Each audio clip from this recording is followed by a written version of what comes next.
great arena. It was vintage Venus on centre, and she now faces the Spaniard who succumbed to Serena in 2015. And Muguruza, arms aloft, celebrates booking her place in her second Wimbledon final with a comprehensive display, a clinical display of tennis. Today it's the gentlemen's singles semi-finals and the only member of the Big Four who's in the last four. Roger Federer pumps his fist into the sky. The crowd are on their feet. And who on earth on this form is going to stop him making it a record 8 Wimbledon titles? He's the greatest of them all, so it's a great challenge to have, and actually the opportunity to play him. Thomas Burdick will face Fed, but first on centre. It's an ace! Sam Querrey punches the air. He's into the Wimbledon semi-finals. Marin Cilic makes the final four at Wimbledon for the very first time. We've live commentary on the Championship's top matches, plus interviews with players, celebrities and fans. We'll bring you the full Wimbledon experience from every corner of the All England Club and beyond, right here on the Wimbledon Radio Channel.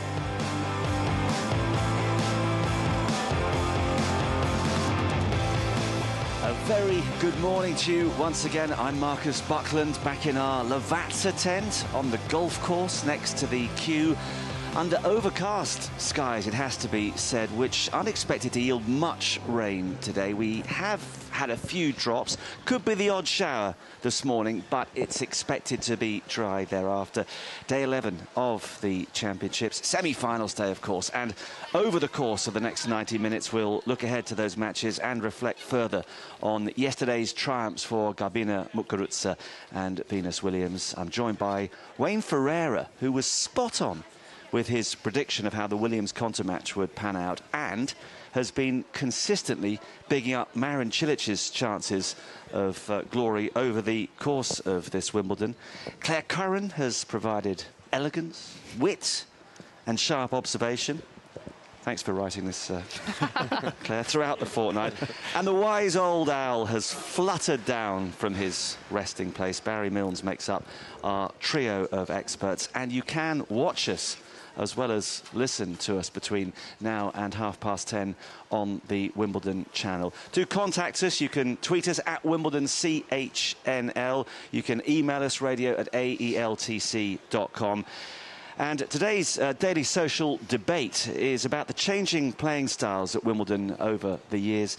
Your reflections, please, on the great serve and volley players, the brilliant baseliners, and those who've mixed it up or changed their playing styles during their careers. And we also want to highlight bizarre injuries that have afflicted players. And this is really as a result of Querrey being in the semi-finals today, and the fact that he fell through a glass table and suffered serious nerve damage to his racket arm a few years ago. Absolutely horrendous. And I mean, these things happen. And funnily enough, we were talking this morning in our lengthy production meeting at 6:30. We always get here nice and early to go through all the notes, and so that Wayne can come straight from wherever he's been. And you've got a whole list of horrendous injury moments, haven't you? I've had a few. Over my career, I've been taken off on a wheelchair, a stretcher. So I did my ankle once against Sampras at the Open. Had to go on a wheelchair. Tore my adductor against Rainer Schüttler at the French Open, was taken off on a stretcher. I've done my ankle another 2 times during matches, had to hobble off. But the worst one I think of them all was playing in the 4th round against Andres Vensigura, warming up for the match, and I started giving him some overheads, and I don't know why or what actually happened because I don't remember, but he smashed the ball straight at me. And I tried to catch it with my left hand, and it hit the top of one of my fingers and broke my finger. Jeepers. And this was in the warm-up for the match, so I ended up having to play the match just slicing my backhand. I won a set, but ended up losing the match, and then I had to go home and get a pin put through my finger for 6 weeks. So you actually played the match and won a set after breaking your finger? Yeah. It's the first time I knew that you could actually slice a ball. My slice backhand wasn't the best, I have to admit, but yeah, I ended up winning a set. Did you get on with him? I mean, you say you don't know what happened. Was this a deliberate tactic from him, do you I'm not think? quite sure, to be honest, what happened, if he mishit the ball or whatever. But it came straight at me, and I just tried to block, get my hand in the way, just stop the ball, and hit the tip and broke the finger. Yeah, well, that could be an idea for Thomas Burdick today. A few people are giving him many chances. Maybe he's going to have to take Federer out before the start. Claire, I know, sadly, you had to have a hip operation at a very early age, but did you ever fall victim to a bizarre injury, or can you give us an example of something that you may have heard? She's shaking her head, which is not good. I can't. I've been thinking all morning, and that's terrible. I should have just made something up, Should have done. She's obviously a lot better athlete than me. I'm quite honest. No, I can't think of anything at all. Oh. I feel terrible. I feel I'm totally out of it here. Well, thanks for coming, Claire. Yeah, I'm off. But okay. Wayne, did you call the trainer? I'm interested. Once you broke your finger, what happened there? Did the trainer come out for a few minutes, or did you just He keep came going? down and I said, hit me on my finger, what should I do? He said, there's not much you can do, good luck with that one. That's helpful. You mentioned the Sam Querrey incident and that coffee table. Well, Stefano Travaglia, who is an Italian who's been playing on the Challengers circuit, back in 2011, he fell down a stairs and put his arm out to try and protect himself, and that went through a glass window. And he slashed his arm, his playing arm, right arm, from the wrist up to the elbow. He was out for 9 months with that, trying to recover that. He lost the feeling in 3 of his fingers. Wow. This year, he got into qualifying at Wimbledon, and he came through to the final round, and he played Peter Polansky, and he needed 14 match points to win, and he did. So he got in the main draw. And then he played another qualifier, Andrei Rublev, and he eventually lost 7-5 in the 5th. But talk about, perseverance and coming back and trying. I mean, a big shout out to him. It was amazing. Absolutely. Well, do get in touch if you have fallen victim to a nasty injury, or you can remind us of other bizarre goings-ons. I do remember one, actually, just James Blake and the net post. Yes. Tripped over, broke his neck. Yeah, that was very unfortunate. And didn't Jo-Wilfried Tsonga, didn't he knock into a fire hydrant? Yes. This story broke while we were on air, and suddenly this report came through that Jo-Wilfried Tsonga had run into a fire hydrant in Canada. Yeah, it was a serious injury, but when you first just saw it, like, what? Late at night, Joe, what was going on here? But anyway, he recovered. But these things do happen. And Dave Besant, who's a famous former footballer, he dropped a can of... played for Wimbledon, actually, so very, very appropriate. He apparently dropped a can of baked beans on his foot and was out for months. I don't know why. Very heavy can of baked beans, obviously, but let us know. It's possible. Mark Warren, I think, the golfer, I'm pretty sure, had a similar incident falling through a coffee table and patching himself up and went out and played a short time later. Looking forward, of course, to the men's semi-finals. We'll have commentary on both the matches for you. All sorts of interesting stats surrounding these matches. Today's semis feature 4 players outside of the top 4 in the world rankings. The first time that's occurred at a Grand Slam since Wimbledon 2003, when Federer was number 5, Roddick number 6, Sebastian Grosjean number 14, and Mark Philippoussis, then number 48, reached the last 4. And, I do love stats. Just one other set for you here. The winner of the semi between Cilic and Querrey will top the list for the most attempts before reaching the final at Wimbledon in the Open era, ahead of Pat Rafter, who reached the final on his 8th appearance here. This is Cilic's 11th Wimbledon, Querrey's 10th. And should Querrey win today and reach his first Grand Slam final on his 42nd appearance at a major, he would also join David Ferrer at the top of the list for most attempts before reaching the final at a major in the Open era. So when a classic example of, if at first you don't succeed, try again. Yeah, absolutely. I mean, he's done well to get where he is. He's got an outside slim chance to do it. Yeah. OK, well, we'll make our first visit of the day to Rob Nothman. And bearing in mind the subject today is bizarre injuries, just be careful, Rob. Don't go tripping into anybody and causing chaos. Whereabouts are you at the moment? Well, I'm about 50 yards away from you, Marcus. The queue in very good spirits on this cloudy, slightly drizzly morning as we make our way down the hill towards the entrance.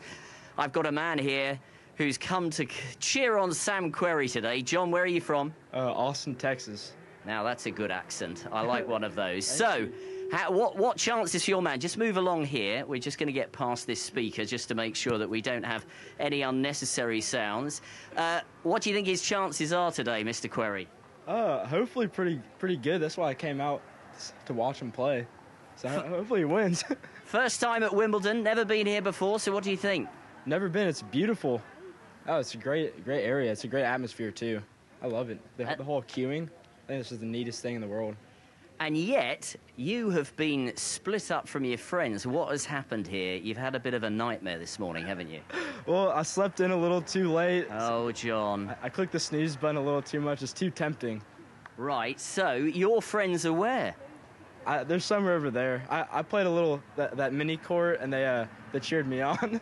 Right, and now they've gone further up the queue and left you all on your own. I don't know what I'm supposed to do by myself now. I'm like a lost puppy.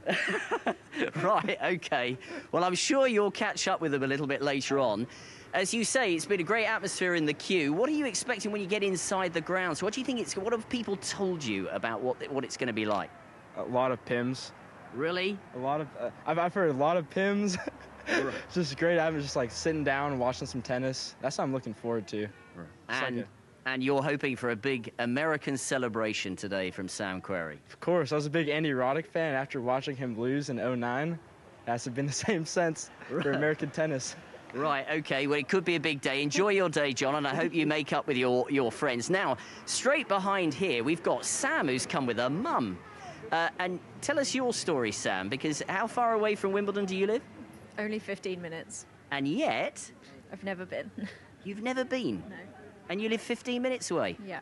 What's the matter with you? Just too busy. So, why now? All of a sudden, how long have you lived in this part of the world? About 9 years, so quite a long time. Right, so why today have you why chosen to come now? We were going to come last week, but it was too busy at the queue every day, so we thought, why not give it a go this week, get up early and come on down. So have you been watching it on the telly, listening to it on the radio? Yeah. And your highlight so far has been what? Oh, it's got to be Conta, hasn't it? Yeah. Definitely, yeah. So it was a tough day yesterday, but did she do the British public proud? She did, definitely, yes. Yeah. And in terms then of what you've heard about the whole Wimbledon experience, what do you think you're looking forward to doing most? Just the atmosphere, I think, is going to be great in there. It would be, it'd be really lovely to be part of that. You see it on TV all the time, so it'd be nice to see it properly. And Mum's with you. Has she been well behaved? She is at the moment, yeah. All right, OK. Well, look after yourself today. Have a great day. There we are, Marcus. A bit cloudy, a bit drizzly, but spirits, as you can see, are high. And the great thing about talking to somebody from Texas is that they always, when I approached John and said, would he have a chat to me, he went, yes, sir. Well, there you are. The respect that you deserve at your age in life. Thank you, Rob. We'll be back in the queue with you a little later. Yeah, there was a little bit of a downpour. It's brightened up. The official forecast, 20% chance of the odd shower or two this morning, but it should be dry from 2 o'clock this afternoon, and let's hope so, because it's not just the men's semi-finals, of course, today. From 1 o'clock, we've got Querry and Cilic on centre, and then Federer against Burdick. But we've got ladies' doubles semi-final action on #1 court. We've also got mixed doubles semi-final action. Kontanen and Heather Watson up against Bruno Suarez and Elena Vesnina. And the other mixed doubles semi featuring Jamie Murray and Martina Hingis and Marcelo de Molina and Maria Jose Martinez Sanchez is to be arranged. That could go on centre. It could go on #1. The wise old owl is laughing. What's going on? I'm sorry, but off screen, off stage, Rob Northman was nearly taken out by our cameraman with the tripod. And yeah, I don't think there was any respect for the old guy there. No, he was just, you know, biffed out of position. He's recovering. It might be a while before we get him on again. Our subject today is bizarre injuries. Yeah, and exactly that. That would have been appropriate. Was that staged? I mean, it could have been. Frank, come on, tell us. Could have been very fitting. And I have been reliably informed that the Dave Besant incident was not with a can of baked beans. It was with some salad cream, which obviously makes perfect sense as to why he was out for much more serious injury. Salad cream is dangerous. We know that. Let's get to the practice courts. A walking disaster, if ever there was one. Barry Cowan's waiting to say good morning to us. Hello, Barry. Good morning, everyone. How are we? We're very well. How are you? Yeah, no, not bad. I'm by practice court 5. here at Orangi Park. And actually, this is the court that Marin Cilic has been practicing on throughout the tournament. So, of course, semi-finals day, where's he practicing? 10 o'clock? Practice court 5. Sam Querrey will be exactly the same practice court throughout the duration of the tournament. Practice court 3, and actually there was a hive of activity around about 2 or 3 minutes ago with the rain, because they've just covered these courts. And I actually asked Peter Finn a little while ago, Marcus, about, you know, do they, as soon as it rains, do they cover the practice courts? He said, absolutely not. He said, because if they cover them too quickly, then they end up sweating. So it's better to keep them open. But they've decided, because of the weather, that maybe that's the best thing to do. And right next to me is this little bit of kit, which is, I have to describe, because I've also got a cameraman, Jeff, who's filming it. It's a leaf blower. So anyone that has a leaf blower at home, and I was wondering the whole 2 weeks, what is this for? But I've now found out it's to inflate this giant inflatable boom, which what it does is it drags the court cover across these 3 courts. So it's all we'll all get very busy a little bit later. And now I've borrowed Jeff's keys, Marcus. So I'm just going to see what the condition of the court is like. Is it soft or is it rock hard? Jeffrey Boycott, anyone who remembers the cricket, testing the pitch? Pretty soft where I am. I'm not damaging the court, Marcus. I hope not. No, definitely not. That's a £10,000 fine. Really? Barry. Oh, it is, isn't it? Ask Heather Watson. Oh, my goodness. I might be... Hang on. Just to go very quiet. That would be your morning rate. Be very good. I've got a couple of sporting injuries. Go on. Michael Stensgaard, a former Liverpool goalkeeper, he dislocated his shoulder ironing. That's not one to admit to, is it, really? And Kim Clijsters, she had 2 injuries. 2011 at a cousin's wedding, she rolled her ankle, and then as she was being carried off the dance floor, someone trod at her foot. I don't know why you're laughing. It's quite funny. Not funny at all. Very good, thank you, Barry. Ironing, eh? That's a good reason never to do any ironing. And actually, a lot of people just reminding us that Roger Federer picked up his injury at the start of last year running a bath for the twins. I mean, how do you do that? If you don't do it very often, then maybe you're putting your body in a position that I mean, you're not used to. Well, he bent but maybe he does it every night. I mean, I guess it was going to happen at some point, and it just happened to be as he bent down to run the bath. And I do actually remember the golfer Richard Boxall broke his leg while playing in the Open alongside Colin Montgomery a few years ago. I think he was driving off a tee, and it just suddenly snapped, and he went down. and Monty, you know, ever the thoughtful fella, said, "What are you doing? I'm trying to win the Open here." Which I guess they put so much force, don't they, through their bodies whenever they're driving off. This was at Birkdale, and Monty then said, "For heaven's sake, sign my card before you disappear to the hospital." You know, he had his priorities. Concerned. But do keep any stories coming in of bizarre injuries. We'd love to hear from you. You can tweet us at Wimbledon CHNL. You can email us radio@aeltc.com. And also our daily social debate about the changing playing styles at Wimbledon over the years. So your reflections on the great serve and volley players, the brilliant baseliners, and those who have mixed it up or changed their playing styles during their careers. And of course, Federer is a prime example of a man who has first gone one way, then gone the other, and has now come back, Wayne, at the age of 35. He's mixing it up brilliantly. He is playing the best tennis of his career, isn't he? Yeah, he sure is. And I mean, his style of play has also changed. But just to give you my perspective of playing here in Wimbledon, I started in 1990, and it was written, it was known, if you did not serve and volley first and second serve, you automatically lost the match. It was just, that's how it was. I remember coming in 90, 91, 92, 93, 95. I remember arriving here in 95, playing Magnus Gustafsson on one of the outer courts, and I started serving and volleying, and I just started to find it more and more difficult. That by the end of the match, I had to serve my second serve and stay back, and that was kind of the year that the balls and the court changed. And that year was, from then onwards, more and more guys started staying back. So there was a huge change in 95. But even then, you look back to 92, and of course, who won it? Agassi. Yeah. Against Goran Ivanisevic. And, you know, it was Goran coming in, that final shot, and he puts a volley in the net because Andre just went at it with everything from the baseline as he did.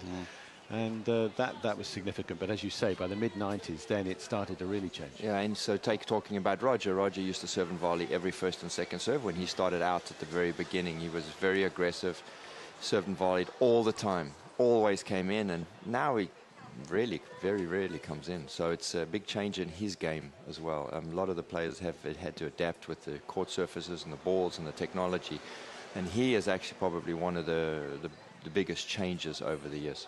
Claire, your contribution with regards to injuries was poor. minimal, so would you like to come in here? Can I ask Wayne a question? With that change with Pete Sampras, for example, if he was playing now, do you think he would have been as successful as he was back then? I would have to say no, because I think it's much harder to serve and volley now. So I would have to say no, but I can't say for sure. I mean, because he had one of the greatest serves.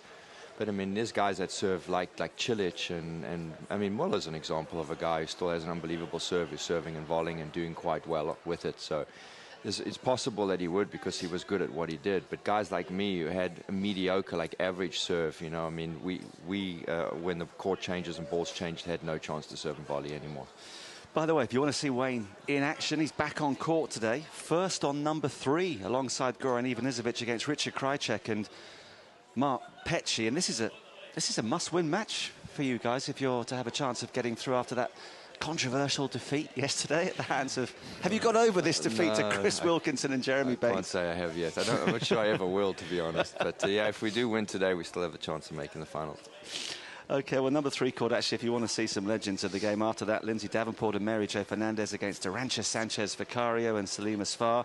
Andrea Jaeger's here this year alongside Conchita Martinez, who, of course, is enjoying huge success with Garbina Muguruza on the right-hand shoulder of Garbina at these championships. They're up against Kim Clijsters, assuming she's fully recovered from the injury that Barry Cowan found so very amusing at that wedding, and Renee Stubbs. And Tracy Austin and Helena Sukova are playing Cara Black and Martina Navratilova. So number 3 court there, and lots of junior matches as well. Wheelchair tennis, too. Real surprise yesterday, actually. Barry Gordon-Reid going out. Straight sets, didn't yeah, he? that was Still in not the doubles? expected. Yes, Alfie Hewitt was victorious. And actually, Yiski Griffian also lost yesterday to Anik Van Koot, who is her doubles partner. And they're playing on court 14 today against Yui Kamiji and Jordan Wiley of Great Britain. So some terrific action on the outside courts. And the good news is that this rather overcast, murky weather should clear up by around about 1 or 2 o'clock. We will, of course, look ahead to the men's singles semi-finals shortly. But first, some further reflections on yesterday. We are used to at least one Williams in the ladies singles final, and 2017 will be no different. Match point down, return just over the net. Conta's got to come forward. She makes the slice into the corner. The drive past is a winner. It's victory for Venus Williams on the centre court. She's into another final, the 9th of her career. What a return to this great arena for the elder of the 2 Williams sisters. Serena not involved this year, but Venus, boy is she. I couldn't have asked for more, but I'll ask for a little more. You know, one more win would be amazing. It won't be a given, but I'm going to give it my all. You were up against the big British hope with the crowd behind her today. How well did you have to play to win? I thought the crowd was very nice to me, actually. You know, they could have really been, you know, even more boisterous. I thought the crowd was so fair, and I know that they love Jo, and she gave it her all today, and it's a lot of pressure. It's a lot of pressure, and I thought she handled it well, and I think my experience just helped a lot. You had a lovely smile on your face when the match was over. What emotions were you feeling when you'd won it? I mean, she played so well. No point was easy, and I just tried to climb on top each time to get another point, and then, wow, I was done. So I was just so happy. Garbina Muguruza waits for you in the final on Saturday. What can we look forward to then? You know, we both play really well on grass. The last time she played Serena, so I have to ask Serena for some pointers. Serena's always in my corner, and you know, usually it's her in these finals, so I'm trying my best to represent Williams as best as I can. Have you missed Serena? Terribly. I missed her so much before this match, and I was like, I just wish she was here, and I was like, I wish she could do this for me. And I was like, no, this time you have to do it for yourself. So here we are.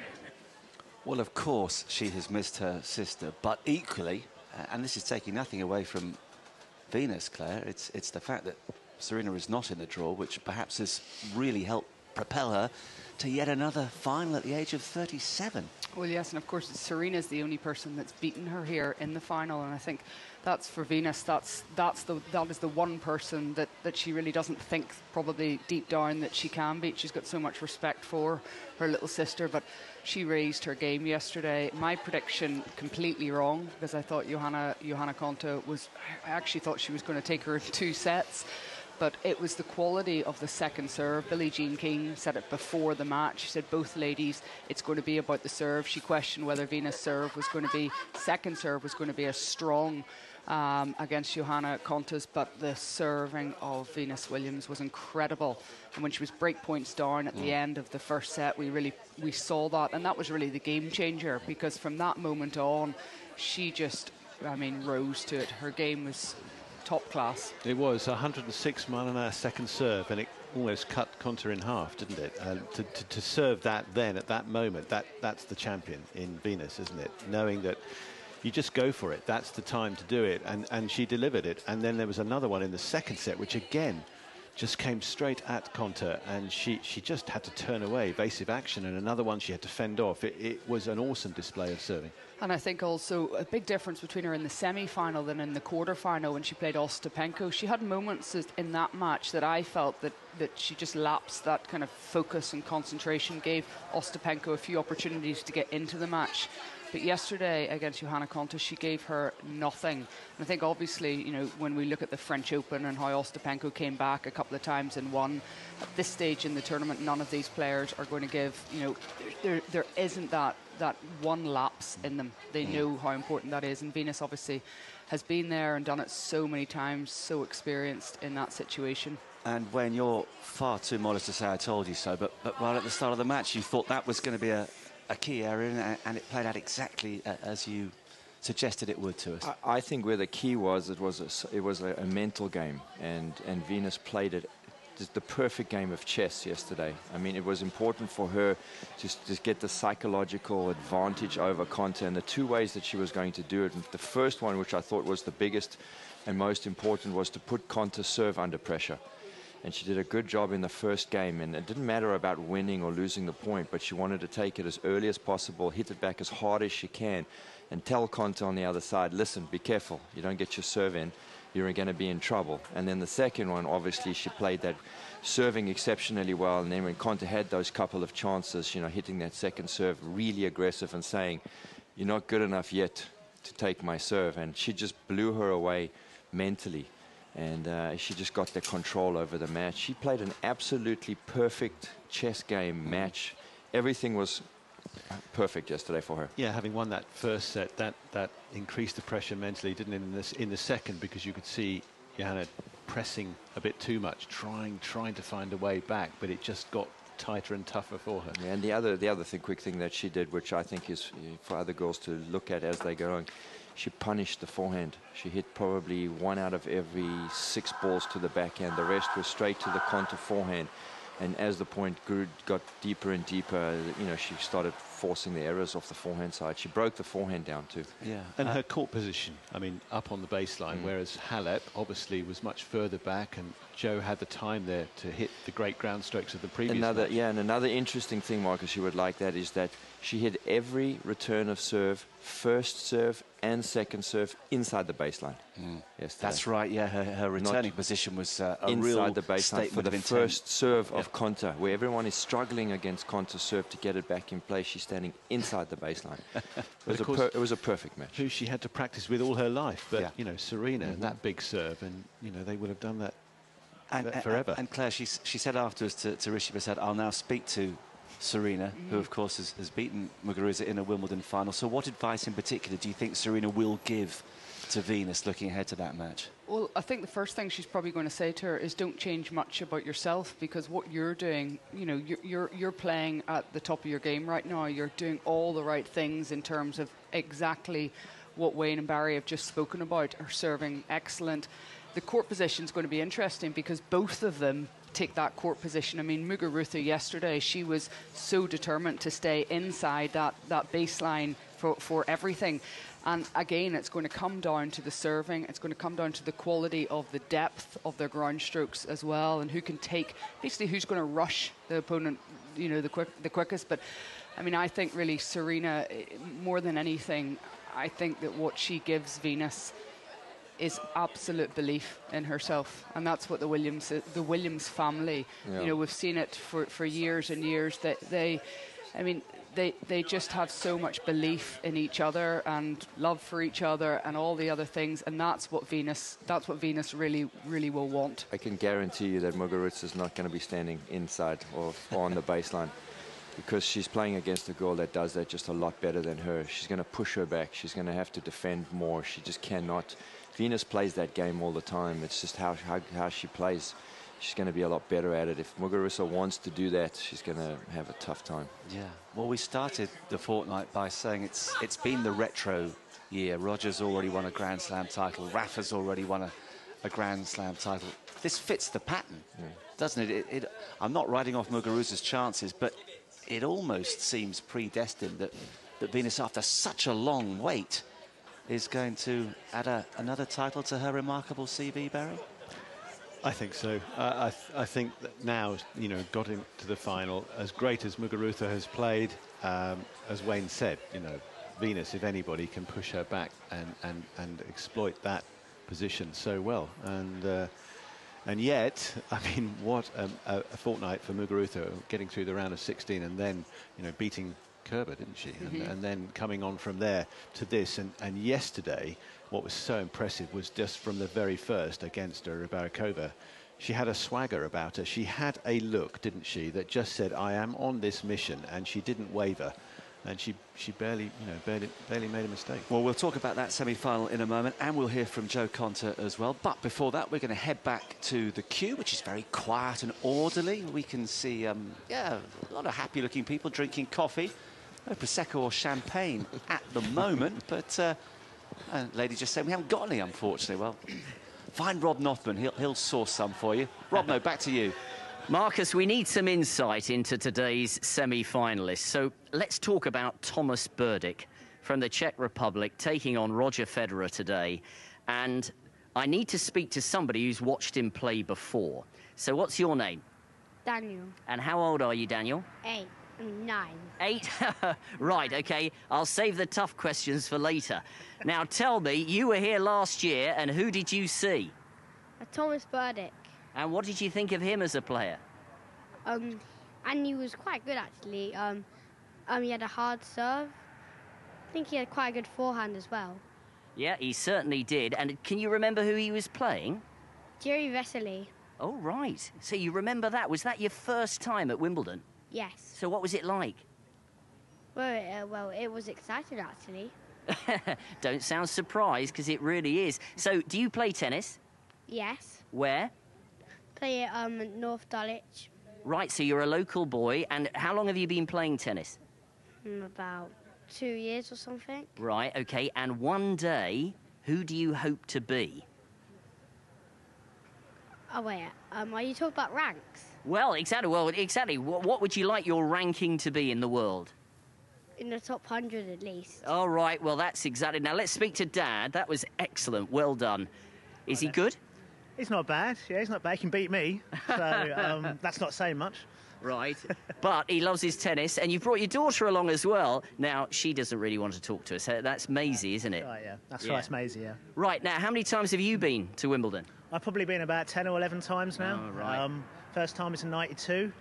I saw McEnroe play Forget and Ivanisevic play Edberg in the quarterfinals. That was brilliant. And you just keep coming back. The bug bit you there. Yeah, not every year, but yeah, when I can, I come back every time I can. Yeah, when I get a chance. And when you see your two kids and the wonder in their eyes as they make their way down the Wimbledon queue here, what do you think?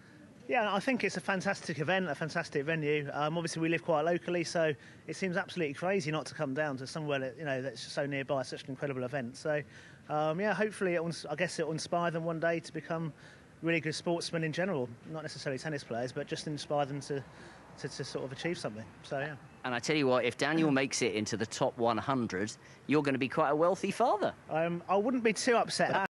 have to say, yeah. We'll wait and see. Well, best of luck today. Have a great time. Make your way down the hill. There we are. Daniel, he watched Burdick last year, and perhaps he's destined for the world's top 100. We wish him well. Thank you, Rob. No, it's still a bit overcast, a bit cool at the moment, but let me reiterate, we may have the odd shower this morning, but come this afternoon, we are expecting everything to be dry and very pleasant for the men's singles semi-finals and all the doubles action that is taking place as well. Let's go straight to number one court because Barry Cowan has a special guest alongside him. Yes, Marcus, I moved from Orangi Park to court 1 and by gangway 26. So just in front of me here are the international press seats, the member seats, and my special guest, Marcus, this morning is a service steward. Rob, good morning. And am I right, Navy? Is that who you with? It's the Royal Marines, but we are part of the Navy. It's like ticking off then. That's an error from me, isn't it? Yes, a slight error that's commonly done, but it's not one that we like. But you forgive me? I do, yes. Well, you've got a long history of Wimbledon. You actually, first time you were here was way back in 1990. Tell our listeners what you were doing back then. Yeah, back then I was a ball boy here for both court number 1 and centre court. So, yes, it's good to be back. And what was it like way back in 1990 when you were a ball boy? And can you remember some of the matches that you were on court for? Yeah, I had great fun here. I remember doing Martina Navratilova, and I did Pat Cash, Boris Becker, Ivan Lendl, and one of your colleagues, Wayne Ferreira. No way! Yes, I remember doing him. I think it was on one of the outer courts, but yeah, he was a nice chap. He's a nice chap. Is that all you can say about Wayne? Yeah, that's all I can remember, really. But I don't remember any incidents. So you don't remember him winning or losing? No, not off the top of my head, no. Well, now you're a service steward here, and I think it's your first year here at Wimbledon. So what's it like being on court 1? Yeah, it is my first year here, and it's been absolutely great. This is the first time I've set foot on the grounds in 27 years since I was a ball boy back then. So very nostalgic for me, and it's really good to be back. Well, tell our listeners what your role is, being a service steward. Well, as a service steward, we're generally here to make people's day more enjoyable. We'll show them to their seats, so we'll explain to them where they're sitting, and obviously we enforce some of the rules and the etiquette of Wimbledon, as in various foods that aren't allowed in the courts. So we kind of police that, but nothing too heavy. Well, you're all suited and booted. You're ready for your work for today, but your colleagues who are just over the court, they just had a briefing.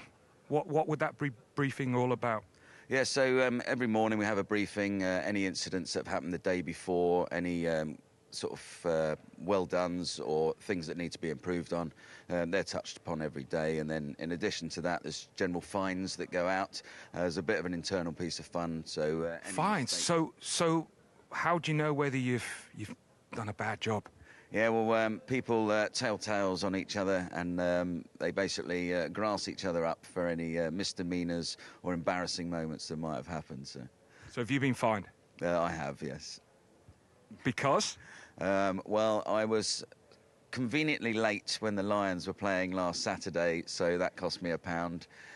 But I did get to watch all the match, which was gripping stuff as well. Well, I think that's definitely worth a fine of £1. Now, during the week and a half tennis that we've had on court 1, we've actually had some great moments. What's been your highlight?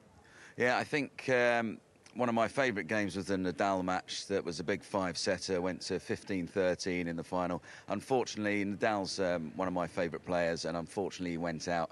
So I was quite disappointed to see that, but it was an excellent match to watch. But of course, if you're a Nadal fan, you must have been cheering whenever he played a good shot.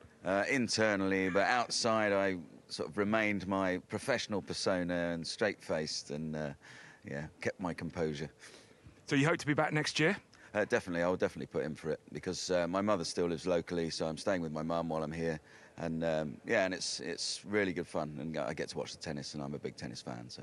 Well, this morning our theme is strangest sporting injuries. Have you encountered any strange sporting injuries over the years? Because you're a big rugby fan. Yeah, well, I'm a rugby player, and I have broken quite a lot of things myself. Nothing particularly strange, but yeah, I've broken my fingers quite a lot. Had to reset them on the pitch and take them up and carry on. I've broken my leg. Obviously, didn't carry on with that. Well, you're a dedicated bunch, but you do like to enjoy yourselves. But any sort of late night stories? Nothing that probably can be aired, but yeah, there have been ongoing things that have happened, but nothing that I'm going to comment on radio. Well, brilliant stuff, Rob. I'm sure you will hope at some stage you will get an upgrade to centre court. But what we do know, Marcus, is Rob, with the Royal Marines, they're snitches. They are, and they don't turn up for work when there's a rugby match on TV. It's appalling. You only got a £1 fine for that. I mean, it's disgraceful. Thank you, Barry. Lovely to hear from the service steward and the Royal Marine, who's clearly a big tennis fan as well. And thanks for all your tweets and your emails on the subject of bizarre injuries. And Jacob's been in touch. He's got 2 injuries for us. Says, first, when I was playing a state tournament match, I was running back to track down a lob. I couldn't stop myself before I ran into the fence. I thought it would look cool if I climbed up the fence instead of just crashing into it. So I stuck my leg out. Unfortunately, the fence was not very strong and my leg went straight off to the side. I dislocated my hip and was out for 3 months.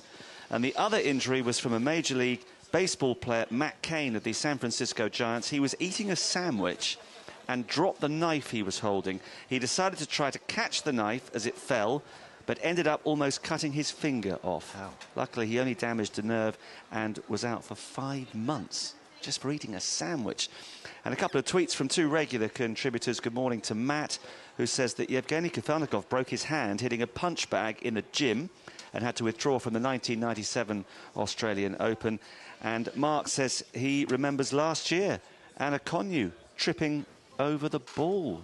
Yeah, I remember that. Was she playing Radwanska, I think? And she maybe match point. She was about to win that match. I think you're right. Tripped over the ball, went over on her ankle. You've got another one, I think, Yeah, Gary. a couple, actually. More recently, David Goffin at the French Open.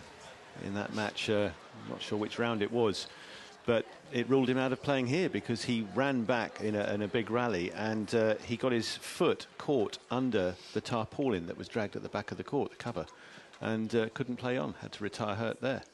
And Gael Monfils, well, he's an accident waiting to happen in some ways, isn't he? So flamboyant, such a great athlete and acrobat, and we've seen him at times doing that Superman dive, you know, parallel to the court to try and retrieve the ball. He's cut his hand badly doing that once on a hard court in Australia. But also, I remember once him playing on a tour match, and he jumped up in celebration after hitting some incredible shot. And when he came down, he did his ankle. So, Not yeah, clever. careful how you go, Gail. That is actually making me laugh. But it's so him, isn't it? I mean, that says a lot about you, Claire. You're jumping up in celebration. What do you do when you land and you've gone over on your ankle? Do you got to hide in shame? You have. Well, that's why a lot of football managers, you know, we went through a period of elaborate goal celebrations, triple jumps and all the rest of it. And a lot of managers fine their players if they did that, because to get injured in a moment of celebration is pretty foolish. On a slightly different note, this is not so much an injury as a horror story, but you were telling me about an incident with a bird. Was it a pigeon? Well, no, it was. I think it was a little swallow or swift that flew across a match at the Australian Open in Melbourne Park in the Rod Laver Arena, and it was a doubles match. And Michael Lodra hit a ball in the middle of a rally, and unfortunately, this bird just came across at the wrong moment and was killed. And it, you know, it was very upsetting for everybody. Obviously, the poor bird was dead, and for the players to try and carry on from that. Nothman, stop laughing. He's turned away. Get him back in the queue. But it was... Get back in that queue. Yeah. Send him away. He's a troublemaker backstage, isn't he? Well, do keep your tweets and tweets. Your tweets and your emails coming, please. It's 9:44. You are listening to the Wimbledon radio channel, and you can watch us make fools of ourselves until 10:30 this morning. I'm Marcus Buckland, the wise old owl. No wonder he was so upset by that last story. He's tweeting. Barry Milnes is here. Claire Curran, who's laughing at very inappropriate moments during the course of the morning, and Wayne Pereira, who's been telling us how he was wheelchaired off, stretchered off, broke his finger, and that was all last night in the village. Now, we were talking about Venus Williams and her magnificent performance yesterday against Jo Konta. Despite that defeat, Konta thinks that her future is bright. Quite honestly, I think I was in just as much of a shot of winning this tournament here. I think today it came down on the day, and Venus played better than me. That's really all I can say. I mean, I think I'm definitely got a lot more to improve on, and there's a lot of exciting things that I can still get better at, which is exciting for me and exciting for my team and my own development. But I definitely feel that there's no reason why I would not be able to be in a position to win a title like this one day. Very positive reaction. Of course, she's now made 2 Grand Slam semi-finals. Claire, do you think it is only a matter of time before she at least goes one step further? Well, I think she's definitely going to keep improving, and of course everybody else is going to improve with her. So, you know, there's no guarantees for any of these players that they're going to win slams. But the one thing about Johanna Konta is she 100% believes in herself. She's absolutely driven to do that, to win a Grand Slam, to become the best player in the world. And her whole team around her believe in her. But in terms of her game, you know, I think she's going to get physically stronger and faster. I think that's she just keeps on working on that. And there's areas of her game, especially in the forecourt, when she's coming into the net, the approach shots that she can definitely improve, and I'm sure she's working towards those. But you know, as she says, there's 100 ladies in this draw, and all 100 of them, they're all there on merit. They're all exceptionally good, and everybody's challenging for a Grand Slam. So it's just a question of who wants it the most, who's willing to work the hardest for it, who's going to put the right kind of team together to make those things, happen and leave no stone unturned. And all of those qualities she definitely has. How much better do you think she can get, Wayne? I think she can get a lot better. I do agree that she needs to come in the forecourt a little bit better when she was shorter balls and learned to come forward and volley better. But I think the one weakness that was exploited heavily yesterday was the forehand. It just broke down.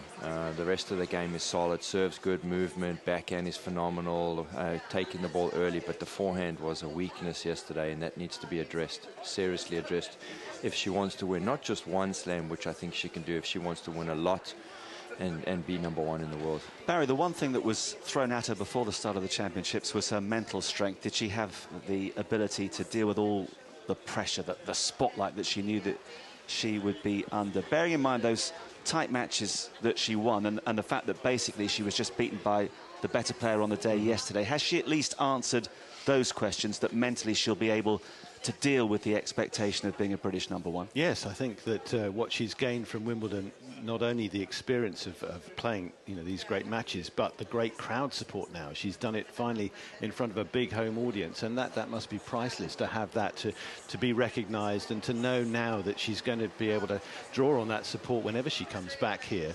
And mentally, yes, it was just an outstanding display, brilliant display, won mentally by a great champion in Venus Williams yesterday. But I think she can walk away head held high and think, well, okay, not this year, but there'll be a year to come when I do. Mark Donaldson's just tweeted in on the subject of injuries. He says the injury that curtailed my tennis career was when I ruptured my ability tendon. Same story with me. Sadly, Mark. You have one. I think so. Well, the first semi-final yesterday looked set to be a tight, intriguing clash, but of course that's not how it worked out. And Muguruza, arms aloft, celebrates booking her place in her second Wimbledon final with a comprehensive display, a clinical display of tennis against Magdalena Rybarikova, the surprise package of Wimbledon 2017. But today she was simply overpowered. Well, I think I played very well, for sure. It was a tricky match. She's a very talented player, and she was playing very good during the tournament. And I think today I stepped up on the court super confident, and everything went well. And how about your big match experience compared to hers, having been a Grand Slam champion, been to the final here? Do you think that was a telling factor as well? Well, definitely. Once you're in these situations, you know how to handle these matches better. And in my case, I was more prepared than the first time I played, so definitely, yeah. But having said that, all through the tournament, you're playing incredible tennis again. Do you feel you're at that level you were when you won the French Open last year, maybe even surpassing it? Well, I'm not sure. I don't even remember, how I felt in French Open. I'm just thinking that I'm playing well. I want to keep it up for the last match that I have now, and hopefully it goes my way.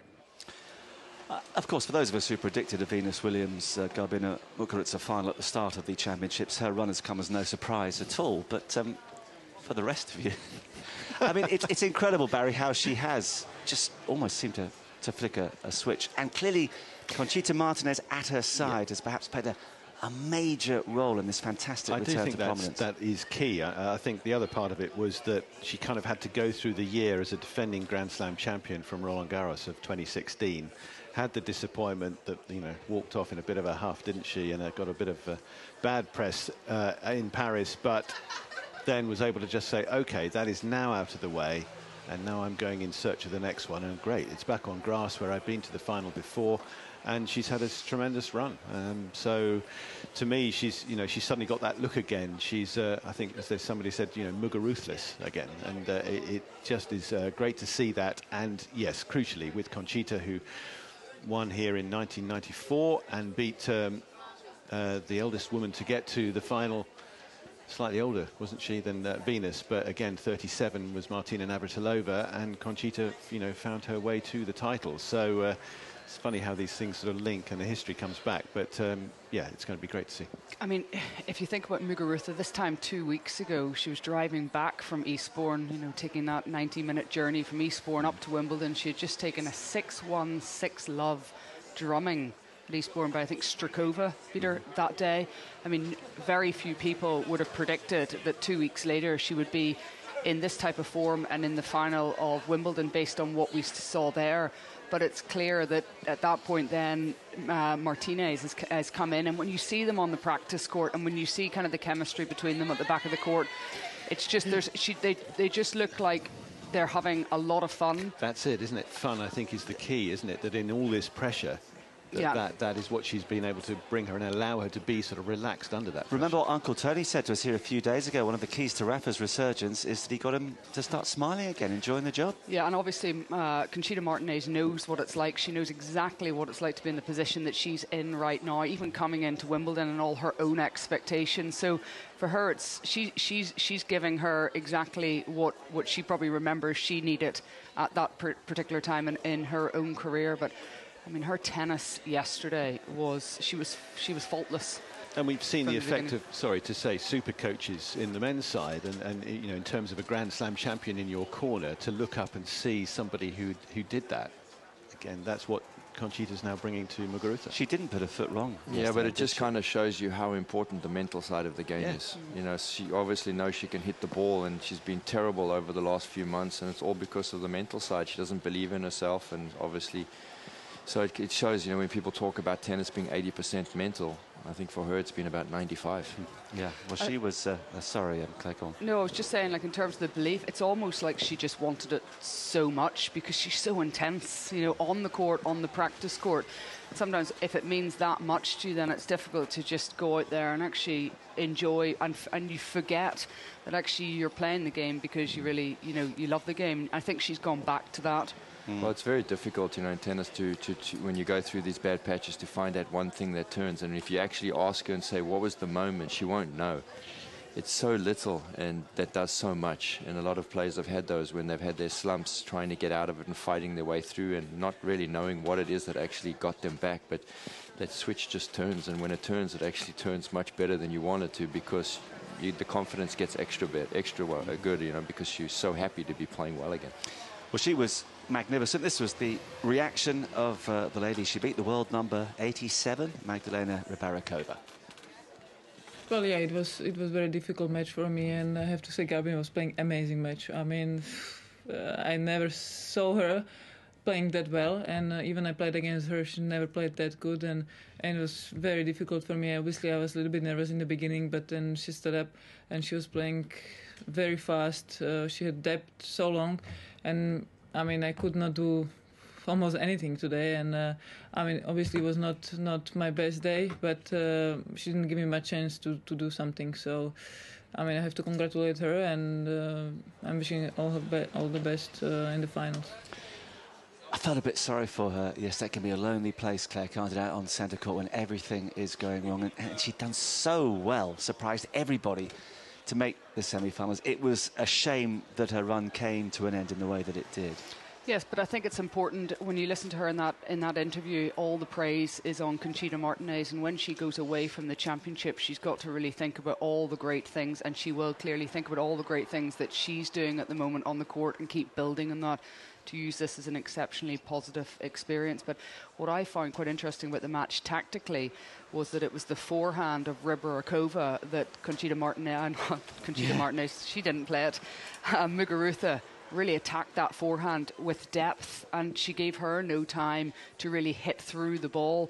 And the slice backhand, which we thought would cause Muguruza quite a few problems, she dealt with ease. There was no problems with that.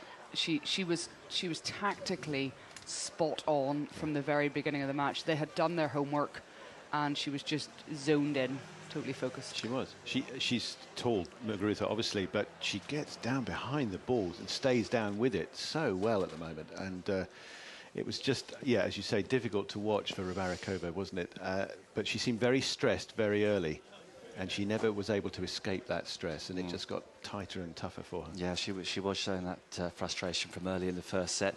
You've hinted you think Venus is going to win tomorrow. Quick predictions from all three of you. For tomorrow? Yeah.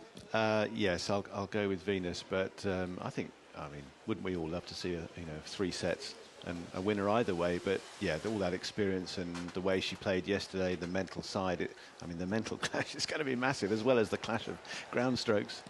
It could be incredible. Can you go to Wayne first, because he's been getting them right, so then I'll just copy him. Yeah, I think Venus is going to win, and I think it's going to be because she's going to play the same way against Konta. She's going to take the ball really early. She's going to put Muguruza under a lot of pressure off the serve, and then we all know how well she serves. She breezes through her serve game. So I think the pressure is going to be on Muguruza's shoulders right from the word go. She's just going to have balls coming at her at 100 miles an hour, and I think it's going to be too much for her to handle. Agree. No, I do. I do agree. I am really interested to see what court position Muguruza takes, because she hasn't taken in any of her matches so far. She hasn't been pushed back, and how she's going to adapt to that. Does she, before she goes on the court, do they say, right, we're going to take that position a little bit further back on the court to try to adapt to that pace? And one of the things that Muguruza does very well is she's able to open the court up a little bit more. But obviously, when you're so far in the court, those angles become a lot smaller, and it can become a little bit smaller. She's more cramped for time. She has to stay on the baseline, because that's how she's been winning. Because if she now says to herself, I have to go further back, then it's really a negative thrown already into the match. And she's going to go in the match not feeling as good. She has to hold that position, but it's a matter of, can she hold the position? And that's going to be the tough part. OK, it's a clean sweep for Venus as far as our panel is concerned. Delighted to have your company this morning. You are listening to the Wimbledon radio channel, and you can watch us as well on the Wimbledon channel until 10:30. I'm Marcus Buckland. Barry Milnes is alongside me, Claire Curran as well, who's copying everything that Wayne Pereira says. No, Claire's come up with some key moments of observation, I think, on the first Thursday. I'm being incredible. No, it's okay. Lucy's not here today, so you've got to take it somewhere. People are going to think I'm an absolute bully. It's not true. It's been a great team effort. Let's get back to another key member of our team, Mr. Nothman. The Emerald Isle of Ireland, and we have 4 ladies this morning. You are Gemma, Maeve, Alison, Michelle. And you've come as a quartet. What's happened to the other 2, though? Well, one of them has a bug at home, and the other one stayed with her to be nice. So they're coming in at lunchtime, hopefully. So. Right, and you're the organiser. So. Well, kind of. So we've come prepared. Right, you've come prepared. But how long have you been organising all of this for the girls' trip over here? Probably since February. Yeah. We've kind of got the flights done, accommodation, all that kind of stuff. So. We're here, and we're going to have a good day. And it was always going to be men's semis day? Oh, yeah. Right. Always men's semi. Final OK. day, yeah. OK, now, you've been here as well before. When were you here last? 2014, I think, yeah. But that wasn't the correct answer. I was angling for a particular time you were at Wimbledon, which was memorable. Don't look at me like that. All right, OK. This was meant to be beautifully rehearsed, and you were going to take us back to 2013, weren't you? Oh, yeah, when Andy Murray won, yeah. That was a great day. And you were on the hill? We were on the hill, yeah, cheering him on. And as an experience, how memorable was it? Very memorable. Right, OK. I think we're going to move on. What then? You're here for the first time? First time this year, yeah. All right, so what do you think? What have you been told by the others in your group? Just they've sold it to us. It's a great day out, sunshine and strawberries and cream. And I did notice you have come unbelievably well prepared. So we've got the blanket. What else have we got with us today? Well, usually we sit on the steps, like just below the hill, so you need this for us to support you. Right, cushions, yeah. We're on radio, so you need to describe what that is. It's a cushion, yeah, OK. And we have our ice in the bag and, yeah, picnic stuff in the bag, so sun cream sorted. And men's semis, I think it's fair to say you came here with one guy in mind who isn't here. No, Rafa. What did he do to me? Oh, dear. So what was that like earlier this week? Oh, I just was devastated on Monday. I just couldn't believe it, but... Anyway, there's always next year. We'll be here again, hopefully. And what have you done then in terms of your allegiance? Where have you gone? I'm kind of with Federer now. So you've moved from Rafa into Roger? Well, they were never going to be playing each other anyway, really, today, like, so I wouldn't have had to really choose, but today I do, so, because he's not here. OK, so big Federer fans. All four of you Federer fans? Oh, yeah. Yeah, oh yeah, we've got nodding heads here. So, ladies, go and enjoy yourself. Enjoy your Wimbledon experience. You've got your cushions, you've got everything else here, blankets, provisions. They're going to have a special day on the hill watching the men's semis. Great stuff. Love the Irish accent, which is why it's a pleasure actually to always talk to Claire. That lilt is very special, and I feel so guilty now, Claire. Aaron has tweeted in to say that you look beautiful this morning. He's thoroughly enjoying your contribution. Thank you, Aaron. I'm trying to dig myself out of a hole. And Vishal says that procrastination is the strangest injury that he has always had, and that's something else that I can empathise with. Can I just put my shout out to Irish tennis here, because there was a boy in the boys doubles, Simon Carr. There's not very many Irish tennis players that have had the opportunity to play at Wimbledon, so whenever I see somebody in the draw, I'm always particularly happy. And Simon Carr made the second round of the boys doubles. Well done to him. Fantastic. Let's hope he has a successful career. And hello also to Hannah and to Marcy, both from the Czech Republic. They're huge Thomas Berdych fans. They are crossing their fingers today and hoping that somehow he can get the better of Roger Federer. We'll go back to Mr. Cowan. Marcus, yes, I'm back at Orangi Park, and practice courts 1, 2, 3 and 4, 15 and 16, which throughout the tournament has been the favoured destination of the top players. Well, they're all empty, but there is some movement on practice court 5, because it's our first semi-finalist, Marin Cilic. He's just started to warm up with his coach, Jonas Bjorkman, and Cilic, who's matched Bjorkman by reaching the last 4. Bjorkman, who reached that particular stage of the tournament when he lost to Federer a while back. But Cilic looks relaxed, just at the moment warming up his forehands and backhands from the back of the court. And for Jonas Bjorkman, Marcus, he's still hitting the ball in the centre of the racket. The backhand still looks as good as ever. Well, quality never fades, does it? Yeah, excellent. And it was great to have Craig Boynton, Sam Querrey's coach, up with us actually on the roof yesterday. He's such a laid-back guy. I don't know if you know him very well, Wayne, but I got the impression that he'd be a fantastic coach to have, just calm, reassuring, won't let Sam get too excited ahead of the biggest match of his career. They'll prepare the right way, that's for sure, won't they? Yeah, I've known him a long time. He's a great guy, good coach. He knows a lot about the game, and he's actually coaching Stevie Johnson as well. The three of them are traveling together, and it's a good bunch that, they're doing well, both of them. Okay, well, let's begin our look ahead to the semi-finals. Roger Federer, of course, beaten at the last 4 stage last year by Milos Raonic. He seems to be in much better form at Wimbledon 2017. So what exactly has changed? Well, I mean, I'm much better prepared for Wimbledon this year than last year. Last year I had a hard time practicing through the clay court season. The grass court season was difficult because of the back issues I had and the knee issues. I was really lacking practice, really. And then the matches, I could never really play quite so freely last year, just because, I'm more focused on how the knee is behaving rather than how I need to hit my forehand or my backhand or what's not going to be good for my opponent. So this year I'm, just a normal tennis player again, where I can focus on tactics, really. So I think that's the difference. Yeah, I'm not sure if a normal tennis player is quite the way to describe Roger Federer. I mean, he's unbelievable. But as he rightly says, 12 months ago, he was struggling physically. And by the end of that semi-final against Raonic, he was a pale shadow of his usual self. And a lot of us sat back and thought, is this it? Is that going to be the end? And, some gentlemen from the constabulary just waving at Wayne. We're on a first-name basis. And they're on duty outside the pub every night. But yeah, I mean, you know, he was for so many years invincible, partly because he never seemed to get injured. And of course, that changed last year. And having felt like that, I guess now to be fully fit again is even sweeter for him, Wayne. Well, I think the one thing people don't realise, there's been times in his career where he has been injured, but nobody knows. He's not one to tell. You know, he doesn't like to give away anything to anybody, and the only way that you would have known that he was having an issue last year is when he really kind of stopped up on the knee, and you could evidently see that he was struggling.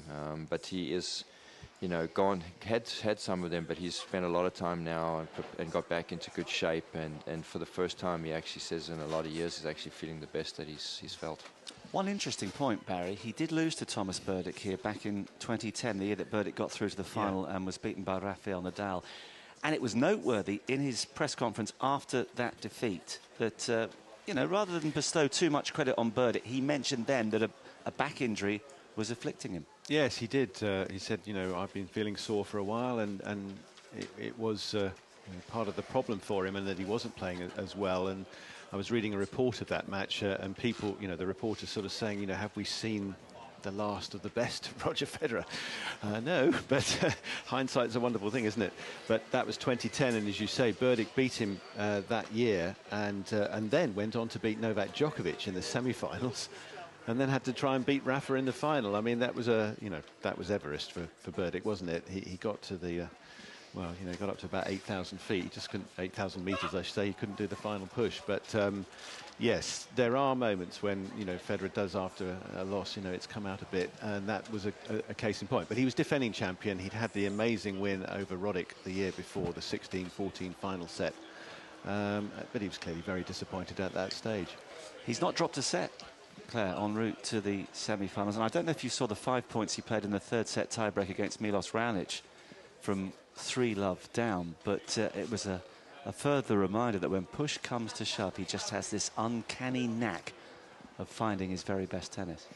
He does, and I wonder whether the fact that he won the Australian Open this year and he got that 18th Grand Slam, whether that's also just, you know, relieved like a little bit of pressure, you know, because it took him so long to get that next Grand Slam. And I remember at that time thinking, would that make Wimbledon just a little bit easier for him, because it was here that everybody was talking about that he would get it. But I mean, he's a different player this year than he was last year, than any other year, because we've gone through times where we've watched him play and he gets into these games that suddenly he'd hit a couple of frames and he'd lose. That's what would happen in the past a little bit to Federer.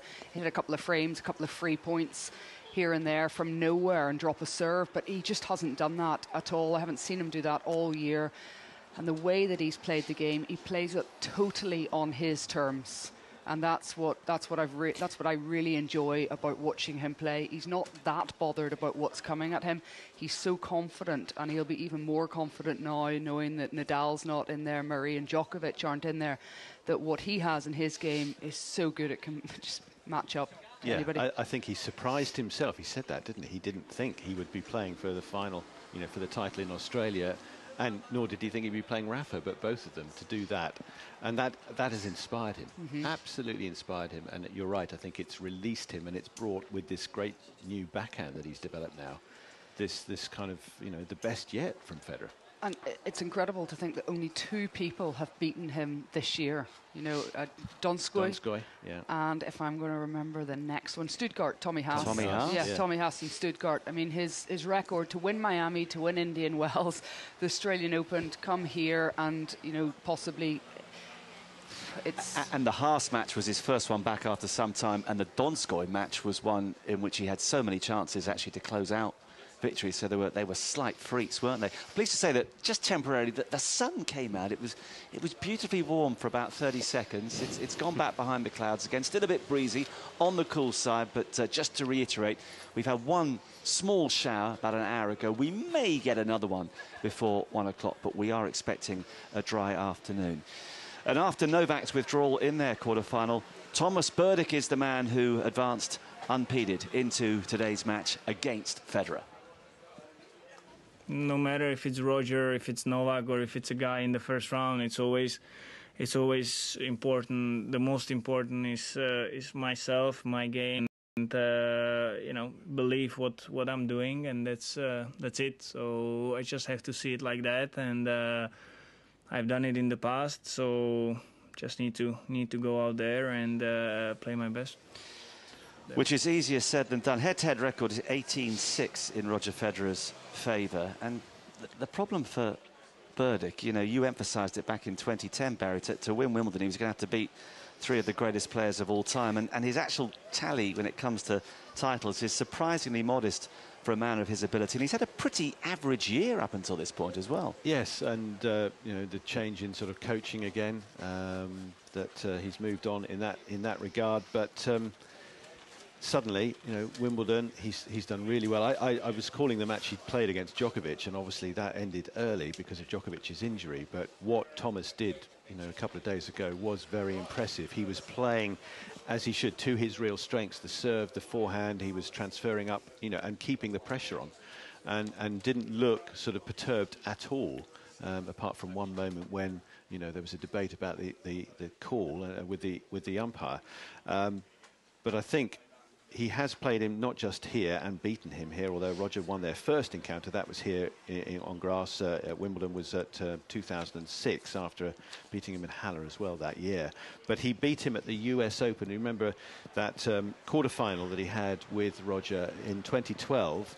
And I think, for me, that is the best I've seen Berdych hit the ball against Roger Federer. I mean, that forehand that day, it didn't miss. And that the power, it drew gasps from the crowd. I think that was the first time that Federer lost a night match, actually, at the US Open, if my memory's correct. But of course, then lost, didn't he? Berdych lost, you know, in the windy day to Andy Murray. To Andy Murray. And I just wonder, Wayne, do you think that Berdych genuinely believes that he can go out and beat Federer today? Well, since that 2012, he hasn't beaten him. Roger's won the rest since then. I mean, you always have to think that you have a chance, right? But I think it's a small one. You know, that's always been the difficulty with him. You know, the way that he plays, he's very one-dimensional, and he doesn't have the ability to change up his game when things aren't going well. And I just don't think he has the right matchup for Roger. And do you think the fact that he only had to play one set in 2 games in the quarterfinals is a help or a hindrance? He's going to be fresh, but I suppose you go in thinking, well, I'm through, but I didn't really win the match.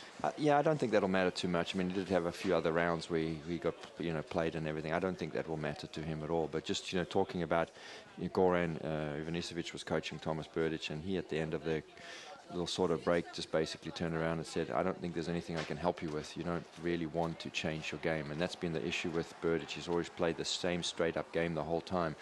And, you know, and he plays well all the time too, but if he plays against guys who are able to change it up and mix it around and everything like Roger does, and Roger's obviously in great shape right now, you would imagine that his game's going to have too much variation. Can I ask you, what do you think he should have changed in his game to make him better, that he hasn't done? Goran wanted a little bit more variation of the ball, maybe not so flat and hard the whole time, and maybe try to come in a little bit more. Just think a little bit outside the box, to be honest. Yeah. He's very just sort of one-dimensional about how the ball is when it comes to hit it hard, and that's it, really. Because the obvious change we saw was a lowering of the ball toss. Thomas had one of the highest ball tosses at the top of the game, but that, to me, you know, Berdych already had a great serve, so I was, okay, that was a change that Goran did make, but you know, work up at the net. I mean, he's a big guy. He's got a great reach, and he's played a lot of good doubles. He's played, you know, for the Czech Republic in Davis Cup. They've won the title. He's been a big part of that. And so, but you don't see much of that when he's playing on his own on the tour. Yeah, the thought was, you know, that when the ball comes short in the middle of the court, you don't have to hit a winner all the time. You can sort of put it in a good spot, or if the ball goes low. So the one thing where he has a lot of an issue is that if somebody slices the ball or drops it short, but they drop it low, he just wants to hit a winner off it. Where if you see Roger, you know, he'll come in and he'll flick the ball and he'll put it close to the line and then he'll come and put the ball away. He has that adjustment, and Burdick doesn't have any adjustments in his game. He's so stiff in his hands. You know, that's really, whenever you talk about that and that kind of positioning, his hands are quite stiff. And I wonder whether, as he's got older now and his career's got older, I wonder how easily it is to make that type of change in your game, to become a little bit softer and to be able to put in those little drop shots and play maybe a few more slices, play with a bit more spin, all of those things. Whether for him he just doesn't have the belief that that's a skill that at this stage he could put into his game. You only know unless you practice and try, right? Implement it in matches and see where it goes. Like, it's always like my idea, if you're beating somebody relatively easy, start doing the stuff that's good for your game but you don't like to do to get better. He doesn't ever do that. So you're all going for Federer, a clean sweep here. Barry Cowan's listening to us as well at the practice courts. Barry, are you going to offer Czech fans a crumb of comfort, perhaps? No. Oh? I see Federer as a huge favourite. Actually, for me, this match coming in, I would expect a very similar scoreline to when Burdick played Murray at this stage 12 months ago, where Murray won easily. And, you know, really interesting listening to Barry and Wayne and Claire on their views, and I remember those two matches, Wimbledon when he beat Federer and he overpowered Federer, also at the US Open when he overpowered Federer. And you think now the way Federer has been able to take his game forward, where Burdick hasn't been able to evolve his game. Federer's won the last 7 times they've played, and although he of course ended that run of having lost 19 matches in a row against top 5 players, I just think Federer has all the shots. He'll be able to put Burdick in an uncomfortable position, and it's his reluctance to come forward. I'm astounded that he's only come to the net, served and volleyed 4 times in the tournament. I mean, it's remarkable. And of course, if you haven't done it in your first 5 matches, how are you going to expect to do it in your 6th against one of the greatest players that we've ever had? Just an update for Cilic. He's now moved towards the net. He's practiced some volleys, and now he's just hitting a few smashes. And then I'm sure after the smashes, he'll start hitting some serves and the returns. He looks very, very relaxed and focused. Thank you, Barry. Of course, Cilic and Querrey kicking things off on centre court at 1 o'clock this afternoon, and then Federer against Burdick at around about 4, and we'll have commentary on both matches. And we'll look ahead to Querrey and Cilic in just a moment. Before that, back to Rob Nothman in the queue. For our listeners and viewers all around the world, the east of England, East Anglia, is a very favourite place of mine. Beautiful part of the world, the county of Norfolk. And who should I find in the queue carrying trolley cases on their way in but daughter Lindsay and mother Karen. You've come all the way from Norwich, so you brought your cases with you. Yeah, we stayed overnight. We came here yesterday. Oh. Yeah. Managed to get on centre court for the Heather Watson game. Really good. Oh, right. So you went to the resale queue for that? Yeah, we did. £10 tickets. Oh. Bargain. That's what we like to hear. So did you watch the Conta match on the hill? We did. Right. So what did you think of that experience? It was great. We always love sitting on the hill. We go every year. It's a great atmosphere, loads of people, everyone having a good time. And the match was amazing. It was a shame she didn't win, really. So after that, you went straight into the resale queue. How long did you have to wait there? No, we watched Ross Hutchins first. All right. They're mixed doubles. Not mixed, sorry, doubles. Yeah, the invitation doubles, I think they're called. Right. OK, so you watched that and then into the resale queue. How long did you have to stay there? 2 minutes. That quick, and then got in to watch the mixed doubles. Yeah. Right. So you've been to Wimbledon how many times? This is the third time. Right. Ever been on to centre though? First time yesterday. All right. So did it live up to every expectation? It did, but it was so small. I thought it was just, it looked so big on the TV. But I think the adjective is intimate, isn't it? Is that right? We go with intimate, yeah. It's an intimate experience. So you got behind Heather and her partner Henry Continent, and they came back and won in the end. They did. It was such a good match to watch. We were so pleased. Right, and back here today. I mean, you can't get enough of it. When were you first aware of Wimbledon growing up, Karen? Oh, my God, I used to watch it in my 20s. Right. So in other words, 5 years ago. Oh, a bit more. What a charmer. So who are your favourites in those days? Goran Ivanisevic. Oh, right. Well said. You're proud that you managed to pronounce that correctly. And were you indoctrinated, Lindsay, by Mum? Did she just tell you that tennis was everything? Pretty much, yeah. It was always BBC Two after school during the summer. When Henman started rising up, we were glued to it. No cartoons, no Blue Peter. It was Wimbledon. Right, so finally, you've got your trolley cases. You're going to go down the hill. Where are you heading today? We're going to get a spot on the hill. One of my friends is on centre court. We're going to try and swap out tickets with him today. So I'm really hoping we see Federer today. Oh, terrific. So it's about working as a team to try and get in there a little bit. Absolutely, yeah. Right. And is Federer your man? He is today, yeah. For me, definitely. Right. Who's your man normally? Murray. Oh, right. All right. Exactly. Just occasionally I do ask dopey questions, I've got to say. So, were you there for a Murray semi-final, you were telling me? Yeah, he was playing Janovic. I think that's the right pronunciation. Jerzy Janowicz, yeah. That's it, yes. And he won, and we missed our train. We had to get a late train home. It was like 10 o'clock finish. But it was worthwhile. It was brilliant. Right. Well, it's been great talking to you. Have a wonderful day. Thank you. The glory of the East Anglians. They're great fun. Go and enjoy yourself in Wimbledon. Thanks so much. Thank you. It's a fantastic part of the world. Spent 3 years at university in Norwich. I'll echo all the sentiments that Rob had to say about that glorious corner of the globe. And there's a chance that a Murray will be in action on centre court today, depending on how quickly the Querrey and Cilic and Federer and Burdick matches go. Then maybe Jamie Murray and Martina Hingis will be back on centre for their mixed doubles semi-final against Marcelo de Molina of Brazil and Maria Jose Martinez Sanchez of Spain. I have to say, if you're doing commentary on a doubles match, it's tough enough at the best of times. And when you've got Maria Jose Martinez Sanchez playing, well, by the time you've said that name, the first set's over. So good luck to whoever gets to call that one ball by ball. That's Barry. You do that. How will you do that? You just say Maria.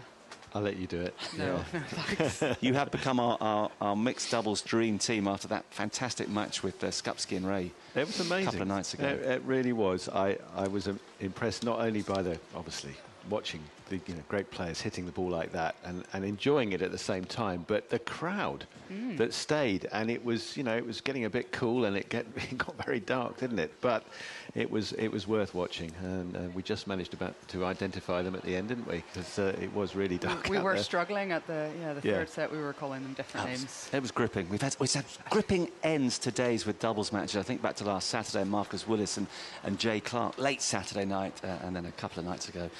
Terrific stuff. Now, Cilic and Querrey have on their head-to-head record the second longest match in Wimbledon history.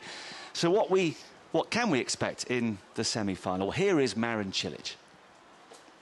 Yeah, hopefully not the longest one ever. Definitely Sam has amazing serve and plays really well, especially this season. Had a lot of success, and definitely it's going to be a hard one, tough one, and I hope just that I'm going to get ready and get back into my rhythm and try to play good tennis. Yes, 17-15. That was in the round of 32 back in 2012.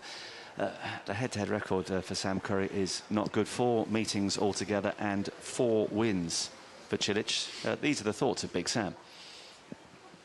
Yeah, I lost to him 16-14 in the 5th years back. I lost to him 6-4 in the 5th in 2009. I lost to him 6-4 in the 3rd at Queen. So I've had some tough grass court losses to him. So I'm sure my coach Craig will look at those results and maybe we'll tweak a thing or two. I haven't talked to him yet about it, but part of it's mental, part of it's physical. I'm going to go out there and just try to keep doing what I'm doing these last 5 matches, and hopefully that'll be good enough to win. I don't think that Sam is a great one when it comes to stats. He said 16-14 in the 5th. No, Sam, it was 17-15, and he lost 6-4 in the 3rd at Queen's in 2012. It was 6-3. So he's glossing over. A loss is a loss. A loss is a loss. It's the right thing. Difference. I mean, how significant is that head-to-head record today? It's significant, but the matches are very, very close. And I think that Sam is playing by far the best tennis of his career. I think if he's got a chance, this is going to be it. I think he does have a chance today. I mean, you wouldn't put a lot of money on it, but he's got a shot. But you've liked the look of Cilic from the first round, Wayne, haven't you? Why? My pick was Rafa, Roger, and Mirin. Those were my 3 that I picked at the start of the tournament. Just loved the way they've been playing, the confidence levels, the grass courts, the way they play on the grass. I just thought that those 3 were the standouts. I got 2 left, so I think I've done fairly well. You've done extremely well. Of course, he got to the final at Queen's, Claire, lost to Feliciano Lopez. He's also won a Grand Slam title before. We mustn't forget that US Open success. So he's got the experience, even if a lot of people at Wimbledon won't necessarily associate him with big match occasions. Well, outside the top 4, there's not very many other players that have got that Grand Slam in them. So, you know, he's done that. But he looks, whenever you look in his eyes, like he looks like he's just, you know, this is meant to be for him. He looks like he's the same in terms of his belief, the same type of guy that he was that year whenever he did win the US Open and what he's been bringing to the court. But I agree again with Wayne. It is a very hard match to call, because although they've had that 4-0 record, those matches were so tight. So it's going to come down to a couple of points. But I think what has been so good about his tennis throughout the championships and Wimbledon beforehand is that he's been, like the other 2 that Wayne talked about, more so Roger, he's been playing his game to win points, as in he's been offensive. He's been looking to use his big strike tennis to be offensive all the time in the points, and I think that's what's taken him to this point, and, you know, could squeeze it, you know, going, you know, possibly in this match here. Who's going to play the big points the best, really? Barry M, you've been sitting on the fence for a lot of these men's matches. Well, I'm going to go with Querrey. I think, obviously, yeah, as they've all said, and I totally accept, you know, Cilic, the head-to-head record, he's come through, he's won a Grand Slam title, and had a, you know, the battle that he got through with Muller the other day. Querrey, there's something about Sam. I think finally, okay, you know, last year we thought, well, he beat Djokovic, but Djokovic wasn't in the right place, and but Murray, he still had to go and swing that racket against Murray, you know, the other day and get through, and also wonder, you know, against an injured opponent kind of thing, you know, that, and we've talked about that on the Wimbledon radio channel through the fortnight, how tough that can be to do, and he did it, and it was his 3rd successive 5-set win. So he's clearly, you know, got some mental strength, hasn't he, to have got him through those matches. And whilst they obviously have taken, you know, a time to get through, that the last one against Murray, the fact that it was 1-1 in those deciding sets, and he's had a day since, I think he'll be ready for this, and the opportunity, and all of a sudden, you know, maybe it is his time to do it. Okay, so 2-1 to Cilic, according to the panel here. Let's go back to Barry Cam. Before we do get your prediction, Barry, Avindri has emailed us in, says, funny that the Cowan said that Rybarikova would win her semi-final yesterday. So bearing that in mind, I'm not sure how closely we all listen to your prognostications on this match, but the floor is yours, sir. I can't defend myself. That was a shocking call, wasn't it? It was. So, does anyone want to listen to my prediction? We'll give you one more chance. Well, I went out on a limb. I said Federer was the overwhelming favourite to win the title. Brave man. And I did say Muguruza would play Venus in the final. Of course you did. I said that at the beginning of the year, because I felt that the way Muguruza was playing, especially at Eastbourne, where she was fantastic. No. We'll check that. I thought you said that Kvitova was the red-hot favourite. Oh, no. Yeah, well, I did actually say it was so wrong to make Konta favourite. Yeah. Anyway, stick to this prediction. We're running out of time, BC. 3-1 for me, Cilic. I think it's... who was the one who went for Querrey? Me. The wise old owl. Wise old owl. Well, maybe Barry, you could have the bragging rights tomorrow. Now, I see this as a match where Querrey's done unbelievably well to get to the last 4. But I think with it being his first Wimbledon semi-final, I'm not so sure he will be able to rise to the occasion as well as someone like Cilic, who I've just seen in his eyes that he is ready. He believes he can go the whole way. I think it's obviously, you don't need to say it from me, but it's going to be a huge serving fest. But I think Cilic will handle it better. I think his all-round game is better equipped than the giant American. OK, Barry, thank you very much indeed for your contributions, and thank you to Barry Mills. He could be the one smiling later on today if Big Sam comes up trumps, and thanks to Claire and to Wayne. Yeah. Anything Wayne says, Claire will say too.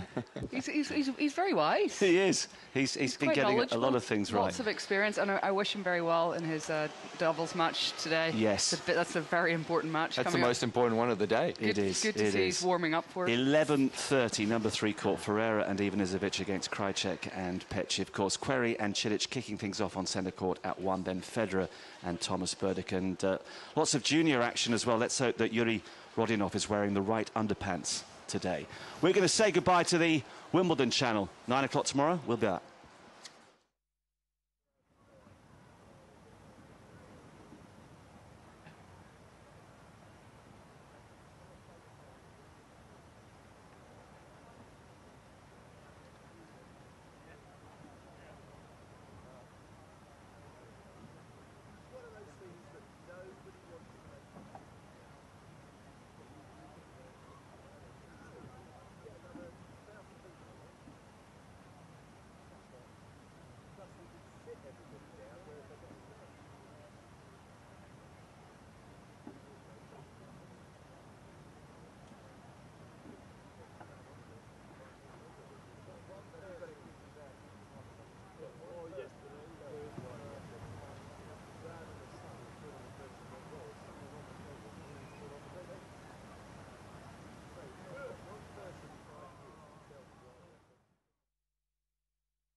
Well, good Friday morning to you. This is the men's semi-finals day. It is Friday, the 14th of July, and we are delighted to welcome you along to day 11 of the 2017 Wimbledon Championships. Plenty more people pouring through the gates here at the All England Club.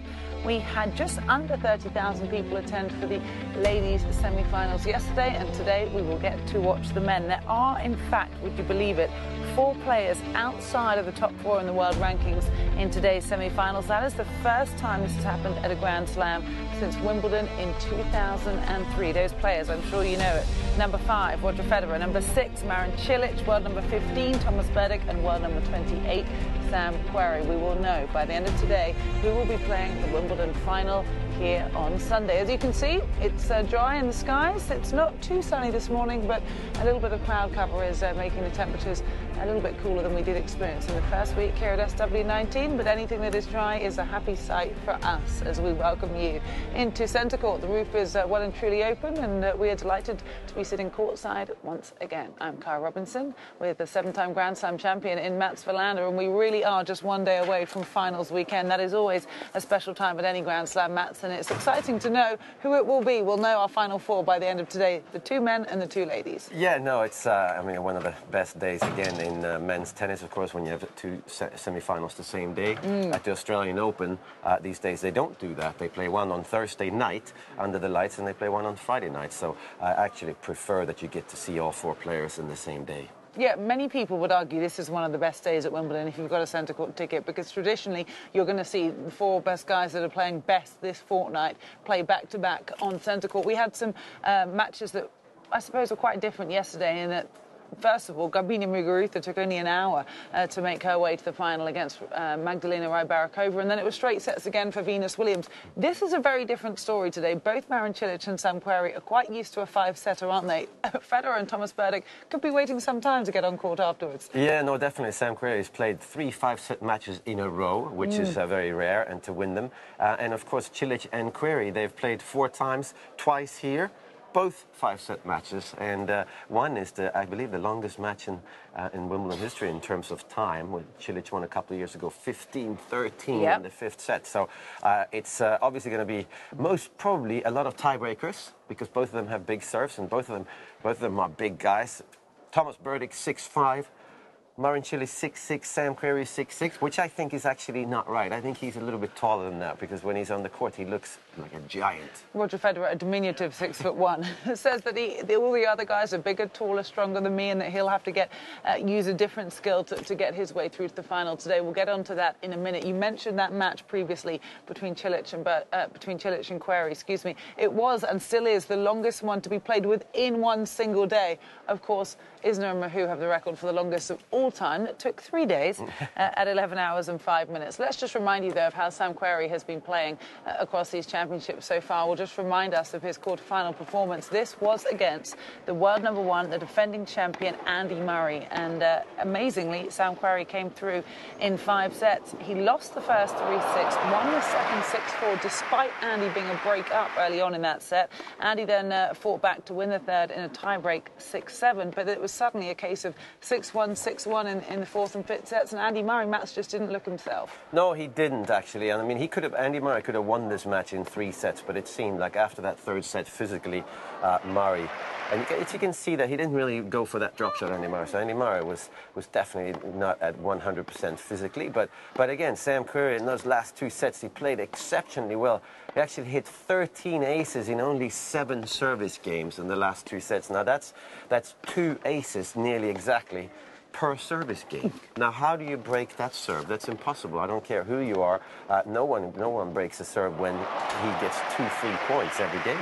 Well, unsurprisingly, he leads the list of total aces so far this championships. Yes, Sam Querrey has had 126 and is first on the list. His opponent today, though, Marin Cilic, is third on the list with 105. They're both big servers, but as you point out, Matt, Sam obviously has the edge in that regard right now. The concern is how fresh he is, how tired his legs are. You mentioned these 3 5-setters he's had. This one over Andy Murray. Prior to that, he had a 5-setter to beat Kevin Anderson to get into the quarterfinals, and prior to that, he had a 5-setter to beat Joe Wilfried Tsonga. At what point do you tire too much to face another big opponent in Marin Cilic? Well, I mean, possibly because he's a big guy. Possibly you could tire if you get up in the score and you have sort of set point, or you serve for the first set, and things don't go your way, then you can get physically tired because emotionally things are not going your way. But again, he moves so well for a big guy, and why he's so good on grass, apart from the fact that he's got really good hands for a big guy,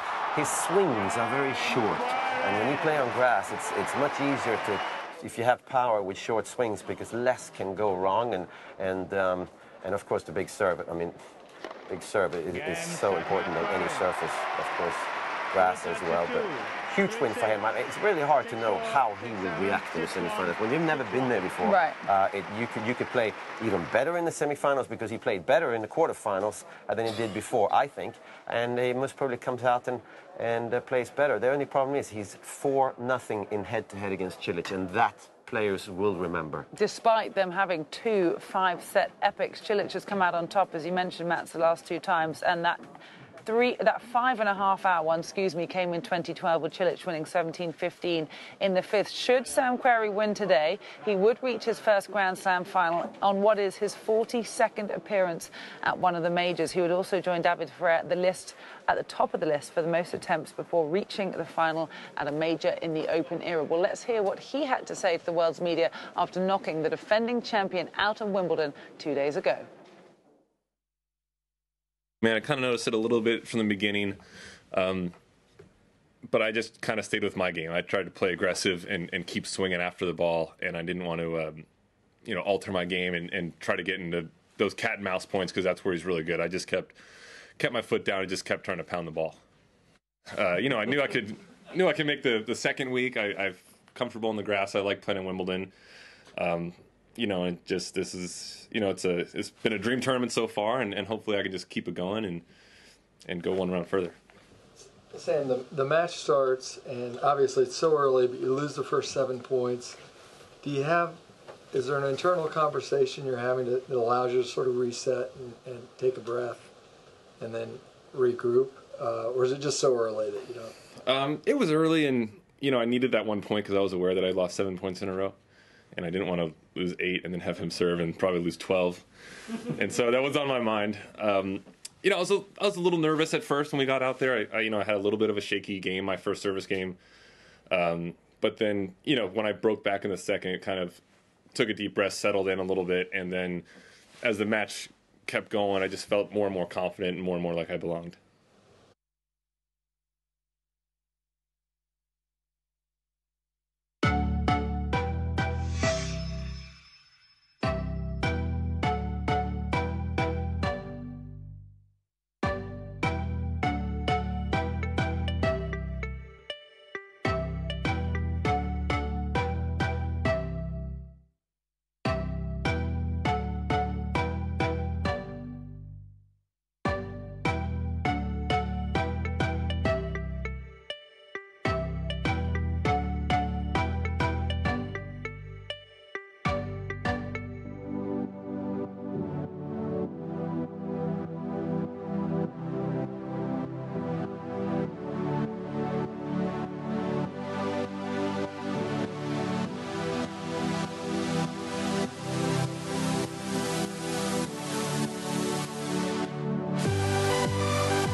Well, good morning, everyone. Welcome along to men's semi-finals day. Yes, it is Friday, the 14th of July, and day 11 of the 2017 Wimbledon Championships. Delighted you're all joining us from Henman Hill or wherever in the world you are watching the Wimbledon channel from. The sun is shining down on the grounds here at the All England Club, and it looks like quite a few people have already got their spot for the afternoon ahead.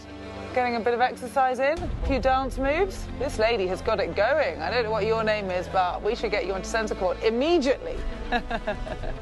Thanks for joining us, and we are here now to get you set for the matches coming your way on centre court today. They all begin at 1 o'clock this afternoon, and play begins on outside courts from 11 o'clock with the juniors and 11:30 for the doubles event. So don't miss all of that. We'll keep you posted for everything you need to know as the day progresses. I'm Cara Robinson. This is a 7-time Grand Slam champion. He's Mats Wilander, and that is centre court, and that is where the two men's semi-finals will be taking place today. It starts at 1 o'clock with Sam Querrey taking on Marin Cilic. Marin Cilic is probably the favourite on paper if you had to pick one, because he does lead their head-to-head. Let's just remind you how he played in his quarter-final, because they both had a 5-set match to come through. This was quite an interesting one, Mats, because, of course, he played Gilles Muller, who knocked out Rafa Nadal the previous round. This went all the way, which many people might not have thought it did, but Gilles Muller fought back to push this one to a 5th set. Looked like he'd just run out of gas, so losing the 5th, 6-1 to Marin. Yeah, you would think that maybe that match against Rafa Nadal finally caught up with Gilles Muller in that 5th set. But obviously, to get it to 5 sets was an unbelievable effort. But again, the debate continues when it comes to should we have a tiebreaker in Wimbledon, obviously because it's so difficult to break serve as well, and we do have these long matches. And maybe Gilles Muller was affected by the Nadal match, but I mean, he's just playing great tennis, Gilles Muller, and it's a big win for Marin Cilic, because what a chance for him to get to his first semi-finals. And it's not easy for Marin Cilic to play under that kind of pressure. But yeah, he's playing some great tennis. And some of the players, actually, Roger Federer, early on in the tournament, guessed that Marin Cilic was going to have a great tournament and potentially go all the way to the finals. Yeah, Roger called him out, didn't he, early on? What do you make of Cilic's game post the Ivanisevic era? Because this time last year he had Goran in his corner, now he doesn't. I mean, I think he's not playing as well as he did when he won the US Open in 2014 and won the last 3 matches quarters against Berdych in 3 sets, semis against Federer 3 sets, Kei Nishikori in the finals 3 sets. He played the best tennis of his life during sort of 5-6 days. But overall, I think he's a better player. And that part where he gets emotionally more involved is an advantage for him these days, because most players don't really, and he does. And I think it makes a big difference for players when they're able to channel their energy in a positive way, which is what he only does. When he gets upset, he doesn't really show it, Marin Cilic, anymore. Good, so you like emotion on the tennis court if it comes out in the right way. Absolutely. Good emotion. Yeah, absolutely. Now, I'm sure that Goran Ivanisevic has something to do with that, but now it's coached by Jonas Björkman. Of course, he got here to the semi-finals once as well. In his 13th try, Jonas Björkman got to the semi-finals, so he got to, as a 35-year-old. Now, is it Federer Field? I was thinking of something with Federer. Do you guys like that? Are you on Federer's field? I think maybe. There's no more British Open. I like that. Can you copyright that phrase, Matt? So you just come out with that all on your own? I was just thinking about it walking over here. Just thinking about strawberry fields forever, because there's a lot of strawberries, and now Federer Field. I think maybe today it should be called that, because I think most people that are here, they're really here to see Federer. Well, there we go. I had heard the Conta Climb yesterday, but she's no longer in. I'd also heard Conta Kilimanjaro. That was perhaps a bit wordy. We'll go with Federer's Field, guys, today. There seems to be lots of colour over there. Hope you're all going to enjoy the day ahead. A few Swiss flags. There you go. You see, he's the king of the court. We can see you. And also those caps, RF caps. I mean, everybody has it pretty much, and there you go. Well, you mentioned Marin Cilic and his coach now, Jonas Björkman, working with him. This is Cilic's 11th Wimbledon appearance, and he is trying to get to the final here at the All England Club for the very first time. Let's hear what he had to say after his 5-set win over Gilles Muller on Wednesday. I think that obviously goes back to the start of the tournament. Even preparing for every single match in a same and similar routine, it has enabled me to, come to the point and to the high level of tennis when I need to. I think today was extremely important to be very mentally fresh and to believe, obviously, in my abilities, even though at the beginning of the match I didn't start so well, but I was quite focused and calm, even after dropping that first set, to continue on that path and to obviously believe that I'm going to continue to play good tennis. It's another big match, obviously a lot at stake, but for me preparation is going to be very similar as any other match in this tournament. I'm going to be extremely focused on myself to do the things that I was doing really well so far in the tournament, and obviously in preparing the strategy, it's obviously going to be a little bit different than today, but those are always small details.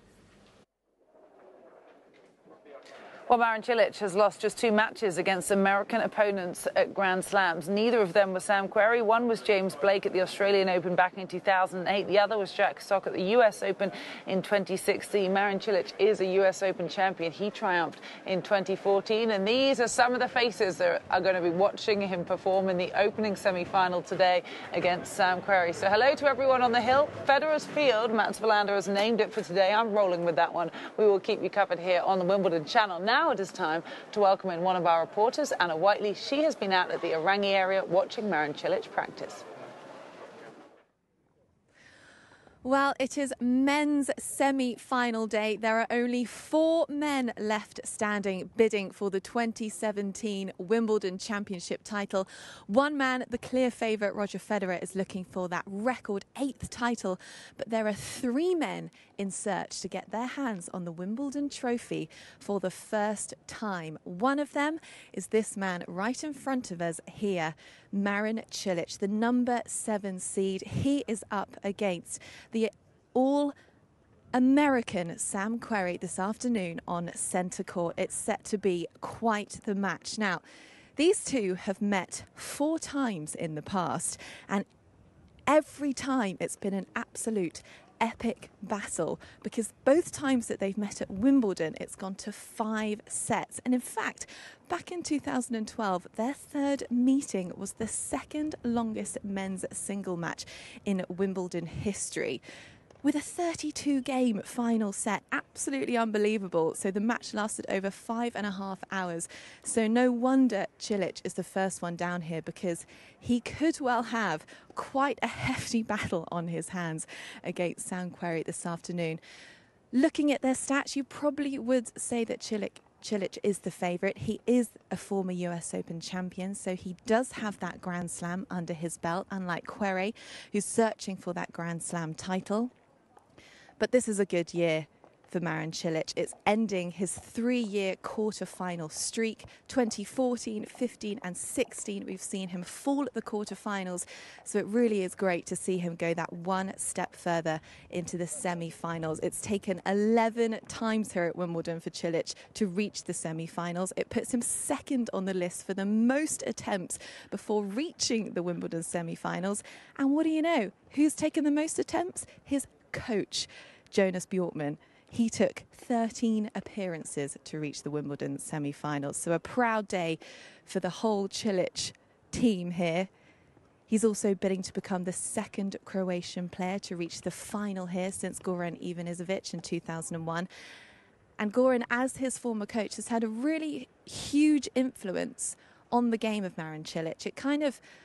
He taught him to become a lot more fearless. He taught him to put that power into his serve and to believe in his game. They're no longer together, but Ivanisevic has had a huge influence on Marin Cilic's game over the years. So this really is going to be a good match. As you can see, he's just serving right now, and he's got an absolutely enormous serve, this man. 33 aces he served in the quarterfinals against Muller. An absolute weapon that I'm sure he will be using to full advantage today against Sam Querrey. So this is just one of our semi-finalists today on men's semi-final day here at Wimbledon. Marin Cilic versus Sam Querrey later on this afternoon on centre court. And whoever wins this match could well be going up against the all-time great 7-time Wimbledon champion Roger Federer. So there is a lot to play for.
It's gone long, and there it is. Not this year for Gordon Reid, not in the singles at least.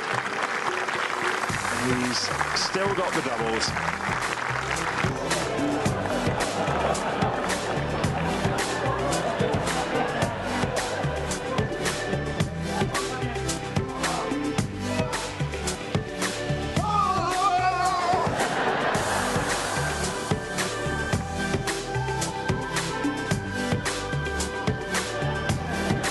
Quite ready.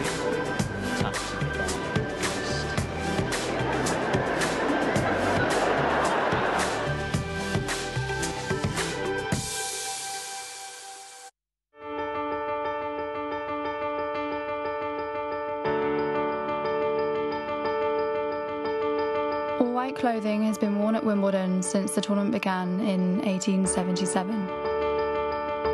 Since then, styles have changed and evolved.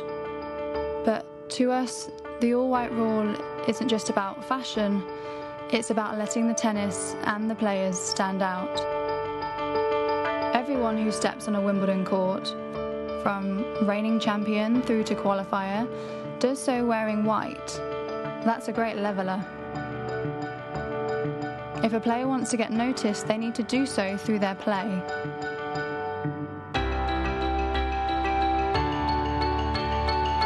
and that's a tradition we're rather proud of.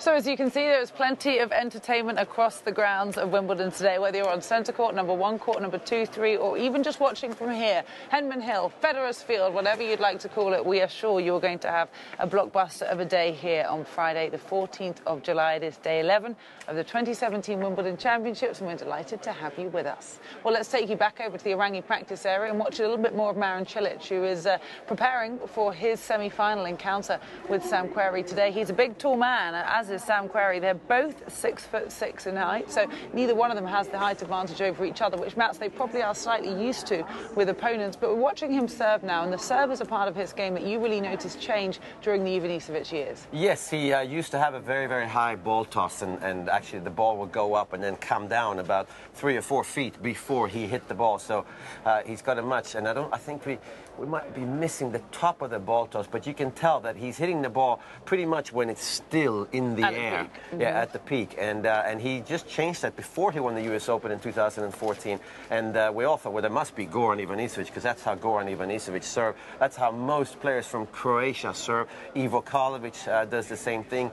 Ivan Ljubicic, of course, who's coaching Roger Federer. And now Marin Cilic is doing it, and Thomas Berdych, who also worked with Goran Ivanisevic for about 6 months, I believe. And one of the things that Goran changed with Berdych was the same thing. Berdych used to have this extremely high ball toss, and the high ball toss is difficult when it's windy, and it's also difficult to hit the ball when it's coming down at such a speed, so it becomes sort of nearly like an overhead, and you don't want that in the serve. You want to possibly hit it at the peak, maybe a little bit higher, but it's made a big difference to his serve. It is a weapon these days. It didn't used to be such a big weapon because it was very inconsistent, but today obviously it's a huge weapon. So you're a fan of this change? You think, okay. It has much better rhythm when you have that, and some of the best servers in the world usually do that. Somebody like Roger Federer hits the ball pretty much when it turns around. Again, maybe the ball goes a little bit higher and then comes down maybe half a foot, and then they hit it. It's just easier to reach up for it when it's still.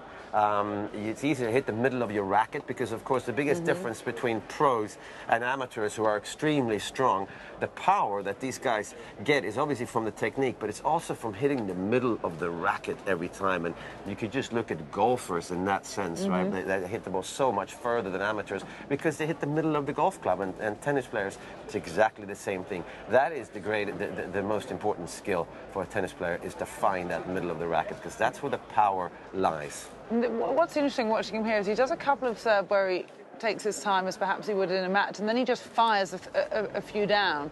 What's he trying to do? Just get into the rhythm, get the feel, or would you rather see him take a little bit more time between each serve? No, I wouldn't. I would rather see him take less time, and he's just trying to find your rhythm and trying to warm up your shoulder. Okay. I mean, you're never going to serve the same when you go out in the match court, and actually makes a difference. And also the difference when you serve, the difference is the scoreboard, because you're going to serve one way in the first point of the service game. You're trying to maybe hit your favorite serve, which for a lot of guys is out wide, especially on the grass court, and hit that slice serve. That's the safest one. And then when you get ahead in the score, maybe you consider going for a flat one. So I think here you're just trying to find a rhythm a little bit. The one thing that he has to be careful of, these are most of them second serves, I believe, and what he has to be careful of is he used to throw the ball very far behind his head, and that's good for a second serve, but not necessarily great for the first serve. You want to throw your first serve toss a little bit more in front of you, and as we look at him, to his right, to our left, a little bit more than the second serve. So here's an interesting question that our viewers may not be aware of. How much does a player's serve differ between their, or should I say, how much does a player's technique differ between their first and second serves? Are they two different serves entirely? Yeah, well, the technique, not necessarily, but you definitely want to throw the ball behind your head a little bit, and then you want to hit up on the ball so that you can get obviously some slice spin in there, but you also get some top spin. A good second serve has nothing to do with speed. It's more about the depth and the height of your second serve. It's much harder to return a serve that's deep in the service box that has a lot of spin on it. Whereas a first serve, you're obviously trying to hit it as close to the top of the net as possible, trying to hit it nearly as hard bodies you can all the time.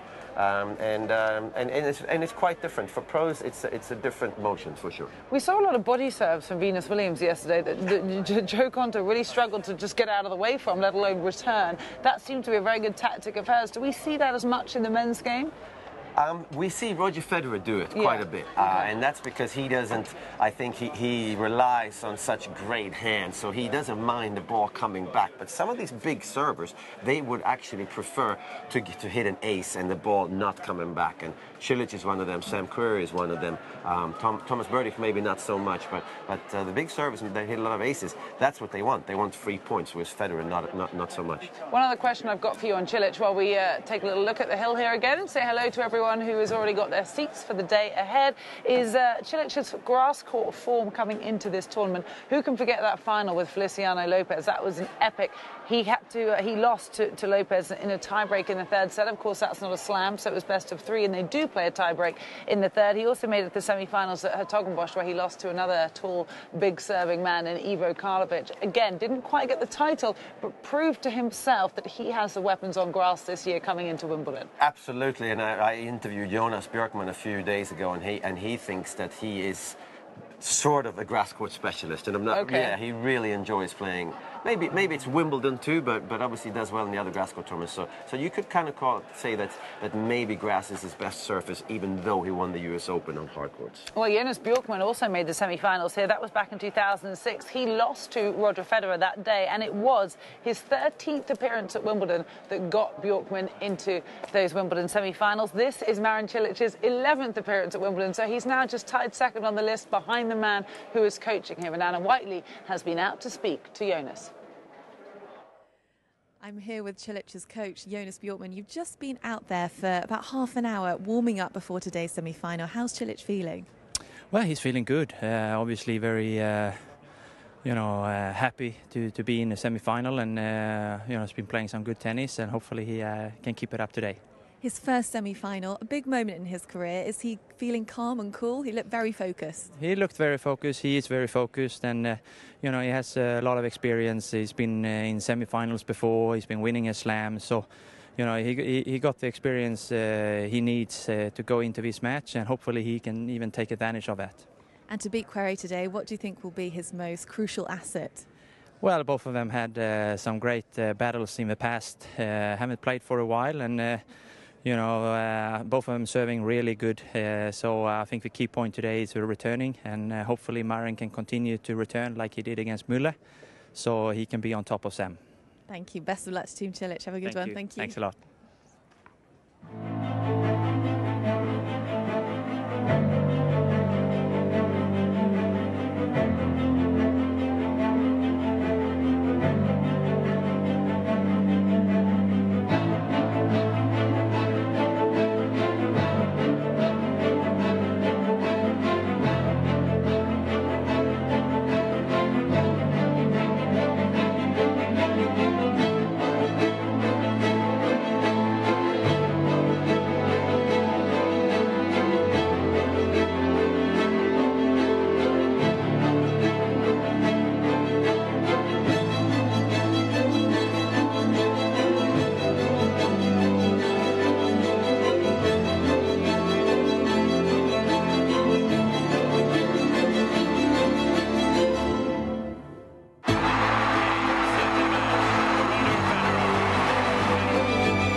Well, today, the king of grass, 7-time Wimbledon champion Roger Federer will take to centre court once again, and you can all watch him from Federer's Field or wherever you are around the world. Our coverage on the Wimbledon channel will continue throughout the day. Roger Federer, though, does today play a good friend in the form of Thomas Berdych. He is trying to reach a record 8th title here. He's also bidding to reach a record 11th Wimbledon final. So he's only lost in the final 3 times that he's made it there. He's also yet to drop a set at this year's event. Very impressive record for him. He's actually only done that twice before in reaching the semi-finals at Wimbledon. You've got to think that's going to help him at his age. Mats, who's 35 years of age. Thomas Berdych, they're also in his 30s. He's 31. Roger Federer has kind of come out in the press and almost tried to make it out like, I'm not sure the underdog, but saying, you know, these guys are all taller and stronger than I am, and I've got to figure out a different way to try and carve myself and carve my way around the court with my kind of slices and drop shots and spins and maybe my consistency, he then alluded to. It's kind of funny to hear Federer speak like that, because we all know, as Thomas said himself, that he's got to beat the man who is the greatest of them all. Yeah, definitely, but I think it's important, that stat, that he's only done this 3 times before, not losing a set. He's only done it 9 times out of the 42 times he's gotten to the semi-finals. 9 times has he gone through without losing a set in Grand Slam play. So he's obviously not only Roger Federer, 35 years old, he's the best player in the world at the moment. He's won 3 titles. He's beaten Nadal in 2 finals, and apart from the Grand Slams, he's won Indian Wells and Miami, and those are considered the 2 biggest tournaments, I would think, outside the Grand Slam. So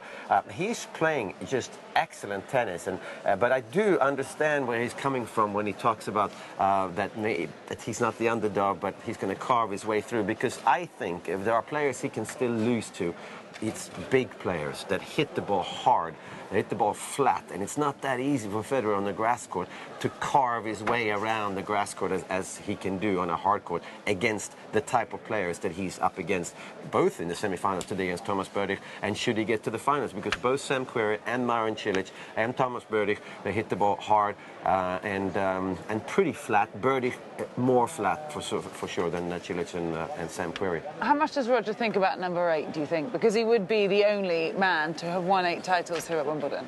He thinks about number 8 more than number 19. That's for sure. Yeah, interesting. I think that the 18th Grand Slam he won at the Australian Open. I think we made a big deal out of that. He needs to win, the last one, another one. I think for Federer, it's just trying to win another Grand Slam. But here, I would think it makes a bit of a difference that he can surpass Pete Sampras, who also has 7. Yeah, 8 would be his Wimbledon total. 19 would be a Grand Slam total if he was to win the title this year, but he's still got 2 matches to go before we know who will be crowned the Wimbledon champion. This was his last match, the quarterfinals against Milos Raonic, in what was a rematch of the semi-finals last year when Raonic beat Federer to make it into the final here at Wimbledon for the very first time. He, of course, went on to lose to Andy Murray. Federer's a different man to who he was this time last year. He hasn't lost to a top 10 opponent since, and Milos Raonic hadn't beaten a top 10 opponent since, and he got the job done in straight sets despite Milos pushing him to a tiebreak in the 3rd. Yeah, absolutely an excellent match, and I think it was good for him to get pushed in that 3rd set, because the first 2 sets were a little bit too easy, especially the second one. And of course, it's great to win easily, because you get a lot of confidence from it. But the 3rd set, he was pushed, and you don't want to drop a set against Milos Raonic, because you don't know how often you can break him. But we see here the biggest change for Roger Federer is definitely his topspin backhand. It's a lot better these days, and I'm not sure he's changed his technique. I know that Stefan Edberg said that he was trying to get him to change his technique just a little bit, so that he's able to block the ball more than having to come over it and hit a lot of topspin. And with that, obviously, his return of serve, he's got such good hands, and it's amazing how he reads big servers better, because he usually ends up with more aces than the likes of Andy Roddick, Milos Raonic, and of course he hits it about 20 miles slower on average. So Roger Federer's ability to read serves and know where his opponent is serving is, no one has even been close to that. Well, he's had just 51 serves so far these championships, which is 8th on the list, and quite considerably fewer than the 2 men who will be playing the other semi-final today. Sam Querrey's had 126, Marin Cilic has had 105. Thomas Berdych is similar to him, though. He's had 50 aces so far. How much is age really a factor, Mats? We speak about it so much. We speak about the fact that he would become just the second oldest man in the Open era to reach the Wimbledon final if he wins today. The man who currently is the oldest and still would be is Ken Rosewall. He was 39 when he did so in 1974. Roger is 35. Nowadays, with the treatment and the fitness that these guys have, is age as much of a factor as people almost want it to be? I don't think so. Yeah, like normal people like us, you mean, or me. I don't think so, because it's not just happening in tennis. It's happening in football. It's happening in ice hockey over in NHL in America. So I think it's happening everywhere in the sports world because A, they take better care of their bodies. B, they know they have trainers that are more scientifically sort of educated, and they take care of their players. And also, the prize money has gone up in tennis, so everybody has a chance to now have a physical trainer or a physical therapist that travels with them and knows their needs, and that makes a big difference. Of course, like Federer and the top players have been able to afford that for a long time, but even the lower ranked players, like somebody like Gilles Muller, who's 34 years old, he also has that these days, and it makes a big difference. It really does. Yes, he is king of the court. We can see you guys, and everyone who is watching the Wimbledon channel from around the world can see you as well. You enjoy this men's semi-final day here at Wimbledon. We'll be checking in with you occasionally. We'll keep coming back and forth. Now, though, we're going to check in with the man himself. Let's hear what Roger Federer had to say after he beat Milos Raonic 6-4, 6-2, 7-6 on Wednesday. I mean, being the favorite or not the favorite doesn't matter. I mean, these other guys are all big hitters, so I feel like they will have their word to say of the outcome of the matches. You know, they got big serves, big forehands, big shot, big hitters, really. I mean, all three guys are taller and stronger than I am, so I got to figure it out a different way and carve my way through the draw somehow with my slice and my spins and my consistency, maybe. So I'm looking forward to do that. And then, really, I mean, things went by very quickly after Miami. I only had like 5 days off until I then had to get back and play the match for Africa with Andy in Zurich. After that, I went to Dubai and trained there and did a lot of fitness, actually. You know, prepared myself basically for the clay court season or for the rest of the season. Then I went to Seattle to play another match for Africa for my foundation. And then I came back to Switzerland at some stage, and the plan was to then go to maybe Madrid, but at some stage I said, okay, we won't do that, and then to Paris. And once I decided I won't go to Paris, well, then that's when I, for the first time, had time. Until then, I was still in the tunnel to get ready for the clay court season. So I didn't actually have like a break I did like I did have last year, where I really knew I will not play for 6 months. This time I just thought it was going to be maybe 6-7 weeks. It ended up being 10 weeks. So the last 3 weeks were actually quite relaxed. I could practice, but always manage my schedule. And if I felt like practicing more, I could do that. And sometimes when I did good practice and the weather was nice, you know, we turned it down again. So it was great. Do you feel supercharged now? Well, that was the idea, that actually the second week of Wimbledon is that I would feel my best, and I feel like it's coming along nicely, to be quite honest.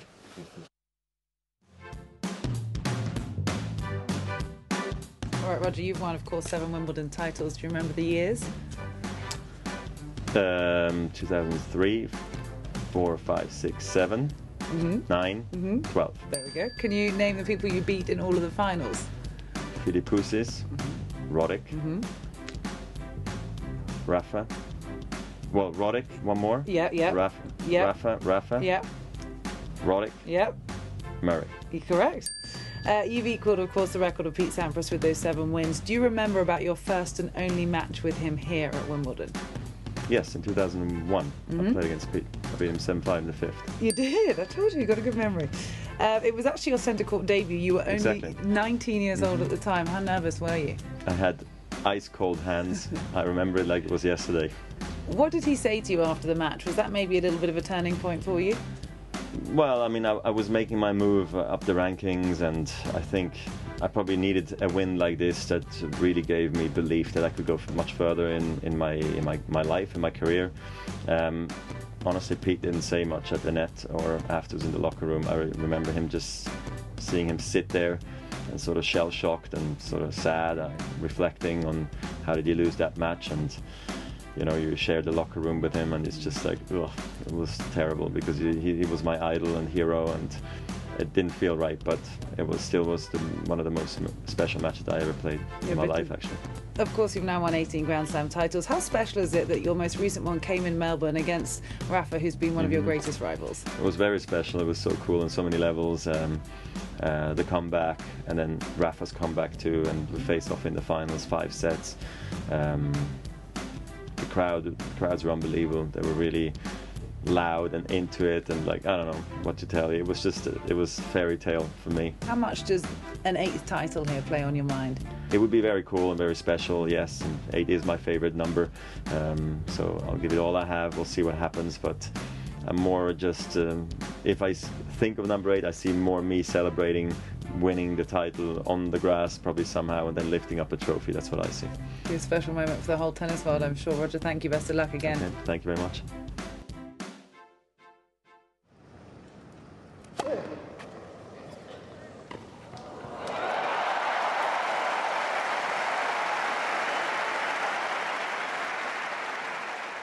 It's day 11 of the Daily Debate with IBM, and today we're talking about how players adapt and impose themselves on court. Well, I love this topic. It's not just about raw numbers, it's much more about playing styles. So when we talk about adapting, you're going to have different opponents. Maybe you've got a big guy like Marin Cilic that's very difficult to play, very difficult to hit through, and other guys more like a clay court, or maybe a David Ferrer kind of player that in order to impose against David, you need to go to the net more. So this is taking the numbers, looking at the game styles, seeing who can change their game. We're going to come in and say, here's my game plan A. But if I need to, I can go to B and C and D to get the win. What we're going to look at to start with is 2 very separate areas. One is serve and volley points from the greatest of the greats here at SW19, and the other is baseline points. So I want to start in the green columns. These are the serve and volley points. It's really clear here. We have Goran Ivanisevic at 70% of all his serve points are serve and volley. Pete Sampras at 69%. I would say almost all of their first serves are going to be serve and volley. Some of the second serves are going to be serve and volley. And it's really interesting that we're seeing when they serve and volley on a second serve, they actually win more than serving and staying back. So these 2 guys are doing it a lot. Agassi, Murray, Djokovic, and Nadal, they're doing serve and volley as a secondary tactic. It's more at a 40 love. It's more at a love 40. It's more as a surprise to try and keep the opponent guessing about what their strategy is going to be. Next up is baseline points. So let's get rid of those yellow lines. And what we look at now is there's a number of ways a point can end. It can end with, when you're serving, it could be a serve winner. It could be an ace or a double fault. Returning, we can make some return errors there. But if it gets past the serve and return, what's happening for these guys? They love the baseline. Right here, number 1, Rafael Nadal, 54.4%. Andy Murray copying him, 54.3%. And a lot of the other players, Agassi at 46, Djokovic 51. And this is the only guy that is having a nice mix of serve and volley and baseline, and it's Roger Federer, who we're going to see in action later this afternoon here at SW19. But for the likes of Nadal, Djokovic and Murray, I mean, Craig, do you not think the fact that they play a lot of the points at the baseline has something to do with the grass here? These days, the grass here at the All England Club isn't as fast as it used to be in the days of Sampras and Ivanisevic. I like that. Now, it's important to understand that grass has, when we rate the speed of it, there's a slow court, a medium court, and a fast court. Grass is actually rated as a medium to medium fast court. We kind of have this idea in our minds that grass is just lightning. You can come in on everything. The grass changed in 2002 to 100% perennial ryegrass, and it's made the ball bounce up a little bit more. So when you're serving and volleying, it's not skidding through quite as low. It's sitting up, which probably makes it a little bit tougher to serve and volley here. But grass is fast if you manage to be really accurate and hit it on the brown patch, right? Well, that's more of a second week problem, and if you're in the second week, that's a great problem to have. Okay. All right, moving on, the women. So we see Navratilova and Novotná, two of our greats, serving and volleying the most on their service games. But what surprises me is Steffi Graf. For me, Steffi Graf was an all-court player, someone who had great volleys, but yet she only served and volleyed 1% of the time on her service games. And with our current modern-day players, I mean, even with the likes of Venus, Serena and Kvitova, the majority of the points won in their service games are all from the baseline. In the women's game, we just don't see an awful lot of serving and volleying these days. Yeah, I think in our minds, we remember back Steffi being at the net a lot, but it must have been more in an approach and volley situation than actually serving a volley. Okay, all right. So what does Watson tell us? Well, Watson backs up everything that IBM have been able to collect through the match data and tells us Roger Federer is the best at adapting his game depending on who he's playing against. Over the years, against any opponent, yeah, he's got everything. He can win points from the back, he can win points at the net. Yep. He's an all-round player, isn't he? Very complete. Right here we have two different lines. We have the dotted line, which is baseline points. We have Sampras, Djokovic, Nadal, and Federer. And we have the solid line, which is serve and volley. So let's just start with serve and volley, which is the solid line. Orange and blue is Nadal and Djokovic. They have been consistently low through their career here at SW19 with serve and volley. Sampras, consistently high, didn't change anything. There was no adapting for these guys, but there is one player that is absolutely adapted, and that is the green line, is Roger Federer. Early in his career, he adapted to the grass, he adapted to his opponents. Sampras and Federer only played once in their career. It was here at SW19, and early on, Roger Federer was actually serving and volleying as much as Pete Sampras did, and then it fell off a cliff right around the time they changed the grass here at SW19 and right around the time that Pete Sampras retired from the game. So to conclude, why has style changed? Personally, I think rackets and string, the technology, has something to do with it. I also think players these days are fitter, stronger. The game is played at a faster pace than it ever used to be. What do you think? Yeah, I completely agree. I think as you're developing your game now, we're seeing players adapting more. You can't just come out and say, I'm going to do what I'm going to do today and I don't care about the other side of the court. You know, embrace the grass, embrace the lower bounce, embrace the speed of it, embrace that it's tougher to stop and start, play behind the players more. And if you're going to impose your will here at SW19, it's going to be more with serve and volley, and it's going to be more with coming forward. And if you are at the baseline, it's going to be big ground strokes off the forehand and backhand side. So, well, hopefully we will get to see more clones of Roger Federer in the years to come. But who do you think is the best at adapting themselves? Someone like Roger Federer, who we've seen through Watson and through all the match data, he's been the player who's been able to adapt his game the most. Or is it someone like Serena or Venus Williams, who really impose themselves when they're out there on the court, and that's why they're still going strong? Hit us up again on social media, use the hashtag #WhatMakesGreat and join the debate.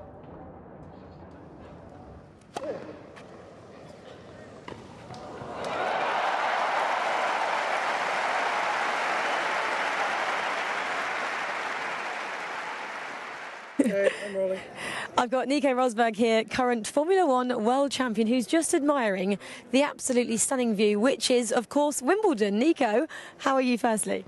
I'm very good, thank you. It's a special day for me to be here. You know, I mean, childhood memories. Yeah, of watching the Germans at the time, Becker and Steffi Graf playing, you know, and winning the championships here. So now to be here myself for the first time, yeah, it's going to be great fun. And I must just tell you that not many people get to come up here either. This is the broadcast roof, so you're quite privileged to come up here and see this amazing view. And when you're looking out over there, what does it kind of bring to mind? How are you feeling just having a look at this view? I'm just taking it all in because, you know, I've seen it all on TV, even just seeing the hill. You know, how many times have I seen the hill on TV? And now to be standing here, and then in a second we're going to be going on court, center courts, one of the most special sports locations in the world. Impressive. And you said it's your first time coming here. Is that because your calendar has never allowed it before? We know now you've retired, taken that decision to step away from your sport, but it's given you a chance to come and sample other sports, hasn't it? it's always on the British Grand Prix weekend, you know, so that's why I could never come. Before that, not sure why I didn't manage to get here, but the last 11 years that wasn't possible. So this time, first opportunity, I'm here for sure.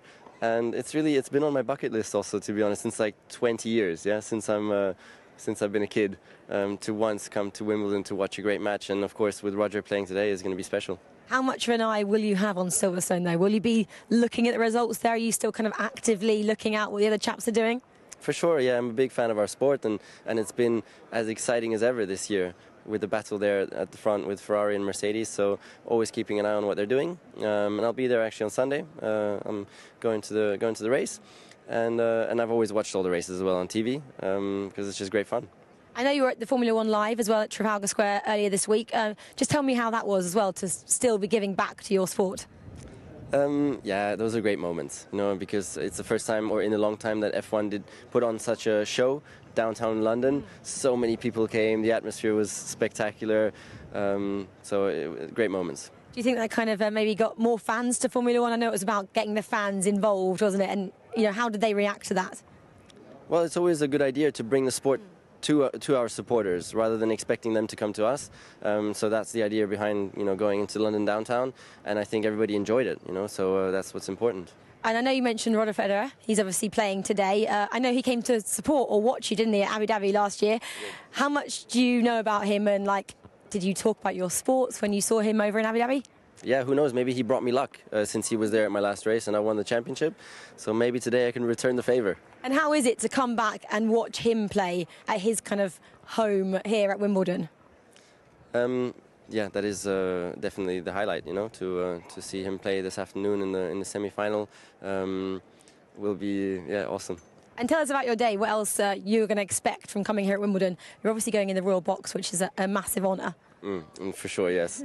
Big honour that is, definitely. And just meeting as well a lot of interesting people then. I mean, I just met Rod Laver 2 seconds ago, who's a massive tennis legend, of course. So those are just moments which are great. Did you manage to exchange a few words with Rod there and maybe get a picture? He was in a bit of a rush, and I don't think he's a Formula One fan. Oh no, he didn't know who you are. But we had a short conversation. Well, he's a legend, and so are you, because obviously you're a world champion. And also, let's just talk about what you're currently doing. Your life must have slowed down quite a little bit. Yeah, I mean, even that, it's really what I feel I needed, because it's been an incredible, intense last 20 years, and now, you know, slowing down a little bit, taking some more time for some other stuff, you know, has been lovely. So I'm really enjoying the moment. For me, it was the perfect moment to finish my racing career, and that in the way I did also, you know, with finishing right on top, feels awesome, you know. So now carrying that positive emotion into the next part of life is great. And I hear you have a new venture with your wife as well, something to do with food over in Ibiza. Can you tell us a little bit about that, please? Yeah, I mean, we have our own startup, but we did it a couple of years ago. So it's an ice cream parlor. You're all welcome to come and visit near the old marketplace in Ibiza town. And it's fun, you know. It's an exciting. Small projects like that are also very, very exciting to learn a lot and things like that. Maybe you could bring the ice cream here next year, because it could go well with the strawberries that we have here at Wimbledon. Have you tried them yet? That could be an idea. Have you sampled the strawberries yet? Because they are something that you have to also have on your bucket list. Okay, no, I haven't, but sounds good. I'll definitely go for it in a second when we're going for lunch. Perfect. Thank you so much, Nico. All right, thanks a lot. Have fun, everybody. Thanks. Nico Rosberg, who won't be competing in the British Grand Prix this weekend now that he has retired, but that's taking place up in Silverstone. Meanwhile, of course, Wimbledon is taking place down here in London, SW19, and many people over on the hill enjoying the scene here at the All England Club. The sun is shining, and we're hopefully going to have another dry day here for the men's semi-finals. It is one of the most highly anticipated day of the fortnight. 2 cracking matches scheduled for centre court and plenty of other play across the grounds for you all to enjoy. What has been renamed for today only Federer's Field, thanks to Mats Wilander. But we're delighted now to be joined by someone who was with us a few days ago, in case you missed it, Dr. Mike Turner.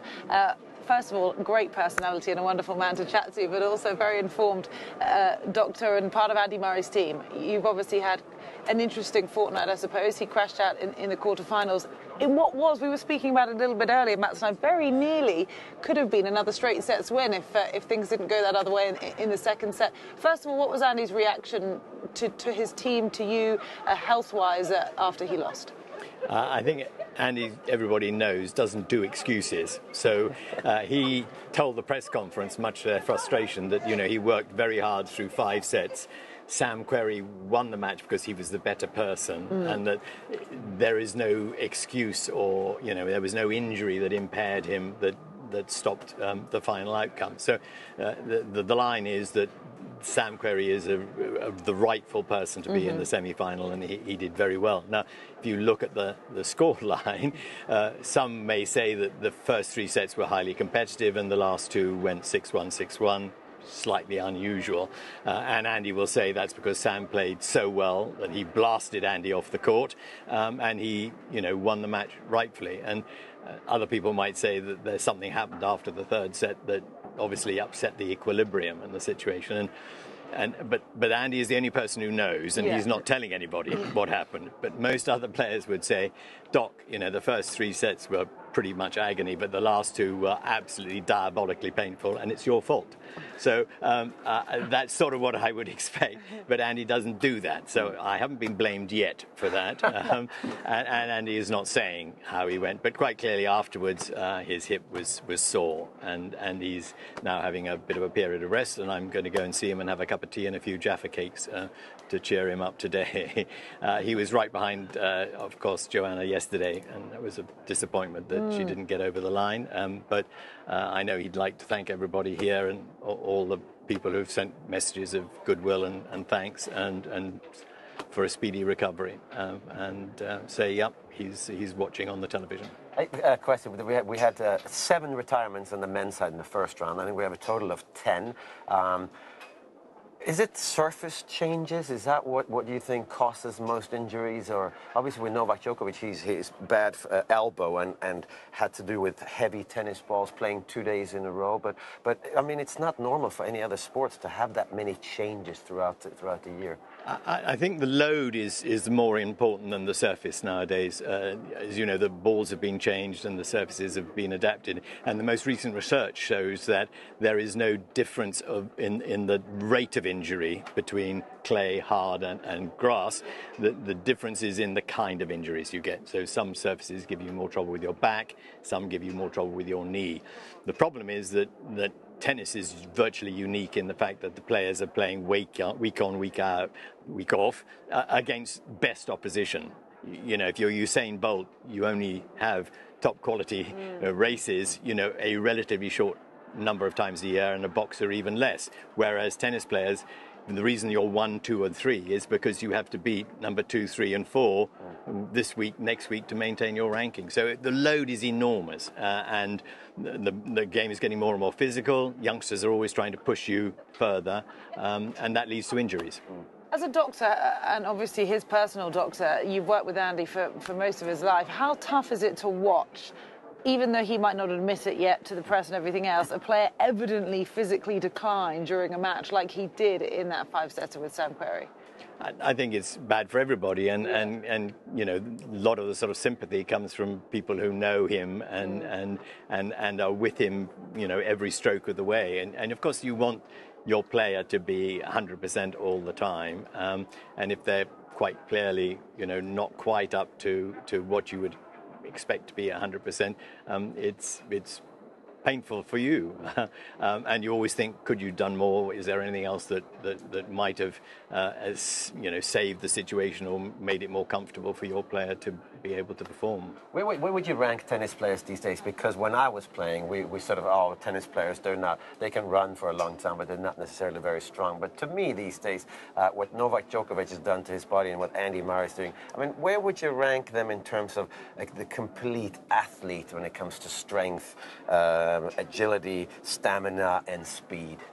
I think they're way above most other people because of the amount of time you have to play tennis. So most other team sports, you have a finite amount of time you're on the pitch, and you can also be substituted. Tennis player, once you've gone out there, if it's 3, 4 or 5 hours, you're there for the whole period of time. In men's tennis, the time between points obviously is quite short, but you're still serving every other game. You've still got to run around the court, you've got to go to the drop shots, and you have to have blazing heat and be able to deal with that kind of stamina. So they are amazingly fit, and when you train them in an environment where you see other Olympic sports, tennis players always do very, very well indeed. What was interesting is that we had those two big name crash outs on the same day, but very different. Novak Djokovic retired, admitting his injury. Andy Murray, admirably fought on, as you say, wouldn't make any excuses, and lost in 5 sets to a man, Sam Querrey, who deserves to be in the semi-finals today. The question is, what next? We know that there's still one more slam for the year. The US Open is in just a few weeks' time. He was asked a lot about it in his press conference as well. I presume now, as part of the cup of tea and Jaffa cakes you'll be enjoying soon at the Murray household, you will be trying to come up with a plan for what happens next health-wise, and when we could next see him return to the top level. Yes, I think that, we tend to wait until the heat has gone out of the situation, you're a little bit more comfortable, and then you look at the strategy and where you're going. So my job is to take Andy to the top of the hill, show him the view, and then, he makes a decision about where he wants to go forward, and that depends on what he wants to do in relation to, as you say, the US Open, and then defending points up to the end of the year if he wants to maintain his position as number one. Yeah, we'll have to see exactly what happens with Andy. Either way, I think everyone now realises perhaps how admirable it was that he actually got to this stage. And I think Claire Balding said, rather than the shock that he's left, actually everyone just impressed that he was able to make it through to the quarterfinals, evidently not at his peak. Entirely due to his medical supervision, as you understand. If it hadn't been for me, he would be on holiday in Torremolinos somewhere. Andy is a real fighter, and he is not going to complain about anything. He tries very hard. If there had been a situation where he really felt that he couldn't compete, he would have backed down. But quite clearly, when he went on court to play Sam Querrey, he was quite happy to give it his all, and he thought, with a bit of luck, that he would win that, and he might, with a bit of luck, have won it in 3 sets, which didn't quite happen. Well, enjoy your cup of tea, and good luck with the plans for the future. I'm sure we'll be seeing Andy Murray return to Grand Slam action again soon. All these fans here on Henman Hill certainly appreciating the update on his health, and we appreciate your time as always from the doctor who comes to share as all of his medical knowledge. Thank you very much, Mike. Thanks a lot, Carla. Dr. Mike Turner with us again here on the Wimbledon channel, and we're actually going to have to say goodbye to all of you on the hill that are watching us, because we're going to hand you over to other coverage. But if you want to continue watching the Wimbledon channel, you can do so on the website or on the Wimbledon app. So please come and join us that way if you can. If not, have a wonderful day here. It is day 11 of the 2017 Wimbledon Championships men's semi-finals.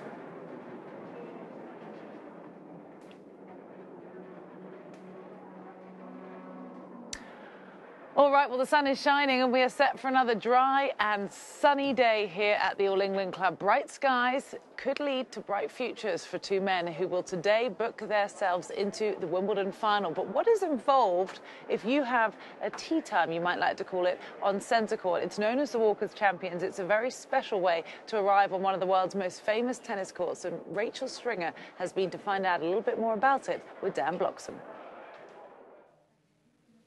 I'm with Dan Bloxham, the Master of Ceremonies here at the All England Club. Sounds like a very important role. Dan, just tell us a little about it, please. Yeah, I'm the sort of guy that gets everything rolling really every day. So they always say to me in the dressing room, what time's liftoff? And really my job is to make sure that the right players get to the right court at the right time. But try and make it kind of really friendly and relaxed, but also make it special. So the club are almost inviting them to come and play on centre, and what a special occasion it is.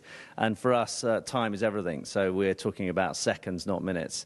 And obviously in the international world, time is very different in different countries, and that's the fun bit. Trying to explain to them the All England time, and they say, well, what's that maybe in another country? And I said, well, maybe it's a minute for you, So it's quite good banter, and sometimes I'm never quite sure if they're joking or not joking, so I always take it as a joke. So one of those roles, like you just tried to mention there, is escorting the players from here, or from the men's dressing room down there, or the ladies just behind us over there, all the way onto centre court. to get there on time for their match? They come through here then, and then where do they go from here? Well, we normally gather here, so this bit of area here is a very tense little moment before we actually move off towards centre. We know it's a 2-minute 30 walk, and if we do it that sort of easy speed, we've got 20 seconds left. If we get delayed by whatever reason, and maybe a royal party walks past us and we might wait a second, then we'd probably walk a bit quicker. So it's a 2-minute 20 probably is the exact time to get there. And as we go along the corridor, it's on finals day, it's like very calm in here. We just have the military stewards on all the doors. But as we come across here, you go past the general public on the walkway here in St Mary's Steps, and all of a sudden it goes... And they suddenly realise it's Andy or Roger or Rafa or Novak or whoever it is. And they actually go, it's amazing. They start jumping up and down. And maybe the parents with the kids, and the kids are looking at their parents saying, why are you going so crazy? So the players on finals day just ignore that. They kind of just stay right in their zone, walking ahead. You've got some more people here just behind the doors. And again, they try and just stay in their game. And some of them have their headphones on really loud, which is always quite funny to me, because I'm trying to listen to what they're playing, but I haven't quite managed that yet. And I'm just trying to keep a nice, easy pace. And all the way along here, if they weren't already excited about their match, they've got literally a countdown to who's been winning over the last sort of 80 years. And they're hoping I'm going to be next on there. Absolutely. On this side, you know, they've got players from their own countries, and they want to be part of history. So this whole walk it's kind of just is a build-up to that crescendo when we go out onto centre. And do you actually have to knock on the dressing room door to get them out, or are they poised and ready, waiting for you? That would be the dream. Now, I spend probably the whole day in and out of the dressing rooms, checking they're okay, checking they're happy, making sure they know what they're going to be doing, and really hanging with them, yeah. So I don't just breeze in and breeze out. I try and sort of stay around. On finals day, I'm probably in the dressing rooms 5-10 minutes before, but I'll be quite relaxed. We might have the cricket on or the Grand Prix, or I'll pretend I'm reading the paper. Any trick that I can have. Yeah, we've got some trophies as well around here, haven't we? Yeah, these are all the events and the sort of matches the club are involved in. And there's little landmarks that I know that I can hear as we walk across here. There's a slightly different sound on the floor, so I can gauge how far back the players are behind me. And this is plush carpet. If you can't see, it is plush carpet. I think it was Halep who said that actually it's like a hotel in here. It's like a 5-star hotel. And even when you come out on the ground as well, and you kind of don't notice that for people watching, do you? We only have plush carpet at Wimbledon, obviously. Yeah, no, well, we're entering into the members area. So we've come off the sort of way to the stands. We're now in the members areas, and we're going into the royal box. And as we come into this area here, it's often lined with the guests of the day who'd like to see the players go onto court. But if you have the president of, say, Spain or something, they will say to whoever's going down in their own language. Sometimes I don't know what they've said, if it's Serbian or it's another language, but they would say good luck. I imagine that's what they're saying. And as we come down here, it gets very tense. The trick here is obviously not to fall down the stairs, so I always hold on with 2 hands. And by now we're getting very excited. So the players are speeding up, and then it's getting quicker and quicker. Luckily, there's a cameraman ahead of us who actually he slows us down a little bit. Otherwise, I think we'd be running by the time we got down here. So I think as we come down, again, I can hear where the players are with the footsteps, and also I can look back just to see how far they are behind me. Because what wouldn't be great is to arrive with one player and the other player miles down the corridor. And can you tell which ones look really nervous? Do any of them ever look nervous, or are they that much professionals that they are so composed and calm? Yeah, I think the guys who've never been on centre before, they're more nervous. So as you get to the quarters, semis, generally the guys have been on here before, and I think they are super calm because they wouldn't want to give away anything to the opponent. So I'd say the phrase is excited, but it's controlled excitement. And again, here, if ever they wanted to know about, history, we've got 1877 on the board. So we're talking a big time that the events have been running, and they want to be part of that board. They all want to be the most Grand Slams. They want to be the most Wimbledon champions. So it's another physical reminder for them that the gravitas of what's going to confront them is huge. It's historic. And it's actually nice and cool in here as well. There's some good air conditioning in here. And when you get here then, Dan, is it about 10 seconds? You might have to wait about 20 seconds here, isn't it? We're nearly there. So we come into this magic bit of carpet, which today looks like a little bit of carpet. But on finals day, it has a camera here and a camera here. And I think it's 150 territories around the world it's going to. So we try and look very composed, and we'd say to the guys, so just check everything's ready for us. So I leave them here, and if I kind of know from glancing at my watch we've got a little bit of time, I'll be a little bit calmer and have a bit of a Hollywood moment. And then we walk out here. I look around here and you can see the digital, the clock here. So I can look across here and see on the wall the times. So I literally stand here and wait for that clock to tick over to 2:00. I think in this commentary booth is Patrick McEnroe, who I know him quite well. Often will do some strange face at me, which obviously I ignore completely. Because you're also being broadcast to about 150 million people around the world. When he's going, I will just look at he's not there. I check the clock, and then if it goes to 2:00, I think thank goodness for that, we're right on time. And then I'd say, I think we're quite relaxed when we talk to the guys. I could say, gentlemen, are we ready to play? But I say, okay, guys, should we go? Or keep it very, very sort of informal. And as we come out here, the crowd is there's a hubbub before we come out. But as I step out here, it starts to get much louder. Obviously, I think it must be for me, but then I realise there's a couple of guys behind me that's probably a little bit more important. So we come along here, and then we take our step over here. You always hear that little clonk there, so you know the players are behind you. And then as I get to here, it goes... So it's incredibly loud. And then, again, just look back to make sure I've got both players, because it would look not so good if one just stopped to do his laces or whatever, and you've got one player and not the other one. So there's always kind of things, even when you think you're there, that can kind of go wrong. So I come out to here, keep going, keep going, keep going, keep going, keep going. Step on the grass. Step on the grass, and I come to about here, and then I would just say to the guys, good luck, and I clap them onto court, because I think from here they can't go back into the dressing room. And if they did, I probably would work around them and stop them from going back in, because once they're on the court, kind of for that moment, then that's my bit done. I was going to say, during the match then, do you ever get involved? Yeah, I mean, I'm quite a good link between the players' boxes and the players. So sometimes I think, like on Monday, Kyle wanted some other shoes, and he was probably the only guy who might know to get the shoes hustled up for him. So that would be an interesting one. Or they need some more of their drink. They might just pass the drinks over to him. We might take them on. And then my other one, which is my new top of my CV, is I'm the toilet break king. Which I didn't think that would be on my CV, but talk us through it then. What do you do? Well, when they come off court, they're very pumped. Generally, they're either had a high or a low. They've been playing for 2 hours. Their body's like flying around, and as we go out to the bathrooms, they're kind of through a corridor, turned through some doors and on, and it's accessed by members and it's accessed by a few people. So it's not like only players, and often the players will run in and they could knock someone over, or so I try and make sure that I keep everyone out of the way and make sure they go to the right area, because if they go back upstairs, back to the dressing room, that's like 5 minutes, which we don't want to take 5 minutes from the play. So it's to be ready for the toilet breaks, and then to make sure they get to the bathrooms okay, make sure the umpires are with them, and then get them back out, which sounds quite trivial, but it saves some time, but also it makes it quite calm for them, because it's probably not many areas in an international in the middle of the match where they would go into a semi kind of area where there are other people other than that just working on the event. And last question, what would it mean to get Joe Conter and Andy Murray potentially in the finals, and for you to walk them out because you know them both personally? Do you think that would kind of put them at ease more as well, knowing that they have a friendly face escorting them onto centre court? Absolutely. So for the ladies, we have a really nice girl called Lorraine who helps with me, who looks after the ladies, who's played at Wimbledon as well and is a member. So again, a friendly face. And certainly for Joe, I probably would see her just five minutes before and on that one smile. But I think with Andy, I was probably the last person he spoke to before he went for his first final, and one of the first people that he saw when he came off.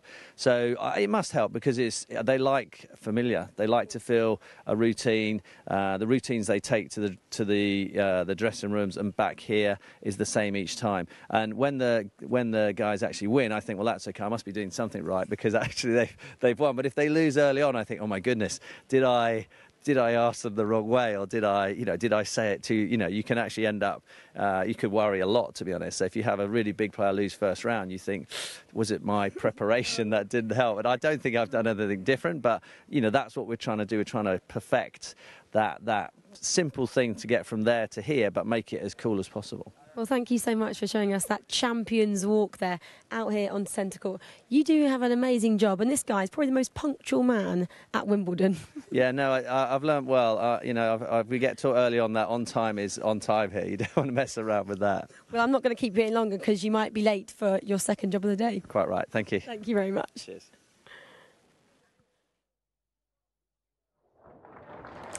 All right, we're going to see that walk of champions in the next couple days. It's almost championship weekend here at Wimbledon. The championships are rounding out. We're about to finish 2017. But before we do, of course, we've got some men's semifinals to play.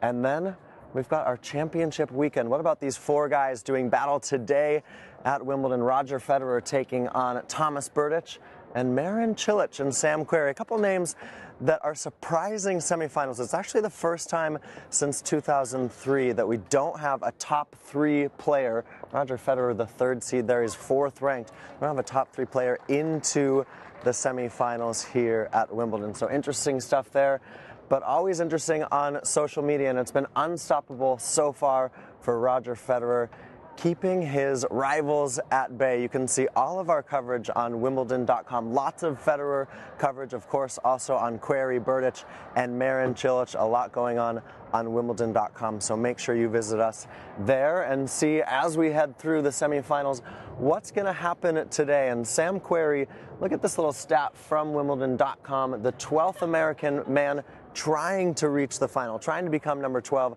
and the first since Andy Roddick did it in 2009. Roddick had an iconic final that year against Roger Federer, losing 16-14 in the fifth set. We'll see if Sam Querrey can beat Marin Cilic today and make the Wimbledon final. There he is, Mr. Roddick himself, trying for that pun on social media. Semi-final.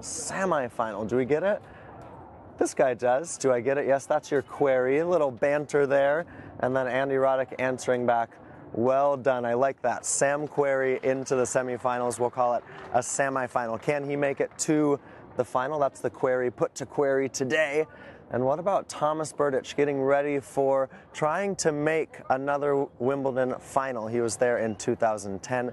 Can he make it back to the big match? He's been around for a while, has Berdych. He's 31 years old. First played Roger Federer at the 2004 Athens Olympics and won that match way back 13 years ago. He's on a 7-match losing streak against Federer dating back to 2013. Roger Federer 18-6 against Thomas Berdych. So can the Birdman make it into the Wimbledon final? That's also the hope for Marin Cilic into his first semifinal in 11 tries here at the All England Club. He was a 4-time running quarterfinalist the last 4 years, including this one, into the semifinals. Now he and Sam Querrey both have quite the golden opportunity to make that walk of champions on Sunday in the men's final. Well, Garbiñe Muguruza is going to make that walk onto center court tomorrow when she takes on Venus Williams. Garbiñe into the final here for the second time. She's playing a Williams sister. She played Serena in 2015, and now she faces, she played Serena in 2015. Now she plays Venus this year. So interesting stuff there. What about a shout out from Serena's fiance, Alexis Ohanian, the founder of Reddit, saying, so happy to see a Williams in the final of Wimbledon. Congrats, sis. He and Serena, of course, expecting their first child later this summer. Alexis and Serena not here at Wimbledon. Maybe one of them would show up for the final. You have to watch that player box tomorrow.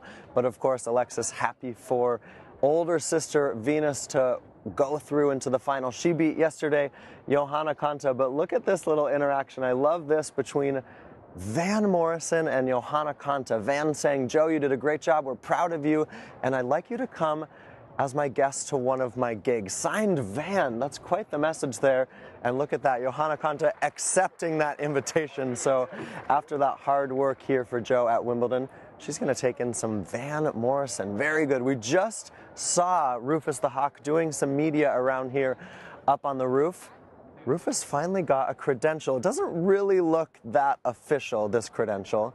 I think it may have been piecemeal, but we saw the players earlier this tournament making their own credentials with the Wimbledon Foundation Around the Grounds book, and now Rufus has his own credential. Rufus is looking very good. I think the beak, just need a little bit of yellow there on the beak, and we're good there with Rufus. Always making sure those pigeons are staying away from center court. And Venus Williams, let's look at some of the numbers around. It's been such a big social media topic. Venus Williams was the most read story on Wimbledon.com, third most over the last 24 hours. She's the oldest woman into the Wimbledon final since 1994. That's when Martina Navratilova finished as runner-up to Conchita Martinez. She's making her 9th Wimbledon final. Wow, incredible stuff. She's been a winner here 5 times, of course. 2007, 10 years ago, was the year that both Venus and Roger Federer made the final, and 75 Grand Slam appearances for Venus Williams. She's going to play her 102nd match at Wimbledon tomorrow in the women's final. She has 87 wins to her name, and this was that moment we were talking about just a second ago, 2007. That looks like quite the throwback photo. Can you believe that was 10 years ago? Roger Federer and Venus Williams holding those respective trophies. Could we have that same situation 10 years later? Perhaps. They're both into their mid to late 30s. Now, love this from Dovey, and a little sideways there, Dovey, but we want to know where you're watching from. So over this championship weekend, let us know where you've been watching or listening to the Wimbledon channel. Yep, a little sideways there. Let us know where you've been watching. Tweet us at Wimbledon channel. That's at Wimbledon CHNL. And let us know where you've been watching from. You could be featured on the touchscreen. I know that's a dream of yours, to be on the touchscreen. We could see your tweet up there. Now, Sam Querrey into the semifinal, as Andy Roddick puts it. Ben Rothenberg of the New York Times saying that Sam is a former Millionaire Matchmaker contestant. That was a show on Bravo in the U.S. It was actually a dating game. Sam went on a date. It wasn't quite successful, but telling Ben that he would be happy to take some time off to go on The Bachelor. Now, I think that's in jest because Sam's now engaged. Abby Dixon and him plan to get married, but also Ravi Upa, CNN contributor and a commentator, saying that he was a Millionaire Matchmaker star, a heck of a dancer, and also beats Djokovic and Murray. So Sam Querrey, quite the guy, and we do have that video. Oh, here it is. There's the dancing Sam Querrey that we've been waiting for. Horse heads in the background. We'll see if he can move into the final, dance into the final. Oh, Sam, you're never gonna live that down. We apologize here, but you've got to see these moments when someone makes a Wimbledon final, right? Those are quite the dance moves. We've got to see those on center court. Love that. Let's go ahead and move into Instagram. What's been happening around the gram? First off, our 4 semifinalists. 1 final here Friday. Let's see what happens with these 4 guys. Obviously, Roger Federer, a 7-time champion. These 3 other guys, no Wimbledon titles to their name. Thomas Berdych was a finalist here in 2010. And Marin Cilic, of course, that lone U.S. Open win. Can anyone overcome Federer? That's the discussion on social media. Is obviously the big favorite heading into this championship weekend. What about Federer getting a shout out from Hilary Swank? She did a little TBT yesterday. The Madrid Open in 2009. Hilary throwing her support to Roger. Wonder if she's going to be here. She's saying she's excited to watch all the tennis this weekend at Wimbledon. Will we see the famous actress? Perhaps there's Thomas Berdych hanging out at SW19. He's got a flat just nearby that he's been renting. His wife's here cooking for him. Very relaxed is Thomas Berdych as he moves into the finals weekend. Just pure joy yesterday for Venus Williams. Gotta be happy for Venus to move into another Wimbledon final, a 9th Wimbledon final for the 30. Venus Williams is 37. Can you believe it? This was a nice moment. Just last week, Natasha Hastings is an Olympic relay champion for the U.S. in athletics and track and field. Nice little picture there of Natasha and Venus. One of her idols, Natasha said on Instagram. Nice moment there for the 2 of them. And what about Gustavo Fernandez? He's the new world #1. There we go, in wheelchair. And he moved through yesterday, the wheelchair competition getting underway. Upset for Gordon Reid, the British player. He was knocked out. But Gustavo Fernandez, he's the #1 player in the world. He's the #2 seed here, and he won through yesterday. Great having the wheelchair competition here. And what about for these Brits, or excuse me, for one Brit, Heather Watson and her partner, Henry Kontanen. They've moved into the mixed doubles semifinals, also still alive in the mixed doubles. Jamie Murray and Martina Hingis. Could we have a Jamie Murray versus Heather Watson mixed doubles final? That could happen this weekend. We've still got some British players to cheer for all of you Wimbledon fans. Now, she's the new world #1, but she's taking it easy. Karolina Pliskova hanging out at the pool. She posted this just yesterday. saying it's her last day off after Wimbledon. She was knocked out, of course, in the second round by Magdalena Rybarikova. Hanging out is the new world #1. She's going to have her work cut out for her, defending a lot of points in the U.S. swing. She won in Cincinnati and then was a finalist at the U.S. Open. So we'll see how Pliskova does with that new #1 title to her name. And of course, it was a great run for Team Joko. Johanna Konta thanking her fans, saying it's been a wonderful 2 weeks. She also told reporters that she does think she can win the Wimbledon title one day. We'll see if Johanna Konta can do that, making it all the way to the semifinals. And then her coach, Wim Fissette, we had him up here at the touchscreen. He's gone, headed home to see his little boy, Arthur, little 2-year-old, going to celebrate his birthday. But a great run for Team Joko this Wimbledon as she made the semifinals, having just won 1 match prior here at Wimbledon. A great effort from Johanna Konta. Lots happening on social media. Please follow us on Twitter, Facebook, Instagram, and Snapchat. You've got to check out those Wimbledon Snapchats. And of course, we're covering everything for you on Wimbledon.com. Let's go to the woman who's covering everywhere on the grounds of SW19. It's Rachel Stringer. And with Matt Walters from the Merton School Sports Partnership, which is a charity supported by the Wimbledon Foundation. Matt, just tell us about the partnership and what it does, please. We're based in Merton, so we sort of govern 44 primary schools and 6 secondary schools and 4 special needs schools. And we basically ensure that the school sport that they're being provided is of the highest quality. And we also run a lot of teacher training programs and things as well. So basically, we just try and get as many children active as we can in the borough of Merton. So what do you put in place to make sure the training is as high quality as possible? We always ensure that our training follows sort of Ofsted guidelines and national curriculum, so we always keep ahead of things like that, just to make sure what we're delivering and what we provide for our children is the best they can receive. And what school kind of sport workshops do you put on for the kids which they particularly enjoy? Well, we've recently put on the top-up swimming programme.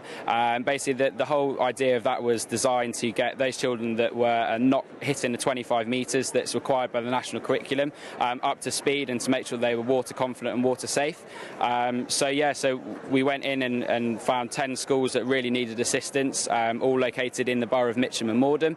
And so we went into the schools, did a lot of training sessions with the children just to make sure they knew what the programme was about. And then they all had 11 consecutive lessons of 35 minutes. And the idea of that was to just get them really up to speed. And some of the children were so unconfident when they started. But yeah, we just wanted to get the best out of them that we could. What's the reaction to that programme been as well? How many people have you now got swimming 25 metres? Well, we've worked with over 200 children on the programme, and it's only just started this year, and it's had a massive positive impact. From now that can swim a lot better, we've seen over an 80% increase in what they can do in the pool. Not all of them can swim in 25 metres, but it's a hell of a lot more than what was happening before. And also, it's just great to see their confidence in themselves, and you know they had a great time. And before they were really afraid of the water, and now they just can't wait to get in. So in that side of things, if we see smiles on faces, that's all we can ask for. And am I right in saying that particular project was funded by the Wimbledon Foundation, or partly funded? Yeah, absolutely. We received a lot of help from the Wimbledon Foundation. They kindly invested a lot of money into doing this. With any programme like this, especially when you're trying to target so many children, it does cost money. We really use that to help us make it possible for those kids, because a lot of them, they don't have that money at home, and it's really difficult for their parents to take them swimming. So this was a fantastic concept to be able to help them to do that. And how important is it having this relationship with the Wimbledon Foundation, and what maybe it will help you going forward to do as well? Yeah, it's fantastic to make partnerships with such brilliant organisations, especially when we're so close. And I think it's great for them to be able to have an impact on children that live so close, to the tennis championships as well. And we really hope we can strengthen the relationship and provide plenty of opportunities for children going forward. And Matt, let's just talk about where we are. We're at Wimbledon. We're on men's semi-finals day. A pretty cool day out for you. Have you been here before, and what are you hoping to watch? I did come a long time ago, but it was when they didn't have the roof on, so I think we probably watched about 20 minutes of play in the end. But unbelievable experience, and so very, very grateful to be here, and hopefully it'll be a fantastic semi-final day. Who are you hoping progresses to the final? Oh, it's got to be Federer, hasn't it? I think he's the people's favourite. So I really hope he makes it through today and gets through to the final. Absolutely. Thank you so much for chatting to us. No problem at all. Thanks very much. We started the shelter about 6 years ago. I was working at the Faith in Action Homeless Project that was open during the day, and it was just so heartbreaking to see people go out into the snow when we closed at the end of the day. So we came together with other people who were thinking the same things in the borough, and we set up the night shelter from there. Synagogue at Wimbledon is involved in the night shelter because it's one of the venues that hosts the guests one night a week, and we're part of the first group of 7 faith venues that host the night shelter. I'm Dave. I slept 10 weeks on the streets, in doorways, under trees, anywhere I could get my head down, in cold frosty days and frosty nights, until I came to the shelter. I managed to get into the shelter, and I was very thankful for getting into it because I had somewhere safe to sleep, food in my belly. You know, I know just by chatting to our lovely guests that it does make a difference, and what we see throughout our guest group is just health improve and spirits lifted again, and a lot of love, and we can hopefully see people on their way. Every shelter has its own volunteers, all kind, nice people caring of us. I mean, sometimes we feel like we have 5-star luxury hotel service or something. Having the funding from the foundation has made a huge difference. It really has taken just the pressure off, but more than that, actually. It just means that we can do more with our guests and just assist them further, and that has made a real difference. They're all fantastic, the volunteers, and they all need a medal, in my opinion.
You're watching the Wimbledon Channel, live coverage of the championships on day 11 here at the All England Club. It's men's semi-finals day and it's getting very busy there on Henman Hill. Everyone will be watching the big matches later on the big screen there on the side of court number 1. First up, it's Sam Querrey, of course, up against Marin Cilic, followed by Roger Federer and Thomas Berdych. Turning into quite a nice day. Sun's peeking through the clouds. You can see the London skyline away in the distance there, Canary Wharf and the Shard and all the other famous landmarks. And matches continuing, of course, as well on the outside courts. Exhibition doubles matches, wheelchair doubles and singles as well. Some of the junior tournaments still continuing.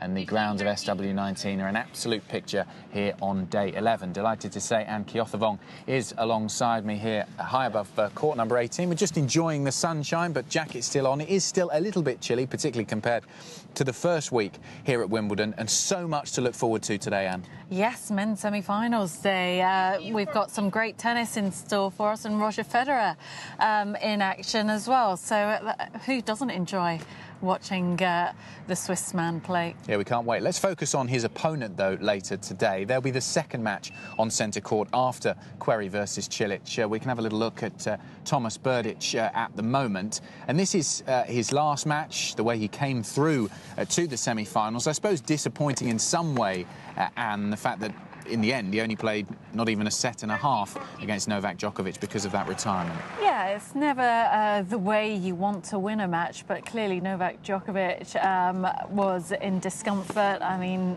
he was struggling on his serve as well as his forehand. I don't think he had a serve over 115 miles per hour, which is very unlike Djokovic. But, you know, Berdych, he's had a great run, and I'm sure he'd like to feature in another Wimbledon final and really disappoint all the Federer fans. Absolutely. And despite the quarter-final against Djokovic being a fairly short affair because of that retirement, he has had some quite long matches so far. Dominic Thiem, that went to 5 sets. He was 4 sets as well in that match before then, I think in the second round against Ryan Harrison. So he has been tested here at Wimbledon this year. Compared to some of the other players, it hasn't been complete plain sailing. Yeah, so there's no excuse for him not to look fresh when he steps out on centre court later. But, you know, he has been out on the practice courts grooving his strikes. But, yeah, he's probably the freshest. Well, I wouldn't say, actually. I take that back. Is he fresher than Federer? There's probably not too much between the two. But, yeah, he should be feeling as good as he possibly could be deep into the second week of a slam. Could you look, though, if you just would take the other view, could you look at this, the fact that he was only out on court, I didn't even think he made it to an hour. It was 2-love when Djokovic retired in the second set, as a bit of a negative thing because he hasn't had that test coming into what will be ultimately a very difficult test against Roger Federer. You know what, whether he's been challenged or not, it's going to be a different level of a test against Roger Federer. So whether he had come through this match in 4 or 5 competitive sets against Djokovic or just through retirement, today will be a completely different matchup for him. So we saw Thomas Berdych there, delighted to get through against Novak Djokovic, even in the circumstances with Djokovic retiring. Let's hear what he said after his match that day. It's a great feeling. I mean, I wouldn't see that, you know, it's like some kind of satisfaction of being, you know, up and down and whatever. I mean, so the season is how it is. Just only I know what I'm doing for it every day, and then this is it. I mean, I'm not playing tennis for anyone else. I'm just playing it for myself, and I'm happy with the way I handle it so far, and I'm having a good run. This is why I go to the court every day, why I go practice, why I do all the things that I have to do for my career and for my results, and this is the best thing. Yeah, today I think it was a little bonus of all the matches before, and that's just how it is. And really, I cannot be in the better position before the Friday's match.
It's gone long, and there it is. Not this year for Gordon Reid, not in the singles at least.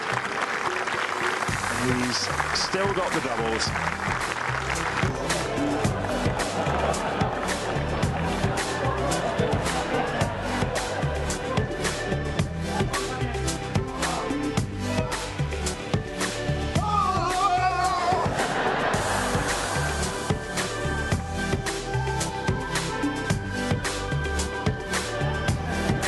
Quite ready.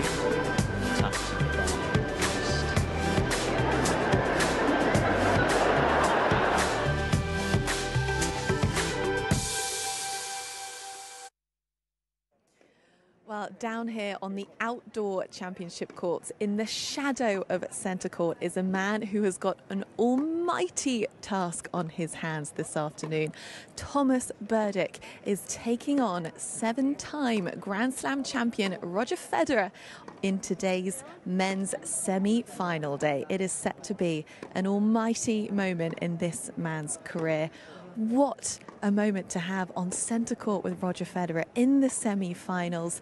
He's bidding to get into his second Wimbledon final. We last saw him there in 2010, so 7 years on, and he's hoping to find himself in the same position as he did back then. Yes, he is the underdog, but he's proved that he can knock out the best of the best here at Wimbledon. On his way to the final back in 2010, he beat Djokovic, he beat Federer, and ultimately he did lose out to Nadal. So we've seen his best here at Wimbledon. We've seen that he can be a world-class champion on the grass here within SW19. But this is a big day, so he's out here practicing. A really wonderful moment for the Thomas Berdych fans here to be sat so up close and personal to him as he practices for this afternoon's match. For anyone who doesn't have centre court tickets, there really is nothing better than coming out to these outdoor courts on a sunny men's semi-final day and watching your tennis heroes warming up, and that's exactly what the opportunity that these guys have got. So there he is, putting some power into those ground strokes. He's looking light on his feet.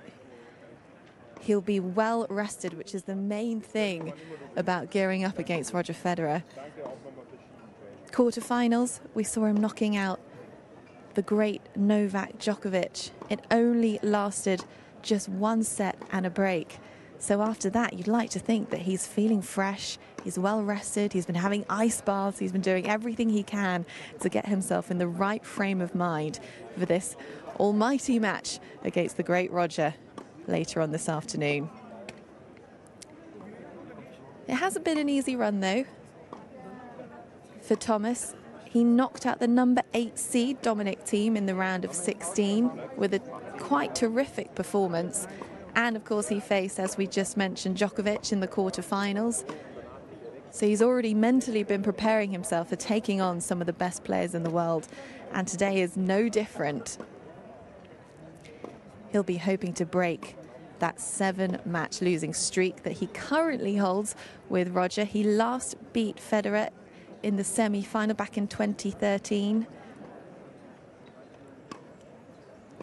And this is their 9th meet at a Grand Slam, their 3rd meet at Wimbledon. Currently, it's 1-1 in the head-to-heads in the Wimbledon meets.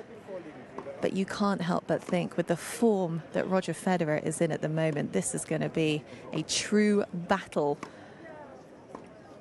of world-class tennis players. It's going to be remarkable to watch.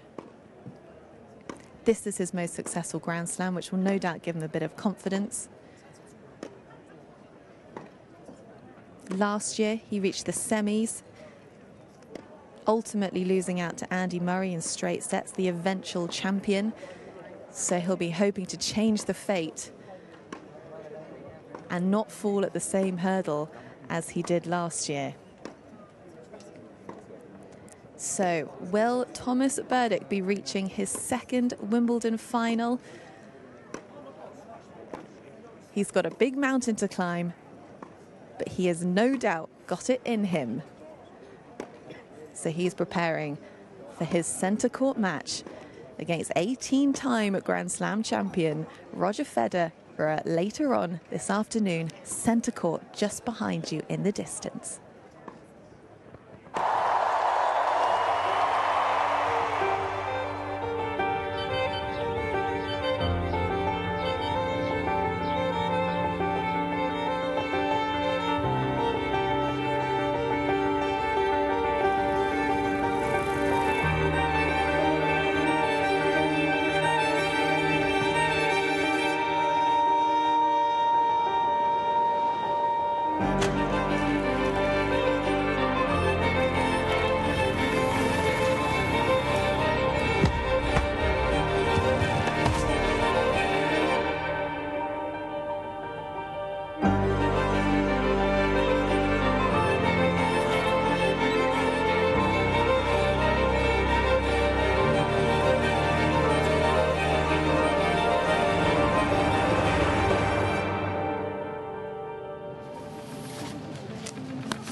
Welcome along to the Wimbledon Channel, live coverage of the championships on day 11 here at the All England Club. It's men's semi-finals day, and that is the scene inside centre court. A big hello to everyone watching in there. Play about to get underway in just under 45 minutes' time for the first of those semi-finals. It is Sam Querrey, the American, up against Marin Cilic, and a big hello as well to everyone watching inside court number 1, if you're inside there. After that, of course, is Roger Federer up against Thomas Berdych. Two mouth-watering clashes for us to look forward to. Querrey against Cilic and then Federer against Berdych. It's Adam Hunt here on Wimbledon Channel alongside Anne Piotrowski to continue our build-up to both of these big matches. We'll continue looking at the second of the two, and we'll talk about Roger Federer in just a moment, Anne, but time now for us to catch up with one of our reporters who's been watching him practice a little bit earlier on today. Anna Whiteley is with Roger Federer.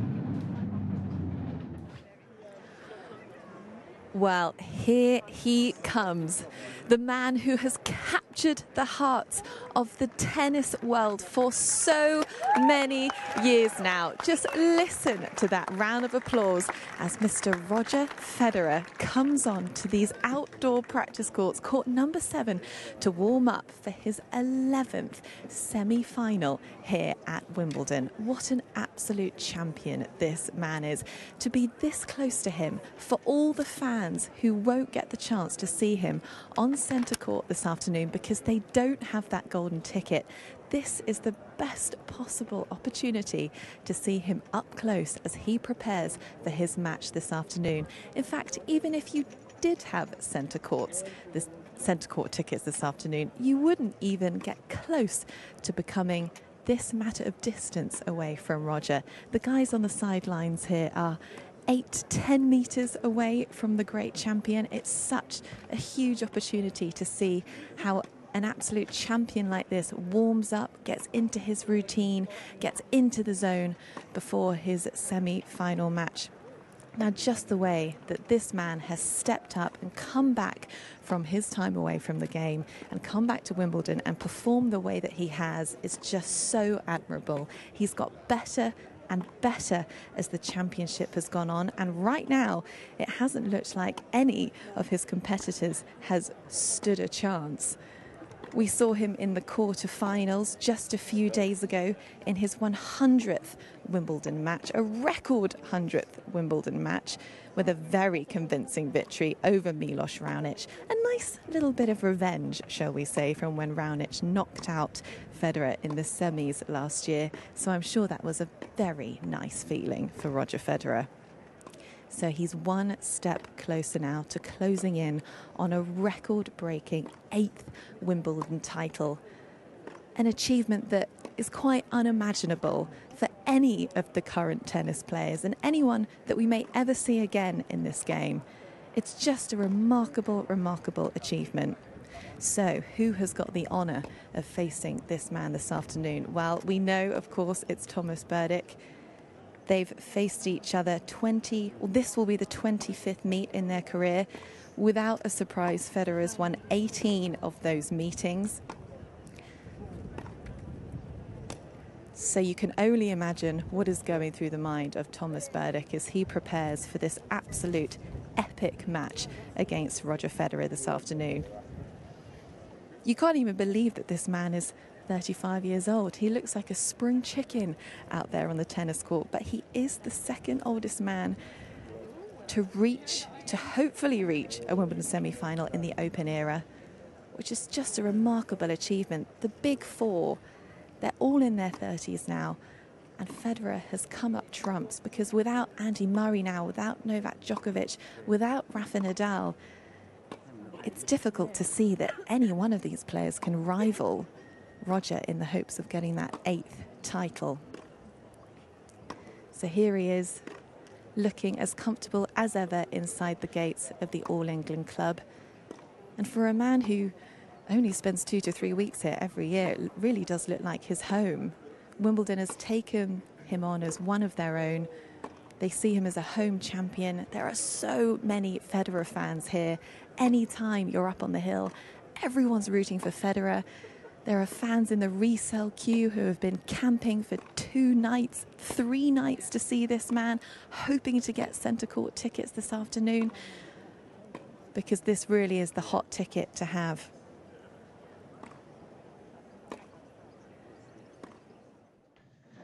So Roger Federer looking cool, calm and collected there on court number 7, so choosing not to practice down at Orangi. He was on at one of the match courts in the shadow of centre court, just going through his strokes, and it never really fails to amaze me just how chilled out he looks when he practices. Yeah, well, everything about Federer's game is so fluid, isn't it? I mean, he's intense, but not too intense. He just makes it look so easy.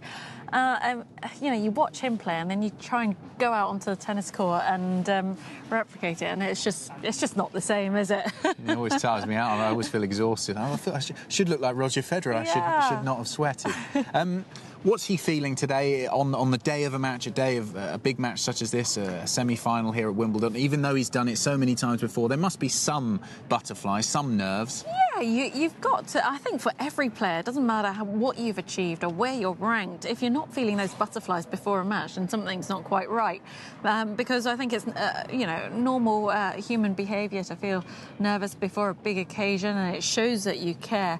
But the difference between Roger Federer and the other 3 guys who are left in the men's draw is that he's been here time and time again, and he's probably over the years he just knows how to manage it a lot more better, and also the fact that he is the overwhelming favourite now, and the fans' favourite to go on to lift the trophy on Sunday. I mean, I'm sure he's aware of that. And Federer has always been, throughout his career, a great front runner, both within matches and also within tournaments. So when he's within a match and goes to set up, he's a great front runner. But he's also a good front runner within a tournament, as you said, when he is the favourite, when he's the one expected to take the title at the end of it. What about his mentality that makes him so good in those situations? Why is he able to look at a draw and say, OK, well, I am the favourite, and continue playing well? He doesn't. The occasion doesn't seem to get to him ever. Because I think he has immense self-belief. I mean, this guy backs himself all the way. You know, I think he's just used to all the hoo-ha that comes with him and his tennis, and yeah, he just takes it in his stride. It is quite incredible. It'd be great to be a fly on the wall and be part of his team to see what the exact routines are and everything. But, I mean, going back a number of years, I do remember him preparing for one of his matches there's this physio room, which every player can use if you have your own physio. So the men and the women kind of mix in, and you wait for a table to become available before you go on with your own physio. And he was being strapped up by his physio. I mean, underneath his shorts, on his thigh and his ankles, everything was being strapped, but you would never have known when he walked out into the court. And I was struck by how relaxed he was. He was just watching TV. I think there was a football game going on, and he was chatting about the football. I'm thinking, this is Roger Federer. He's #1 in the world at the time. You know, he's about to step on centre court for God knows, I don't know what time that was. And yeah, he's so relaxed. He's chatting away to everyone about football. Yeah, I guess that's just him. And as we look at him practicing here, in terms of his game, he bridged the gap, really, didn't he, from, I suppose, the old style of grass court tennis, because some of his early finals were against the likes of Philippoussis, Sampras, the big serve and volleyers back when grass court tennis was about how much you came to the net and being great at the net with those volleys, right the way up until where we are now, where it's mostly played from the baseline, much more slower surface. His game just seems so adaptable to whatever surface he's playing on. Oh, you must have watched our daily debate earlier. Yes, he really is. He's the best at adapting. Yeah, early on in his career when he played here at Wimbledon, looking at all the match data, he did serve and volley a lot. You know, maybe that's because the likes of, like you said, Sampras, Philippoussis also played a similar style of play, but it's not as easy for him to do that, although he does have that to go to should he need to. He just mixes the play up so well, and that's what makes him unpredictable and so difficult to play against. Thanks, Anne. Well, that's the scene inside centre court. First match up is Sam Querrey against Marin Cilic, and then Federer, as we were just talking about, up against Thomas Berdych, the second men's semi-final. Now, men's semi-final day here at Wimbledon is very, very popular with both the fans and also the stars from the world of sport and entertainment, and Rachel's been catching up with some of them. Right, I've just managed to stop Catherine Jenkins here because our producer is saying, I'm Welsh, Catherine, please stop. How are you? You look absolutely stunning. Thank you. Well, this is my favourite day out of the entire British summer, so I'm very happy to be here. Well, I was going to ask you if it was your first time, but it's obviously not. When have you been before, and what do you love about Wimbledon so much? Well, our family have always been big tennis fans, and, you know, used to come and actually join the queue and queue for hours to come, you know, back in the day. But I also got to sing at the opening of the roof of Centre Court, and I guess ever since then, I'm very lucky that I get an invitation to come every year, which I get very excited about. The people who are watching and maybe are sitting in the queue watching, what were your top tips from back in the day which kept you amused during that wait in the queue? Well, I think always being with my mum and the Welsh aunties was always being prepared, so lots of food and things to keep us going, and always the morale was amazing. You know, you always met lovely people in the queue, so I hope it's not too long a wait for you all. Sending you love. You just mentioned that you got to obviously sing when the Centre Court roof came on, but tennis memory, what was your favourite? Have you got one? Oh gosh, I mean, I think it's a lot of the atmosphere with Andy Murray, you know, those kind of things, and I mean, I just love the experience. I think it's so British. It's a sport that I love, but there's nothing like this. I think Wimbledon is just done so incredibly well, and yeah, I love being here. Perfect. Thank you so much, Catherine. Have a lovely day on Centre Court. Else. Bye bye. Thank you.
I'm joined by legendary cricketer over here, Sachin Tendulkar. Sachin, how are you firstly?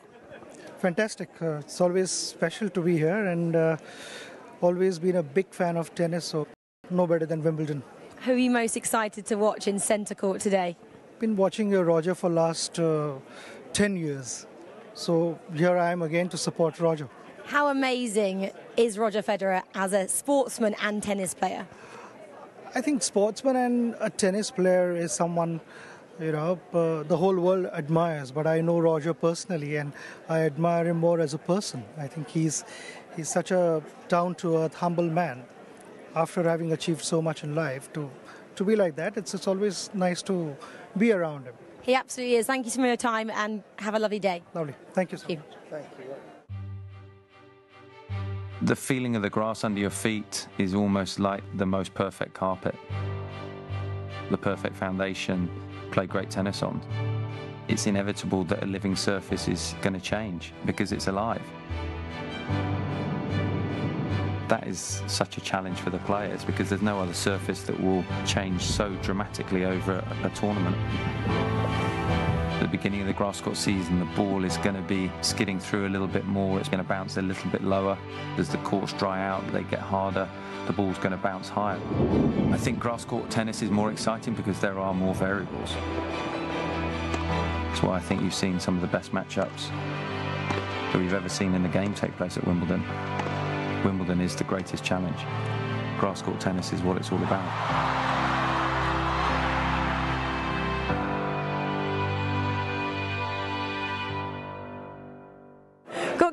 yours here, fresh back from New Zealand on that tour, which you ended up drawing. That was amazing. Just tell us a little about it, please. Yeah, it's a long tour, tough, but obviously an amazing experience. Really enjoyed being with the guys. Bit of a weird one, not getting a win or a loss, but no, we'll take it. We're proud of what we did down there, and yeah, it's good to be home. What was the feeling in the camp after that draw? Because we were all rooting for you here last week at Wimbledon. We didn't know what was going to happen. Yeah, it was a weird one, like I said, but yeah, we can't be disappointed with that. They're the best team in the world for a reason, and we came into their backyard and we came away with a draw. So yeah, I think we're happy on reflection. And yeah, like I said, we put in everything we could have. So I suppose rugby was the winner at the end of the day. You said you landed back on Wednesday. What's been the reaction like back home to you guys? Yeah, obviously there was quite a reception when we landed, but it was a long flight, so we just got out of there, do you know what I mean? So, no, it's good to be home, got back, saw the kids and the family and everything, so yeah, it's been nice to be home. You're now at Wimbledon. Does that mean you have a little bit of time off? What are you up to at the moment? Yeah, my mum's had the kids today, so yeah, we've been able to get down here, watch a bit of tennis, looking forward to seeing Federer. Yeah, he's been awesome throughout his career, and unbelievable player. It'd be great to see him play live. Have you been to Wimbledon before? No, it's my first time. So obviously you're seeing Federer, which is incredible. What else are you hoping to do here on your first time at the Championships? I have no expectations. It's a nice day. Sun's just come out when I arrived, so yeah, I'm just going to enjoy the tennis, get some food in me, a bit hungry, so yeah, go and yeah, just enjoy the day. Well, you have to go and sample the strawberries and cream. Anyway, congratulations, Courtney. Thank you so much. Cheers. Thank you. Bye-bye. All right.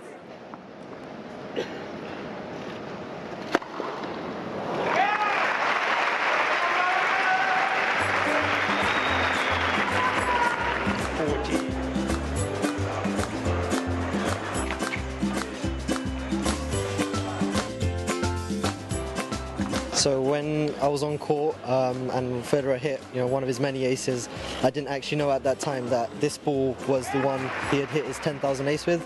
But later on in the evening when I got home and I noticed that there was a video up that they had posted for Federer's 10,000 ace, and when I saw the video I recognized that ball, and it's the same one that I had caught. So once you found out, tell me what you did there. You came in and said, that's the ball I caught, or what? I didn't expect Wimbledon to be so proud. Sorry for the interruption. Oh. Nice to meet you. Nice to meet you. What's the special ball about? This is your 10,000 ace. This is it. Where did you find it? Once you'd hit it down to my hand, I'd picked it up, and now I've got it for Put it in the pocket? No, not quite. But this is Can I have it, maybe? If I'm allowed to, really. Horace has been keeping it safe until this moment. Like not letting it go, because I think it'd be a great idea if you could auction it off for charity, because memorabilia is always a great thing, and 10,000 aces I think is a great number. I think it's a good idea. I know Wimbledon's always very charitable. Yes. They resell their tickets and all that money goes to charity, and I think to continue moving forward and being charitable is obviously something that you want, and it's a really good idea. I think it's very important, absolutely. Thank you very much. Thank anyways. you. So nice to meet you. Yeah, same here, absolutely. Horace, tell me, you get to ball kid for a lot of people, but what's the part and what's the honor in doing so for Roger? It's definitely the single hand backhand, especially when it's down the line. It's something that when I'm on court, it startles me. I used to be a ball boy too for 2 years, so I was younger though than what you were today, and I loved it. For me to spend time with the players and being on the same court was like a big thrill. Like you said, I used to marvel at their rackets and their strings and how they hit shots. I don't know, it's great, and now he's in the same position. I love to hear it. All right, very cool. Well, great moment for you, and Roger, thank you obviously for the auction item. Thank you for the ball. All the best for the tournament. You got it. Thank you. Hopefully. Thank you very much. See you around. Pretty cool to see someone out of the corner of your eye, and it turns out to be Roger Federer, right? Definitely. Yeah. I see him a lot on court, but he's in game mode, and we don't get to speak to him like I do on a one-to-one basis like that. It's obviously something special, so it's definitely something I'm not going to forget. I've got Eddie Jones here, the England rugby coach. Eddie, how are you firstly? Very well, thanks. Looking forward to the day. Yeah, what have you got planned for today? I know you're going into centre, but talk me through what the day holds for you. I'm excited about seeing Roger Federer. I think he's just such an incredible sports person, and a guy at 35 still improves, and it's amazing. Tell me a little bit about that, because I read a quote that you said every time he comes out into a new match, he's just evolving every time. Is that something you're trying to instill into the England squad? Well, I think, you know, all the good sportsmen want to get better every day, and certainly that's what we want with England's side. And we've got a 2019 World Cup coming up. How good can England be? Well, we're going to get better every day. It's a bit like Federer. Yeah, every day is an opportunity to get better. If we keep doing that, we're going to put ourselves in a very good position to win it. You just had a tour of Argentina. The feeling in the camp's obviously good. Just tell us a little bit about the feeling in the squad at the moment, please. Look, it's very positive. We've got good competition for places, which is important. And everyone knows they've got to keep putting their best foot forward. And obviously you're a big fan of sports. Gareth Southgate's taking some of your kind of training methods and implementing them into the England side. What could you maybe take or learn from the tennis guys to implement into your England squad? Well, they've got amazing athleticism, their agility and obviously their mental control. You know, their ability to play big points under pressure, which is something very important in the World Cup. So keeping cool under pressure.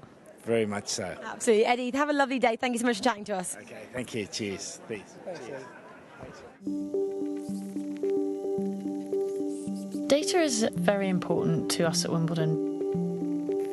We capture millions of data points throughout the championships, and we're constantly developing new ways to analyse and interpret them. It's about giving insight into the drama that's unfolding. Why does Nadal always serve to Federer's backhand on the first point of a pressure game? Why is a player winning and why is the other one losing? And how likely is that balance to shift or momentum to change? If we use the data in the right way, then we can move it beyond statistics and really develop this idea of getting under the skin of tennis matches at Wimbledon. The more we understand and the more we know, the more we can really bring the game to life for millions of people around the world.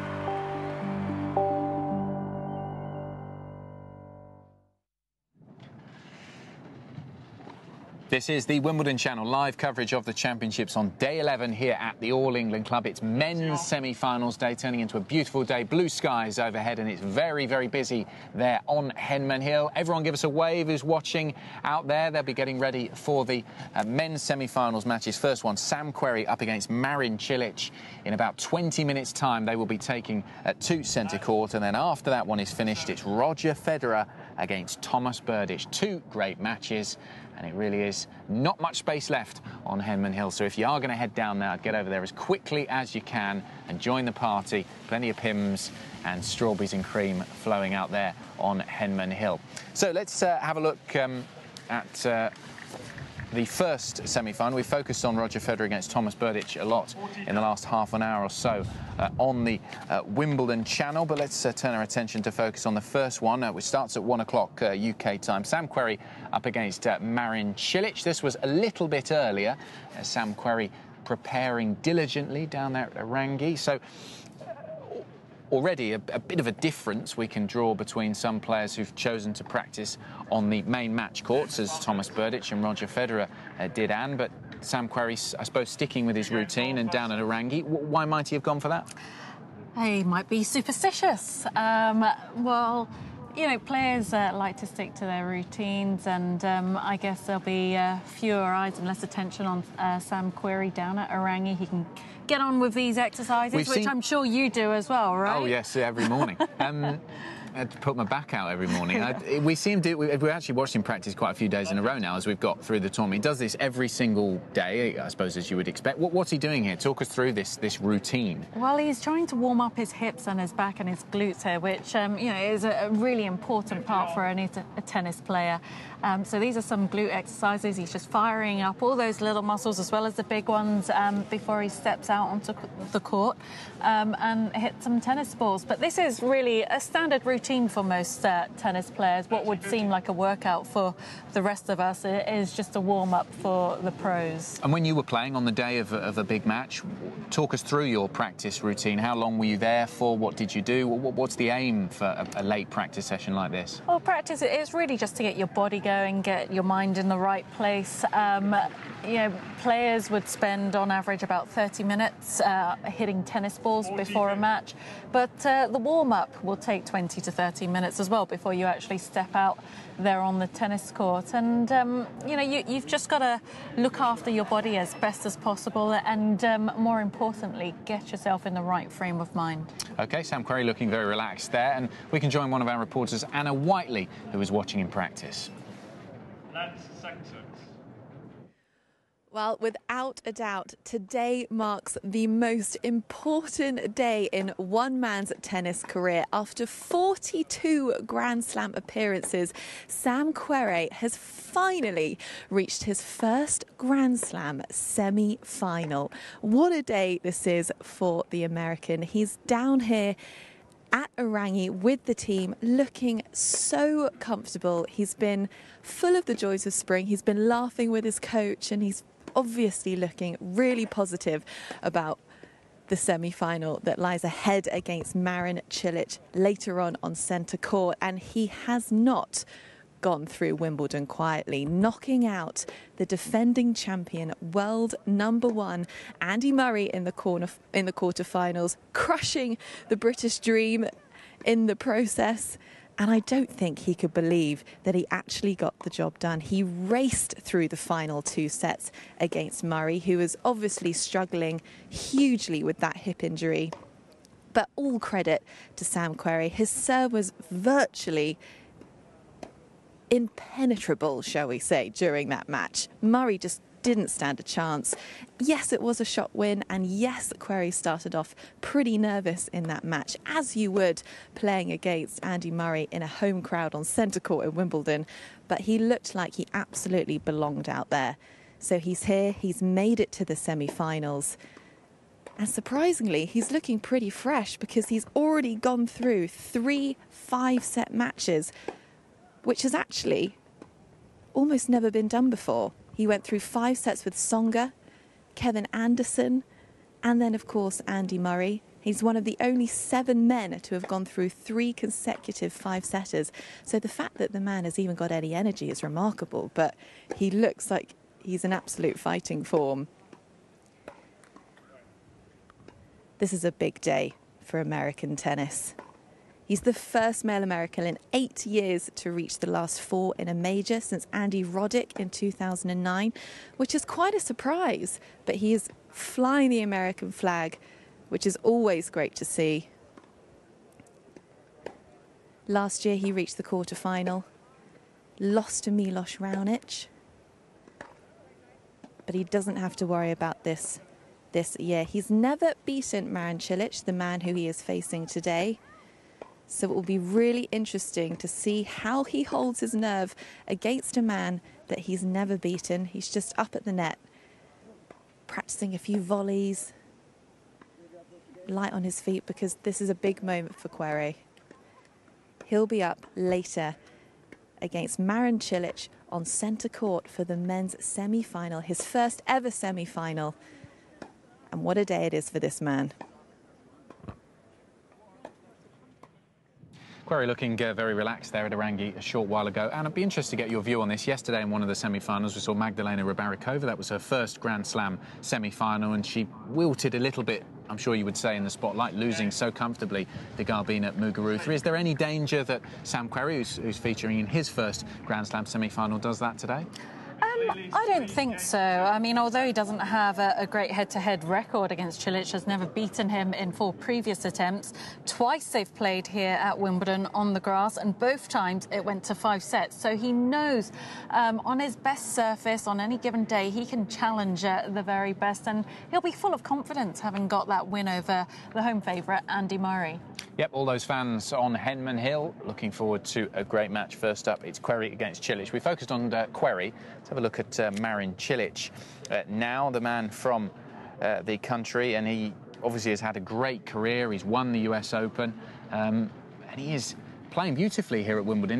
We were saying almost beforehand that he slipped through the draw without anyone really talking about him, but he's had some brilliant results so far.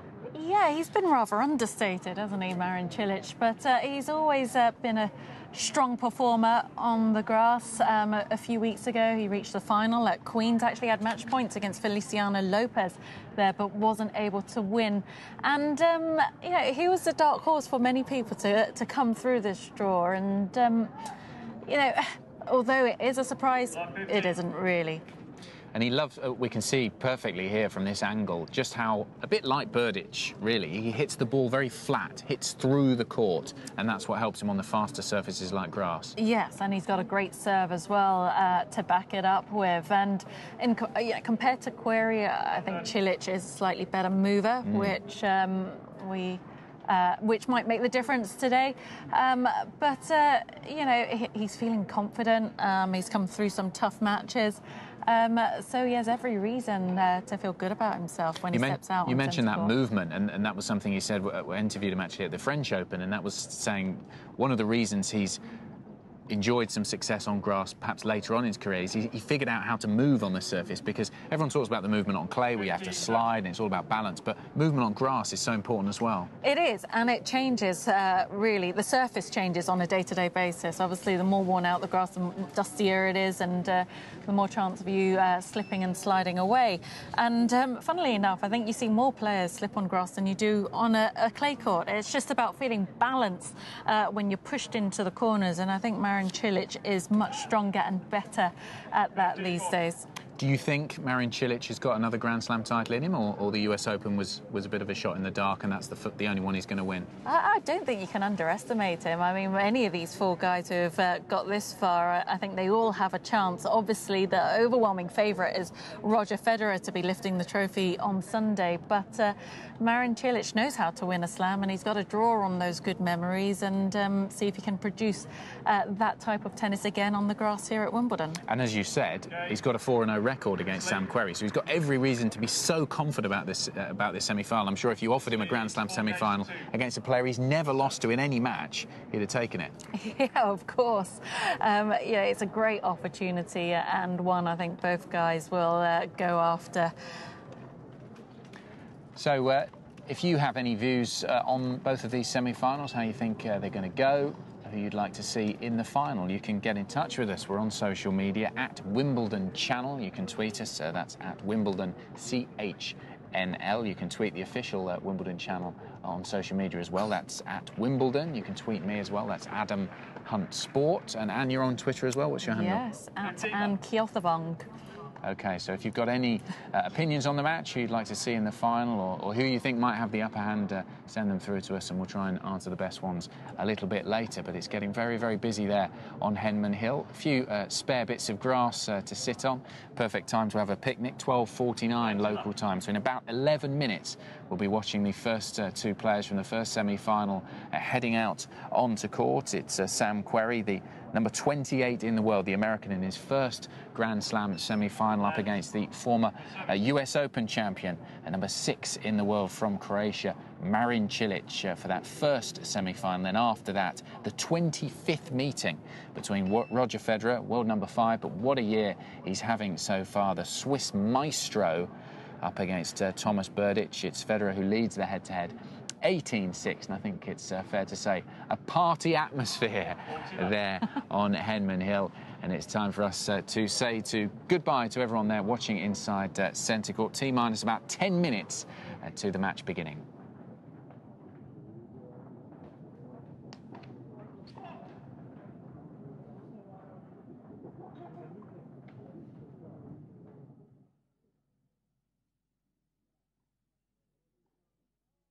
Men's semi-final action here at the championships today. It's got to be one of the best days of tennis for the entire year. The first semi-final between Sam Querrey and Marin Cilic starts in a few minutes. I'm pumped. I know you're pumped. If I was you right now, go out to the kitchen, make yourself a Vegemite sandwich, and then settle in for the afternoon. This first match, we're going to do a preview right now, and we're going to focus on one specific tactic that I want you to look at to understand how Marin Cilic is going to dominate this match, and let's see if he can get through here. So the first thing is the head-to-head. Marin Cilic is definitely the favorite. He is 6 in the world. Sam Querrey, 28 in the world. Head-to-head, it's 4-0. Now, the last time they played here at Wimbledon was 2012. And if you're Sam Querrey, you say, you know what, I did well. I lost 17-15, but that was 5 years ago. Let's just forget about that. Today's a new day. Tournament progress. This one is very important because it highlights the body of work that Sam Querrey has done to reach the semi-final. These 3 long matches in here, 7-5, 6-3, 6-1 in the 5th set, very difficult to get through all of those. You've got to wonder about, did it take its toll physically? Did it take its toll mentally? I think he's going to be fresh, he's going to be ready to go, but it's very difficult to go back to back to back with those long 5-setters. Let's have a look at the stats between the two guys. Marin Cilic is one of the best in the world at a tactic I call serve +1, and that is hitting a forehand as the first shot after the serve. So quite often when we're thinking about tennis strategy, we think, okay, we've got the serve, we've got the return, and then we've got all the forehands and backhands that follow it. I want you to view this match a little bit differently. The serve is my thumb, the ground strokes are my fingers, and they're all separated, they all look different. But in my mind, as I'm watching this match, I'm getting the serve and the first shot after the serve, and I'm taping them together. So for Marin Cilic, we've got a serve and a forehand, and this specific tactic really came on my radar back here at the championships in 2010. Rafael Nadal defeated Thomas Berdych in straight sets in that final. Nadal hit a serve and a ground stroke 54 times in that final. He hit a serve and a forehand 48. 89% of the time, Nadal went serve, forehand, and it's exactly what Marin Cilic is going to be looking for today. Now, when Nadal did hit a serve and a backhand out of those 6 times, he only won 1 of those points. Let's have a look right now at how the serve +1 tactic is going to play out. This is from Marin Cilic. You're looking at the very first shot after the serve, and we'll just pause it there. Normally with Marin being right-handed, you put a line right down the middle and you say, okay, normally everything on this side of the court is forehands, normally everything on this side of the court is backhands. It doesn't work that way anymore. Marin Cilic is running around into the ad court and he's hitting all of these as forehands. They are all serve and a forehand. The entire court is open for business for forehands for Marin, and he hits them so big, so powerful, and we're going to have a look at some direction here. He can go anywhere he wants with this. Here's a couple of examples. Going to the corners, these were 2 deep ones. The serve +1 winners are spread very, very evenly, and this is going to be big trouble for Sam Querrey this afternoon. He's going to have to guess which way Marin Cilic is going to go with those serve +1 forehands. Maybe they go down the line, maybe they go cross court, deuce court, ad court. He's got every single area of the court covered. Now, not a lot of winners, actually 0 winners right down the center of the court, but that's quite normal. That's where your opponent's going to be standing, and we're going to roll through some points right now and preview and educate your mind and your eye on what to look for. This is what Marin Cilic is going to be doing all day long. He's looking for that serve +1 forehand. Now, have a look at Marin right now. Where's he going to go? I don't know where he's going to go. Let's have a look. This is Xi Muir in the, down the other end of the court from the quarterfinal. He doesn't know where this is going.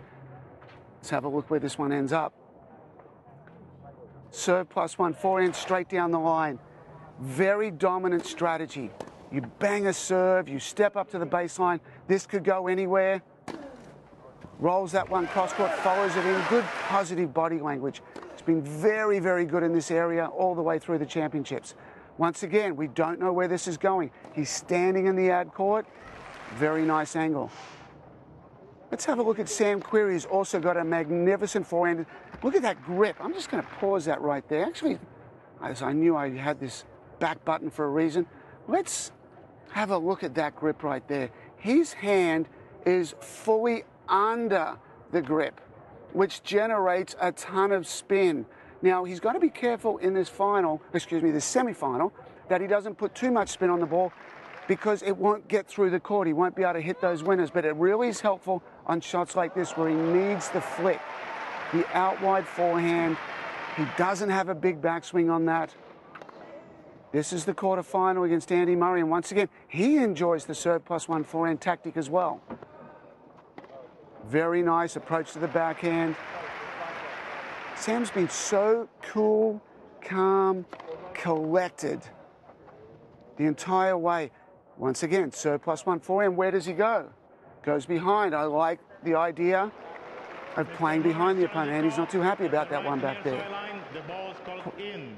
Playing behind the opponent is better on this surface. Once you get your momentum moving one way, it's very difficult to stop, restart, and get your hands and feet organized as you come back. So we wanted to keep things simple. You have one specific strategy you're going to look for. The serve +1 forehand. Marin Cilic is fantastic at it. Sam Querrey will be trying to do it as well. It's going to be an absolutely fantastic semi-final here. We have Berdych and Federer following. I hope you're going to have a wonderful afternoon wherever you are in the world watching the men's semi-finals here at Wimbledon.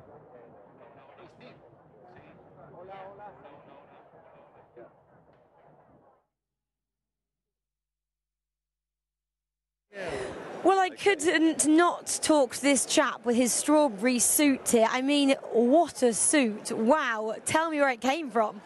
Basically, a friend of ours from the tennis club. She does these suits. They're called wacky suits. Actually, she's got a little claim to fame. She's the ex-wife of Jeremy Clarkson. So people have probably heard of him, if not her anyway. But they're called wacky suits. And wacky it is. And how much attention is it drawing to you today? Obviously, we want an interview with you. Yeah, well, this year's been quiet so far, but it'll probably warm up later. But last year I wore it and a fight broke out at a pub up in the village because girls were queuing up to do selfies with me, and one knocked over the other's drinks, and so a little fight broke out. A year before, I got these free centre court tickets from a debenture holder because of the suit. So tell me about that story. Off camera, you just told me exactly how it unfolded. Oh, well, I mean, it was really cool, but it was a cool evening. Lou had gone home because she was getting a bit cold, and I stayed because Djokovic and Zonga, I think it was, playing. And this lady came out of centre court and said, would you like my tickets? I love the suit. So I said, great, yeah. Wow, so your suit is a ticket into centre court, or it has been? Centre court, yeah. And that year I was also interviewed by Canadian media and American media and had my picture in some American newspaper, so it was good fun, yeah. Is the suit just for Wimbledon, or can it be brought out for other occasions? I've used it at weddings, and that's it, really. And again, I got a little feature in the Hackney Gazette at a wedding in Hackney Town Hall a few years ago, so yeah, it gets attention. It's a suit that really does make headlines, isn't it? Yes, it is indeed. Well, have a brilliant day at Wimbledon. Thank you very much. Okay, thank you. Bye now. I'm delighted to be joined by former Australian Open champion Peter Korda. Peter, as a Grand Slam champion, tell us what you think of the lineup. Semi-finals day for the men's here at Wimbledon. I think it's a great lineup, and I'm especially looking for the second match, Roger against Thomas. You know, and hopefully, you know, I'm the last male Grand Slam champion, so I'm hoping, you know, Thomas will replace my plaque and he's going to be carry on. Of course, you'll be flying the flag for Thomas Berdych. What do you think his chances are against Federer, and what does he have to do to overcome such a champion? I think he has to play his game, and I seen him play this week a couple of matches and look quite good, and it will be open, you know. It will be 0-0, you know, once they step both on the courts, and I believe, you know, he has the same chances like Roger. I mean, obviously, everybody wants to see Roger in the final again, but I think, you know, that Thomas will be underdog, and why not? Just to play his game, and let's see who's going to win. Roger's obviously rewriting history the further he comes into the championship. As a tennis player, how much can you appreciate what he's achieving in the game? I love his game. You know, it's remind me a little bit. He's mixing the old style and the young style. So you know, it's nice, you know, to see someone, you know, serve and volley, you know, have some flashy shots. And I think, you know, that time he took off, you know, it just paid him nicely, and you know, he's fresh, you know, when the big tournament comes, and he played really well in Australia, and he's carrying on, you know, for on the grass court as well. Well, this is also a big week for the Korda family. Sebastian, your son, he is playing in the juniors. What an incredible experience for him to be playing here at Wimbledon. That's something. It's very important for him, you know, to play all the Grand Slams, to find out where's the locker room, where the press, how to sneak out from the press, you know, and to get the court. So it's been a very nice journey this year for him, and you know, I'm happy, you know, to be part of it. Unfortunately, he did not play so well this week on the grass, but but I remember myself, you know, I didn't done so well in the juniors, only in doubles. So you know, it's mostly important for me. He loves the game, he's enjoying, and that's why I'm all for it. And not only that, the other two Korda siblings, Nelly and Jessie, they are currently competing out at the US Open, both LPGA stars in their own right. Nelly's currently 3 under. What a performance. It's a great performance, and you know, I'm obviously it's a tough one, you know, to watching scores on my phone non-stop. But you know, I wish, you know, Jess would have a little bit better results. But Nelly has a great rookie year, and you know, she's pushing her older sister. So hopefully, you know, Jessie will have a good second day today, and she's gonna make the cut and play well. And Nelly, you know, carry on. She has, I believe, 3 more holes. I'm a little bit nervous. As soon as we're done, you know, I'll be watching my I'll be watching my cell phone. How do you decide where to go? Watching your golfing daughters or your tennising son? First time I'm missing the US Open in 9 years. I've been part of it. It's a tough one. I missed also KPMG 2 weeks ago. And, you know, the majors are same like in tennis, a very important one. And I mean, I'd like to be part of it, but unfortunately, my wife and I, we just 2 of us, 3 kids. And, but both girls, they told me that if Sebi will play US Open Juniors, they will be flying from Korea to watch him before they fly to Evian. So, you know, it's a family, it's very close bonds, supporting each other. And like I said, we cannot be on the same places, you know, all the time. But Regina, it's carrying on with the girls. I'm with Sebi, and hopefully we'll change. You know, I'll go with the girls, and Regi will go with the Sebi. Well, what a talented family you are the head of. I'll let you go because I know Nelly's got only 3 holes left at the US Open for today's round. So off you go. Watch some more birdies. Thank you. Thank you. Thanks, Anna. Some brilliant interviews around the grounds from Anna Whiteley today. But now it's time to take you inside centre court, filling up. And here come the players on that famous walk. Sam Querrey, the American, number 28 in the world, appearing in his first Grand Slam semi-final, leading the way, and just behind her, Marin Cilic, number 6 in the world in the singles rankings for the first match on a centre court. That famous walk down those old wooden steps past the trophy cabinets and then on to one of the most famous arenas in sport, centre court. It's Dan Bloxham who will do the honours, leading them on, just waiting for the cue there. As I said, Querrey in front and then Cilic behind. Let's just have a quick look at their route through to this stage. For Marin Cilic, he was the number 7 seed. He played Philipp Kohlschreiber, the German, in the first round, won that one in straight sets, 6-4, 6-2, 6-3. Another straight sets victory in the second round against another German, Florian Mayer, 7-6, 6-4, 7-5 this time. Then he played a seeded player in the third round, Steve Johnson, the American, 6-4, 7-6, 6-4. So another straight sets victory.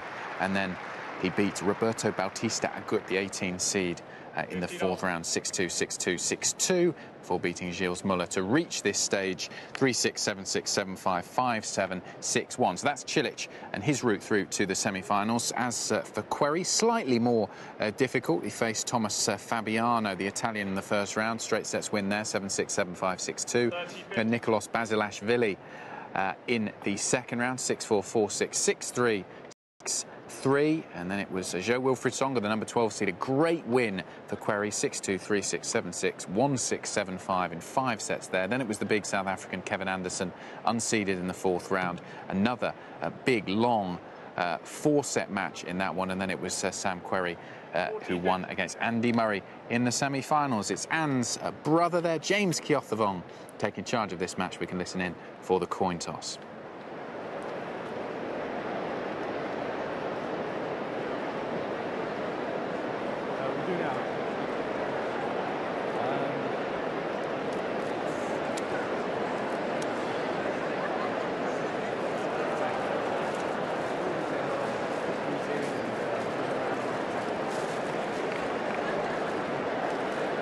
Marin Cilic from Croatia. He's actually born in Bosnia-Herzegovina, and he's looking to become, I mean, he has already been in a Grand Slam final. He's a Grand Slam winner at the US Open in 2014, but he's one of only 5 Croats ever to get to a Grand Slam final. Goran Ivanisevic to 4. If he wins today, this will be his second. And then 3 other Croats have made the finals, all of them at Roland Garros. Zelko Franilovic at Roland Garros in 1970.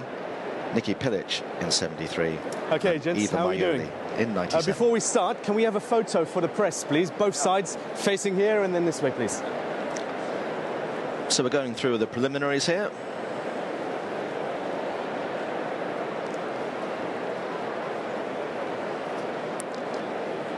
Okay, gentlemen, best of 5 sets, final set advantage, 6 in play, new ball 7 and 9. Machine calling the nets, and we're using Hawkeye. Any questions? Heads, tails, anyone? Heads? Can't decide who's going to call. Could be in for a long afternoon. Surf? Okay, I'll stay here. Have a great match. So Marin Cilic will serve. Querrey will stay down this end. And looking at those two big men lining up for those photos there, they're being watched by some big names from the world of entertainment, the big world of sport as well. But there are two giants of tennis who are in the royal box today. And I say giants of tennis, except they were both midgets, really, in comparison to these two guys. Both of them virtually a foot shorter. The Rocket, Rod Laver, 78 now, 5'8" and 10 stone, give or take, in his prime. I mean, it was another world, wasn't it? And there's Ken Rosewall, 5'7" and a similar weight. He's 82 now, Ken Rosewall, but those were the days. And you can transpose from that to this in a generation and a bit. Who's to say that in well, it's a frightening thought, isn't it, that the players in the Wimbledon semi-finals in 2050 might be 7'6". Where will that leave the rest of us? Anyway, Sam Querrey had an interesting passage to this stage, because obviously he beat Andy Murray in the last round, and it probably didn't get the credit for that performance because so much attention was placed on Murray's indisposition because of his hip injury. But Querrey is a lot more than just a one-trick pony, which he's sometimes labelled to be. He's actually got a really neat touch, and he's got a couple of blistering shots on either flank. Cilic beat Gilles Muller in the last round after beating Roberto Batista Agut and Steve Johnson, Florian Mayer, Philip Kohlschreiber. That's a pretty good CV to get to this stage, actually. Cloudy overhead, as you can see, and it's almost a day for jackets. Markedly cooler than it has been for the last few days, although apparently the hot weather's coming back tomorrow, and especially with a vengeance on Sunday for the men's final. But who'll be playing on a sunny, baking Sunday afternoon here? Out of these two, and also out of Burdick and Federer, who play a bit later on this afternoon. And obviously Federer is very much the favourite for that match, and Cilic is just about the favourite for this one, if only because the 4 times they've met, he has won on each occasion.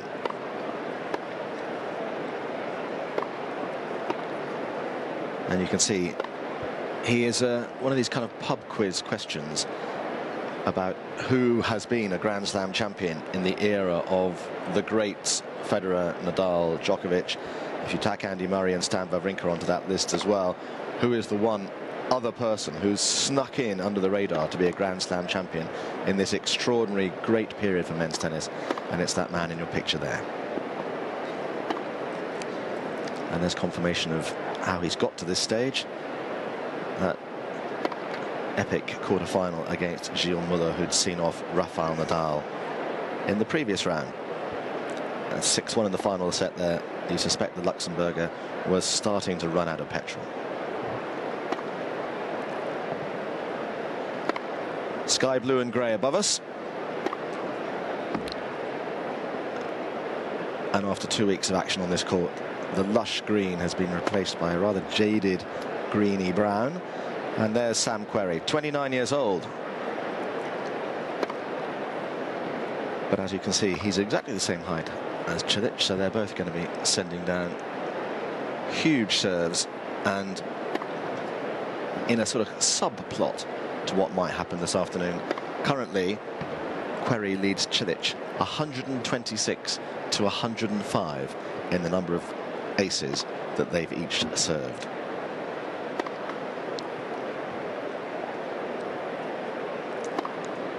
And he has been on court a lot longer than Cilic has, and he's played a lot more sets. And if you actually look at how fit he must be, 5 sets against Tsonga, 5 sets against Anderson, 5 sets against Murray. Emotionally, mentally, physically draining. But this is his big opportunity, Sam Querrey. First American man to get to this stage of a Grand Slam since Andy Roddick. And I mentioned this earlier on. And they have met on 4 occasions. And that middle one there may or may not be significant in 5 hours' time.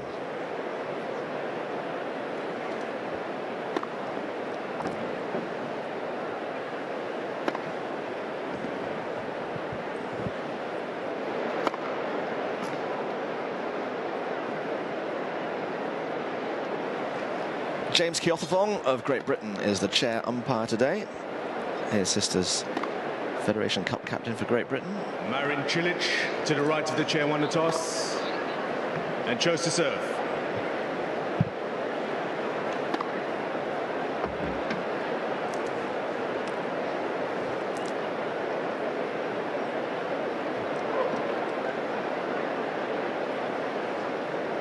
So how did we get here? Well, courtesy of a talented Russian who disposed of the number 5 seed 2 Mondays ago, but it feels like an eternity now, doesn't it, since Stan Wawrinka left the stage. A big serving Luxembourger who saw off Rafa, and a dodgy hip that did for Andy. So we're here with the number 7 and 24 in the seedings, eyeing a place in Sunday's final. And they have met here twice before. Both meetings went to 5 sets. The last one was 17-15 in the 5th. So we could be in for a long afternoon. In front of royalty and in front of kings and queens of the entertainment world, the sporting world. It really is a who's who of the gossip columns in the royal box today. And there's Jude Law.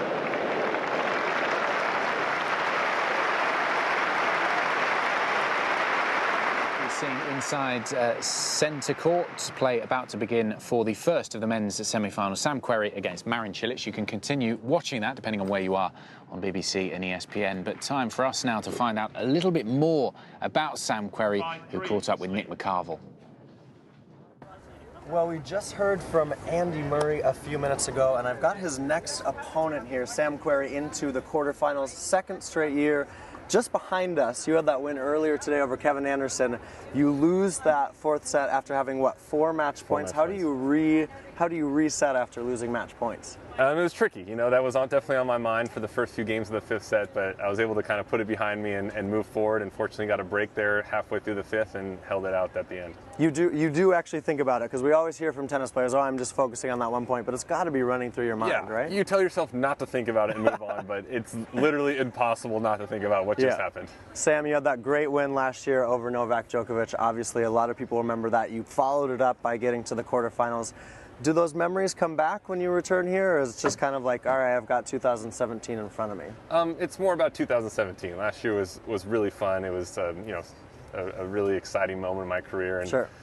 This is a new tournament, a new year, and I love playing here, love playing on the grass, and so I'm, you know, just trying to take the confidence from this year through the tournament. Yeah, you were here the other day. Craig O'Shaughnessy was drying all over the screen, breaking down your game. What's working well right now? I mean, a great win over Kevin Anderson in 5 sets. Yeah, I mean, mostly just hanging in there. I've had two tough 5-setters, one with Tsonga, one with Kevin. I feel like I'm playing well, but I feel like I'm just kind of battling and playing the big points tough and just kind of scrapping by, honestly, a lot of these points. Yeah. We would guess, we're not sure, but we would guess on Wednesday that you take on Andy Murray on center court.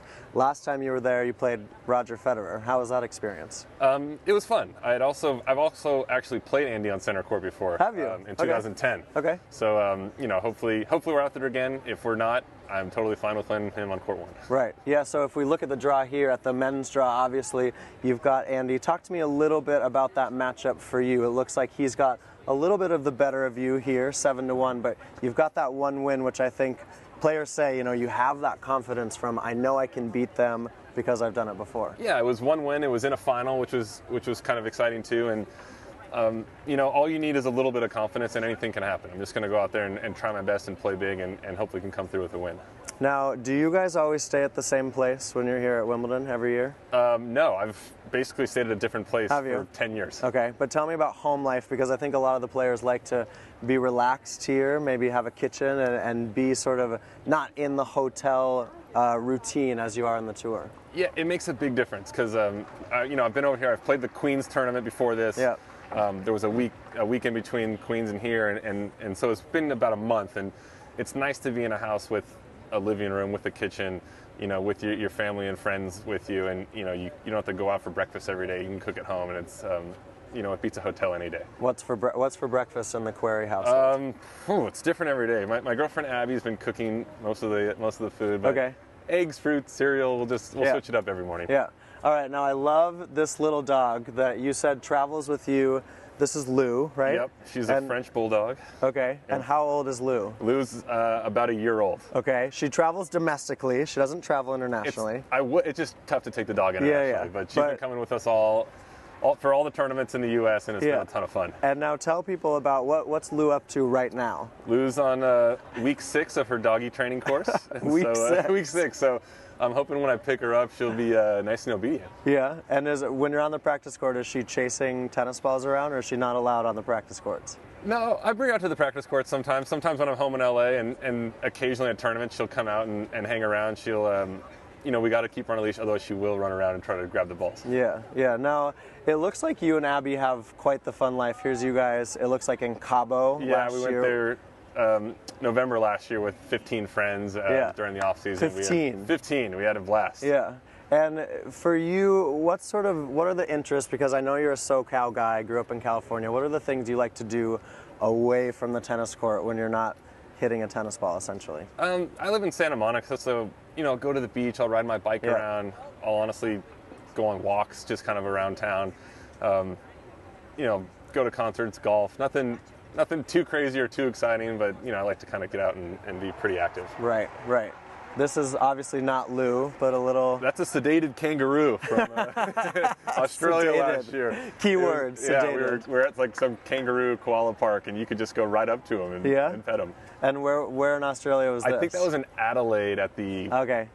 Did I... Yeah. I was hoping early Jan. I was hoping I wrote it on here, but I don't know what the place was called. Oh, okay, sure. And once again, Lou, it looks like you and Lou picking out some pumpkins. Lou's all over the Instagram. She's really popular. Lou even has her own, is that her own account? It is her own account, And do you run that, or that's Abby's? No, Lou runs that. Lou runs it, of course. Abby runs that, and yeah, if you want to get more pictures of Lou, you can follow her. Oh, I love Lou. Now tell me about this. Now, did you actually, this is a LA Dodgers game, did you actually do the first pitch? Yeah, this was last year after Wimbledon. I went home and threw the first pitch. Looks like a year ago, yesterday? I was so excited. I'd thrown one other first pitch out, but it was for a Mets game, and I'm a Dodger fan, so to throw it at Dodger Stadium was really cool. Yeah. Now tell me, the nerves walking out there. Vasek Pospisil did it at a Blue Jays game last year when I was there. Tell me, when you go out there, is it anything compared to walking out to a tennis court? No, I played baseball growing up. Oh, you did? Pretty confident with throwing a baseball, so I wasn't nervous at all. Really? Yeah. No nerves? No nerves. Okay. That's pretty cool. Now... That's my sister. Yeah, and you. And we're dressing up there. That was Halloween, I think, and I think it was just kind of like a last minute, like, throw outfits together, because that's what I had in the closet. Right. I like this key posting time, 4:30 in the morning. You guys had a good night. That must be a typo. I don't know what. You've never stayed up that late. No. What about one more here? Here's the Mets game you're talking about. Yep. You can pick any of these. We kind of just... All right. What's going on? Well, there's me and Fishing. Steve Johnson, me and John Isner, me and Tanasi Kakanakis. I got a lot of tennis guys on here. There's me at the White House. Yeah, which was pretty fun to... President Obama. Yeah. This is cool, though. I want to know who's the best fisher. It looks like you guys get out fishing quite often. Is that Ryan Williams, or who's that? No, that is Matt Fawcett. Oh, sure, yeah. No, that's the one time I've been fishing in the last Oh, it's the 5 one years. time. Yeah, I look like a good fisherman. I thought you were going to take down Johnny Isner's a pretty good fisher, right? He claims to be. He catches like these small bass that's not exciting. If I'm not catching something that's at least that big, like I don't want to go. Okay, now Sam Querrey, we've got a social segment here, so we had to pull up, obviously, I think the most famous social moment in Sam Querrey social media history. These are some good dance moves. 4 or 5 years ago, when I was living with my buddies, and we were just messing around and making like stupid videos one night. We found those horse masks and right. It just kind of took off. Yeah, because you just have horse masks lying around, I don't know right? where we saw them online and then instantly got 2 on Amazon because we just felt like we should have some at the house. Come in handy. I love it. Well, tomorrow I've been promised that Craig O'Shaughnessy is going to do these actual dance moves right here on the Wimbledon channel. I'll come up to watch.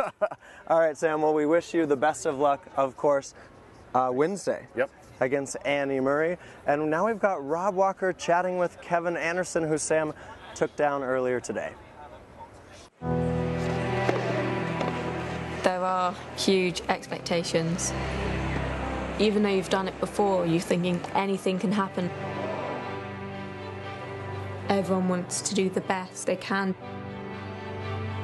So you have to practice all the time, every week, pretty much every day, to get everything perfect.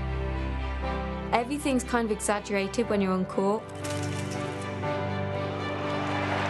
Just before they serve, the noise just drops completely.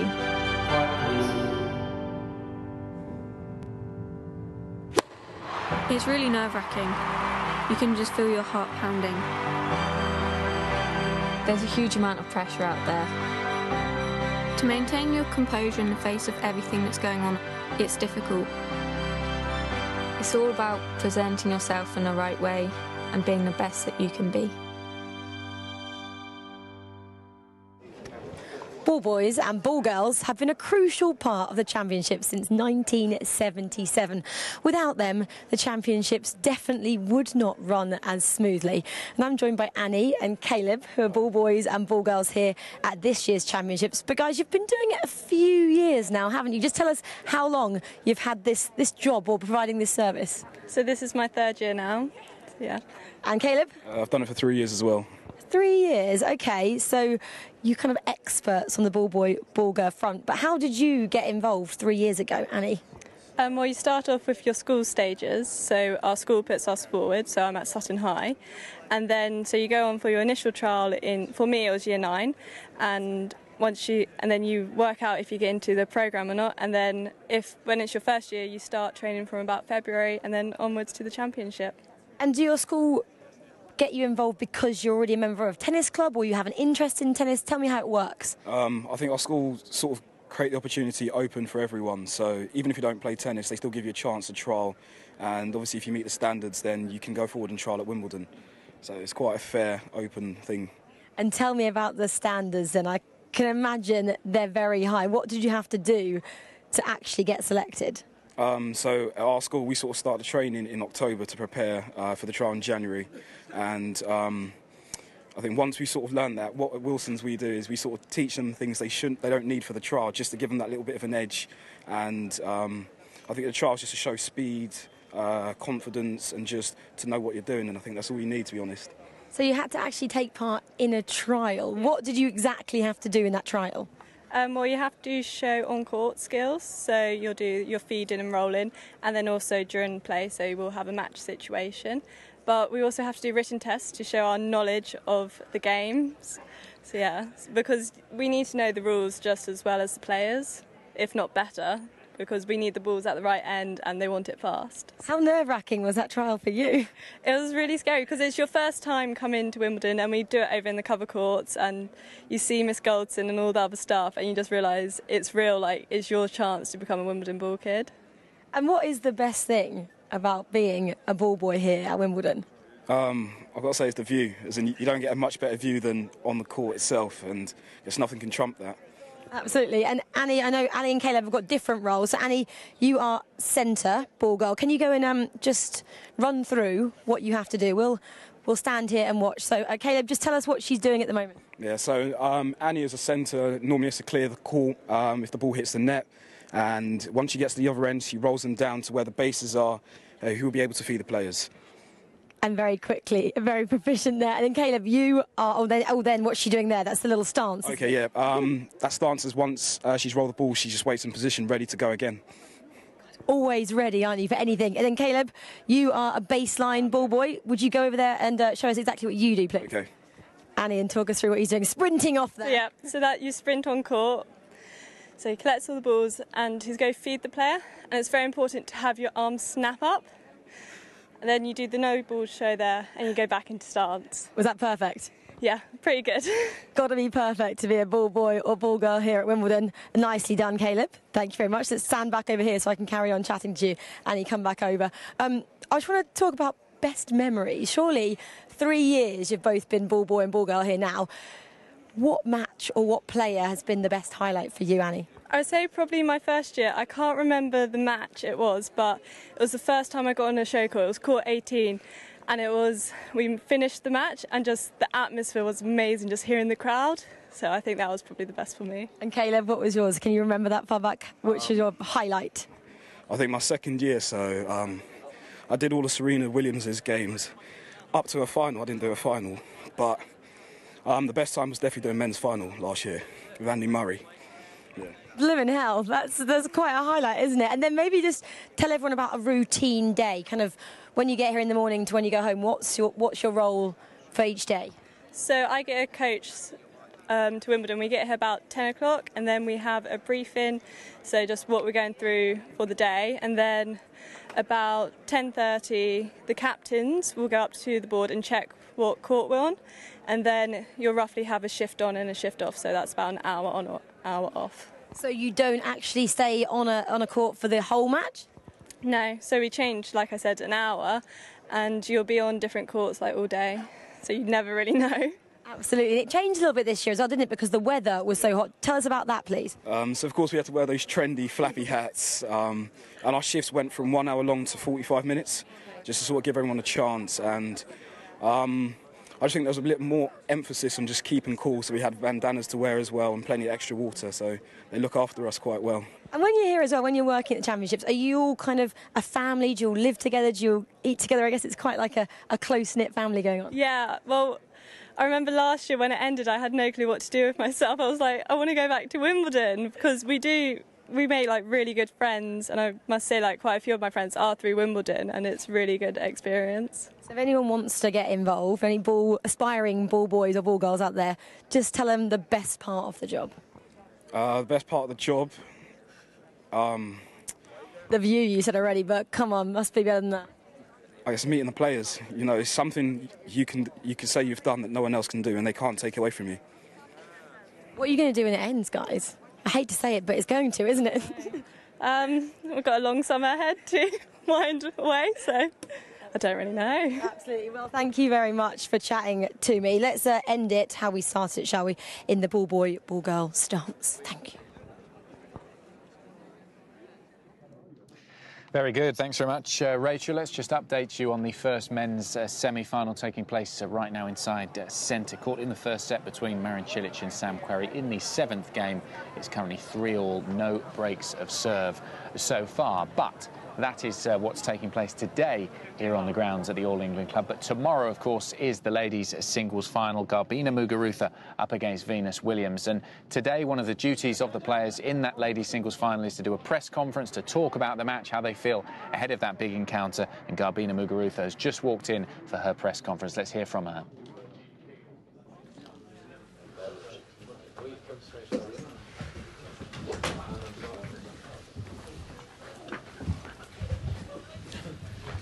Good afternoon. If we could have English questions first. Who has the first question for Garbina? Hi, Gavin. I wondered how you felt about the Women's Tennis Association poll to find the best dressed women player at Wimbledon. I just wondered if you thought it was a bit...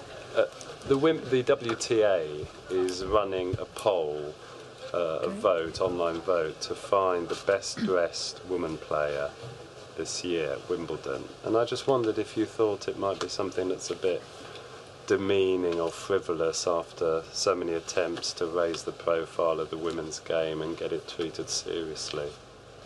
Well, that's what a question to start. I mean, I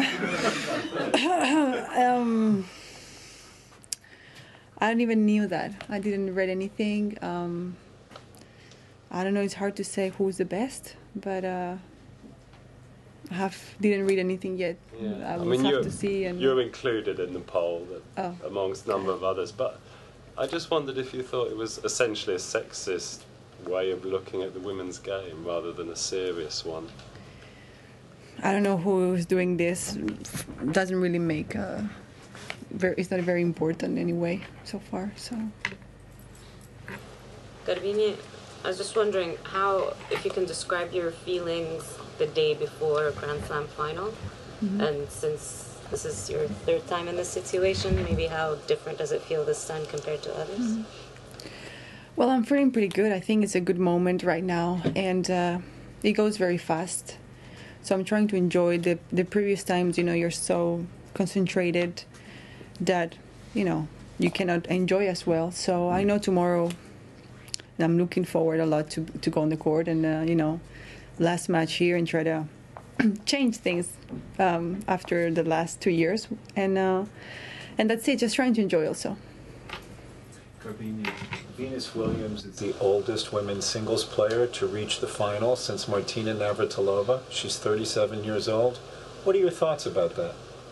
Well, I think it's very impressive. I think not everybody can do that. It goes a lot also with the with the strength of your body and your style of game. So for me, it's incredible. I don't think I could be 37 and playing that level. What do you think it says about her commitment to the sport and her mental approach to the game? Well, I think she just loves to play and she enjoys going out there. And, at least it's what it shows, keep playing, even though she achieved so many things. So she's still motivated to go for more, which is also very surprising. A few days ago, you said you're not even sure how you made it to the final in 2015. How did you make it to this final? Well, that final that I did helped me a lot to figure out a way to play better in grass, because before I was not very experienced, never played a lot of tournaments, and it was just a very surprising moment when you reach a final in a tournament where you thought it was going to be difficult, and right now I know how to play more on grass. Garbine, could you sort of compare yourself to the player that you were when you won the French Open last year, and do you feel you're much more equipped now to be a kind of Grand Slam champion now this is your third final? I'm different, but not very different. It's not a long time ago. I think my mind is more equipped this time because, the more experience you get, the more you know how to deal with these situations, because they're very special. And if you've felt it before, it's really helpful. So I just have more information about the situation. Venus said maybe she was going to ask some advices from her sister Serena. How to play against you. So how do you prepare, and do you concern what kind of play style your opponent is, and are you going to change or adjust your play style depending on your opponent? Mm-hmm. I try not to change a lot of things because I think my game, if I have a good level, it's very good to go out there and have a lot of chances to win. And, I played her also before. We played a few matches together as well. So I think we both know and felt our games. So, so far, nothing very different. Have you thought about if you win the final, so be it. If you don't win it, so be it. Have you crossed your mind how you will feel? How you will react? Mm-hmm. Will it be that bad or good? Well, definitely I want to win, for sure, and it's very different to hold the trophy than to have in the final. I really felt that when I achieved the final here in 2015 and then I won the French Open, I could feel the difference between winning a Grand Slam and not winning. And I think it's a huge difference. So, I definitely want to be the one who takes the big one. I was just wondering, do you have any memories of watching Venus in her early Wimbledon finals when you were growing up? I might have seen a few moments, maybe. I don't like to watch an entire match because I think it's I'm a tennis player, and I think with less I enjoy also. But yeah, not I don't remember specifically, but yeah, I think I saw a few images. There was so much focus and expectation on you after you won in Paris last year. Do you feel like you've been a bit more kind of under the radar at Wimbledon this year, and has that helped you? Well, I try not to, I don't know, to see what people are saying or writing or something like that. I feel like people have expectations on me. Maybe there's few players are playing better and maybe they look better for the trophy or something, but I feel like every time I go to a tournament I have the weapons to reach the final rounds. So I don't know. Hopefully people always see me as an option to win. Last two English questions, yes sir. Garbiñe, Conchita's obviously helping you out here. Would you say she's helped you more technically or mentally, and why? Well, I think I'm here because I've done a hard work before. The magic doesn't happen just because, somebody comes in and all of a sudden you are incredible. No. I think she's helping me how to deal with the tournament, because obviously it's a Grand Slam and it's difficult to handle because it's 2 weeks and she has experience. But, it's a work that I've been doing with her here and before with my previous team, and everything together it's working.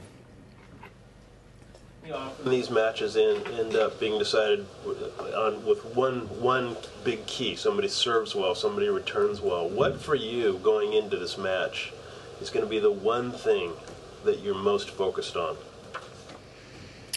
Well, I think we both have a very aggressive games, and I think the serve is going to be very important because she has a pretty big serve, and I try to have a big one as well. So probably being aggressive and serve and all these fast points are important.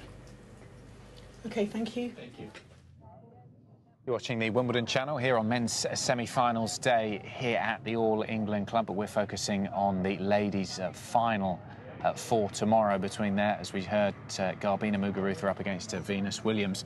And I'd be interested to get your view really on a few of those answers there. Firstly, for Muguruza, the interesting thing about the coaches and who's working with her here at Wimbledon, it's Conchita Martinez, who she brought in to her team specifically here at Wimbledon, and her previous coach, Sam Sumik, who's still working with her but not here at Wimbledon. And have you noticed some differences between her previously when she was with Sumik and when she's been with Martinez here at Wimbledon? Yeah, well, I feel here at Wimbledon, Muguruza seems to be a lot more relaxed. I think Conchita, that reflects her, I think, from her, I guess, having Conchita Martinez around. Because they're quite different characters, aren't they? Yeah, Sam Sumik's very intense, he's quite in your face, and he gets involved, whereas Conchita, she's laid back. She's a Fed Cup captain, as well as the Davis Cup captain for Spain. But she's known Garbiñe since Garbiñe was a teenager, and she's been around at enough tournaments with Garbiñe alongside Sam Sumik to really know what makes, I guess, Garbiñe tick. But I think she's had a great influence over Garbiñe here, and I do believe it reflects in the tennis she's produced. And another answer to a question there, which I suppose suggests she's feeling a bit more relaxed, was a question about how she almost looked a little bit nervous up to the French Open, defending her title there, because that big weight on her shoulders, being the Grand Slam champion, having to deal with everything that comes with that. And now that she's past that, obviously she didn't defend her title, but now that she's past that and she can sort of go back to focusing on winning another Grand Slam title, that's made her a little bit more chilled out. Yeah, I believe so, because after her success in Paris last year... The scrutiny was so intense, wasn't it? It was so intense, and she struggled to deal with it. I mean, she's still so young. She's still, 23 years of age, which really is quite incredible for all her achievements as well. And, a huge weight has been lifted off her shoulders. She's not the defending French Open champion anymore. And I do believe, she's gone under the radar here at the championships. Her rankings dropped outside of the world's top 10. So maybe that's eased the pressure, and she's just playing with more freedom now. Were you surprised by just how well she played against Rybarikova? Because although Rybarikova, I'm sure she would admit that she didn't bring her best game and was perhaps a little bit overawed by the circumstances of playing in a semi-final, but Muguruza, she had a plan, she stuck to it, and she played beautifully. Yeah, she didn't look like she was nervous at all. She was moving well, striking the ball well, and she moved forwards and finished off a lot of points at the net incredibly well too. Yesterday, if you had asked me who do I think would go on to win the championships here this year, I would have said whoever wins between Jo and Venus will go on to win the tournament. But having seen Garbiñe play yesterday, I'm now a little unsure. I'm not too sure which way it's going to go, although I do believe it'll be a very competitive match. Absolutely. She was brilliant yesterday, 6-1, 6-1 against Magdalena Rybarikova. Now let's focus on her opponent, Venus Williams. She's been out practicing here. She'll be doing her press conference a little bit later. Again, we talk about players liking their routine. Venus Williams is one of those. She loves to be on exactly the same court. She's a bit like Andy Murray, who always goes to the same court when he's practicing here at Wimbledon. She does the same on the lower level of practice courts down at Arangi, just away from the prying eyes and too many cameras there. And I suppose you can draw a comparison the way she practices to Roger Federer. She's just very relaxed and she goes through everything in such a calm way. Yeah, well, this is the most intense I've seen her on the practice courts. But yeah, overall, she is very relaxed. She eases herself into everything. You never see too much footwork at the start, but once she gets going, she's able to increase the intensity and the level. But just watching it, I mean, you see how early she prepares on that forehand, and it's a great shot, as is her backhand. But I can't imagine she'll be practicing for any more than an hour today. Well, it was interesting last year, and I think the last couple of years we've spoken to her practice partner, who is a British player who she always hits with at Wimbledon, or has done for the last few years, and he was saying that although she's quite relaxed during her practice, maybe her footwork isn't fairly slow, she likes to just warm up slowly, she's quite specific with what she asks him to do. So she'll say to him, right, I want you to do more of this, do that in the way he hits the ball. Yes, and you better not miss. And you better not miss. That's the thing. So even though she looks quite relaxed, she's fairly demanding in what she wants from who she's hitting with. Yes, I think that's standard behaviour. I mean, I've seen both Venus and Serena on the practice courts, and boy, oh boy, I don't envy the people that volunteer to practice with them, because you've got to be on your toes. Yeah. You've got to make sure you're feeling sharp and you're ready, because if you are spraying the ball everywhere, you're out. I know that. He made us laugh by saying that he felt more pressure practicing with Venus Williams than playing in the Futures and some of the tournaments he played in, which was, I suppose, tells a story. But Venus, again, yesterday, great performance from her against Johanna Konta. She played the match at her speed, and it was just a classic performance from a really great five-time champion, as such an experienced player. Yeah, I mean, I should never have underestimated Venus Williams, because yesterday I was convinced Konta was going to win that, given, well, I mean, the heads-to-heads and some of the matches they've played in the past, and the confidence Konta carried into the match. I really thought the British #1 would do it. But Venus, well, I mean, she was impressive. She served incredibly well. I mean, the depth she was finding on her ground strokes was impressive. And, she took the match out of Konta's hands. And when she's as sharp as she is and striking the ball like that, she makes herself very tough to break down. And Konta, although I don't think it was Konta's best match of the championships, but equally she just wasn't allowed to play the type of tennis she wanted to. Venus has only dropped one set on her way to the final. Have there been any moments in the championships when you've been watching her that you've seen a bit of vulnerability that Muguruza will perhaps try and watch back and say, right, that's what I need to do? Well, it's tough to really find any real weaknesses with Venus on a grass court. Sure, you want to try and expose her movement and get her moving out to that forehand to open up the court, but that's easier said than done. Muguruza, I think, should look to try and mix up the spins. I think Muguruza will be more open to doing that than Konta yesterday, because Konta, her game is very much similar to Venus's game, whereas I think Muguruza is able to mix it up better. OK, thanks very much, Anne. Plenty more from Anne Keothavong to come here on the Wimbledon channel. Intriguing analysis, as always. That's for Venus Williams down at the practice course today, looking very relaxed ahead of her final, looking to win her 6th title here at the Championships in the singles. The final tomorrow, of course, against Garbina Muguruza, the Spaniard. Now let's show you some more live tennis. We can take you down to court number 17, just the other side of centre court in the picture there. It is a gentleman's wheelchair singles match.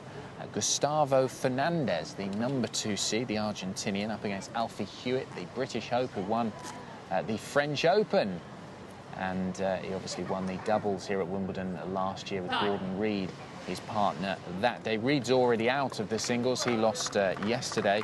And Hewitt producing a great performance so far. He took the first set 6-4. They've been on court for less than an hour, and we can join it in the second set. And I think it was hugely successful. And then they found it relatively difficult, but you know, bear in mind they came from the clay onto the grass. It is difficult to do that. They've got to service the chairs, clean the chairs, get the clay out, change the tyres, get everything ready. What do? You just give it a good hose down? How do you clear the clay? Not quite. Give it a good service, take the bearings out, or change the bearings, change the tyres. But yeah, you do need to look after the chairs, a bit like Formula 1. Do you use different tyres on clay and grass, or are they standard? Usually the tyres are the same, but some of the players, you can see them change their small wheels, the casters. They might go on the grass and the clay, they go for slightly fatter casters, so they don't dig in. So Fernandez has got actually quite small, narrow micro casters. Probably why he keeps forwards, although he's sat quite high. Now, what's going on here? Points in the first set where neither of them could hold on to their serves, and right now both of them utterly dominant behind them. Game, Fernandez. 2-2. 2 games solved. Second set.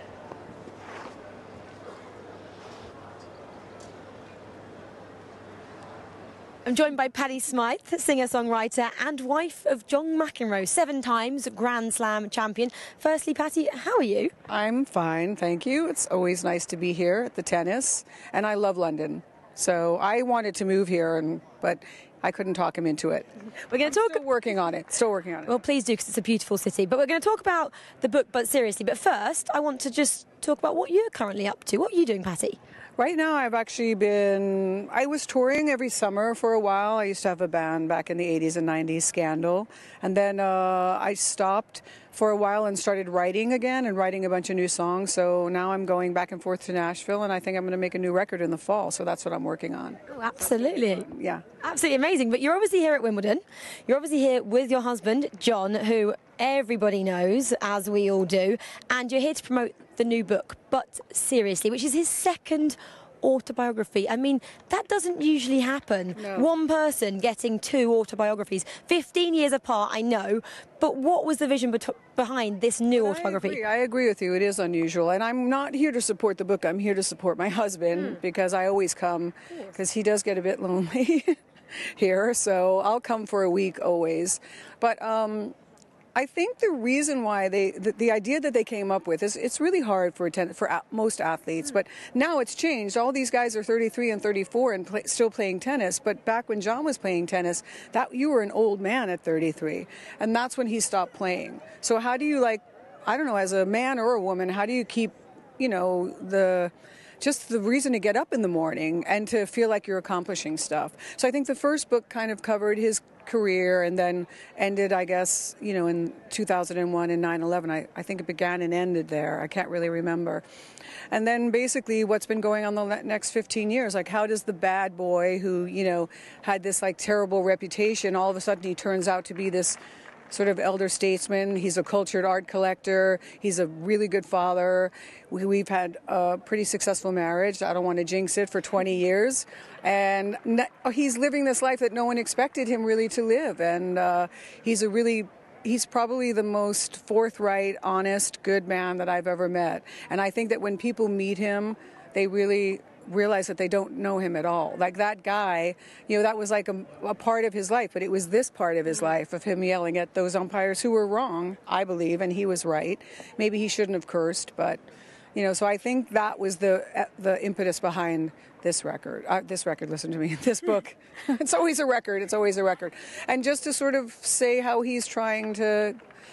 one of the quotes in the book that I say is that he always wants to be better. He wants to be a better man. He wants to be a better commentator, a better tennis player, athlete, be in physical shape, better father, and just a better person. And that's really a wonderful thing, I think. He's always striving. Sorry. Absolutely. No, Patty, I know you've contributed quite a lot to this book as well. And you just said such nice words there about John, but as people who don't know him personally, we know him, like you said, for sometimes his rants, and he does go off on one. How do you deal with that if he does kind of go off and ranting to you and your family? Well, he's mellowed out. I know it's hard to believe, but he really has mellowed out. And the thing that's funny in the book is I'm the one that's probably gets angrier faster and quicker now. I don't know that we don't have a lot of shouting matches. The only thing now that makes this man furious is traffic. And then I'm trying to talk him off the ledge because he gets so angry. And don't live in London then. I know. Oh my God. Well, New York's just as bad, or maybe not quite as bad. But I mean, literally, I'm just like, come on. It makes it so tense, and everyone gets really uncomfortable, and it's horrible. I'm like, it makes nothing better. So I'll try to find some white rock music to calm him down or something. But he doesn't really. He's calming me down. Something happened. You get to be together for so long that I've sort of taken on more of the, I'm with a black Irish. I've got a terrible Irish temper like him. So he'll tell you that I've got a worse temper than him now, and I believe that is true. He's like, calm down, woman. But Patty, I guess, how is it living with somebody or being around someone like John in public when so many people know who he is? How do you and John deal with that? That was really, that to me is always the thing that I say. Like, I had been around. I had had my own career. I was living in L.A. I was, Don Henley was my best friend. Carrie Fisher was my best friend. I was around a lot of famous people all the time. So I didn't really think about it, and I wasn't a big tennis fan. I didn't know that much. I obviously knew who John was. He was from my hometown, blah, blah, blah. But I was unprepared for the amount of recognition. His recognition level was so beyond anything that I had ever seen before. But I'm talking bums on the street knew who he was. I'm like, they don't even have TVs. Like, how the hell do they know who you are? And it was really weird. We'd go to like tiny villages in South America. They know who he is. Everywhere he goes, they know who he is. And I still don't understand why that is. He must have made that big of an impact back then. I wasn't really watching tennis that much. I was doing my own thing, and I was up all night, so I slept all day. I was a rock and roll chick. But there's something about him that has transcended, and there's a line, it's a thin line between love and hate. And I really think that happens with people with him. Do you get used to that? Do you and John get used to that? Is something you can ever get used to, having, like you said, bums off the street come up and maybe want a selfie if they've got a phone? Well, you know what? Selfies suck, okay? So, let's get that out there. He really, really doesn't like them. I'm constantly having to take pictures of my daughters who take selfies of themselves all the time. It's like constant selfies. I always used to take selfies with a camera when I was younger. I have all these pictures with all my bandmates and years ago.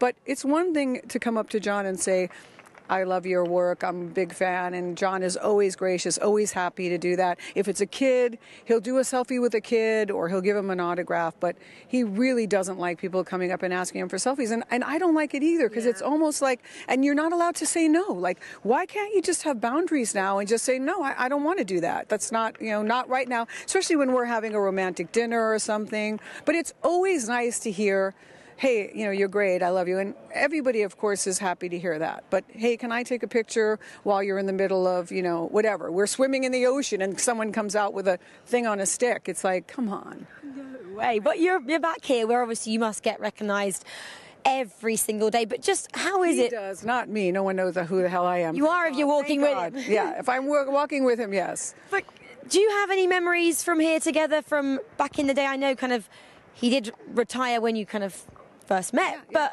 have you got memories of watching John play? Oh, I watched him play a ton, yeah. He was playing when I met him. He was doing a lot of exhibitions, and then there was a seniors tour, and he was #1 on that seniors. That's funny, seniors, he was 35, right? But he was #1 on that. He was kicking everybody's ass. So I've watched him play quite a bit, yeah. What kind of tennis partner were you when you used to watch him? Were you the nervous type, or were you always very composed when you watched him play? I think it's probably, although I would have liked to have been there, I feel like I would have liked to have been there with him when he was on the tour and been supportive of him, but I would not have had a poker face. I found it really nerve-wracking, and it was really, I wasn't good at it. So I'm not good. I am now, because there's not a whole lot at stake now, but even in the beginning, it really matters to him. He does not like to lose. He still doesn't. So, I definitely don't have that good, like, Mrs. Federer face. She keeps it pretty cool. We heard from Sam Querrey's girlfriend as well yesterday, and she said he looks up and you have to just be completely composed because they can draw on the energy which you're giving out. I know, but Murray's wife is so sweet, because she was like, they showed this thing with her mouth going. The slow-mo. Right, it was hilarious. And I'm like, what was that? That was just her trying to breathe, probably. And then I guess, how are you treated here, Patty? Like, how are you treated when you come back to Wimbledon? What kind of show do they put on for John and yourself? Well, last year, the big doings was John got invited into the Royal Box for the first time in 25 or so, however many years. Maybe it's 35 years. Why did it take so long?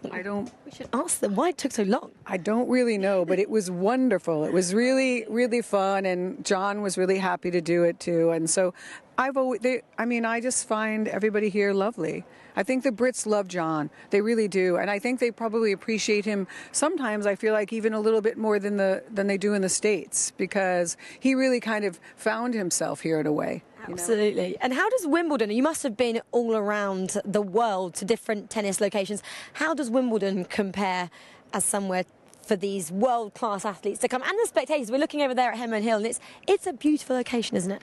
It is a beautiful location. It's in writing, and he's very adamant and has really strong opinions about stuff. He'll even say to me, I don't know if that chorus is right. It's funny, because initially I get angry at him, because I'm like, what do you know? Don't tell me what to do. And then I thought about it, and I thought, you know what, he's right. And I changed the chorus. It's funny, and the song is better. But he's very much, and my girls too, they're really like, don't let these songs go, Mom. These are the songs that you have to record. And he's kind of the same way. So he's a fan of my writing, which is nice. And Patty, I guess a final question as well, relating to your singing and songwriting. Have you ever written a song about John and Wimbledon? Absolutely. There's a remember that movie Armageddon? There's a soundtrack that came out, and there's a song on that soundtrack called Wish I Were You, and that's a song I wrote about John. I wrote it in the first couple of months or the first 6 months that we knew each other. I've written quite a few, but that was really the one. We have an iconic song with Wimbledon. It's Purple and Green. Would you ever write a Wimbledon song for us? Oh, how does Purple and Green go? I couldn't quite tell you, but they play it every single morning on the band as people walk in the gate, so it's kind of iconic to hear. But there's a rap song, like in the States, that had purple and something else. It was for a college, though, or something. So if I have to put Purple and Green in it, I may not be able to write it, but I could maybe at least throw Wimbledon in the song. We usually have an acoustic version of Purple and Green in the morning, so maybe we could get you down singing. That would be quite special. Well, I'll try to learn it. And if I feel I can do it justice, I will take you up on that, and I'd be happy to do Purple and Green, whatever the heck that is. Absolutely. And Patty, finally, when does But Seriously come out, or is it already out, and where can people find it? It's out. I believe it's out, and it's in all the bookstores, because I was out with my girlfriend Ruby Wax last night, and she said she went into the store and put it in the window. So, if it's not in the window, she's going to go in and put it in the window, like she does with her books. So it's out, and people can get it on Amazon, and it's really great. I mean, he put my daughter's college essay in it, our 21-year-old girl, and it, and he did an audio version, and I read it too. And when I was reading my daughter's essay, I actually started to cry, because it was just so beautifully written and so touching. So the book has really he really sort of revealed a lot of our life. But in a good way, not in a creepy confessional reality TV way, as I like to say. Good. Thank you so much for chatting to me, Patty, and good luck with your album as well. Thank you so much. It was great to be here. Thank you, and have a beautiful rest of your day here at Wimbledon. What else can I do? Go watch some tennis. Go watch some British girl, although it's the Brits against the Americans, right? Isn't it Venus? Who are you going for? Jo Konta. I can't say. I would like it. I would like a British girl to win, but I kind of like Venus too. So this is why I could never be like the wife of it. You know what I mean? I hate. I want them all to win. Is that possible? Can we have a draw? No, Patti Smythe is torn of who's going to win later. We're going Jo Konta. She's going Venus Williams. Thank you so much. I'm not. I'm going. She's torn. She's going for a draw, which is never going to happen here at Wimbledon. But I'm not going to say who I don't know who I want to win. She doesn't know. We don't know. We don't know Jo Konta. It would be kind of more exciting, let's face it. Okay. Thank you very much, Better for the TV. Better for the TV. Okay. And that's a wrap. Thanks, Rachel. Good stuff. So the first semi-final is taking place inside centre court right now between Sam Querrey and Marin Cilic, but that is Roger Federer looking very calm. He's second on, of course, today. That's Tony Godsick, his agent there. And as we were saying when he was practicing earlier, Anne, looking very relaxed, very chilled out. That's the Federer way. Yeah, I guess that's his way to prepare, and he's just observing some of the tennis that's going on around the outside courts. Yeah, looks very cool and calm.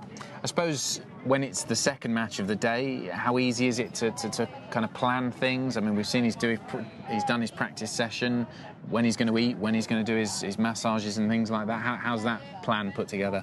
Well, yeah, he'll have a specific time that he'll want to eat after his practice, and I guess depending how long the Querrey-Cilic match takes, he might top up on a little bit more. But the most important thing is to just stay in the moment and not allow there to be too many distractions. And, I can't imagine he'll be interacting with too many people other than his agent and his team. OK, quick update on the score on centre court at the moment. Sam Querrey has taken the first set on a tiebreak. Nothing to tell between the two players. But in the end, it was a little bit of a break in play in the tiebreak. It was 6-all, and there was something that happened in the crowd, a disturbance.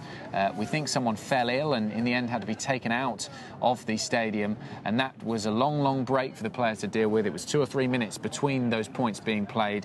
And then after that stage, Sam Querrey won both points. We managed to break win the point on Marin Cilic's serve, and then won the set point to take the tiebreak 8-6. So Querrey has won the first set in that first semi-final 7-6. Let's hear from some Roger Federer fans now who've been catching up with Rachel. The main man, Roger Federer, is through to the semi-finals again this year at Wimbledon. Two fans down here are massive fans. They met in the queue, actually, last week. But just tell me firstly about your story of how you've come to Wimbledon for your first time. Yeah, so ever since I was 12 years old and I saw the 2007 Wimbledon final, I just wanted to come to Wimbledon and see Federer live on center court. It was my dream. And so this year I was backpacking around Europe, and I was in Morocco actually, and flew back to London. I didn't know how the queue or anything works. I came on Monday and talked to the steward, and he said if you come here, you might have a chance to get center court tickets. I didn't have a tent, I didn't have a sleeping bag, so I went to the left luggage. They gave me a tent, gave me a sleeping bag, ran back, got my backpack, bought some food, got some cash. Came out, camped for 2 nights. It was raining, got everything wet, freezing cold. I have a bit of a cold actually, but I got to go to center court, courtside, see Federer live, and even got my cap signed by Federer. So it was a dream come true. So worth the wait to wait in that queue, hey? Absolutely, it was a dream come true. Did he actually say anything to you, Federer, as well, when he signed your hat? No, I mean, there's so many people, but it was amazing to see him so close in the flesh. And you guys have become friends from queuing. Just tell us about how you met, please. Actually, just this morning. I didn't remember seeing him in the queue because... shot down. I'm sorry. But I started the very first day. Originally, I took my mom touring Paris and then come to London. And yeah, my mom stayed in a hotel where I'm... But she's very supportive. So she kind of just toured London herself and let me stay in a tent, religiously waiting for my queue number. And it's true. It's actually a very, I think dedication and sacrifice to any dedicated fans who wants to see the player and get a courtside ticket here. But I love Wimbledon for that. I've been to all Grand Slams. This is my 8th Wimbledon, and next Wimbledon will be in the 9th U.S. Open. I'm sorry, because I live in Toronto. But I told all my friends, if you have only money to go to one tournament, come to Wimbledon, because this is sacred. This is like a religious experience. And the fact that if you would like to queue or you don't mind all those difficult weather and everything, you can get rewarded by a center court ticket watching Roger dance on a center court of Wimbledon. I mean, like nothing compares to that. And I want to ask you as well, why is Roger Federer so special to you? If you got here, Roger, the greatest of all time, why do you love him so much? I've got asked from my friends and everyone else so many times, and sometimes I pause and try to think, is there a reason? I watch tennis, I play tennis myself ever since I was young, and I used to love, like watching Sampras when I was young as well. And when I watch Roger, before I started to follow, I support him around the world. I do. Like, I go to all Grand Slams, physically support him. I just don't know what drew me to him. He has this special aura. Like, he's just like, he has this very, very charming part that you just cannot resist. You just get attracted to him. And every time when I see him play, I just feel like I'm all in out. I cannot find, like, words fail me to that point that I just clap my hand. I'm like, whoa, like that's all I can say. He is incredible. And same question to you. Why do you love Roger Federer so much? I still remember the first time I saw him play. I was 8 years old. It was 2004 U.S. Open. It was just something amazing about the way he moves and plays. And growing up, he was a perfect role model for me. Just seeing how he handles adversities, copes with whatever challenges he has playing as a tennis player made me even love him more just as a person, more than just a tennis player. And guys, at the age of 34, do you think he can win his 8th Wimbledon title here this year? Absolutely. Yeah. Absolutely. There's no doubt, because this is my 8th Wimbledon straight, and I think universe is cueing a message. It's meant to be. Thank you so much. Enjoy supporting today. Thank you. Thank you. All right, so first set in the hands of Sam Querrey. Craig O'Shaughnessy, let's dip through here in social media. This could go all the way. That's what BBC's predicting, 5 sets. And actually, Wimbledon.com sharing with us of the 11 sets that Marin Cilic and Sam Querrey have played at Wimbledon, 6 have gone to a tiebreak, including that first set. Were you surprised by the first set going to a tiebreak? No, not at all. I mean, you could almost just say, okay, I think I'll be back in 32 minutes. That's how long it'll take. Let me go and take a nap or whatever I need to do. That has tiebreaker written all over it. The next few sets, you would anticipate going deep there as well. Yeah, that's a quick set, right? 32 minutes. These guys bashing the ball. It's all about those 0-4 rallies, Craig, as you were talking about. Now, actually, let's look through a little bit of the reaction from fans. A lot of people out there, Miles saying what a great match so far. Some superb tennis on show in the first set between Cilic and Querrey, says Ruauri Lynch. And then how about generally conflicted about who I want to win here. Now, this was a moment, Craig, we look at social media, live tennis talking about it, at 6-6 in the first set, in the tiebreak, 6-6 in the tiebreak. I think a fan had some sort of illness, and James Keothamai actually came out of the chair, and there was, what, a 2, 3, 4 minute break there? It was substantial, and it actually had a big impact on the end of that match. So when the umpire when the umpire came out, first went to speak to Sam Querrey, and I imagine the conversation was, because the first serve had already been hit. So it was now, okay, a second serve would normally be hit, but I'm pretty sure he went over there and said, in this situation, when we get something happening between serves, we're going to go back and replay that. But the tail of the tape there is, it was a long set. There's a lot going back and forth. There's a lot of short points. It was 71% of all points in that set had a maximum of 4 shots. Really? Now, that's those 0-4 rallies, we were talking about it yesterday. Few strokes there. And when we say a maximum of 4, that's only 2 each. It was 24% in the 5 through 8 and only 5% in the longer ones. But at 5-6, Sam Querrey has his first set point. As you would expect, Marin makes the first serve to the backhand, and Sam misses that backhand return in the net. And if your coach is like, of course it's going to go to the backhand, you've got to sit on something. So he'd be kind of like, I can't make that, I can't miss that return in the net. That was definitely a turning point. Then we get the first serve back. Now, this is where the cat and mouse game of where I'm going to serve, are they on it, are they not, came into play. So at 6-all, the first serve went to Querrey's backhand. Just long. that we had a problem with a fan in the stands. It appears that the fan's okay, which is, you know, absolutely fantastic, but we have that delay and we come back. So all that time, Murren's got to walk around the back of the court. It's like, he thinks I'm serving to the backhand. I want to serve to the backhand. Do I mix it up right now? And what's he do? He did mix it up. So as a deuce court point, he served wide. Sam did a great job.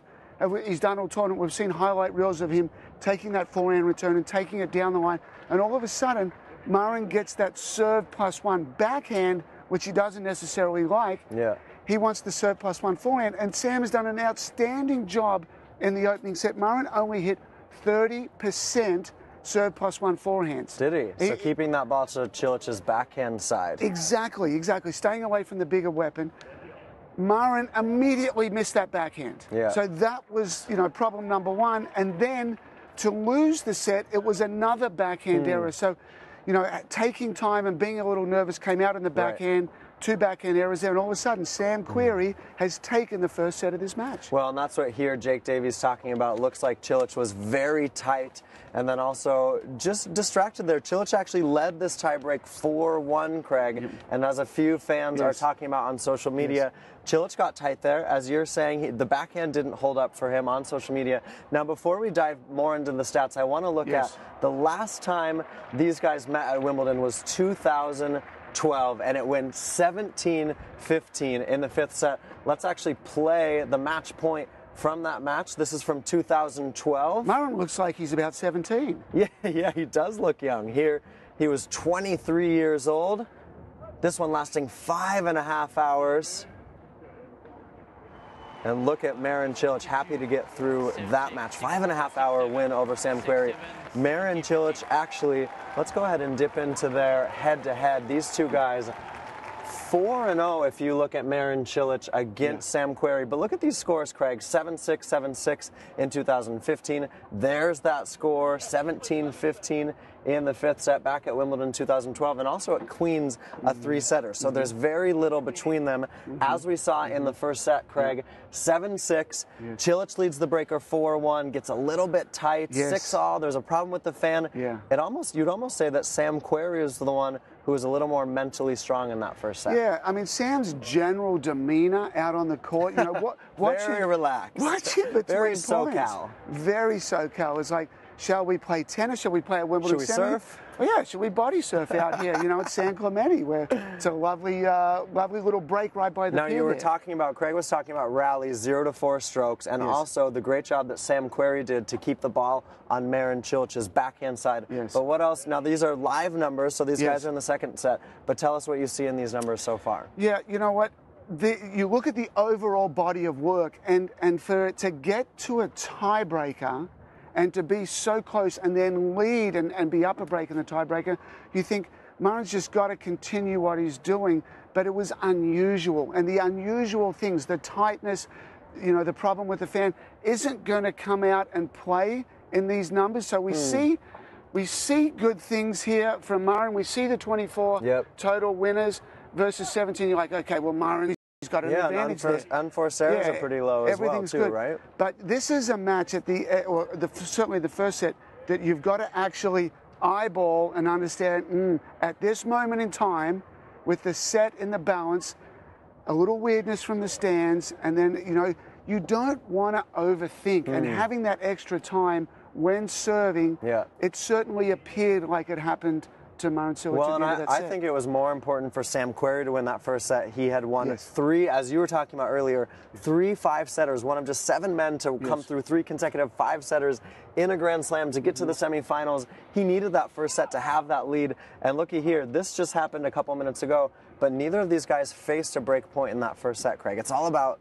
that big serve. Yeah, it is. So if Sam's got the first set, he's starting to make a little bit of an inroad here into Murren's serve. You know, the pendulum is swinging right now. And, you know, there's so much at stake here, a spot in a Wimbledon final. For Sam to keep his cool, have that wonderful general low-key demeanor. You know, some players are more pumped up. You know, at this stage, Murren's got to calm down. Yeah. He's got to breathe. And we talked about it before. You're not just playing one match. You're playing 2 matches. You're playing the match during the point that produces all these wonderful IBM statistics, but you're playing the match between the points, which is be calm, be cool, understand what the opponent's doing, win that mind game, calm the emotions, take away the fear, take away any anger or any anxiety that would come up. And I think in general, at this moment in time, Sam Querrey is definitely ahead in the most important Well, and that surprises me a little bit because we've talked about the demeanor of Sam Querrey. We both had him up here chatting. He's very relaxed. But Marin Cilic is the one that's been to a major semifinal before. He's won a Grand Slam. Yes. He should be sort of owning this moment, but it seems like Sam's executing a little bit better. I think we've got a graphic here that we can look at from Hawkeye, actually. These are Sam Querrey's forehand placements, Craig, in that first set. Yeah, let's have a look here. We've got, this is going to build out nicely. Querrey forehand placement. So let's have a look here. We'll let this build around here. I want to just pause that. Now, a lot of these are going to be, Sam likes to hit the runaround forehand. Right. They're going to be coming from the ad court. And that's coming into Cilic's backhand, which you said he did so well in that first set. Exactly. There's so, the BH. Yes, that's going to go to the backhand. And a lot of these there, this is the primary pattern. Let's take him off the court. Now, look at the depth over here. This is very, very impressive. And let's just clean our screen up. We love a clean screen here at the Wimbledon channel. These forehands right here show confidence. I mean, you know, to be able to hit that corner, a lot of those forehands, I would imagine, are really stretching Marin out wide. The feet are separated, reaching for that ball, defensive back to the middle. Well, and as you're saying, especially with this depth, that really pushes Cilic out to the corner of the court, right? Yeah.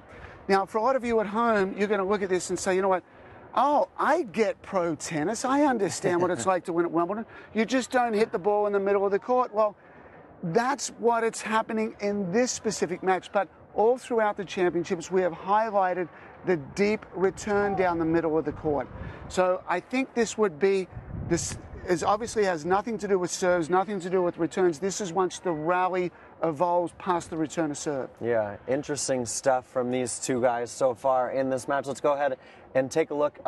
Marin Cilic just had a break point, could not convert. So what do we got here? 7-6. We're at 2-all in the second set. Yeah, so and what are you looking at? There it is. There it is. We got another one over there. So that pendulum, that momentum is certainly, you know, let's go the ticks here. All right, Sam, you get 1 tick for winning the first set. Okay. You haven't faced a break point. You get another tick. Okay. You've got a couple of break points that you've created over here.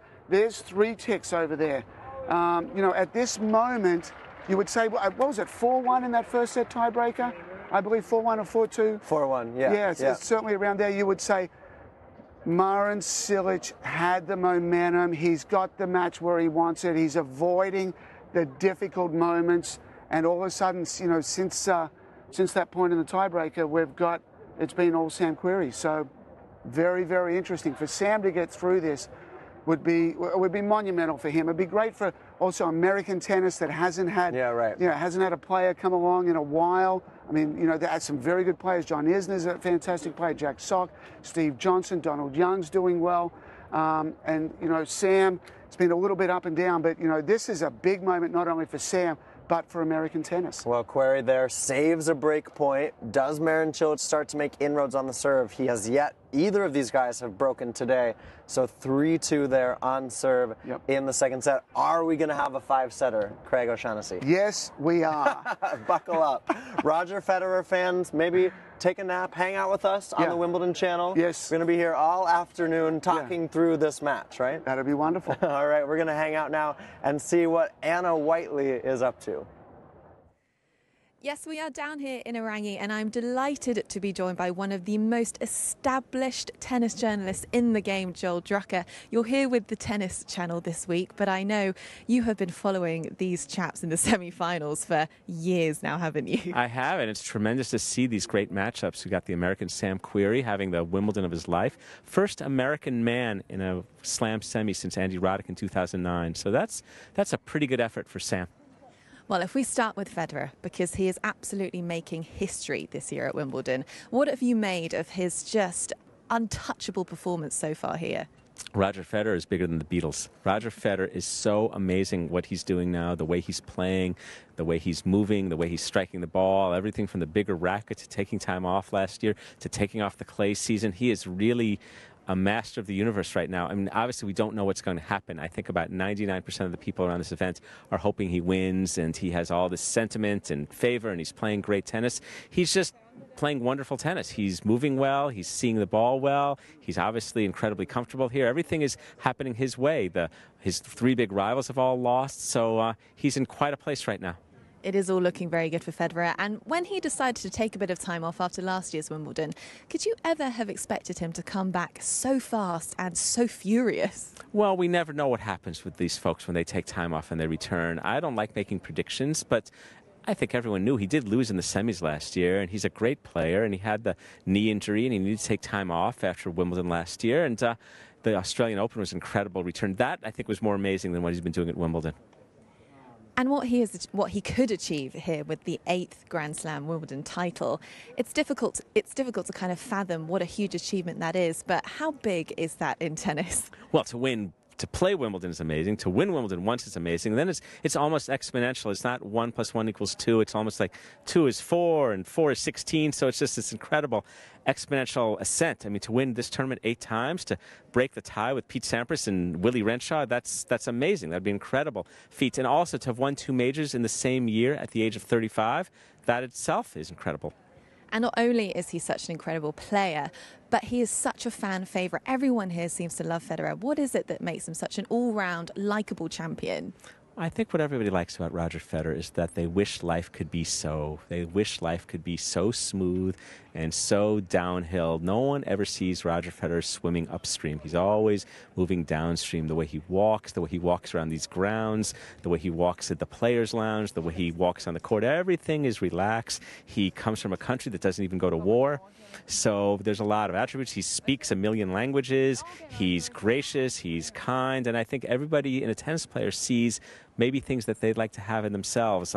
Myself, I'm a little more of a Nadal person, just a smidge. I think Federer shows us what life might be, and Nadal shows us a little more about what life is, about the tussle and battle of life, too. So they're each very appealing. Well, the man who has got the honour of going up against Federer in the semis, Thomas Berdych, what would you be doing if you were Thomas Berdych to prepare for a match like this? Well, the good part about Berdych versus Federer is that he's not new to this occasion. He's played Federer 24 times. He's beat him 6 times. There are very few people who've beaten Roger Federer 6 times or more. He's beaten him here.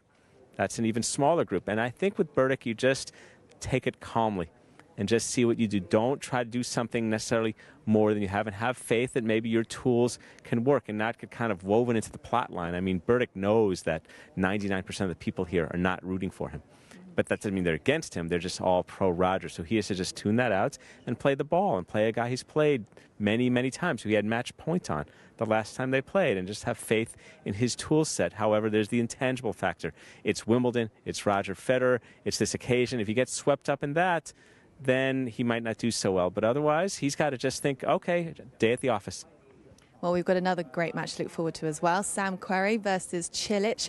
What can we expect from that, do you think? A lot of big serves, a lot of power tennis, kind of very much contemporary tennis.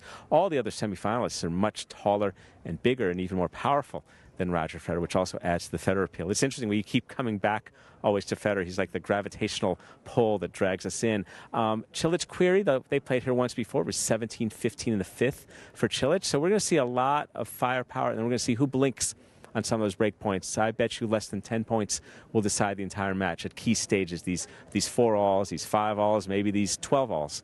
All these little critical points that might make the difference. A forehand hit an inch long, a return missed, a big second serve. Those are things that are going to define that match. The two of them have had some pretty epic battles in the past. I think they've had one of the longest matches here at Wimbledon ever. Do you think we could be in for another 5-hour plus today? We could. You don't know. You don't know. We'll see how each of these guys play, what they're up to, what the occasion is. Cilic has been playing some very good tennis here. His last match was a little tough, but overall he's been playing some solid tennis. It depends how well each of them returns serve. They're going to be holding. They're going to be serving aces. There's going to be some big bombs flying. And so then it's a question of who really conducts himself well on return points. Well, Joel, it's a pleasure to be joined by you. Such incredible insight, as always. Joel Drucker discussing the two very exciting semi-final matches happening here today at Wimbledon.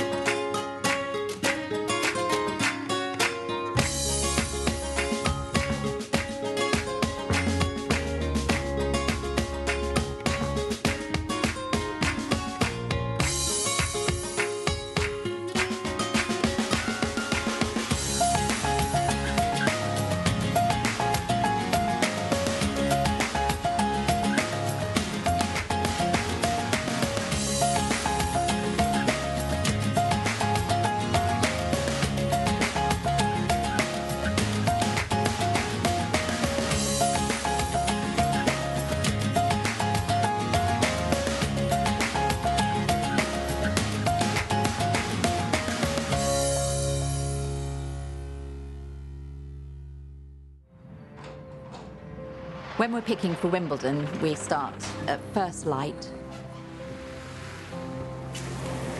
We walk our crops obsessively. We go up and down the rows, we look at every plant. It's still quite difficult to time something so it's absolutely at the peak of perfection when you want it. No summer is the same as another. I'm very conscious of the fact that every berry that we send to Wimbledon is a bit of an ambassador for the farm, because it's such a high-profile event.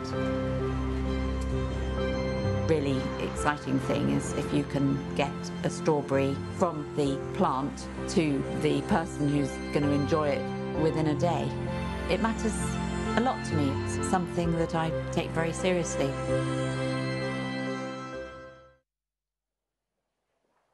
Well, there's all sorts of tennis going on across the grounds here at the All England Club, and this is court number 17, where we're going to take you out to a match with one of the British men in the gentlemen's wheelchair singles. Alfie Hewitt, the unseeded Briton, who you can see serving here, is playing the second seed from Argentina, Gustavo Fernandez, in the semi-final. Now, you'll see that Hewitt actually took the first set 6-4. They're at a tie-break in the second set, and we will join this one with some commentary to find out who will progress through to the final, where they will be playing Stefan Olsson.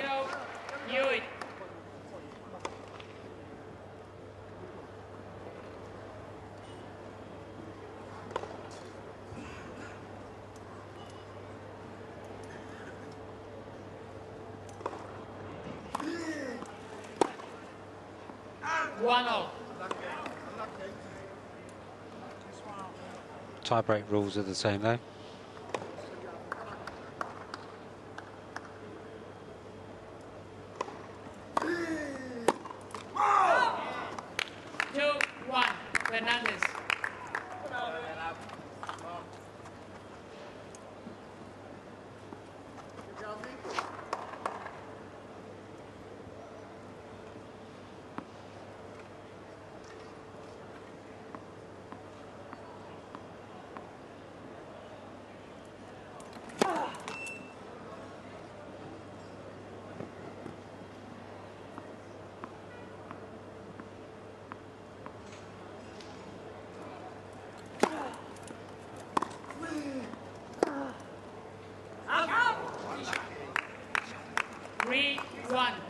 Fernandez.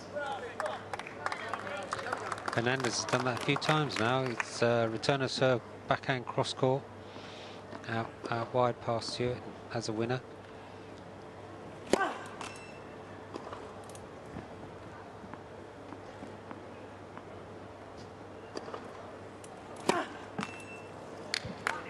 couple of mini breaks now for the Argentinian. It's a fifth double fault, costly one for Alfie Hewitt. Yeah, not a good time to do a double fault in a tie-break.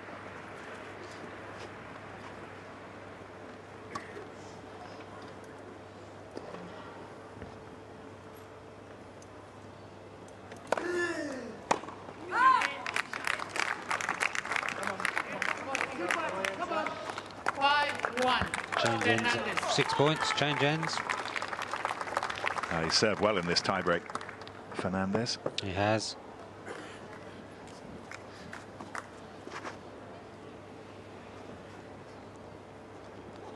Out here on court 17.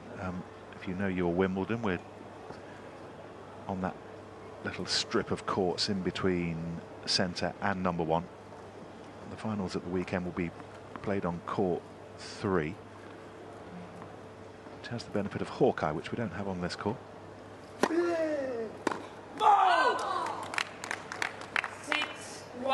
Fernandez. And he's got 5 set points.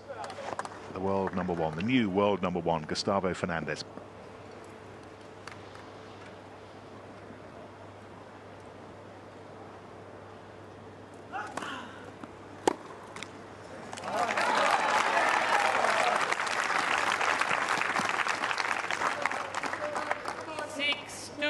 Fernandez.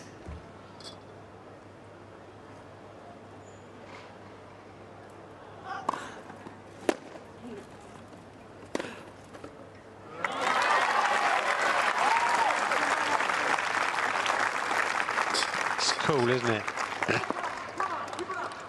6-3. 19 years old, Hewitt, turn and serve, bam.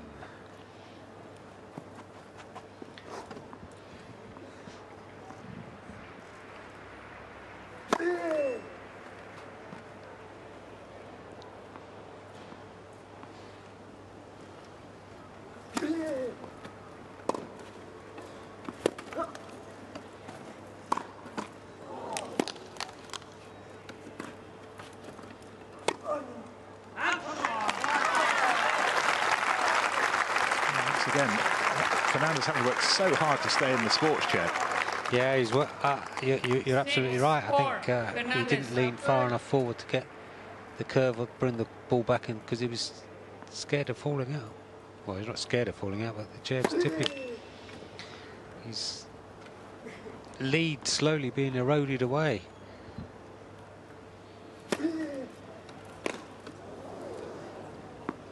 Game in second set. However, the second set has gone the way of the South American, and we're going to need a third and deciding one to decide which of Alfie Hewitt and Gustavo Fernandez will take their place in the Wimbledon final.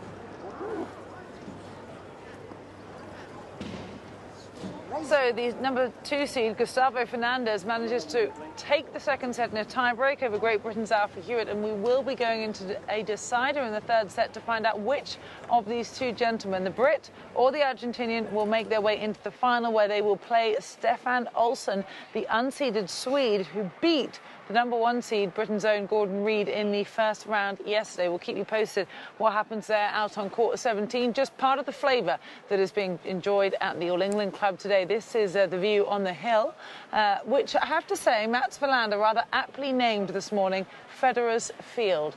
And I quite like that. Though Federer's not on centre court right now, it is Marin Cilic against Sam Querrey. An incredibly tight match so far. Marin Cilic lost the first set to Sam Querrey in a tie-break. He has now broken the American in the second set, and he is serving to take this set now, and really is just 1 point away. You can almost see it in the background on the big screen. A huge power serve, and with a return that leads to a volley, he takes the second set. So it's 1 set apiece on centre court, and we could well be going the distance. Delighted to welcome you into our location here, which we call the Orchard, up on the hill, overlooking the big screen. Carl Robinson alongside Mansour Barami. And I haven't seen you since yesterday, when it escaped my attention that you got out on the court and had a good time in the doubles. Later substitution, I hear, right? Yes. I got a call from the referee saying if you like to play, you know, in the younger seniors, you know, so it was a good news. I was very happy to jump into the court and play a nice match against who do we play? You played Greg Ruseski and Fabrice Santoro, and we played a very good match. Yes, and it was a fun match, and fortunately we lost 10-7 in the tiebreaker, but it was a lot of fun. So you played in the gentleman's invitation rather than the gentleman's senior invitation, which you usually play in. Yes. You're going to play again tomorrow against our own Mark Philippoussis and Leighton Hewitt. Leighton has only just retired from the game, and you said to me earlier that he could be your son. I think you've got it in you to beat him, Mansour. Yes, he's a great player. You know, we know how great he is and he was. He just retired from tennis this year, but I'm looking really forward. I'm really excited to go to the court and play. He told me yesterday. He says he points at me and he goes, "I'm waiting for you." So, and I said, "Don't worry, I'll be there." So, you know, and we have a good match tomorrow, hopefully. Well, I'm looking forward to it. We'll all have to come down and watch, playing with the Frenchman, Michael Laudrup, so that should be good fun. It is enjoyable, this second week of the championships, when we get to experience all the other play. But we've just seen the wheelchair singles going on. There's wheelchair doubles. There's also juniors. As we mentioned, there's the invitation events in the gentlemen's and the ladies' draws. It's a really fun environment because there's so much else on offer other than just the main action on centre court, isn't there? Absolutely. You know, we have the main tournament, which is great, which is fantastic. We have the biggest tennis players, girls and guys, who are competing here. And as you said, it's fantastic to see the wheelchair player. There are some people who want to see the wheelchair player. There are some people who want to see the junior players. They want to see some people who want to see the past champions, and you know, it's everybody is happy when you see this in Henman Hill atmosphere, which is here. It's just fantastic, you know, and to see that people are here having good time, you know, and some of them are on their courts watching the ladies invitational tournament, some wheelchairs, some juniors, and it's just everyone's happy, and it's great.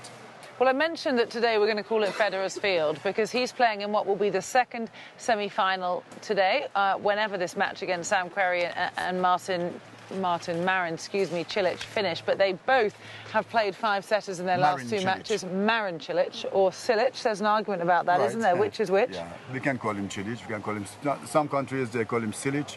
Some country call him Cilic. Okay. I call him Cilic. Me too. Good. Cool. We'll stay with that one. But they've both been quite acquired, I should say, to five-set matches. They both had to come through a five-setter in the quarterfinals to reach this stage. Sam Querrey has played 3 straight five-set matches, and the last time the two of them played each other was in a five-set epic at Wimbledon. So, at 1-set-all, it looks as though we could well be going the distance again today. Absolutely. Both of them are great, have great serve, you know, serve and volley players. And this match can easily go, as we say, 5 sets and go forever, you know? They're both tall, big serving guys, and it's so hard to break the serve, isn't it, against someone like either Cilic or Querrey? Yes, absolutely. They both, you know, the best points, best shot is their serve, you know. It's like... You have somebody like Nadal, you know, maybe his best shot is his return of serve. But these two guys, they have the same serve, and their return is not their best shot. So that's one reason this match can go long, 5 sets, and you know, go long. Unless if you have a Federer on the other side, then it's much easier to return, to break. It was 5 years ago that they played each other at Wimbledon in 2012, and their match finished at 17-15 in the 5th set and remains the longest ever match to being played at Wimbledon and completed within a single day. Of course, the longest ever was John Isner and Nicolas Mahut. That went 3 days and was an 11-hour and 5-minute marathon. I think Roger Federer and Thomas Berdych will be hoping that's not the case today. Now, speaking of Roger Federer, you've just come from the players' area where you bumped into the 7-time champion, right? Yes, I know Roger for a long time. He's a fantastic champion, you know, a great guy, very humble, and you know, we all know how he is and everything. And so you just took this We just took today. this, you know, because in Australian Open, just before the semi-final, we had a coffee together. We had a nice chat. We talked about everything and nothing, you know, at the same time. And then I just saw him say, listen, here, Raj, we do the same thing. It brings you good luck for this tournament. And I hope it does, because I like him very much. So you did the same thing at the Australian Open. You took a selfie with him and he went on to win the tournament. Yes. Was it on semi-finals day? Absolutely. So just like 1 hour before his match. Yeah. So you just sat down and had a coffee with him? Yeah. Is he relaxed? Yeah. He's relaxed. He's there. You know, as I said the other day, he's joking with everyone. Yeah. He was right there, up. He was watching some of the seniors' invitation from the balcony of the players' restaurant. And and I saw him. He was coming out, and we just had the coffee together. Well, here we go. And yeah, that's why. That's Tony Gossick as agent. I got in there, and this photo is like a few minutes after this. Okay, Yeah. this was literally an hour ago, because With the thing Tony. is with Tony, as you say, is a long time agent. He doesn't know what time he's going to be going on court. There's a lot of hanging around as a player, isn't there? You want to maintain fresh, obviously mentally and physically, but there's only so much warm-up you can do. You've just got to relax for a while and wait. You know, that's why that is one of the reasons it makes him a great champion. He can deal with that time, and he can keep busy, either with his family, whether it's with friends, either with Tony Gossick, his agent, or, you know, with his Serran, his trainer, coach, or you just come and say hello to me, you know, or someone. That's how he passed the time. Some of the other guys, they just stay still in the locker room, and they don't move, and that is much more difficult than, you know, going around and just don't think about this. Roger, I have seen him really relaxed and easy in the locker room, but from the moment the referee says in center court, Roger Federer, he just, from then, he's focused. Flicks the switch. Yeah, he can switch. That's when he comes to the court, he's not mentally tired, you know. Some of these guys, they just make it so much pressure on themselves, and that is one quality that not everyone has. And you've known Roger for a very long time, haven't you? Well, Roger, I remember seeing him come here as he was junior. He was 15, 16. I saw him come to see my matches in the Invitational tournament. I have a footage of that on television, and but I played with him when he was 11 years old. In his hometown in Basel, and you know, he actually gave me a photo of himself, Jimmy Connors, and me. He was in the middle. I think we've got this photo. Yeah, well, yeah, and there it is. That's it. That's it. You can see he's still the same smile, you know, and same face, and he was only 11 years old, and my mustache was all black. Now it's all white. Jimmy Connors, well, you know, he's not here. I miss him too. And yeah, it was great to... But he gave you this photo recently, didn't he? This is, Roger gave me this. He says, Mansour, I have a photo of you, Roger, and myself, you know, and if you want, I said... Jimmy, and myself, yeah. Yeah, you, I said what, Johnny? You said Roger, that's okay. No, Roger gave me the photo. Roger gave me the photo. Yeah. He said, Mansour, I have a photo of Jimmy, you and myself, and if you want, I give it to you. And I said, I'd love to have that photo. 2 weeks later, he handed it to me, and it was great. And this photo he gave me here in Wimbledon. He told me about this photo first time. And now you've had the good luck selfie, so all is well for his match against Thomas Berdych, or is it? I'm interested to get into this match because they're really good friends, these two, aren't they, off the court? Thomas Berdych is kind of enjoying a little bit of resurgence in form. He hasn't had a great year. His ranking has dropped out of the top 10. He's reached the final here at Wimbledon before. That was 7 years ago in 2010. But that year, he beat Roger to get to the final. Yeah. Now, do you think that he's got it in him again today, or do you think Roger is just unbeatable this year? Well, to be honest, I think I have rarely seen Roger as fit as he is today. You see, he's changed for good, for better, now that he's 35, you know, and he's just on the court, he's flying all over the place.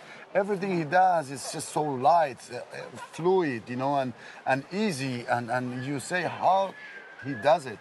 He's played fantastically, he's playing easy. I think he's got no pressure on himself. We saw how he played the semi-final. It was fantastic to see him win in 3 sets against Raonic, who's got the best serve of our game. And I think he's going to go all the way. And even though Berdych has done great for the past 2 weeks, He's been struggling the whole year, you know, and Roger is the favorite of the crowd and everything, and all that is it's very important. Yeah, many people liken Federer to a swan and how he glides across the court. I suppose he said in his press conference afterwards, looking ahead to the semi-finals, he said all the guys, the four of them left, are bigger, stronger, more powerful than him. They're taller, and he'll have to sort of tactically make his way around the court. Well, let's just remind ourselves of the last time that Thomas Berdych beat Roger Federer here. It was in 2010, and it was the year that Thomas made it all the way to the final where he would get beaten by Rafa Nadal. How much has both of their games, I suppose, Mansour, changed since this year? Well, you know, there is change only for better. You know, as you get older, you get more experience, you know, and look at the way, I mean, he's hitting so nicely, fluent and everything. And you can only get better. But then when you get older, you can maybe get a little bit slower. But you're more precise. So it's good for both of them, you know, but as we know that Roger, again, he's more confident. He's won the Australian Open. He's doing great all this time. I think he had a great preparation after his injury, and he came back stronger. If you're Thomas Berdych, though, I'm guessing you would have rewatched that match in preparation for this match, do you think? Absolutely. Look what you did to beat him last time. I don't know if he has done that, but once again, I feel, and I don't think I'm making mistakes. Roger is playing better now than 7 years ago. You think? Wow. Yeah, some people do agree. It was the same with Rafa. Now, that will be what happens, of course, later on today. We'll see how they face each other this year. Tomorrow, we know who our ladies' finalists are. Venus Williams takes on Garbiñe Muguruza, and ahead of that clash tomorrow, Garbiñe has been to speak to the world's press about trying to win Wimbledon for a second time in 3 years. First of all, we'll look at her highlights from yesterday, though, what got her to this stage. She beat Magdalena Rybarikova in quite simple fashion, really. 1 hour and 4 minutes long. It was 6-1, 6-1, and it just didn't take her long. She looked confident. She looked like she owned the court, and she was ready to get back. The thing is she has been to a final here before, Mansour. It was 2 years ago. It was against Serena Williams. This time she faces the older sister, Venus. How much do you think she would have learned from that final 2 years ago that she can use against Venus tomorrow? Well, I don't think Venus and Serena have the same game. You know, their game is different.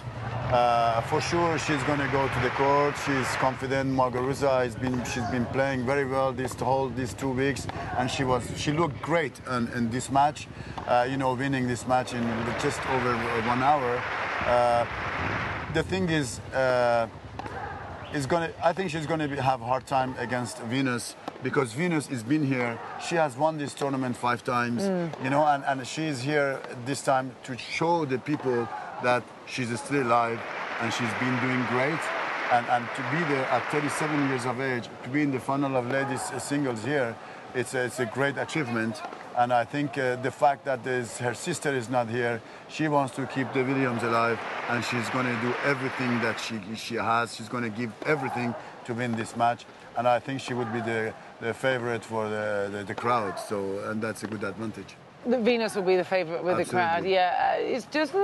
She's got her left thigh strapped quite heavily here, Garbiñe. Does that concern you at all, or do you think it was more of a precaution? I was asking myself this yesterday. I was watching this. You see, I really don't know how much that can help. If you are really hurt, then you're hurt. You know, what can that do to your leg? You know, you're hurt and you win 6-1, 6-1. What would have happened if you were not hurt? So, you know, personally, I don't believe in that bandage that can do anything. Now, if it can help her, I'm happy for her.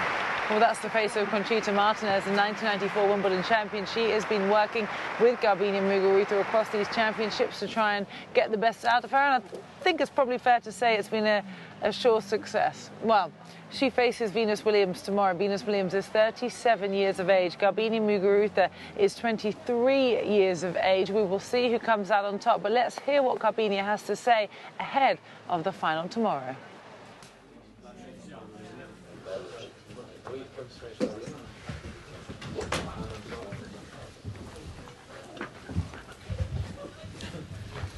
Good afternoon. If we could have English questions first. Who has the first question for Gobini? Hi, Gavin. I wondered how you felt about the Women's Tennis Association poll to find the best dressed women player at Wimbledon. I just wondered if you thought it was a bit... the WTA is running a poll, online vote, to find the best dressed woman player this year at Wimbledon. And I just wondered if you thought it might be something that's a bit demeaning or frivolous after so many attempts to raise the profile of the women's game and get it treated seriously. Well, that's what a question to start. I mean, I don't even knew that. I didn't read anything. I don't know. It's hard to say who's the best, but didn't read anything yet. Yeah. I will have to see. And you're included in the poll amongst a number of others, but I just wondered if you thought it was essentially a sexist way of looking at the women's game rather than a serious one. I don't know who is doing this. Doesn't really make. It's not very important anyway so far. So. Garbini, I was just wondering if you can describe your feelings the day before a Grand Slam final, and since this is your third time in this situation, maybe how different does it feel this time compared to others?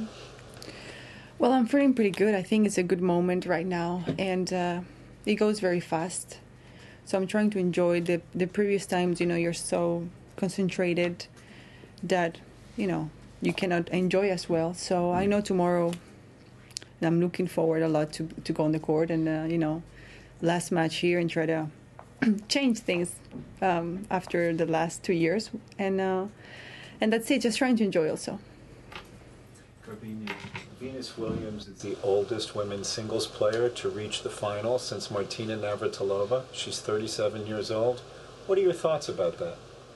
Well, I think it's very impressive. I think not everybody can do that. It goes a lot also with the with the strength of your body and your style of game.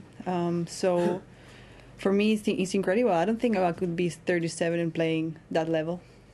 What do you think it says about her commitment to the sport and her mental approach to the game?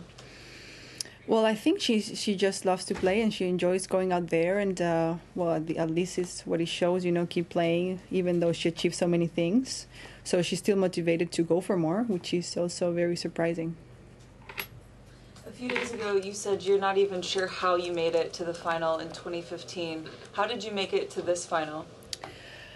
Well, that final that I did helped me a lot to figure out a way to play better in grass, because before I was not very experienced yet, never played a lot of tournaments, and it was just a very surprising moment when you reach a final in a tournament where you thought it was going to be difficult, and right now I know how to play more on grass.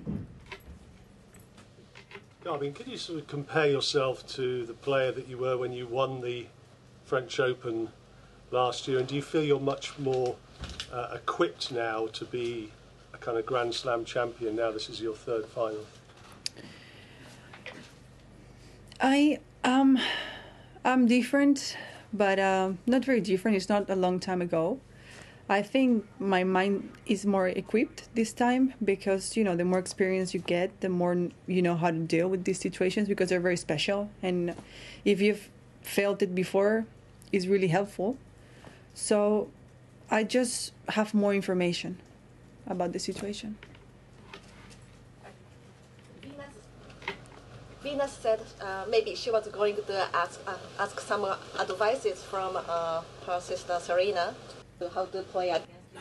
So how do you prepare, and do you concern what kind of play style your opponent is, and are you going to change or adjust your play style depending on your opponent? Mm-hmm. I try not to change a lot of things because I think my game, if I have a good level, it's very good to go out there and have a lot of chances to win. And, I played her also before. We played a few matches together as well. So I think we both know and felt our games. So, so far, nothing very different. Have you thought about if you win the final, so be it. If you don't win it, so be it. Have you crossed your mind how you will feel, how you will react? Mm-hmm. Will it be that bad or good? Well, definitely I want to win for sure, you know, and it's very different to hold the trophy than to have the, you know, in the final. I really felt that when I achieved the final here in 2015 and then I won the French Open, I could feel the difference between winning a Grand Slam and not winning. And I think it's a huge difference. So, you know, I definitely want to be the one who takes the big one. Yeah, I was just wondering, do you have any memories of watching Venus in her early Wimbledon finals when you were growing up? I might have seen few moments maybe. I don't like to watch an entire match because I think it's you know, I'm a tennis player and I think with less I enjoy also. But yeah, I don't remember specifically, but yeah, I think I saw a few images.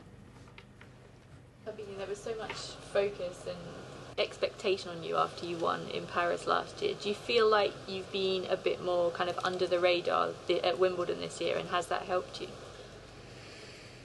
Well, I try not to, I don't know, to see what people are saying or writing or something like that.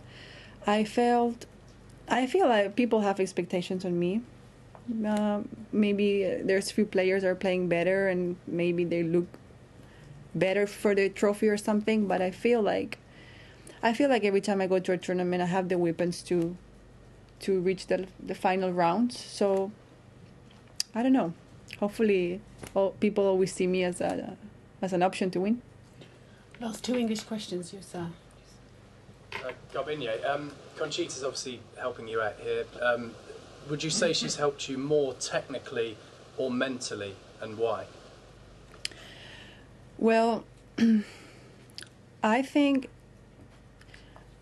I'm here because I've done a hard work before. The magic doesn't happen just because, you know, somebody comes in and all of a sudden you are incredible. No, I think she's helping me how to deal with the tournament because obviously it's a Grand Slam and it's difficult to handle because it's 2 weeks and she has experience. But, you know, it's a work that I've been doing with her here and before with my previous team, and everything together it's working. These matches end up being decided with one big key. Somebody serves well, somebody returns well. What for you going into this match is going to be the one thing that you're most focused on? Well, I think we both have a very aggressive games, and I think the serve is going to be very important because she has a pretty big serve, and I try to, you know, have a big one as well. So probably being aggressive and, you know, serve and all these fast points are important. Okay, thank you. Thank you.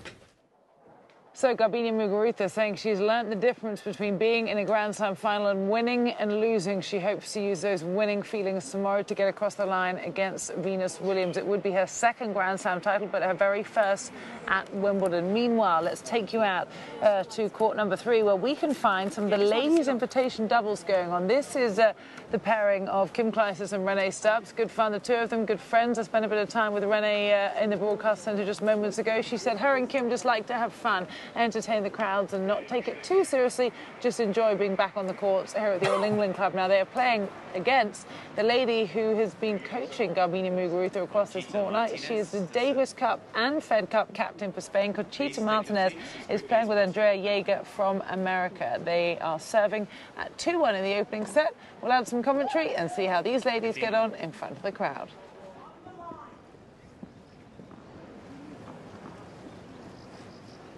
45 years of age.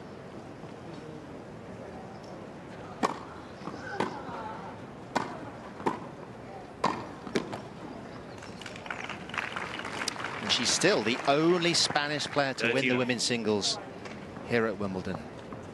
A wonderful victory over Martina Navratilova back in 1994. I I doubt there'll be any mixed feelings tomorrow when she's in Garbiñe Muguruza's box as coach. She would love to see Muguruza lift the title.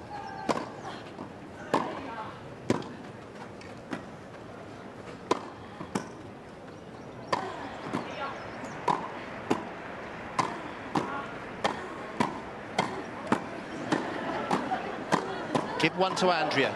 There it is. Oh, Andrea, put it away. Come on.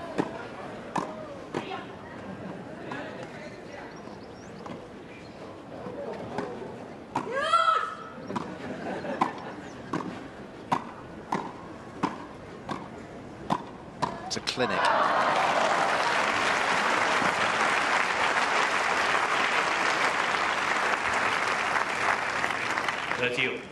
Well, you'll see rallies like this up and down the country in coffee mornings.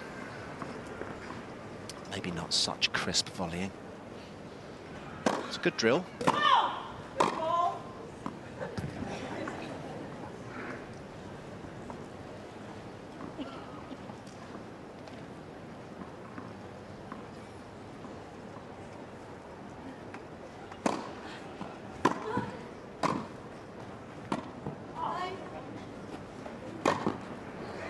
No messing from Conchita on that smash.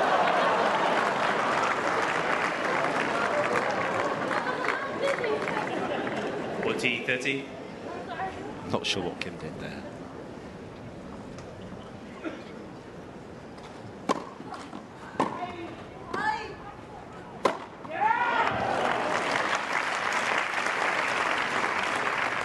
Deuce.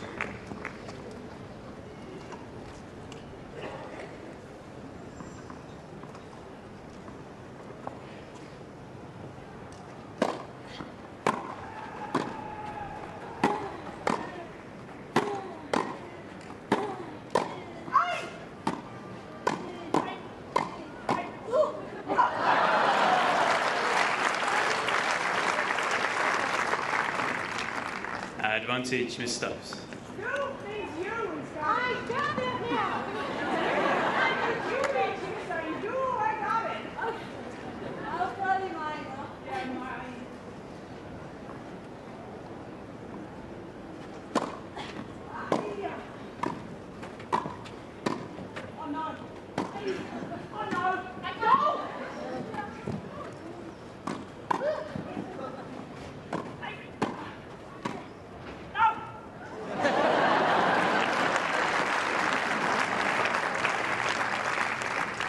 Deuce. This is the 87th deuce of the match so far. Just in the fourth game.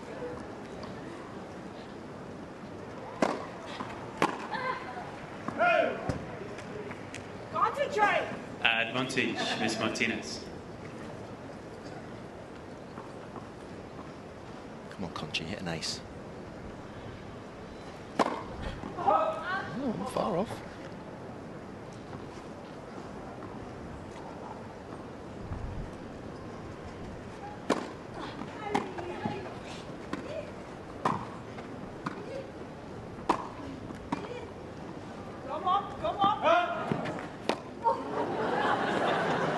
Don't go for it when you don't have to, Kim.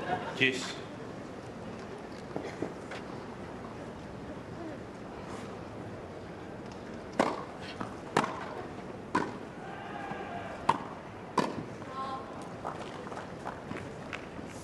Advantage, Miss Stubbs.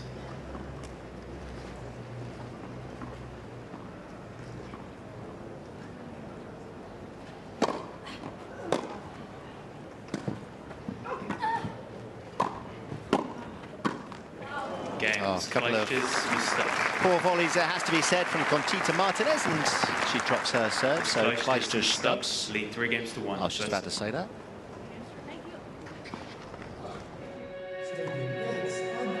It was the first time I played here at Wimbledon. I never played on grass before, so I had no idea what to expect.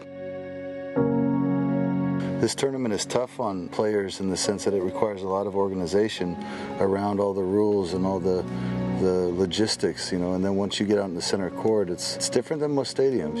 You hear whispers, you know, it's all the Brits are talking very quietly, and it's like this loud hum that you hear, and then when you go to the first point, it goes completely silent, you know, and you have this beautiful grass, you can smell the grass, the environment is very clean, you know, green everywhere, and this creates a quiet intensity that is unique.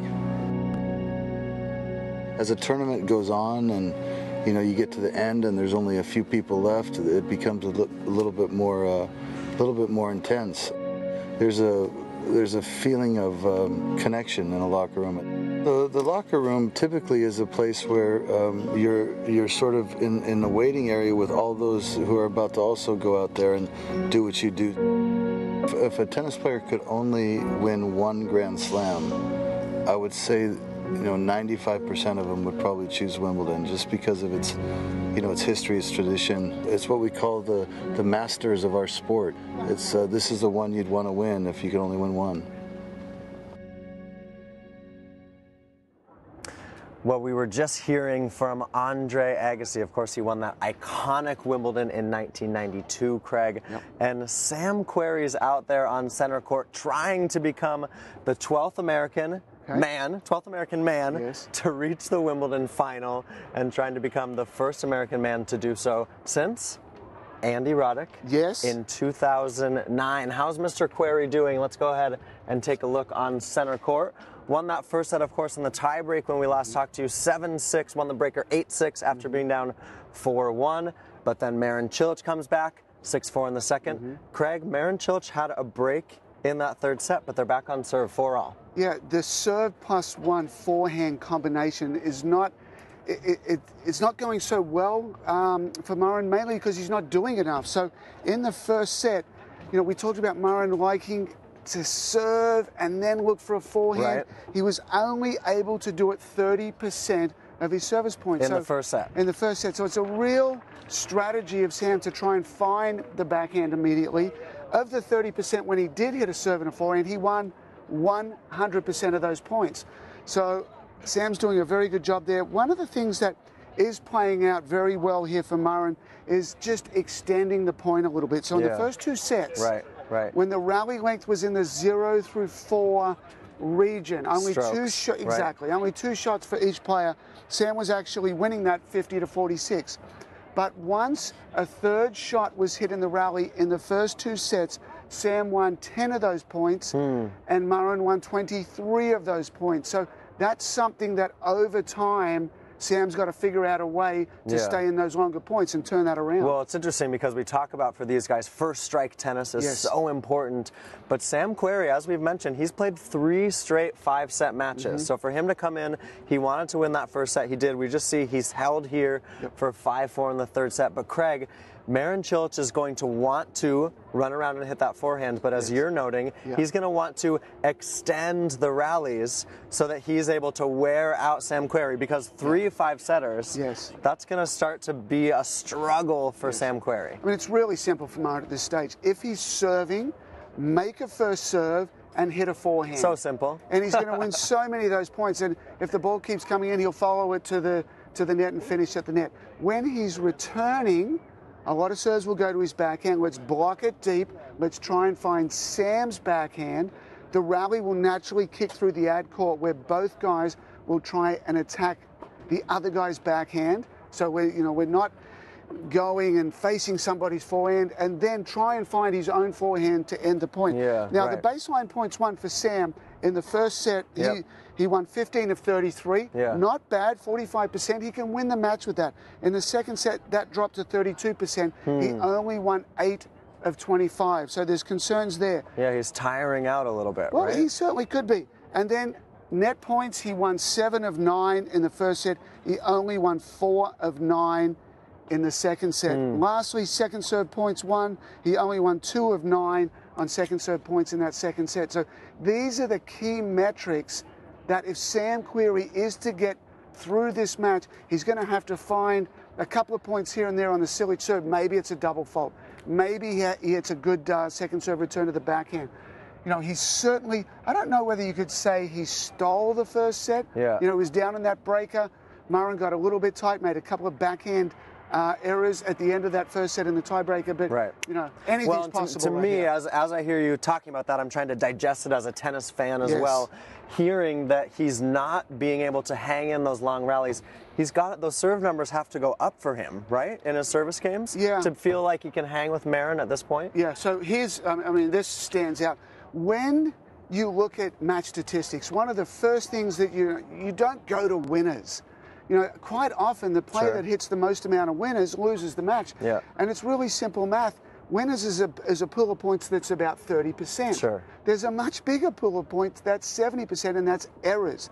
The second thing is we don't so much look at first serve points won, because everybody's got a good first serve. You're going to win about 3 out of 4. It's second serve points won. So right now, not a good number for Sam Querrey. Sam Querrey's at 51%. Especially because he has such a big, even the second delivery is a big serve for Sam Querrey. Exactly right. And second serve points for Murren Cilic is 72%.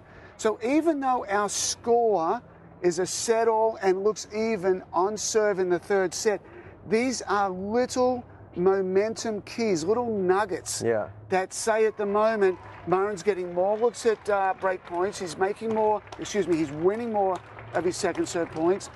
Sam's, you know, it's just a couple of moments in time that he's won that's even making this a close match. I want to go back and see exactly what our score is right now. We're still 4-5 at 4-5 serving, right? So, you know, he's 4 points from the set. Yeah. You know, he can still win this.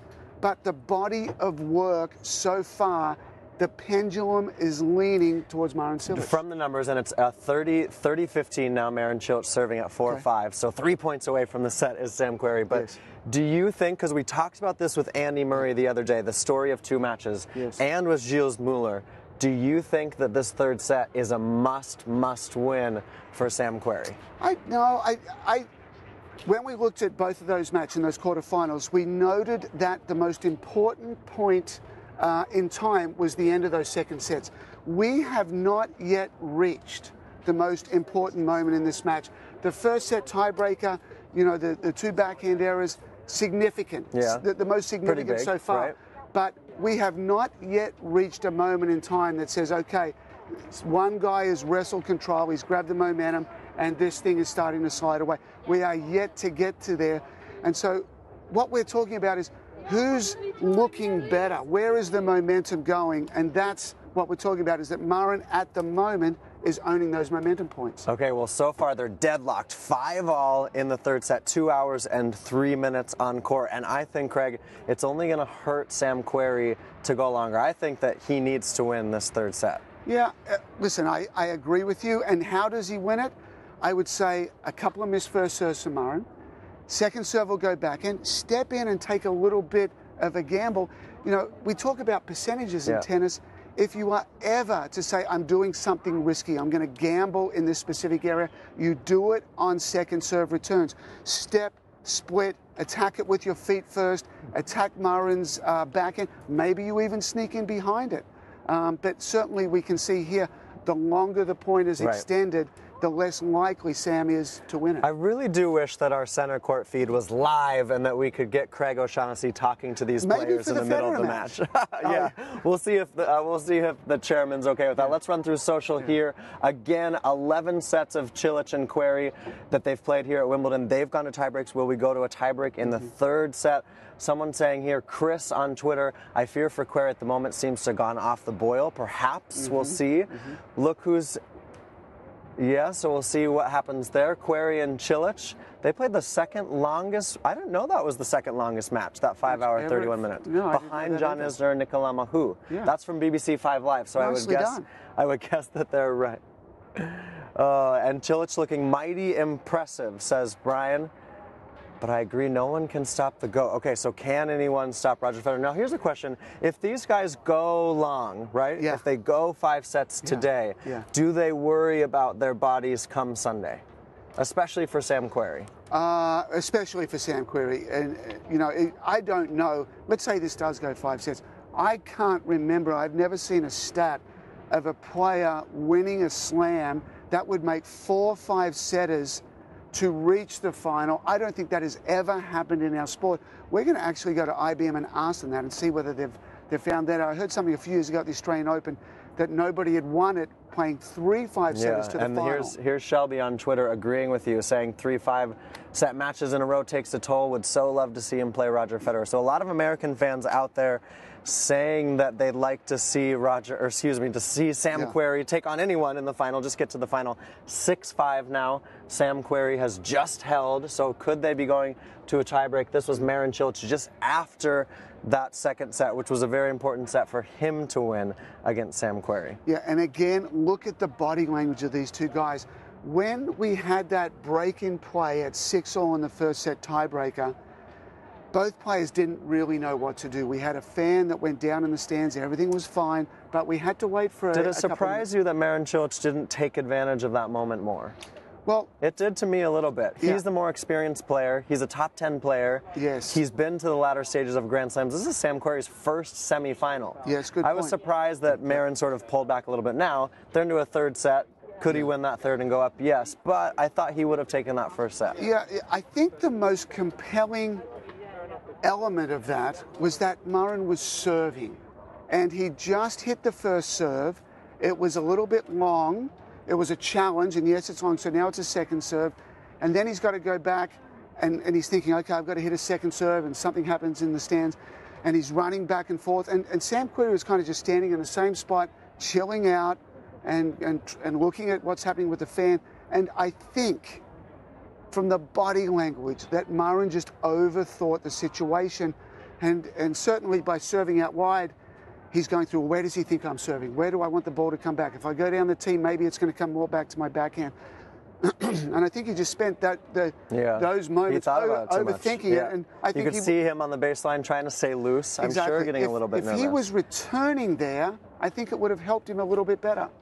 Yeah. So, yeah. All right. So we see here Marin Cilic 5-6 serving 15-all in the third set. If this goes to a tiebreak in the third set, what are sort of the 1 or 2 little things that you think are just, do you want Sam Querrey to be out there taking chances, or should he be playing his percentages? Well, we've seen here, the longer the point goes, the more likely Marin is to win it. But I think it's very clear for Sam right now, make every first serve that you possibly can, target the backhand of Cilic as much as you can, kick the rally to the ad court and just make him hit 4 or 5 or 6 backhands, stick Marin Cilic in the backhand cage. If the ball's short, come in and make him hit a backhand pass. Eliminate Marin's big weapon, the forehand, from the back of the court as much as you possibly can. Finish it. And the other thing that we've seen Sam do very well, and he did it on break point, he's hitting his backhand really well when he's stepping inside and going cross-court with it. Right. So I would go with that tactic more than anything else. If he can steal this third set, that's how it'll be done. And Craig, it was in this third set, actually, that Marin Cilic had a break lead. Yes, he did. And he kind of, you called it a shankopotamus, is that what you called it? It was a shankopotamus. He had a shank ball. Yes. And not to demean any of the stats or anything of what you do and help us feed all this information, but sometimes things just go a little bit wrong. Yeah. And it was kind of that moment, Sam took advantage of it, and we're back on serve. Yeah, there's tennis is decided that way sometimes. Moments in time. I mean, we're on a natural court. The courts are pristine. They're fantastic. But, you know, the way that it takes the spin could be a little bit different than another shot. You know, this match right now, it looks 50-50 here.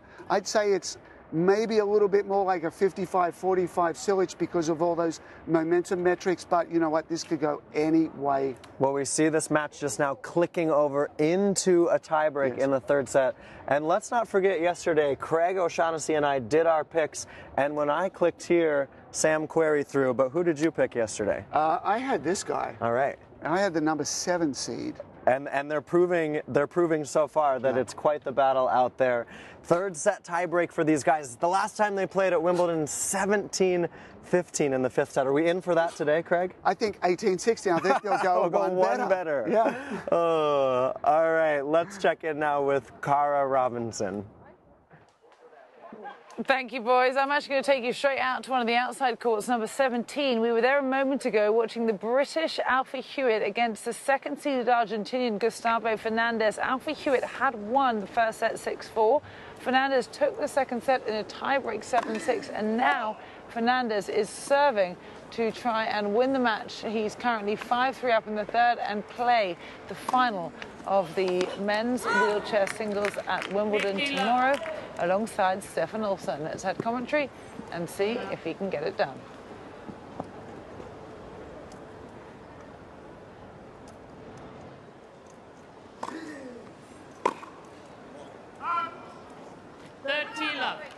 However, here, 2 points away now.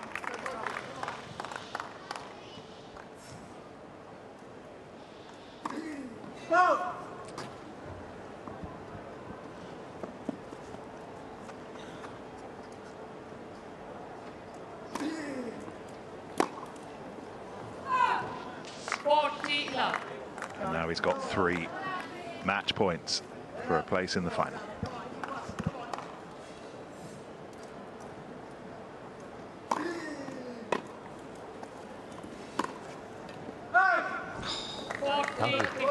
Unlucky. Oh dear. He hasn't really had the luck of the rub of the green.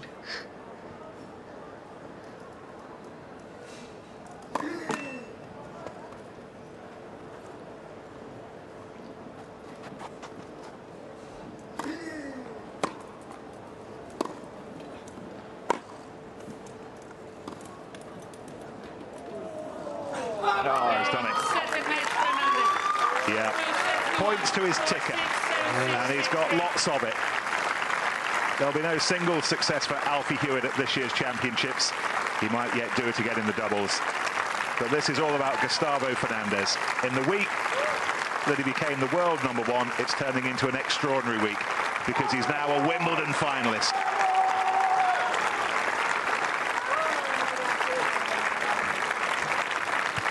Fantastic, great work. See what it means to the coaches and him. Fernandez is so happy. I'm sure there's a big hug coming. It means so much. Ladies and gentlemen, in the interest of security, the final of the singles here at Wimbledon will be between a Swede and an Argentinian. Stefan Olsson against Gustavo Fernandez. We'll see Alfie Hewitt and Gordon Reid later on in the doubles.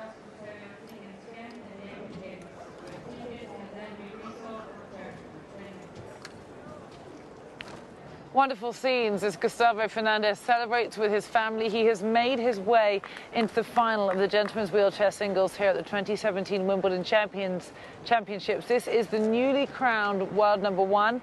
He won the Australian Open earlier this year. Actually made it to the final of the French Open as well. Lost to, guess who, Alfie Hewitt, who he's just beaten today. Alfie Hewitt is the reigning French Open champion. But emotional scenes. He will be playing Sweden's Stefan Olsson in the final. Now, we have enjoyed watching the gentlemen's wheelchair doubles for several years at the All England Club. This is only the second year that we've had the wheelchair singles in play, but there was quite an interesting moment last year in the doubles involving Gustavo Fernandez. This was a match, if we just take a look, I'm joined by Mansour Barami here, where he ended up in a rather awkward position and still managed to play his ball. Looked like one of your trick shots, Mansour. That's a great job he did. I didn't think he's going to get up that fast. Good move. They're incredible athletes, these men. He was playing with Nicholas Pfeiffer against Stefan Ude and Shingo Kaneda. Wow. Look at that. And straight off to get the next shot. Yeah, and he won the point. Incredible. Incredible, yeah. I have to say, I was lucky enough to work at the London 2012 Olympics and Paralympics. The Paralympics took place at the Olympic Park, whilst the main tennis competition took place here at the All England Club. And to see these wheelchair tennis players up close and personal competing in the Paralympics, it was a really eye-opening experience. They train incredibly hard. They're such phenomenal athletes as well. Mats Wilander was telling me the other day that he's had a go at trying to play wheelchair tennis and found it absolutely impossible. Have you ever tried? I have tried. It's impossible, you know, that you have to handle the wheelchair, you have to know how to, you know, move around. That is we're not used to it.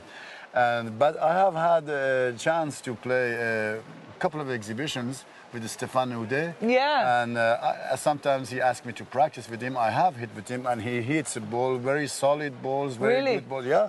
And I say to you, if I play on him, I can lose. you know, but, you know, we played a very good exhibition. This was in Geneva a couple of years ago, and it was a lot of fun. There was many people came to watch, and it was good. And Stéphane Houdet, who is one of the world champion, and he had one thing that he has, he can change. He has a leg which is how do you say? A prosthetic leg. Yes, absolutely.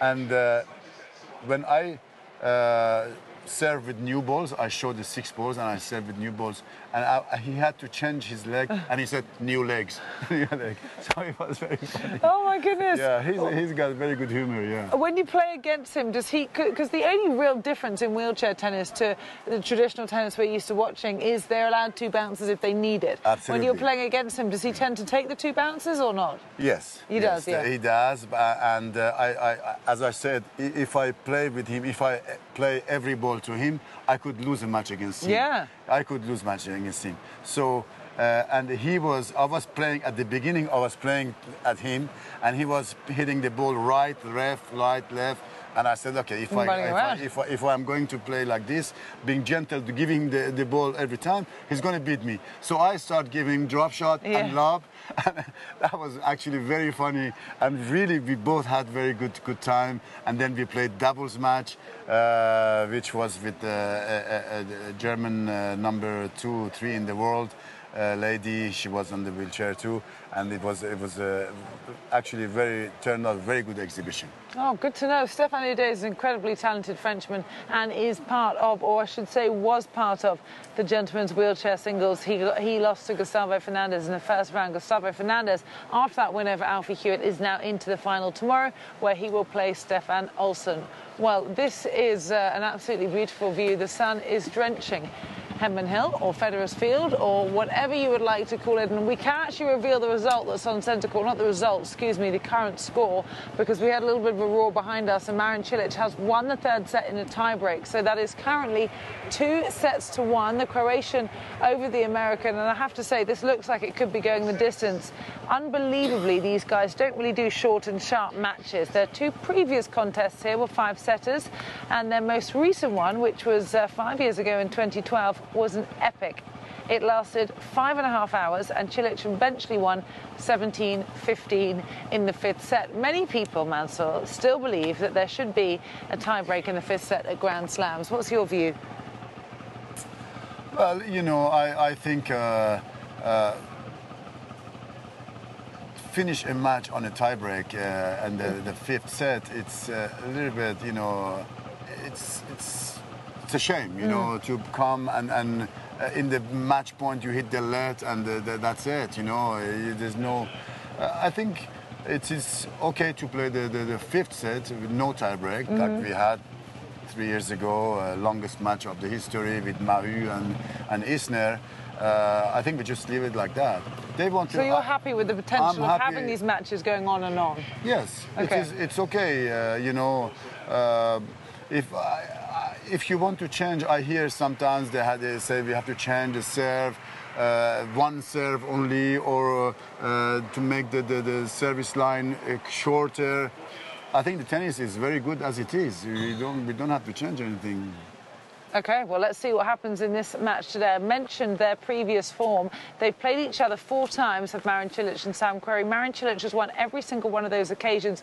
Three of them have been on grass, 2 of them at Wimbledon, 1 of them at Queen's, and 1 was on hard courts in Washington. Don't forget, Marin Cilic recently made the final at Queen's in the Aegon Championships, just losing out to Feliciano Lopez in a 3rd set tiebreak. He also made the semi-finals at Hertogenbosch, so he has brought form onto the grass courts, and he currently leads 2-1 over Sam Querrey in the opening men's semi-final on centre court.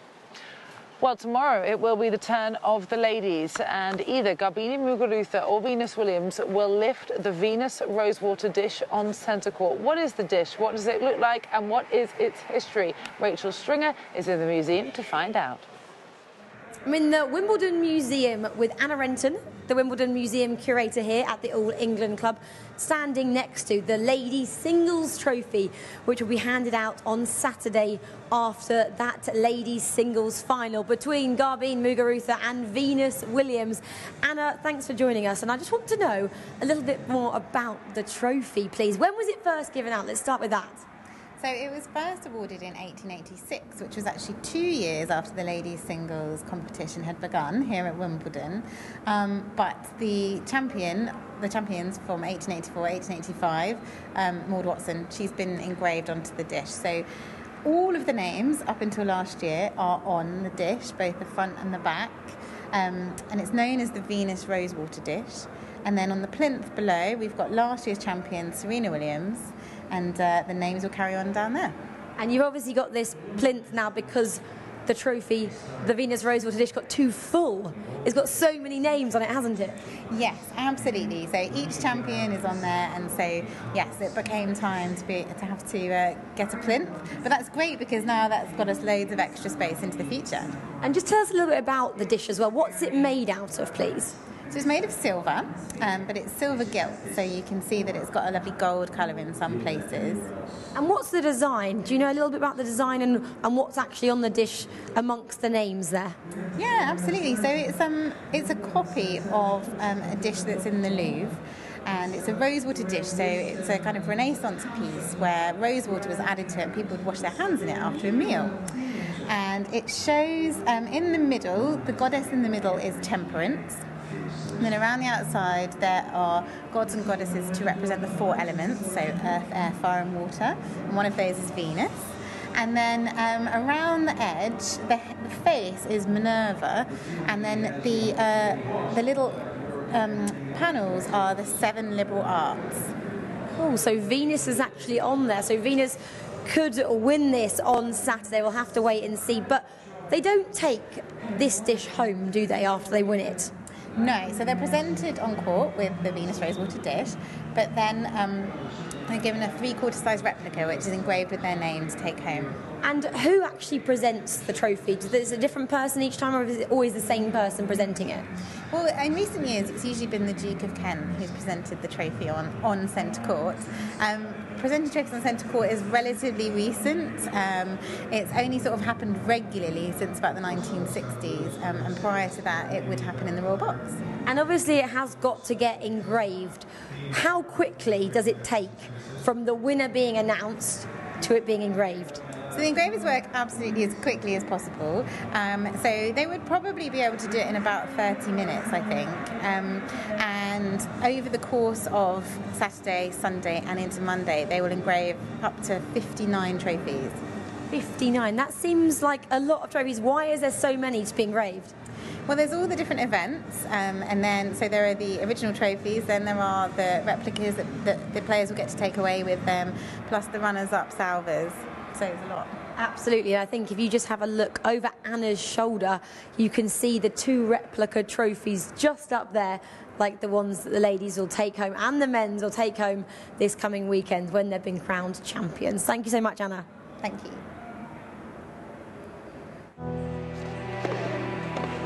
There are huge expectations. Even though you've done it before, you're thinking anything can happen.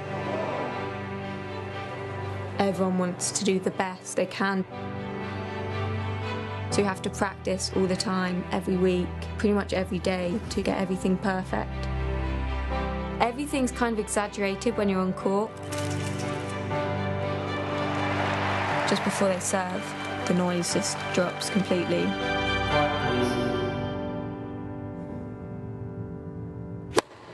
It's really nerve-wracking. You can just feel your heart pounding. There's a huge amount of pressure out there.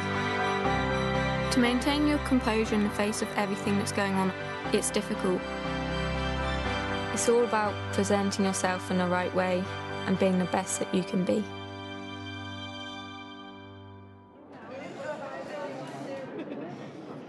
You're watching the Wimbledon channel, live coverage of the championships on day 11 here at the All England Club. Men's semi-finals day, and that first semi-final is continuing on centre court, just a short distance away for where myself and Claire Curran are standing right now. It is Marin Cilic up against Sam Querrey, and it's been very, very close there inside centre court. It was Querrey who got the first set on a breaker, 7-6, 6-4 to Cilic in the second with a break there, and it's Cilic who's just taken the third set tiebreak to take a 2-1 lead at 7-6. Claire, welcome along. It's been very, very close between them. Hard to tell anything between them at the baseline. Well, yes, at the baseline, but you felt that the momentum was a little bit like with Cilic the whole way through that third set, but Querrey just stayed with him, did his job, kept his service game, which despite being almost 10 points behind in terms of total points lost, he was still in that set at the end of the third set. Now, Cilic did a massive job in holding on. He stayed so aggressive throughout, and most importantly for him, he stuck with his game plan, which is serving and looking to dominate with the forehand. Some suggestion, particularly after the matches he's had so far, some long five-setters, that Querrey might be fatiguing a little bit inside there. Have you seen anything in the last set or so that suggested that he might be running out of gas?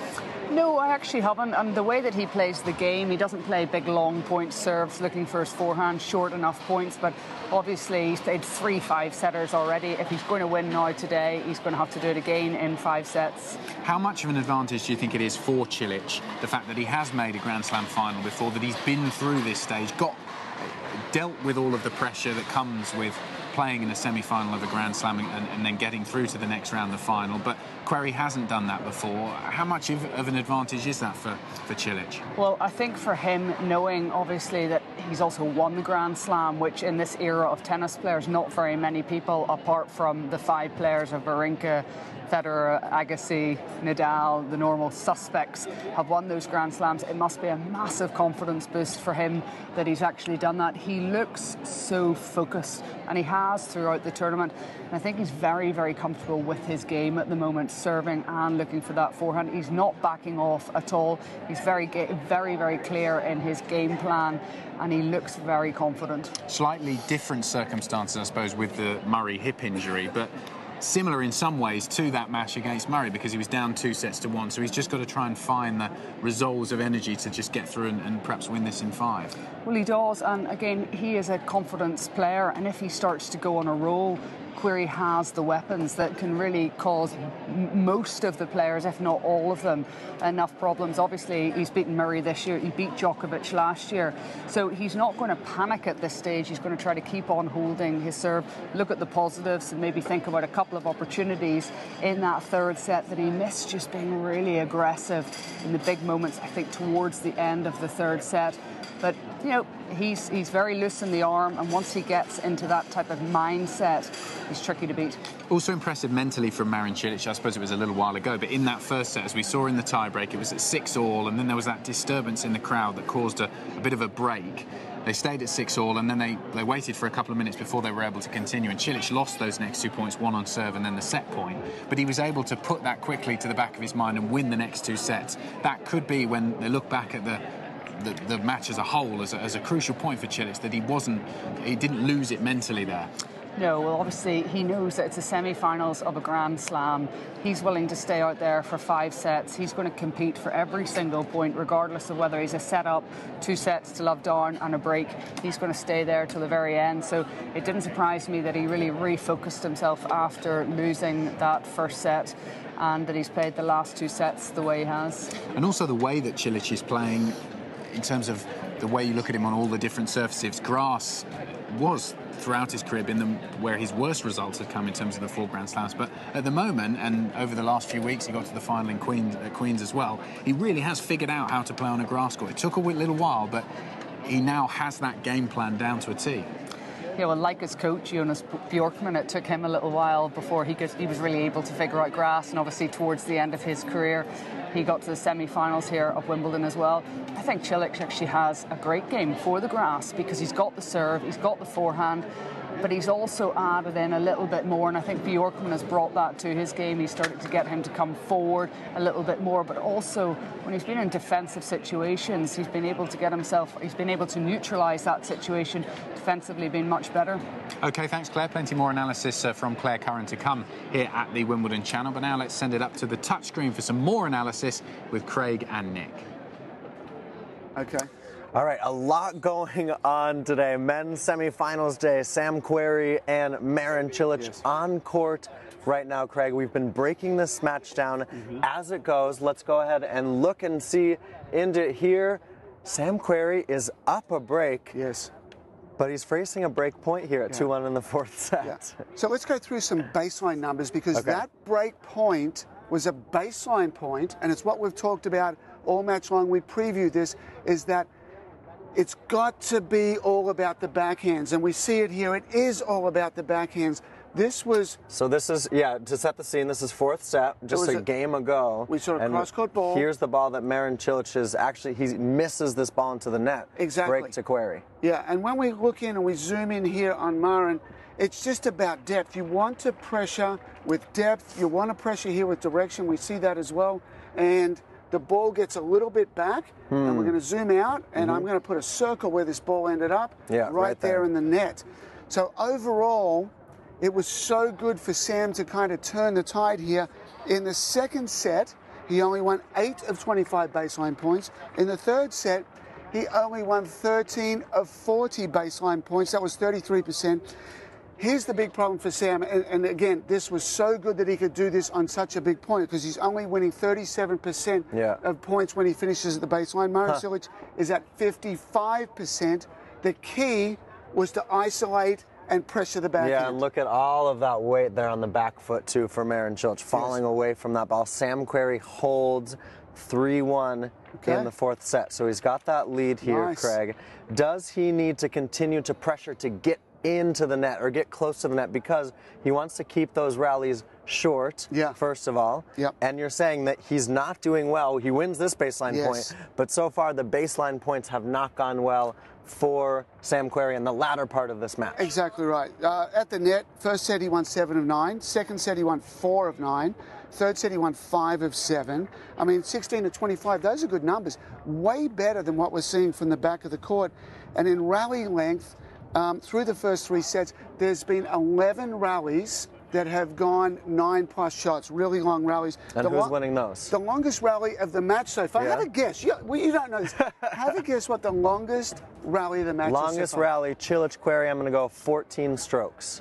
15. You are a very knowledgeable young Always man. Close, but not quite. Listen, I'll give you that. It was fantastic. But there was 11 points that have gone long. Marin Cilic has won 9 of them. 9 of 11. 9 of 11. Wow. And Cilic is starting to get a little bit ahead in the short rallies, 84 to 75. But this is the big key. Now, again, you saw the backhand error. Overall, Marin has hit 22 forehand winners, only 5 off the backhand win. So can Sam come back and win this? He needs to be all over the net. He needs to mix in the serve and volley.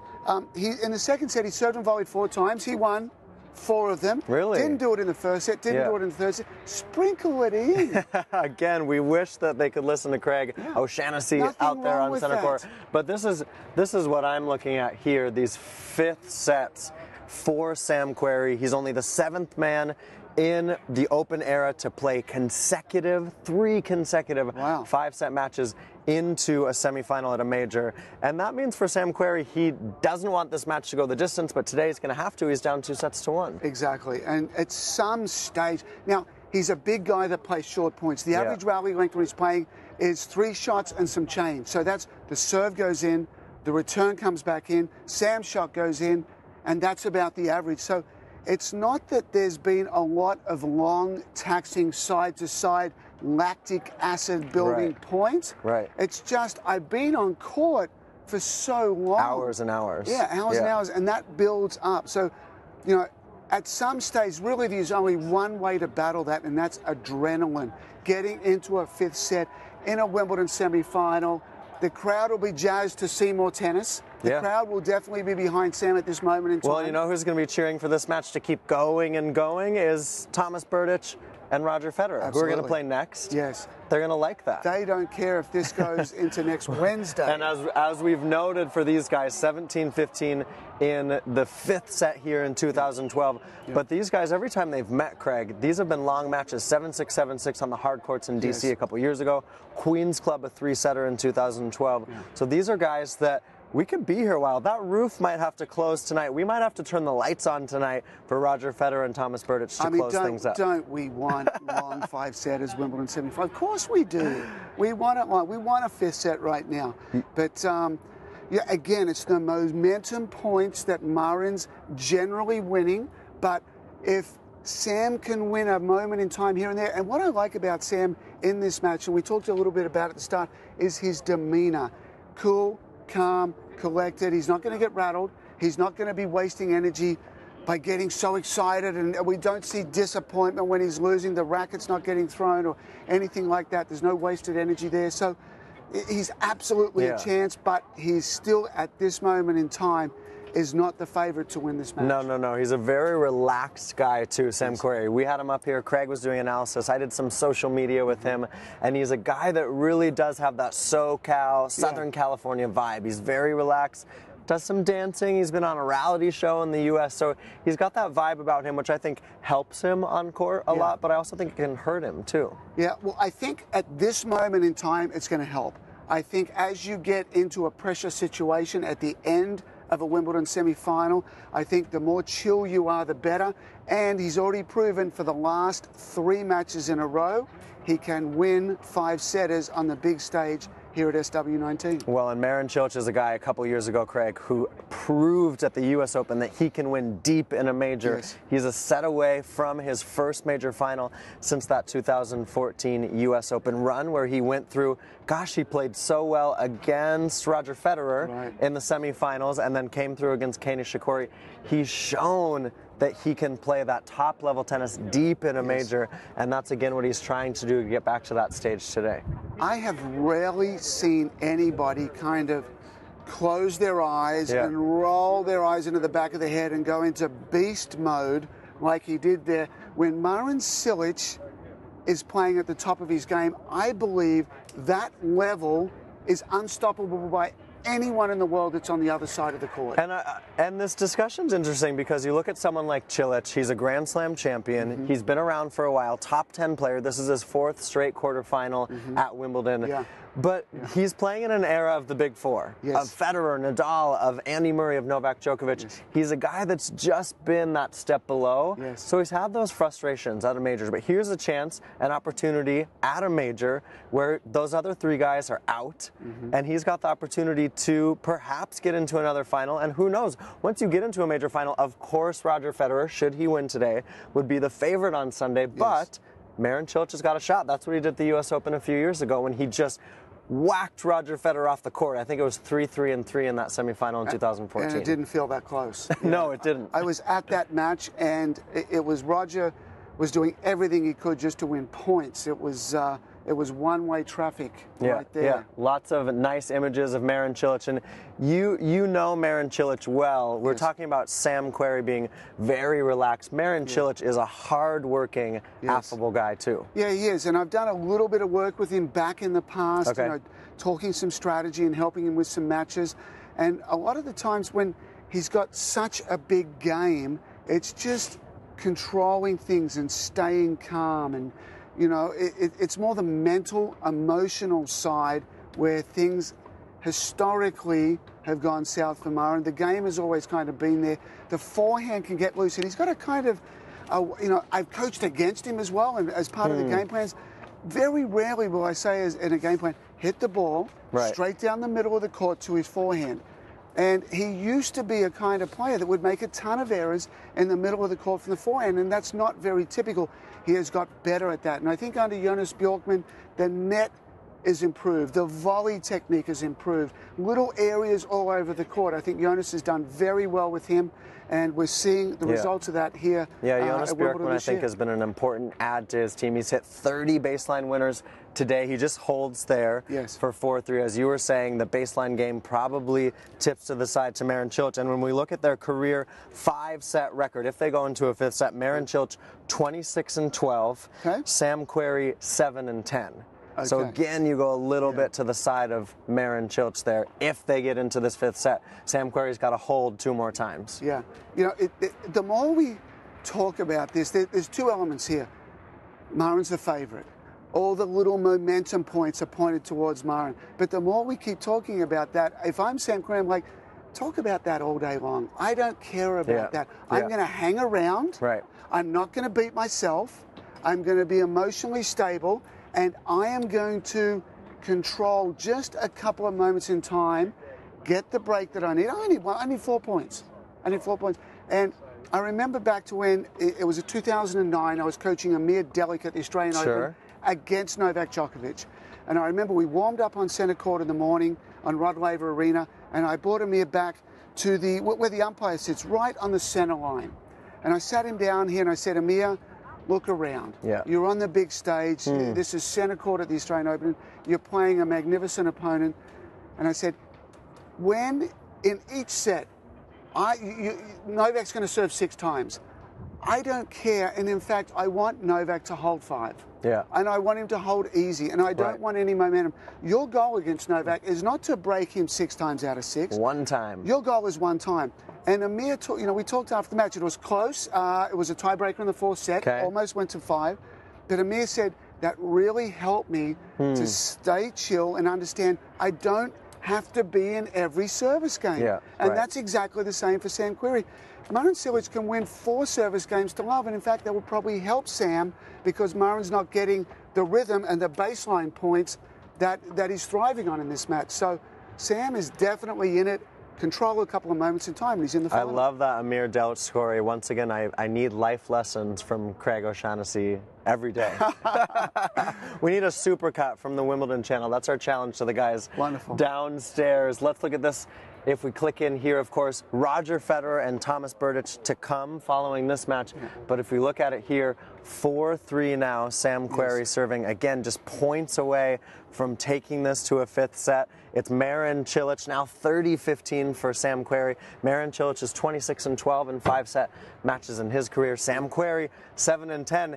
He was 4-10 a week ago, and he's won 3 5-setters in a row to get to this stage. So some amazing stuff there from Sam Querrey, including that win over Andy Murray a year after he had upset Novak Djokovic in the 3rd round. And something from that match, from the Djokovic match, that will also play out here. The only rally length that Sam won against Novak was the 0-4. Novak won more points in 5-8, and Novak won more points in 9+. One of the things with tennis is that you don't have to be good at everything. And if you can just win that 0-4, you almost forget about the rest. I mean, does it get to the point and say, all right, the 5th ball is in play, I'm just going to grab it and kick it into the stands? I mean, there's kind of a maybe in there. Right. There's kind of a maybe because all of the momentum and all of the points that really matter, that 70% big block, it happens early.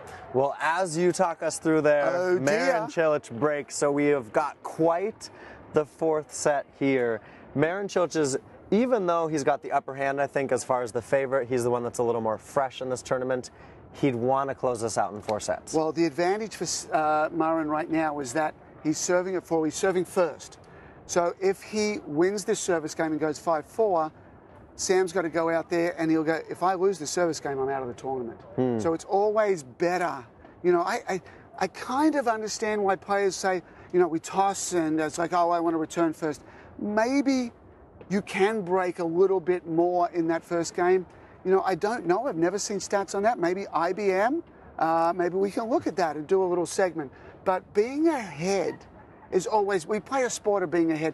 Win the first point and go to 15-love. Win the first game. Serve to go 5-4 up. No one in the history of our sport has a winning record after losing the first set. The best is actually Rod Laver. He's right under 50%. Yeah. So get ahead in our sport and let the scoreboard help you with that momentum, and let the scoreboard also be another opponent for you. So good stuff. Nice little advantage here for Marin as well at 4-all in the 4th. Yeah, interesting and positive body language out there from Marin Cilic. Really, I think, wanting to take advantage of this moment, see if he can walk into the final. Thank you very much, Craig O'Shaughnessy. We're going to see this young woman was doing a lot of walking around the grounds. Rachel Stringer, let's catch up with her. You are looking at Centre Court, one of the most iconic courts in the world, right next to one of the many gates here at Wimbledon. And behind me, over here, there's a food court. So to fuel you throughout your day, you can go down there and get Pimm's, strawberries and cream, pretty much whatever you like. And on entering Gate 5 at Wimbledon, you see this, and this tells you the order of play and keeps you up to date on the scores throughout the day. But Wimbledon is a pretty big place. It's set on 42 acres, so let's go and have a look around.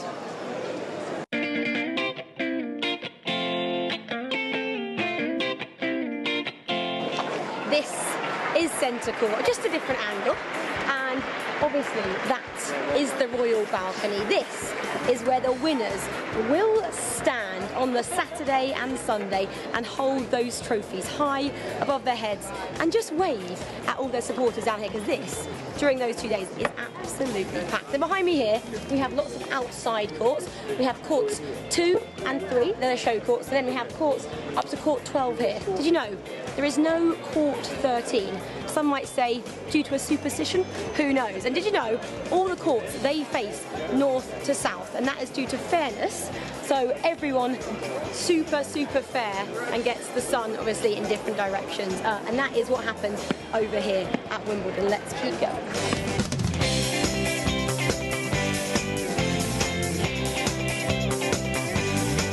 So you've just passed the players' balcony. Up there is the players' lawn. That's where all the players hang out between matches and kind of get ready. There's also a hairdresser up there, and there is also a sushi bar. There's freshly made sushi every single day.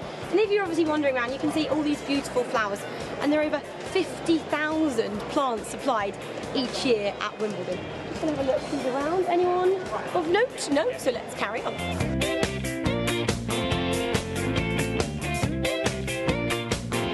Other side of centre court here, and you can see the order of play for each day and see who gets knocked out and who's progressing through Wimbledon 2017. Let's keep going.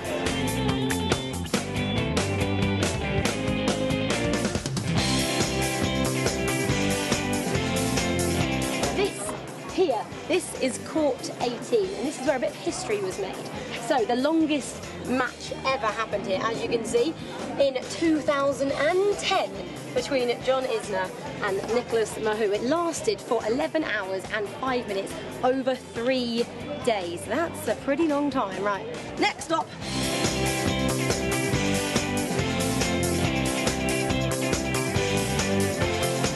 And to my right is the iconic Henman Hill, or Murray Mound, or Conta Kilimanjaro, as it was named yesterday. And that is always absolutely packed. And I've got a fact for you. Did you know that the maximum capacity for the grounds here at Wimbledon is 39,000 people per day? So that's a pretty lot of people to fit in this ground. So a lot of them usually sit up there, and it's a pretty nice way to watch the tennis, if I do say so myself. Right.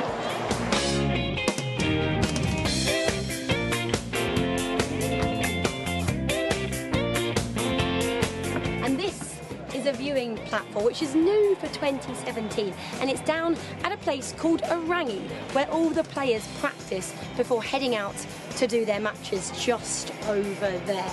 And this is a pretty cool place.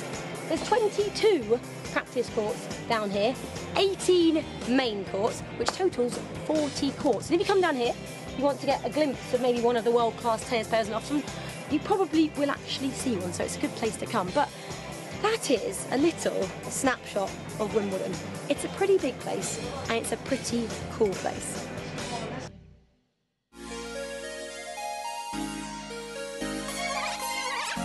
Today at Vantage Point, it's Goran Ivanisevic and I doing alternative commentary on Wimbledon. Obviously, he's a tennis legend, and I am not. I'm gonna be his guest. We're gonna talk a little bit. We're gonna have fun. He's stand-up comic, so I think people are not going to be bored. It's really nice to have a nice outdoor space in London, and it looks like an actual garden. It looks great. It looks really Wimbledonish. I think they had a good lunch, they had a couple of beers, so I think now me and Matt, we have to do all the work. So please give a massive round of applause for a man who's won 22 major tennis titles and Wimbledon 16 years ago today, Goran Ivanisevic! Thank you. Oh, there's a slow motion moth.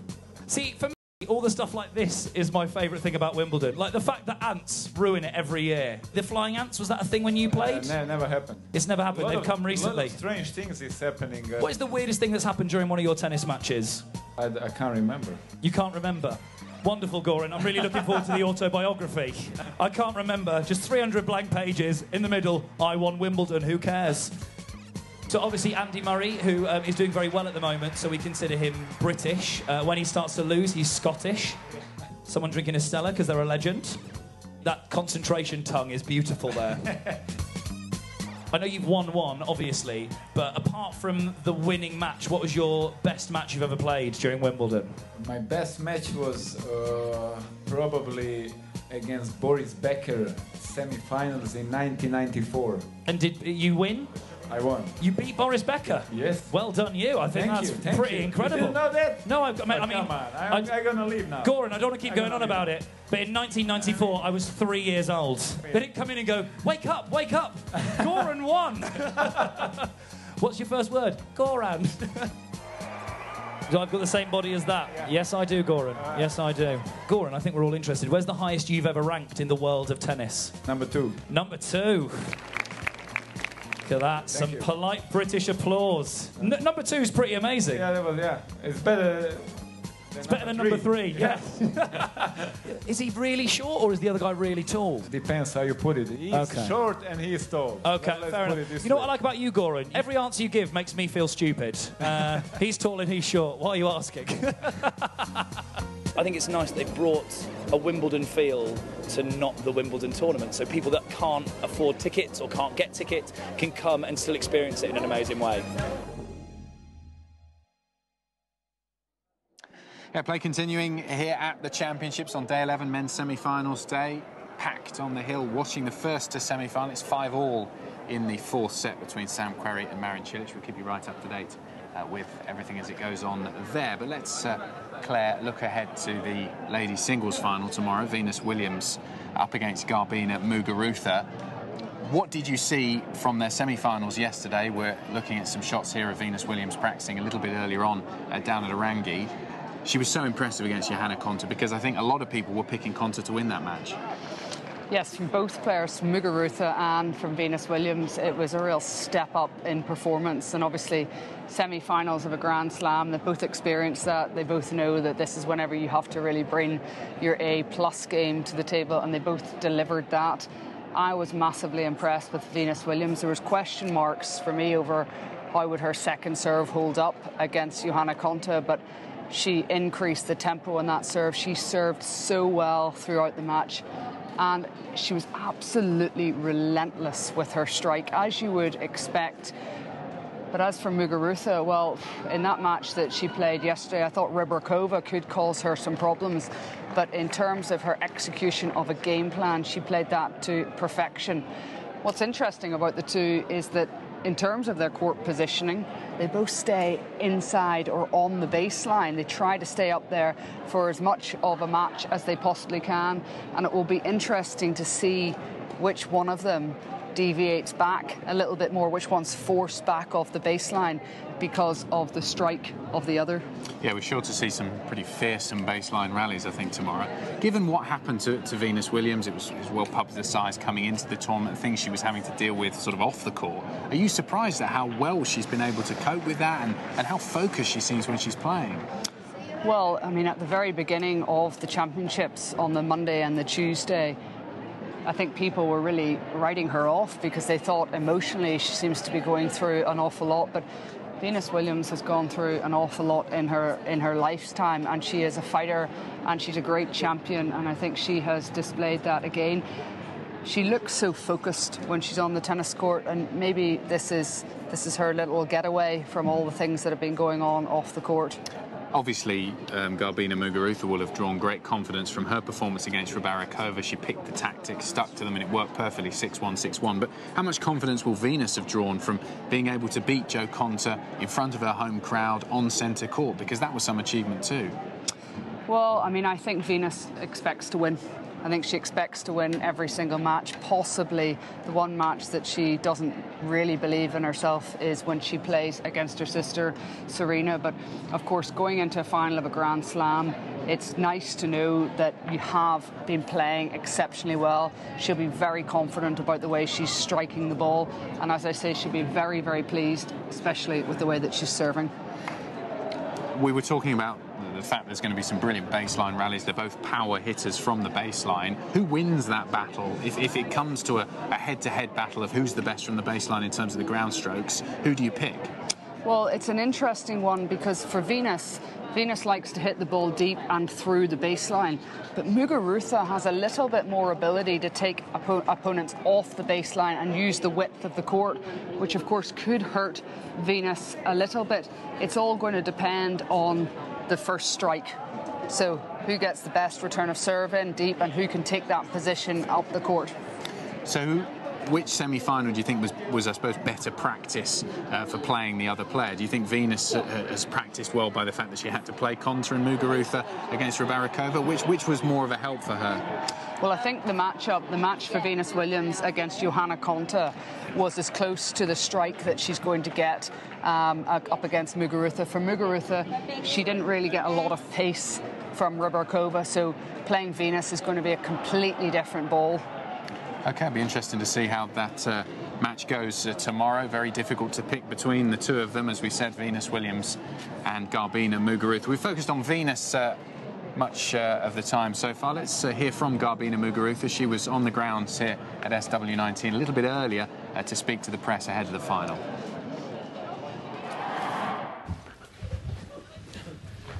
Good afternoon. If we could have English questions first. Who has the first question for Garbina? Hi Gavin. I wondered how you felt about the Women's Tennis Association poll to find the best dressed women player at Wimbledon. I just wondered if you thought it was a bit... the WTA is running a poll, a vote, online vote, to find the best dressed woman player this year at Wimbledon. And I just wondered if you thought it might be something that's a bit demeaning or frivolous after so many attempts to raise the profile of the women's game and get it treated seriously. Well, that's what a question to start. I mean, I don't even knew that. I didn't read anything. I don't know. It's hard to say who's the best, but didn't read anything yet. Yeah. I will have to see. And you're included in the poll amongst a number of others, but I just wondered if you thought it was essentially a sexist way of looking at the women's game rather than a serious one. I don't know who is doing this. Doesn't really make. It's not very important anyway so far. So. Garbina, I was just wondering if you can describe your feelings the day before a Grand Slam final, and since this is your third time in this situation, maybe how different does it feel this time compared to others? Well, I'm feeling pretty good. I think it's a good moment right now, and it goes very fast. So I'm trying to enjoy the previous times. You're so concentrated that you cannot enjoy as well. So I know tomorrow, and I'm looking forward a lot to go on the court and last match here and try to change things after the last 2 years, and that's it. Just trying to enjoy also. Garbina, Venus Williams is the oldest women's singles player to reach the final since Martina Navratilova. She's 37 years old. What are your thoughts about that? Well, I think it's very impressive. I think not everybody can do that. It goes a lot also with the with the strength of your body and your style of game. So for me, it's incredible. I don't think I could be 37 and playing that level. What do you think it says about her commitment to the sport and her mental approach to the game? Well, I think she just loves to play and she enjoys going out there. And, at least it's what it shows, keep playing, even though she achieved so many things. So she's still motivated to go for more, which is also very surprising. A few days ago, you said you're not even sure how you made it to the final in 2015. How did you make it to this final? Well, that final that I did helped me a lot to figure out a way to play better in grass, because before I was not very experienced never played a lot of tournaments, and you know, it was just a very surprising moment when you reach a final in a tournament where you thought it was going to be difficult, and right now I know how to play more on grass. Garbine, could you sort of compare yourself to the player that you were when you won the French Open last year, and do you feel you're much more equipped now to be a kind of Grand Slam champion now this is your third final?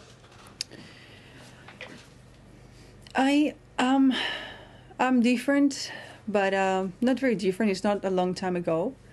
I think my mind is more equipped this time because, you know, the more experience you get, the more you know how to deal with these situations because they're very special. And if you've felt it before, it's really helpful.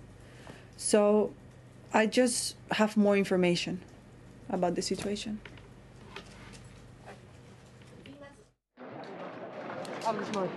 Good to hear from Garbine Muguruza there ahead of her final. And we have the first finalist confirmed here at Wimbledon for the men's singles final. It is the man down the other end, Marin Cilic, who has won in 4 sets over Sam Querrey. And you can just see how much it means to him. He's absolutely delighted. A big inside-out forehand winner down the line. There's Jonas Bjorkman and the rest of his box. Delighted with his performance today, and it really was a cracking win for Marin Cilic, particularly having lost that opening set. He lost it on a tiebreak 7-6 and then took the next 3 sets, 6-4, 7-6, 7-5.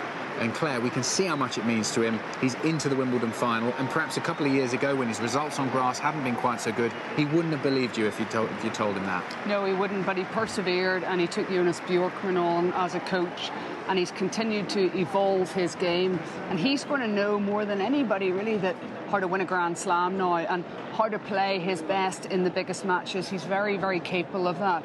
He looks very, very focused and of course very happy with that result. The players in the other semi-final, Thomas Berdych or Roger Federer, I'm sure will have seen some of this and just seen the way that Marin Cilic was stepping into his ground strokes, hitting the ball so hard from the baseline. When he gets into those rallies, he's hard to beat. Oh yes, and both players, nobody's, obviously it's a final, you're going to want to play the best players in that final, but for Federer, he has lost to him before. I think he has a 6-1 record.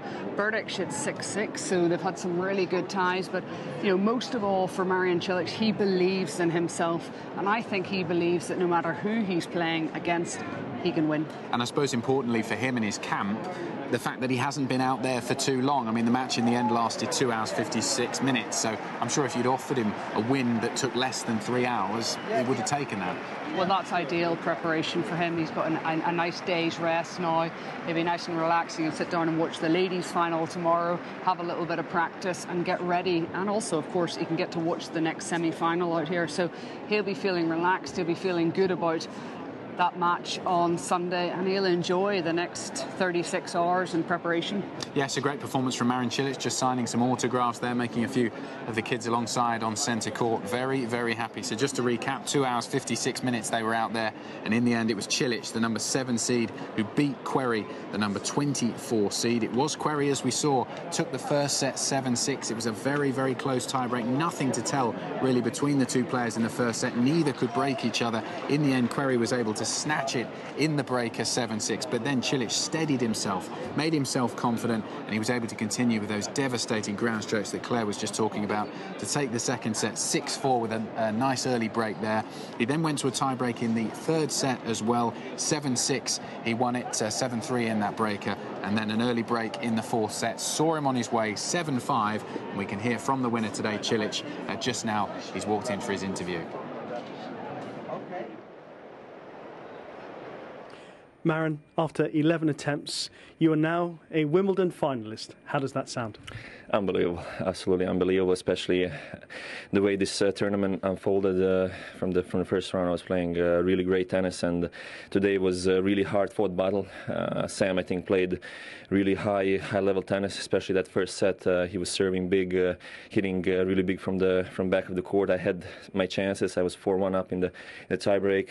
Didn't convert that, but after that, I felt that I was just a little bit better on the return games. I was making him a little bit more play on his service games, and overall, I felt that the level was really, really high. Yeah, you and Sam have fought some tremendous battles, as you said, here at Wimbledon over the years. Some pretty long ones as well.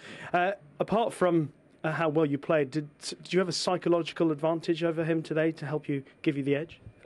I wouldn't say so. I mean, Sam came out serving huge, hitting big, and I felt that he was not tight at all, and I felt that he was really into his mode and playing really well, and that pushed me obviously to play big tennis towards the end of the match, and I was definitely glad and lucky a little bit to get that break back in the fourth and to get that advantage and get back in the match.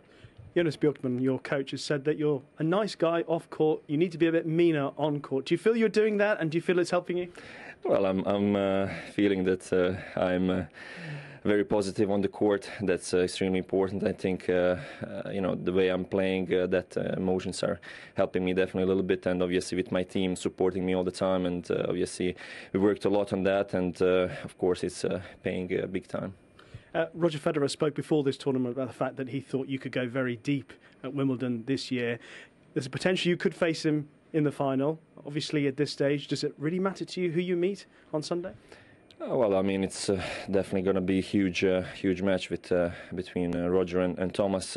Thomas is also playing really well, and definitely an open match. I feel, obviously, Roger is playing his best tennis of his career on this court, and definitely feels like home, and whoever it's going to be, I'm going to be ready, try to play my tennis and focus in my own game. Many congratulations on making it through to the final. Thank you. Marin Cilic delighted there in his post-match interview. We'll see some replays here of some of the brilliant ground strokes he hit. That was the moment he won it, and you can see exactly what it means to him to be into the Wimbledon final. He's been like that for the last couple of rounds. You just see the focus in his eyes. And of course, for him, he could have had to have played against Andy Murray. He could have had to have played against Nadal to get to this part of the tournament. Obviously, he saw those guys were out of the draw. The draw opened up for him.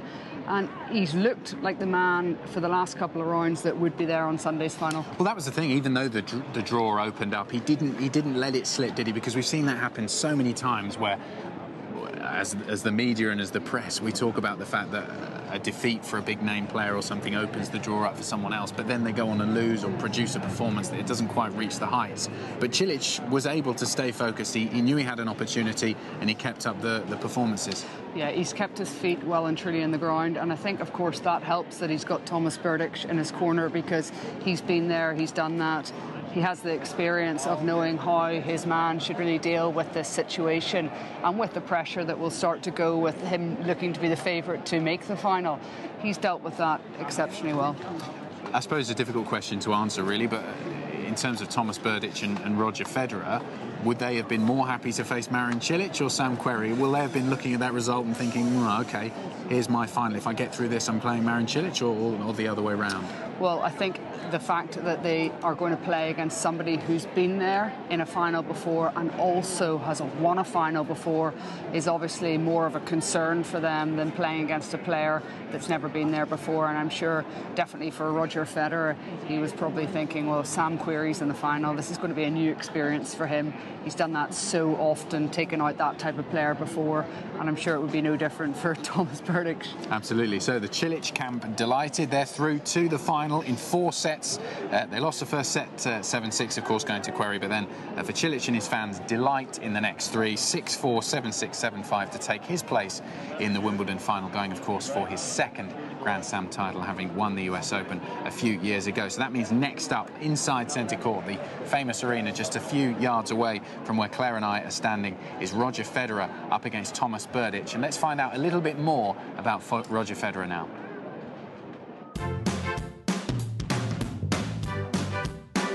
All right, Roger, you've won, of course, 7 Wimbledon titles. Do you remember the years? 2003, 4, 5, 6, 7, 9, 12. There we go. Can you name the people you beat in all of the finals? Filipoussis, Roddick, Rafa. Well, Roddick, one more. Yeah. Rafa. Yeah. Roddick. Yep. Murray. You're correct. You've equalled, of course, the record of Pete Sampras with those 7 wins. Do you remember about your first and only match with him here at Wimbledon? Yes, in 2001. I played against Pete. I beat him 7-5 in the 5th. You did. I told you got a good memory. It was actually your centre court debut. You were only 19 years old at the time. How nervous were you? I had ice cold hands. I remember it like it was yesterday. What did he say to you after the match? Was that maybe a little bit of a turning point for you?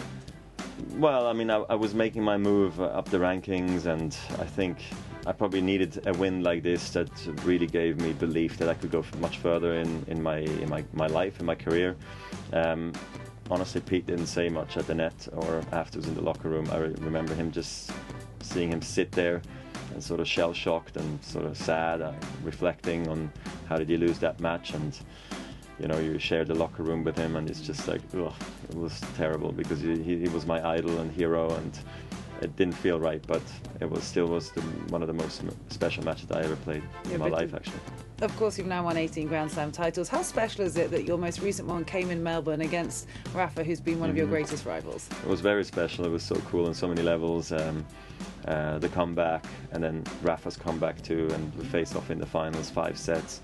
The crowds were unbelievable. They were really loud and into it, and like, I don't know what to tell you. It was fairy tale for me. How much does an 8th title here play on your mind?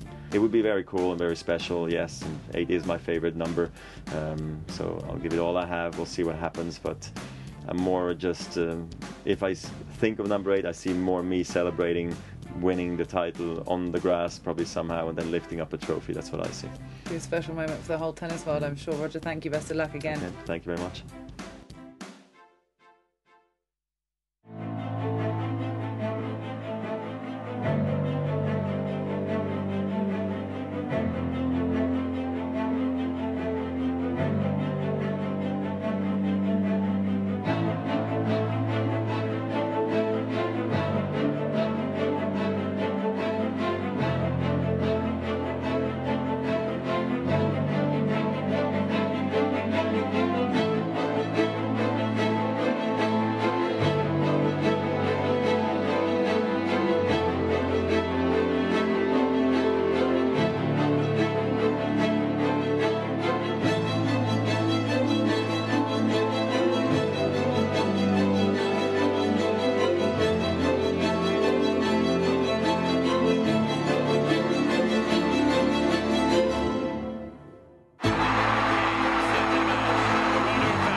Let's take you straight inside centre court, and that famous walk down the steps. Here they come for the second men's semi-final. It's Roger Federer against Thomas Berdych, and the Czech player Berdych leading the way with Federer behind. And Claire, how do you think they're both feeling right now?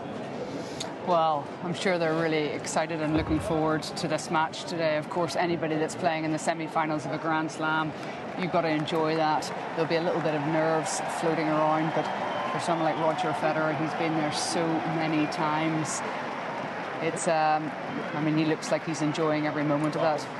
Nerves, it's interesting to get your view on that, really, because nerves are a good thing. I mean, you talk to any sportsman or woman in any sport, really, and they say that even if they've done it lots of times before, it's good for me to feel nervous. That's the way I play my best. Explain how that can help a sportsman or woman play their best. Why do they want to feel nervous?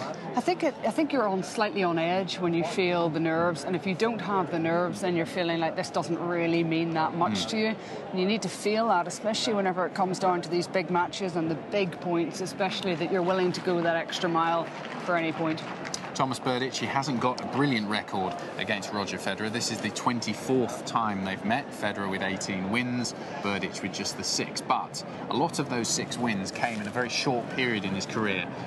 He won one of those matches actually here at Wimbledon in the quarter-final a few years ago, back in 2010. Around that period, I'm sure many would say, was Berdych's best years on tour. He got to the final here at Wimbledon. He won a few big tournaments as well. He was playing beautifully then. How much inspiration is he going to have to try and look back to that time and say, I can play at this level, the really top level, and trouble the big 4? Well, Berdych has been so consistent throughout his entire career. He's such a hard worker. He's been there and he's done that. He's obviously beaten Federer here at Wimbledon before, but it's not about his performance today. He knows, obviously, back then he was playing his best tennis, but he's playing a different guy in Roger Federer today than the Roger Federer of 2010. He's playing a much improved version of that guy back then, who was suffering from a few injuries, who wasn't quite himself, who over the last 6 months has really dominated the men's game. Is that the key for Berdych today? We've seen him, we were watching him practice earlier on today, how flat he hits the ball from the base. He loves to just hit through it. Is that what he's going to try and do? Just try and, if he can, overwhelm Federer with the power? He's not going to beat Roger Federer by playing tennis from the back of the court. He's not going to beat Roger Federer unless he takes a bit more chances and unless he gets out of his comfort zone. OK, let's listen in for the coin toss. Heads. Take. Receive. Have a good one. Thank you.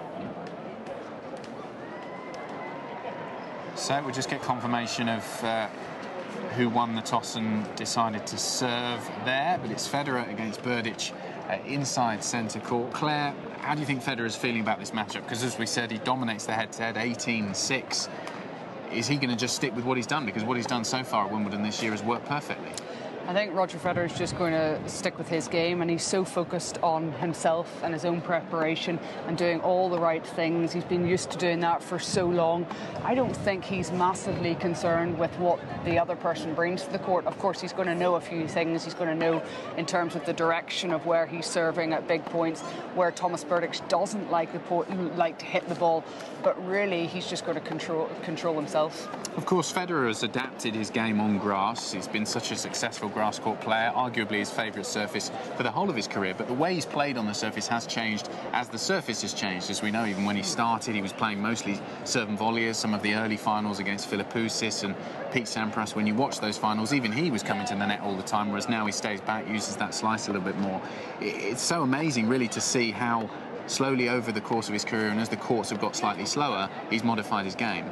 Well, yes, he has, and obviously you think back to whenever he first came here and he was playing that serve and volley tennis, and actually it was probably in the middle of the 90s that the surface started to change, because before that, whenever Pete Sampras was dominating, it was such a fast surface. I actually wonder whether today he would be winning on this surface with that serve and volley game. But that's what's made Roger Federer so great, is that he's had the ability to be able to adapt his game as his career has gone on. And I mean, he really is playing the best tennis, I think, of his life right now. The only thing I suppose we could look at is the fact that we see Rod Laver there inside the Royal Box today, one of the many great sports and entertainment stars that are watching here at Wimbledon. Men's semi-finals day is such a popular day in the sporting calendar around the world. For Roger Federer, the way he's playing at the moment, I suppose the only thing we could look at in terms of a negative is he hasn't really been tested at all at Wimbledon so far this year. So if Berdych is able to really get into the match and start off quickly, perhaps nick that first set if he can, it's a bit of unfamiliar territory so far for Federer, because he's completely his own way every round so far.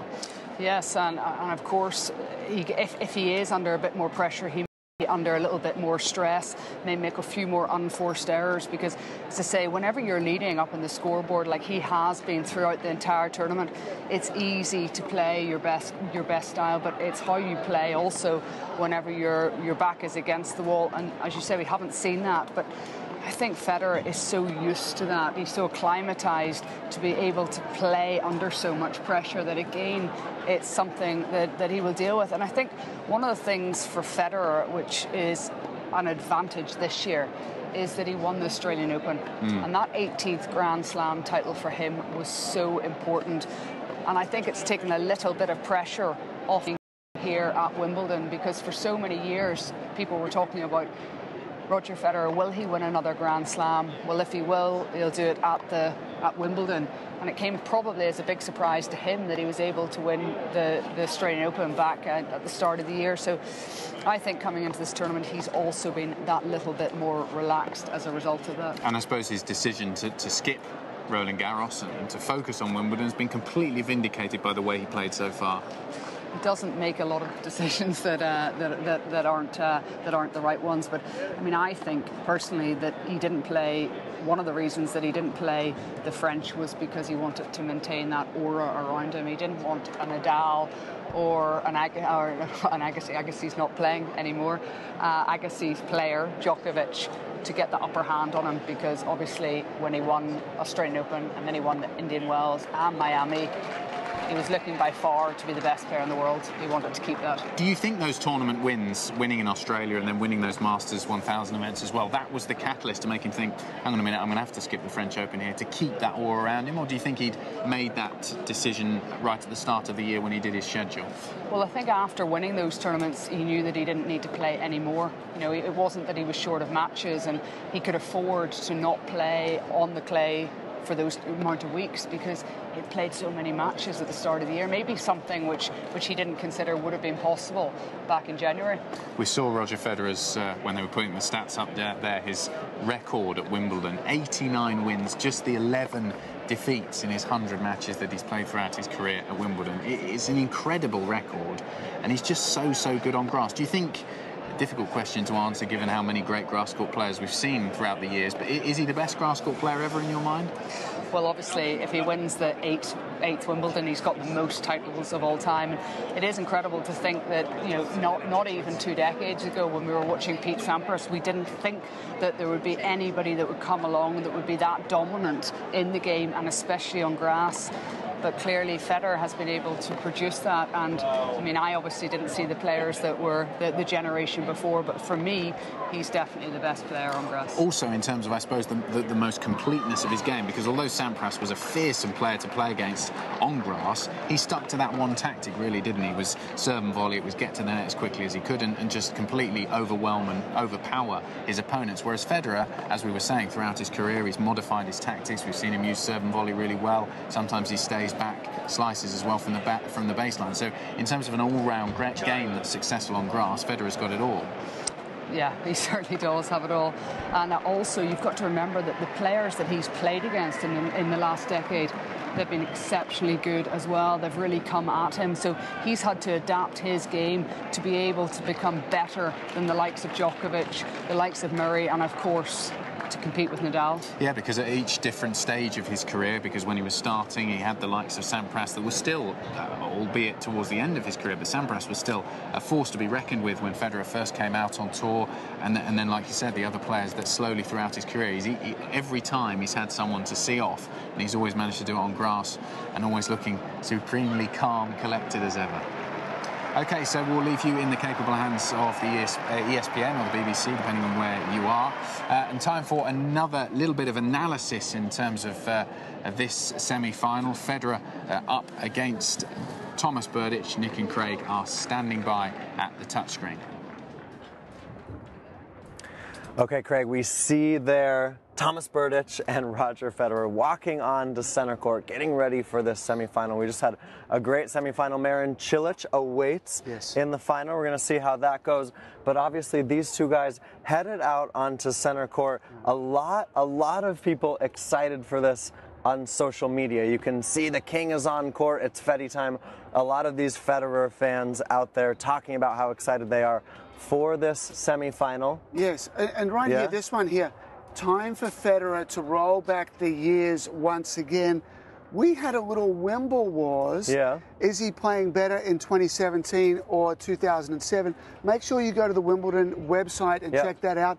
I took the side that he's playing better. I don't think he needs to roll any of the years back. In fact, you're seeing the best Federer has ever been right here at the championships today. Well, all eyes on Roger Federer earlier today on the practice courts right here at the All England Club, getting ready, of course, for this semifinal. A lot of people, of course, interested in that.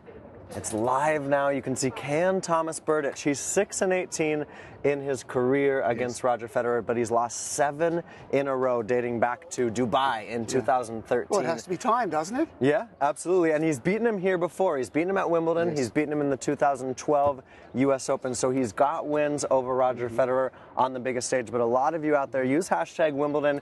Talk about what you're seeing, of course. Marin Cilic going through. Very happy. Look at that. And Claire Curran was just talking about how the intensity was in hers. But what about that celebration? I mean, that's how I feel when I get out. I get out of bed in the morning, I have my NutriBoard. I put in spinach and kale, carrots, and broccoli. Is this how you walk out of bed? Yeah, and then a little mango at the top, some goji berries, some maca powder. That's me right there every morning. Marin Cilic, it's actually the longest, the most attempts, 11th attempt here at Wimbledon to get to the final, which is an open-era record. Really? David Ferrer, it took him 11 tries to get to the French Open final in 2013. So worth the wait for Mr. Cilic, of course, the 2014 U.S. Open champion. And there is the win for Marin Cilic, of course, Garbiñe Muguruza. She's getting ready for tomorrow's women's final. But before we dive into Saturday, we got to talk about these two guys. They're meeting for a 25th time, Roger Federer and Marin Cilic. Or excuse me, Roger Federer and Thomas Berdych. Yeah. Marin Cilic awaits. Possibly that matchup will come. Right. I want to focus right now on Roger's backhand. As he has improved his game this year, the backhand return is everything for him. He's stepping in, he's blocking it more, he's using rebounding power better than he's ever done, right back down the middle of the court. It enables more first strike tennis, it enables shorter points, and the big thing is that when he's hitting it short, it's like, this feels good. Yeah. Let me do this again. Hey, why don't you serve to my backhand? And then he takes that wonderful feeling from the return and he plugs it into the baseline at the Australian Open where he won this year. Yeah, I actually was going to say that. It was the singular stroke at the Australian Open, even down to that 5th set in the final against Rafael Nadal. Yeah. It was the Federer backhand that won him that title. You bet it was. But it starts with the return. I want to just look at some numbers. And when we say, okay, well, how is it going for Roger? Thomas Berdych is another player that has a magnificent backhand. Right. So overall for Roger, we see 22 winners. Yes. And we see 17 backhand unforced errors. So he's +5 He's there. +5 there. Well done, Roger. Let's have a look over here for Thomas. 25 winners. Okay. Nice. But 36. So how's your math? -11. I think, yeah, we'll go with that. So +5 versus -11. Which side of the equation do you want to be on? And these are the hidden metrics. And we talked exactly about this in the previous match. Everything looks so even on paper between Querrey and Cilic, but we saw everything trending and all the momentum points trending towards Marin Cilic, and he got over the line in 4. But why, Craig? Why is it important for you, as we look at these numbers, and for the fans watching at home, why is it important to know that Roger Federer's backhand is that much better, or that Roger Federer's +5 and Thomas Berdych is -11? We have some amazing statistics in here, and we have some video and some footage, and we're going to talk through it as we... There's Raj. Yeah, there he is. There's that backhand. I don't know why he's holding his breath. Just breathe, Raj, breathe. Look at that strong wrist. The wrist is straight. Okay, so let's dive into what Roger's doing here at the championship. So this is Federer's return hit point. So this is where he's actually striking the ball on the return of serve. Is that correct? Exactly right. So we like this. 44% of the time, the contact point is inside the baseline. Against a first serve, you are typically on defense. You are typically saying, if I can neutralize this thing and get in the point, everything's great. Right. When you get a second serve, you're going to be stepping in more. So to be 44% overall, this is first and second combined. This is fantastic. Right. And you notice here, we'll just play this a little bit further. You notice they're serving him wider. This is more towards the middle and wider out there in the ad court. Where is he hitting them? I'm glad you asked. Was that my line? Where is he hitting him? I know there's someone out there that was thinking. So this is his return placement Yep, if we pause it here, and you're looking at where Roger Federer is getting, and he had that sneak attack by Roger a few years ago. Yep. He's not doing that as much, but what's he doing with his return to serve now? This is very good. Again, if you're a junior, anywhere you are in the world, if you're in Australia and you've woken up in the middle of the night, turn that night light on, get the pen out, get the paper. Let's take some notes so that tomorrow when you go and play your matches, we're going to be better. 37% of all Roger's backhand returns go right down the middle of the court. The reason is it's a big target. It's very difficult to miss. But we also see that he's targeting the opponent's backhand. So if we kind of put a ring around this area here, that is the sweet spot directionally of where Roger is hitting his backhand. Because it's going to his opponent's backhand, which is usually the weaker side, right? We're going to make a player out of it. it. And can I ask you this? Yes, I am going to ask for a wild card at Wimbledon next year. Can I ask you this? You might not know the exact numbers, but is Roger doing this? Is he playing to this part of the court more now that he feels as though, or the numbers say his backhand is stronger? Is he trying to pressure his opponent's backhand more? It's not that he's doing this more. These numbers will stay the same. It's just the quality of the shot is better. It's getting there quicker. It's cleaner off his racket. There's less time for the opponent to serve and then get ready. Now, I just want to mention these over here. This grouping is like, I'm going to mainly go over here to your backhand. This is the primary pattern, 7 or 8 times out of 10. But don't forget to keep the opponent guessing the surprise attacks. Mix in a few of these bad boys over here so that all of a sudden the opponent's going, well, I don't know where he's going. The reality is 7 or 8 go here and only 1 or 2 go over there. But in the opponent's mind, they don't necessarily know that. Okay, so that was my next question is, we're looking at these numbers. They're so great to digest and to look at all of this and where Federer's going with that backhand. But would Thomas Berdych sit down with his team and say, let's dissect what Roger Federer is doing in this tournament and try to figure out a game plan, say, different than the 24 times I've played Roger in the past? One would hope. One would hope. You would hope. Yeah. The players get access to amazing data here. They get to see all of these graphs.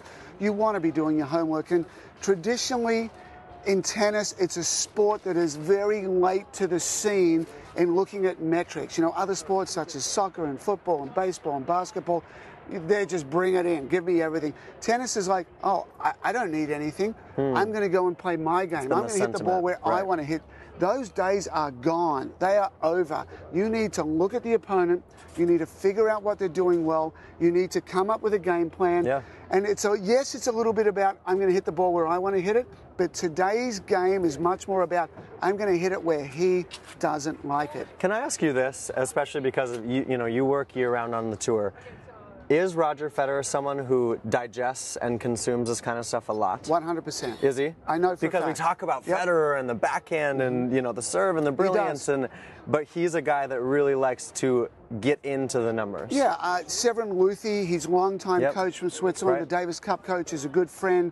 You know, I talk to Severin quite often, and he gives me a nice insight into what Roger's focused on and what he's looking at and reading. He is so into this. He's looking for this. He's seeking this information.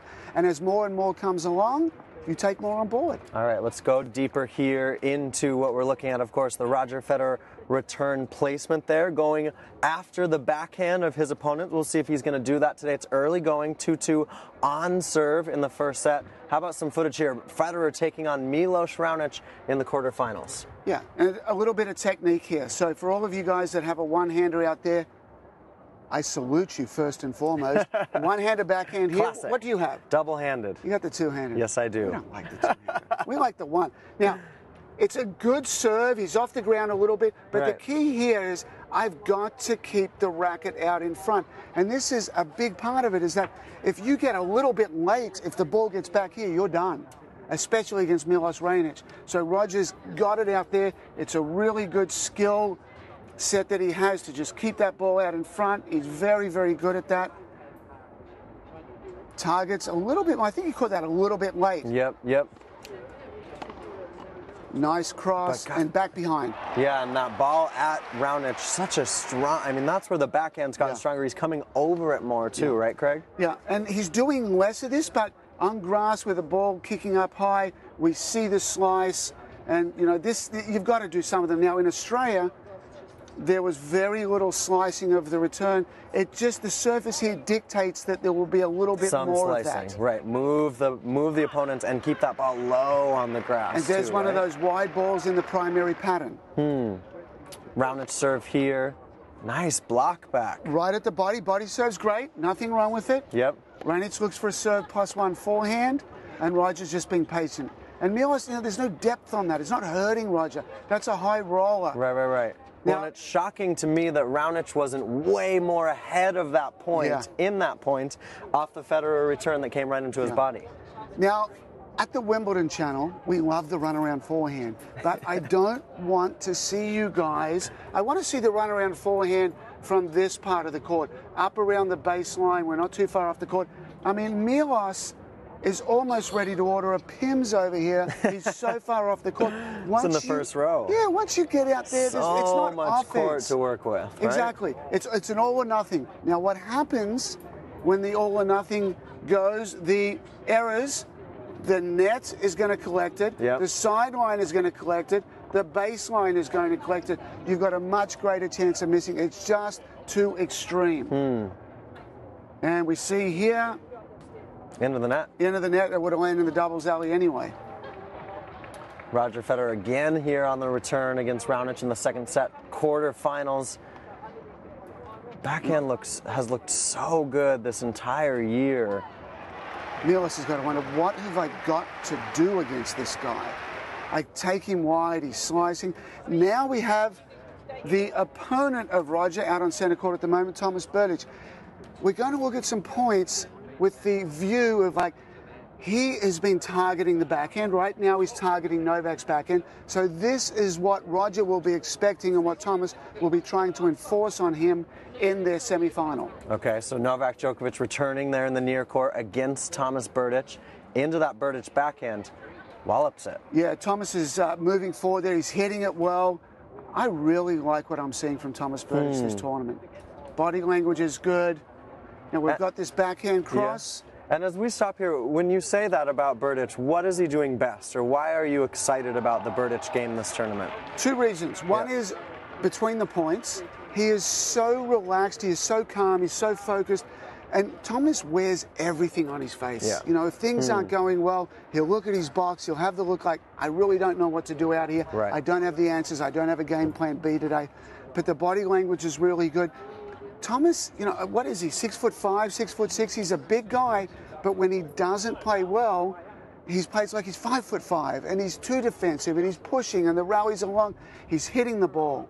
There's more power, there's more magnetism to the baseline. He's being true to his size, and he's being true to his power. And would the game plan today be for Roger Federer against Thomas Berdych? Go to that backhand, use my own improved backhand to attack Thomas's backhand? Just like we saw in that last point. Because we were looking at those numbers first, and they're good. They're plus. They're in the black for Roger and the red for Thomas. Yeah, but not that bad. Okay. I mean, the other thing we don't have on that screen was the forced errors. So I think overall, Thomas, you've certainly got to do that. You've got to test it out today. But what we see here is a lot. When a point starts in the deuce court or the ad court, it almost always kicks into this pattern, where we have both players slightly off center, right, going backhand to backhand. And again, you're trying to get it to the shot of the opponent. That doesn't hurt you as much. Both guys will try and look to see if they can upgrade to forehands. They'll look to create holes over to the forehand side. But this is the start of so many points in our sport. And can I ask you, because he's 6 months into that return. Yes. Is the backhand the standalone most improved feature of the Roger Federer game since he took that 6 months off last year? No question. No question. I would say that movement to me has been he's been so sound on his movement. Yeah, completely agree. And again, it all originates from the really good returns. Berdych backhand here, attacking the backhand of Novak Djokovic. And look at there, drawing the air off of the Djokovic backhand there. That's the backhand case. Just keep going there. And Novak, you know, he wasn't feeling good. His elbows was not good. He was in pain, and he's just kind of tapping out a little bit early. Yeah. But what I like here, and there's going to have to be a lot of this, look at this depth. if Thomas Berdych can get the ball deep, once again, it's been a couple of days since I went through the 8 ways to force an error. Right. So we're going to do it again right now. There's a few people that didn't see it. We're ready. There's a point will end one of 3 ways: a winner, a forced error, or an unforced error. The number 1 is forcing errors. And we see depth here, it's one of them. So in order, it's consistency, which is anywhere, direction, depth, height, spin, power, court position, and time. There's not luck. Is luck number 9? Luck, shanking. Shankopotamus is number 9. Shankopotamus. Now, what we're seeing here is depth. Depth is the diamond. If you are going out on the court saying, I'm so excited by Wimbledon, I love what I'm seeing, I'm inspired, let me go and work on something that's going to help me win more matches, you work on depth on the ground strokes. More serves, more returns, but if you're hitting groundies, work on that depth. Well, we can hear the noise from the crowd. An early break for Roger Federer in that first set, so already attacking, I would assume, out there against Thomas Berdych here. 3-2 for Federer. He's serving in the first set, but this was a big win for Thomas Berdych, confidence-wise, even though it was a retirement for Novak Djokovic. Yeah, exactly right. I mean, Novak just wasn't in a right spot, but I am taking nothing, absolutely zero away from Thomas, because his body of work up to this match and the quality of his game was outstanding. He deserves to be in this semi-final. He's playing magnificent tennis. Insane depth on that point too, right? And even if Novak was Novak, as he played so well in the early rounds, Thomas Berdych, his level was certainly good enough to win that match. 3-2 Roger Federer early in the first set. And what do you see? Craig's going to dive into the stats I can't help really quick. You're addicted. Yeah, it's good. What do you see? Well, let's have a look here. I mean, 6 total winners. Let's just go to page 2. Yep. Take off. Actually, there yes, you go. take that off. We'll go to page 2. So what I want to look at was were they aces? I don't know where the winners were. So no aces, no double faults But for either that guy. serve percentage so far for Raj. Rogers, Rafa, when we at the French Open, was up around 70% plus on second serve points won. Here, Rogers been above 65 to 70%. It's just unheard of numbers. The second serve, if you can break 50-50. Now, last year on tour, there were only 21 men that won more than 50% on their own second serve. Really? And 50% on the opponent's second serve. Okay. It's not easy to do. Was Roger Federer one of them? Yes, he was. Really? All right, very good. Well, these guys doing battle on center court now. Earlier today, it's Marin Cilic who earned his first ever spot in the Wimbledon final, and we're going to see some highlights now of his semifinal victory over Sam Querrey. Both players receive one additional challenge. Is it more important for Querrey to win this than Cilic, if only because after 3 consecutive 5-set matches, he probably doesn't want another one? Yes, and he's 0 for a lifetime with Marin. Those 2 factors would definitely make it more important for this guy. Sam Querrey, the American.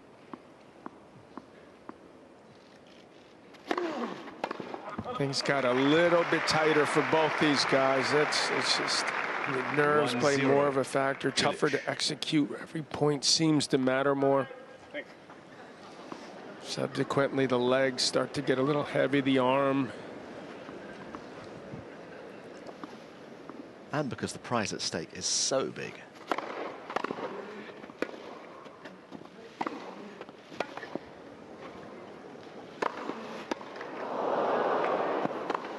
That was a great get by Querrey, and the point you made earlier, just make people play one more shot, and Cilic goes long. I had many a teacher try to get that into my thick skull. Just make them earn it, and this should have been put away. The first one should have been put away.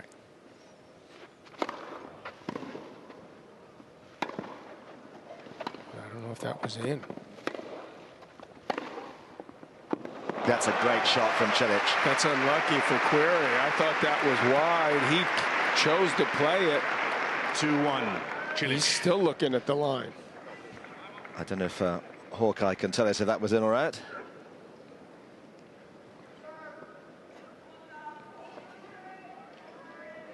Just having a look. Academic, mind you. It was out. The ball was out. Yeah. That's a tough one for Querrey. You've got to be very brave to stop playing, though. True. In a situation like this. 3-1, Cilic.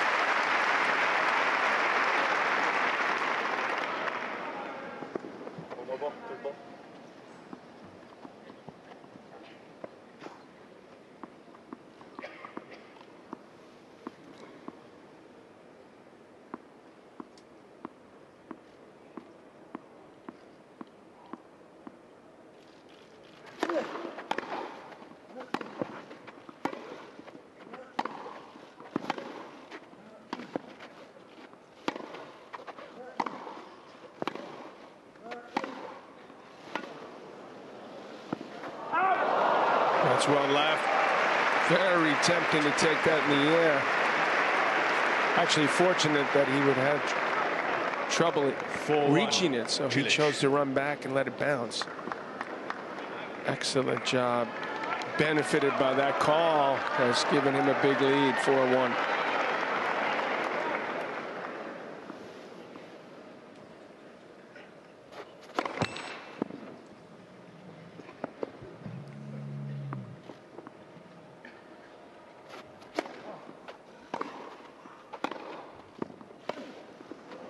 Well, Querrey had to win that point.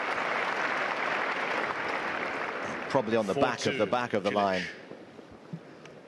So hard as a player not to look at that line. You take your eye off the ball. You're hoping it will go just a little bit long. It didn't.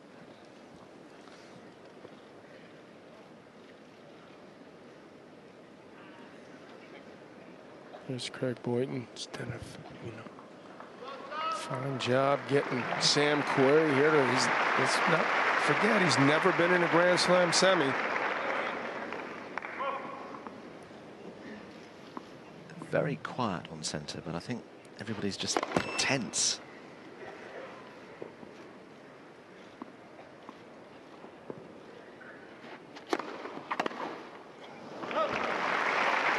And as long as it remains one mini break, Querrey's in the game. 4-3, Cilic.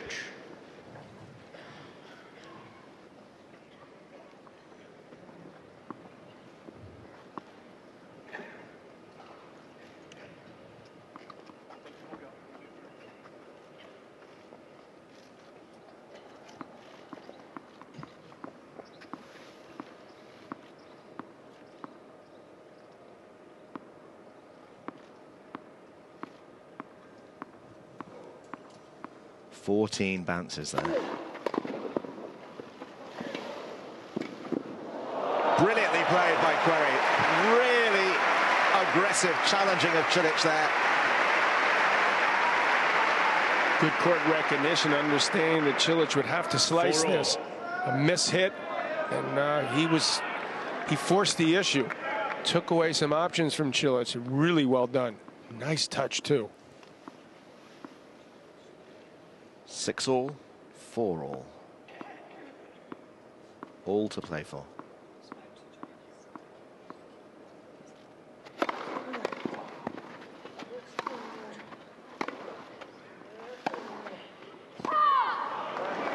Mr. Cilic is challenging the call. Let's see what happens here. Near sideline. How big a challenge is this?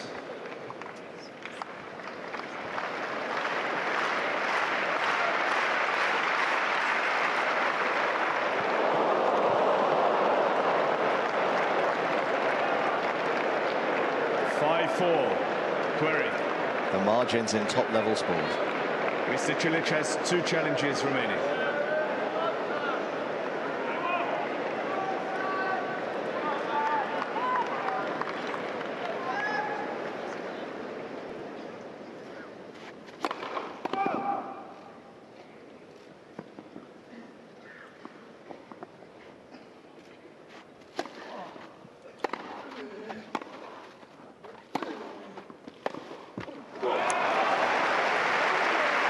Just when you thought Querrey had the initiative, 5-all. Nobody does. Cilic much more animated than the big American. And whatever happens here, it's going to be set point after this.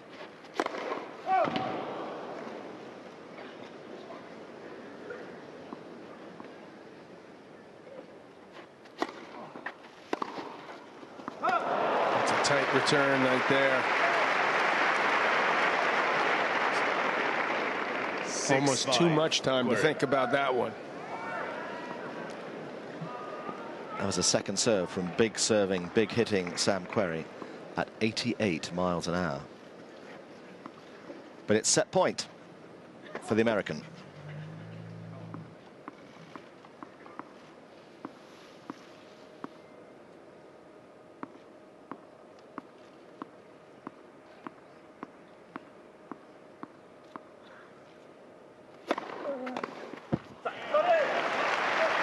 Six all, 6-all.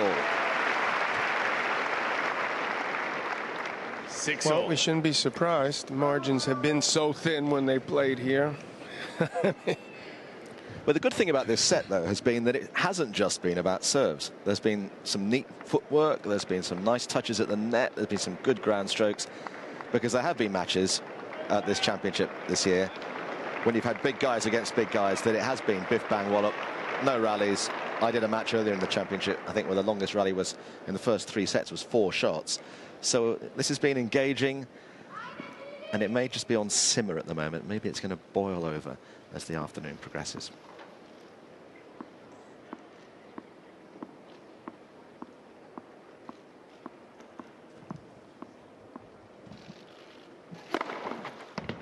Mr. Querrey is challenging the call on the service line. The ball scored in. Yeah, it was very close. More in hope than expectation. That was very close. Let's see. Yeah, that was. Well, you saw Chos never really moved to the other side, so I think he sensed that ball was just out.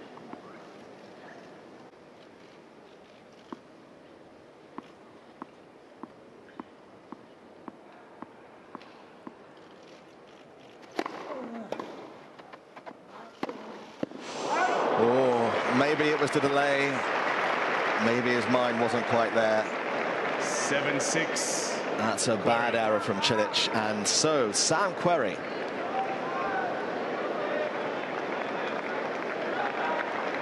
one big serve away from the opening set of this Wimbledon semi-final.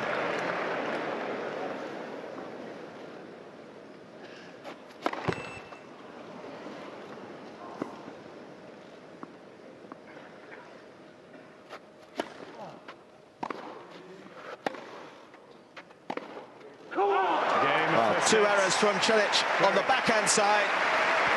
An advantage, USA.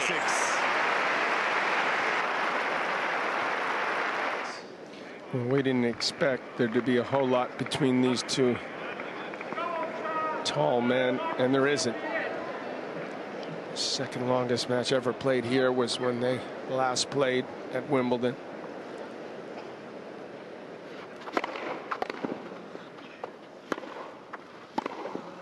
It's got all the makings of a long one again. Love 15. Querrey's never been in this position. He's played a lot of tennis to get there, get here. He's got to be feeling something in those legs.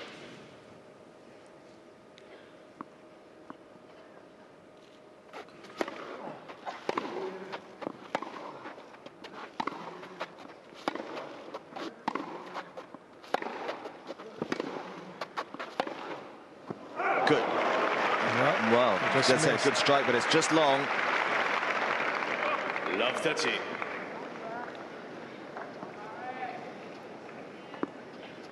This is a replica of the situation in Querrey's previous service game, but he managed to escape from that.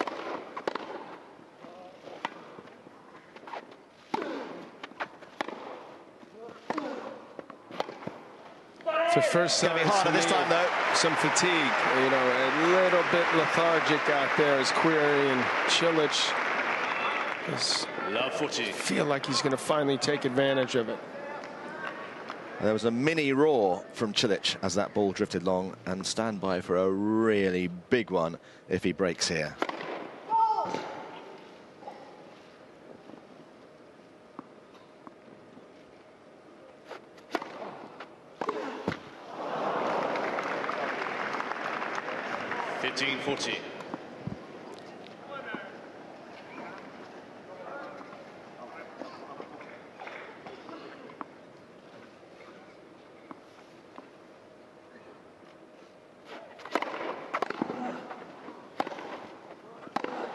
Brilliant. There's the big roar from Cilic. First break of the match.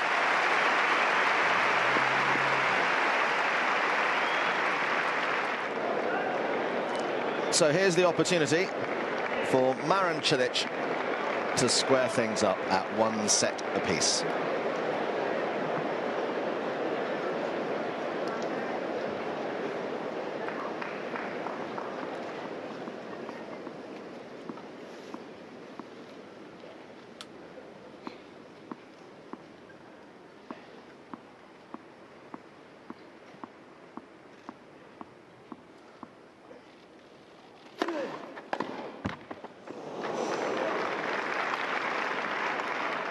Love.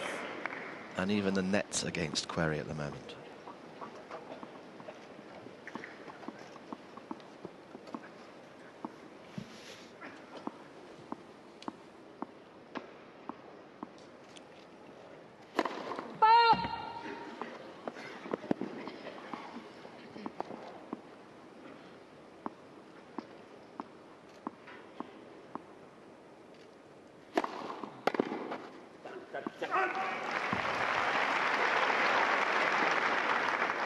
Love.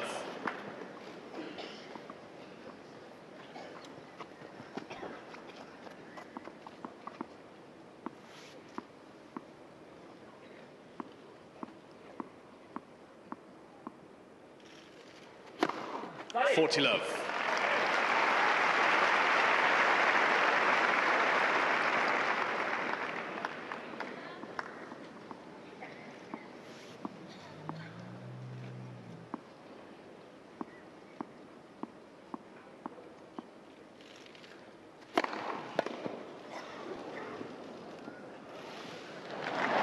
Second set, Cilic. With a strut and a swagger and another big serve, Cilic squares this semi-final.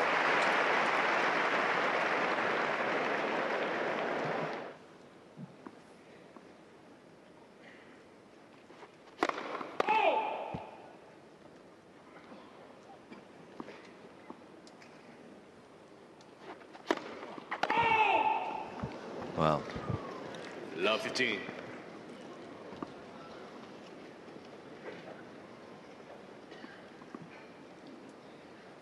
the heartbeat goes up a notch.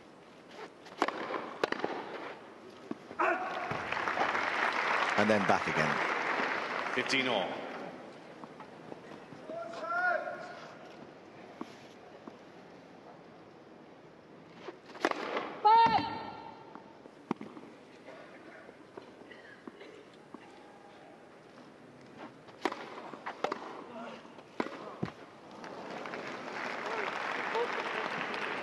.30.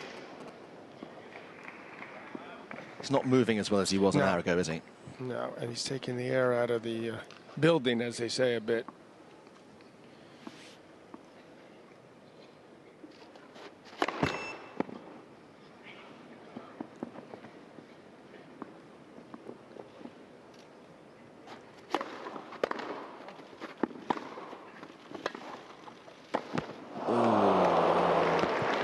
He's emotionally flat, but physically fatigued and getting a bit careless and showing signs of frustration. All bad signs for the American here, Sam Querrey. A few cries of desperation from the crowd of "Come on, Sam!" Big moment now. 2 break points for Cilic. Let's for service.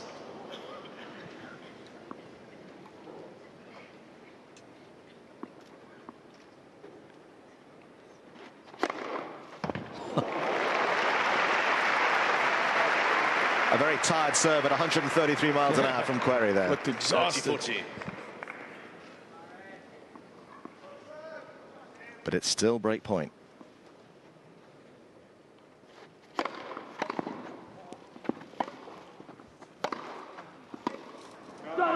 Mr. Querrey is challenging the ball on the right baseline. Big moment here. Cilic thinks he's won it.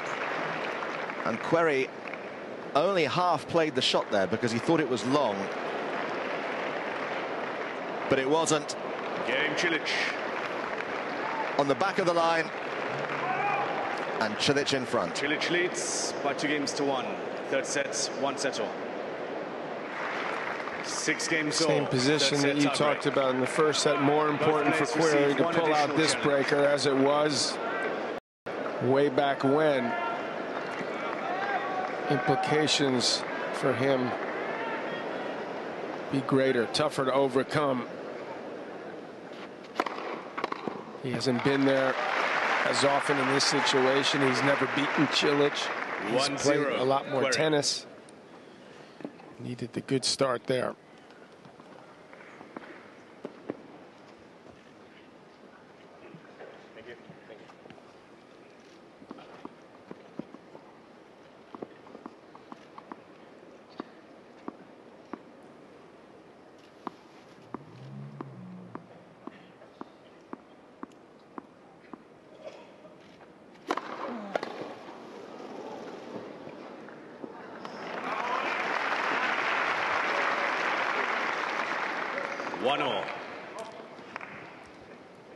Well, nobody's holding back here now.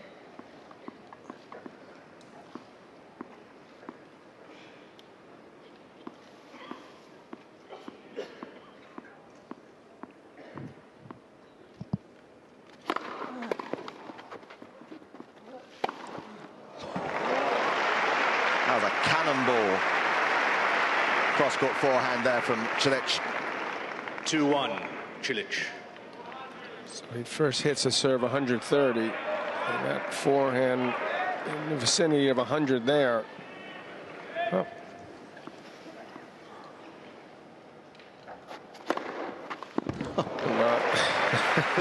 It's just, they're going to give it everything they have right now, as they should. Go down, guns blazing. 1-all, 6-all, 2-all.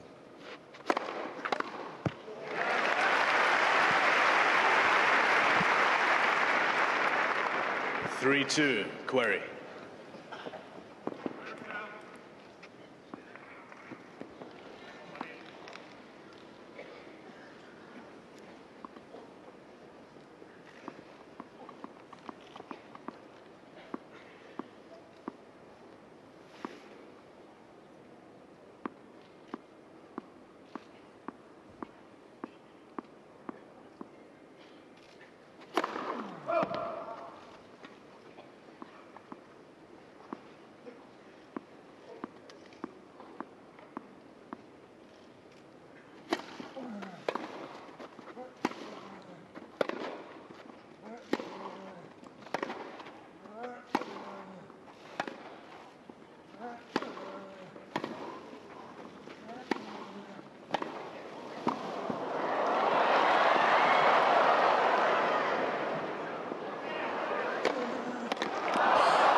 Well, that is some point.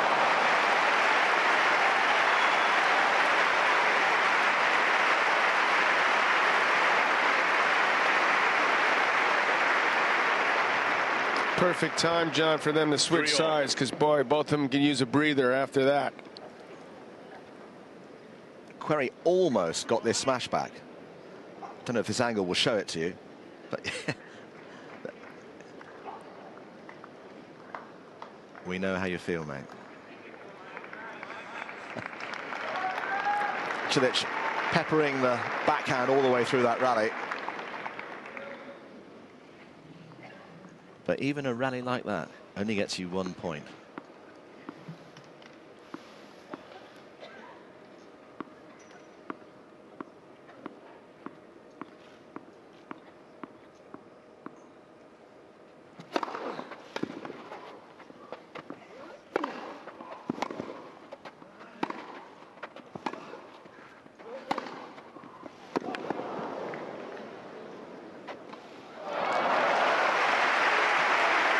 Some very, very clean ball striking at absolutely critical 4-3, time. Cilic. Both these guys, really. One error, one piece of brilliance, one bit of luck.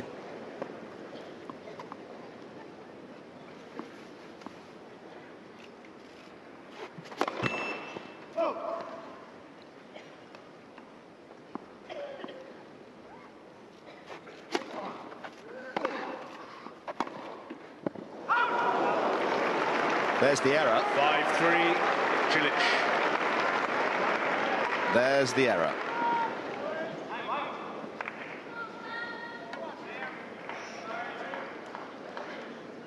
He perhaps didn't quite commit to that as he has on some other shots. Well, that really hurts that one.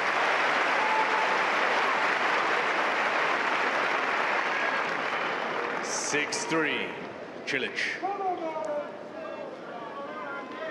Well, he's a big baseball fan, Querry, and like a pitcher, he just hurled a ball to the other end of the court there, because those 2 points, both on his serve, give Cilic now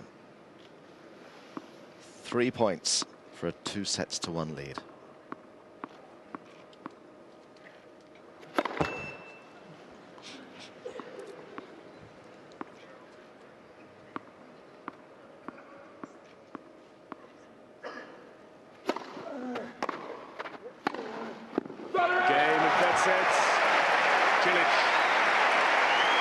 The roll from the Croat.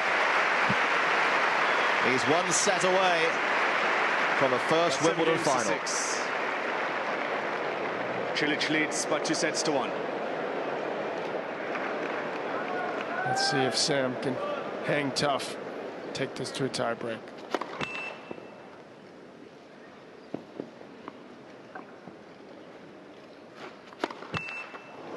Not the way you want to start off a game you have to win.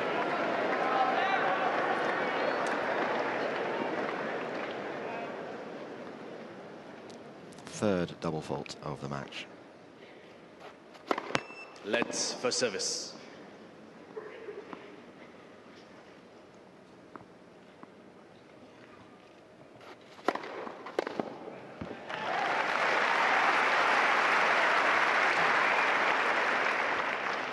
all.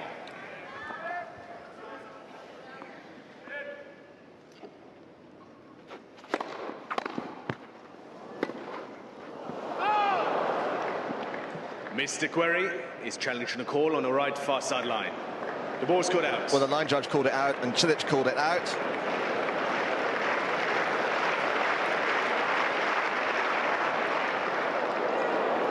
Margins.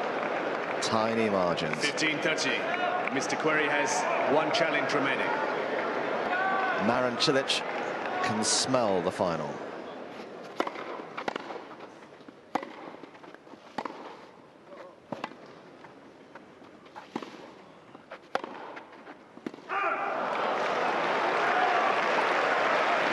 Querry casts his eyes to the heavens. 15-14.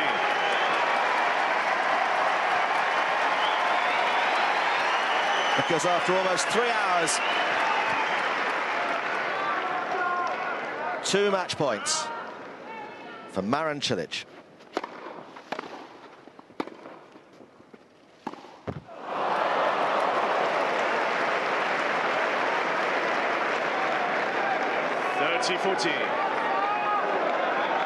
Well, safe to say he got tight on that one, that's for sure.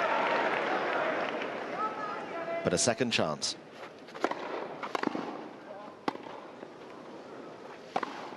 Got it! Pile driving winner down the line from Marin Cilic. 6-7, 6-4. And no man in the Open era has ever needed so many attempts to reach his first Wimbledon final. But at the 11th time of asking, on Sunday afternoon, for Marin Cilic, opportunity knocks.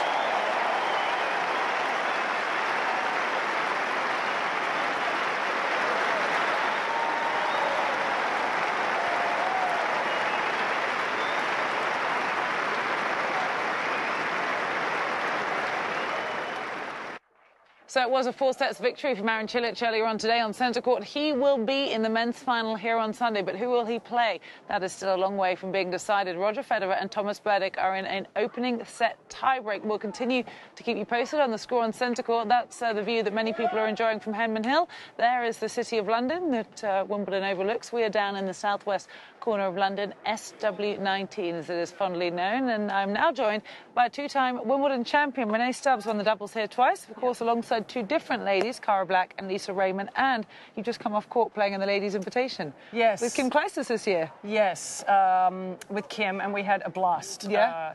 You know, it's really nice when the club invites us back, and it's nice that they call it the Ladies' Invitational. That's not what we call it in the locker room, but I won't tell you what that is.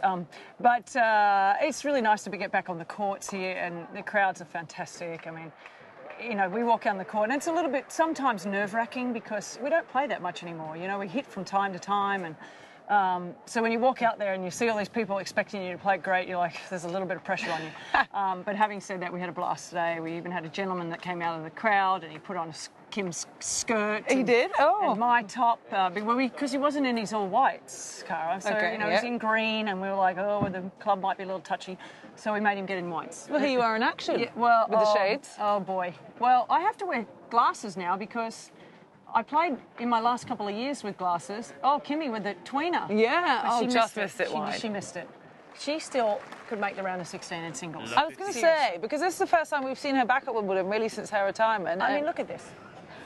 She hits the ball so clean still, Kim. It's just so much fun. Conchita Martinez out there, of course, she's had such a great influence over Garbiñe and Muguruza in the women's singles. I think that's been a big difference maker for Garbiñe. So it's nice to have her out there. Yeah, we had a bit of fun. Let's speak a little bit about Conchita and the impact she has made, because she's not really her long-time coach, is she? She's, of course, the Davis Cup and Fed Cup captain for Spain, kind of stepping in really for what seemed just like a fortnight, but it's gone so well. Do you see a slightly longer relationship between the pair? I don't know. I mean, honestly, I've sort of spoken to Conchita because I've said to her, what a big serve. I'm just kidding. I've spoken to her a little bit about it, but, you know, she's not really... She doesn't really have the time to be full-time. But having said that, look, you know, dollars help, right? Yeah. She gets offered the right amount, and, you know, Conchita loves tennis, and she loves coaching. She loves being a part of it. She's been around Garbiñe quite a bit throughout the last few years because of Fed Cup. She really went after Garbiñe to have her represent Spain, because she could have been Venezuelan or she could have been Spanish. And Conchi really pushed her to come to Spain, represent Spain for Fed Cup. So they have a really unique sort of relationship as far as just friendship. And I see that helping Garbiñe. I feel like she's a little bit more relaxed over the last couple of weeks. She's kind of a very sort of uptight, doesn't really speak to a lot of players, sort of is in her own little bit of a world, a little bit like Maria Sharapova. But I've noticed in the last week and a half she's just a little bit lighter, and I think that that's really a lot of influence from Conchita. Yeah, and you've seen that a little bit socially as well. She's had these funny posts, of course, setting the smoke alarm off in the house in Wimbledon. It's nice to see the personality come out of it. Do you think Garbiñe was someone that got a little bit distracted with some of the off-court opportunities that happened after she became a Grand Slam champion last year? I don't think you can prepare yourself, unless you're uniquely born to be great. And there's only a few of them. You know, Venus and Serena are a perfect example, and, you know, Steffi, Monica Seles. They don't come along very often. So the ones that win a Grand Slam, particularly Kerber, who won 2 last year, and of course Garbiñe, and we've seen Petra Kvitova struggle after she won her first Wimbledon title. It's not that easy to win consecutive Grand Slams one after one after one. It's not normal. You know, Serena comes along every 10, 20 years, just like Steffi did, just like Chris and Martina did. So I think Garbiñe thought she might have been ready because she's quite a confident young lady, but everything that comes along with being a Grand Slam champion is everyone now wants to beat you. And there's a lot of off-court stuff that you're not ready for and prepared for, whether it's media and sponsorship and, you know, who's my friend, who's really my friend, you know, because I'm famous. So there's a lot of stuff that goes into that, and I think that she certainly struggled, there's no doubt. But also she's the type of player for me that when she's on, and when she's not, she's not. There's no middle ground for her, and I think that's where she struggled as well. So if she's nervous and she's not playing well, it's very hard for her to go game plan B. Right, okay. She doesn't really have that. And she is only 23 years of age. Yeah. I mean, you forget that. She became a Grand Slam champion at 22 last year. Speaking of age, just a quick update. The 35-year-old king of grass himself, Roger Federer, has just won the first set in a tie-break, 7-4 over Thomas Berdych. That's really the opening stages. We'll keep you posted what happens with that. So tomorrow, a 23-year-old Garbine Muguruza plays a 37-year-old Venus Williams. You're incredibly close to Venus, and Serena have been for much of their lives. Venus has obviously had a little bit of a strange 2 weeks, you can say, a little bit of a strange month. She's had all these off-court distractions. It's a horrible incident that no one would dare think on anyone. Anyway, she seems to have put it behind her. She had a little bit of relief at the weekend, and now she seems to be playing tennis as free as we've ever seen her. It's kind of unthinkable that she could win a 6th title here tomorrow. Well, it's funny because last week, when she got through her first round or two, for me the biggest issue was can she get through the first round or two? Because what happened back in the United States with the car accident, and I think there was a lot of pressure on her because at first the police came out and said she was at fault. Then come to the first weekend, the Saturday, I think when they came out and said actually it was an absolute accident, that she wasn't at fault. I think that took a lot of heaviness from her. She's always going to live with the fact that somebody in that accident passed away. So that will always be heavy on her. But I think just knowing that the world knows that it was an accident, which we've all been in accidents. We've all done something that, we wish didn't happen. Exactly. Yeah. I mean, obviously this is, to the nth degree of someone passing away. But I think that when she was told that she wasn't at fault, I think it took a lot of pressure off her, and I think that she started really enjoying being here. And she's playing fantastic. And I just was like, what bookmakers?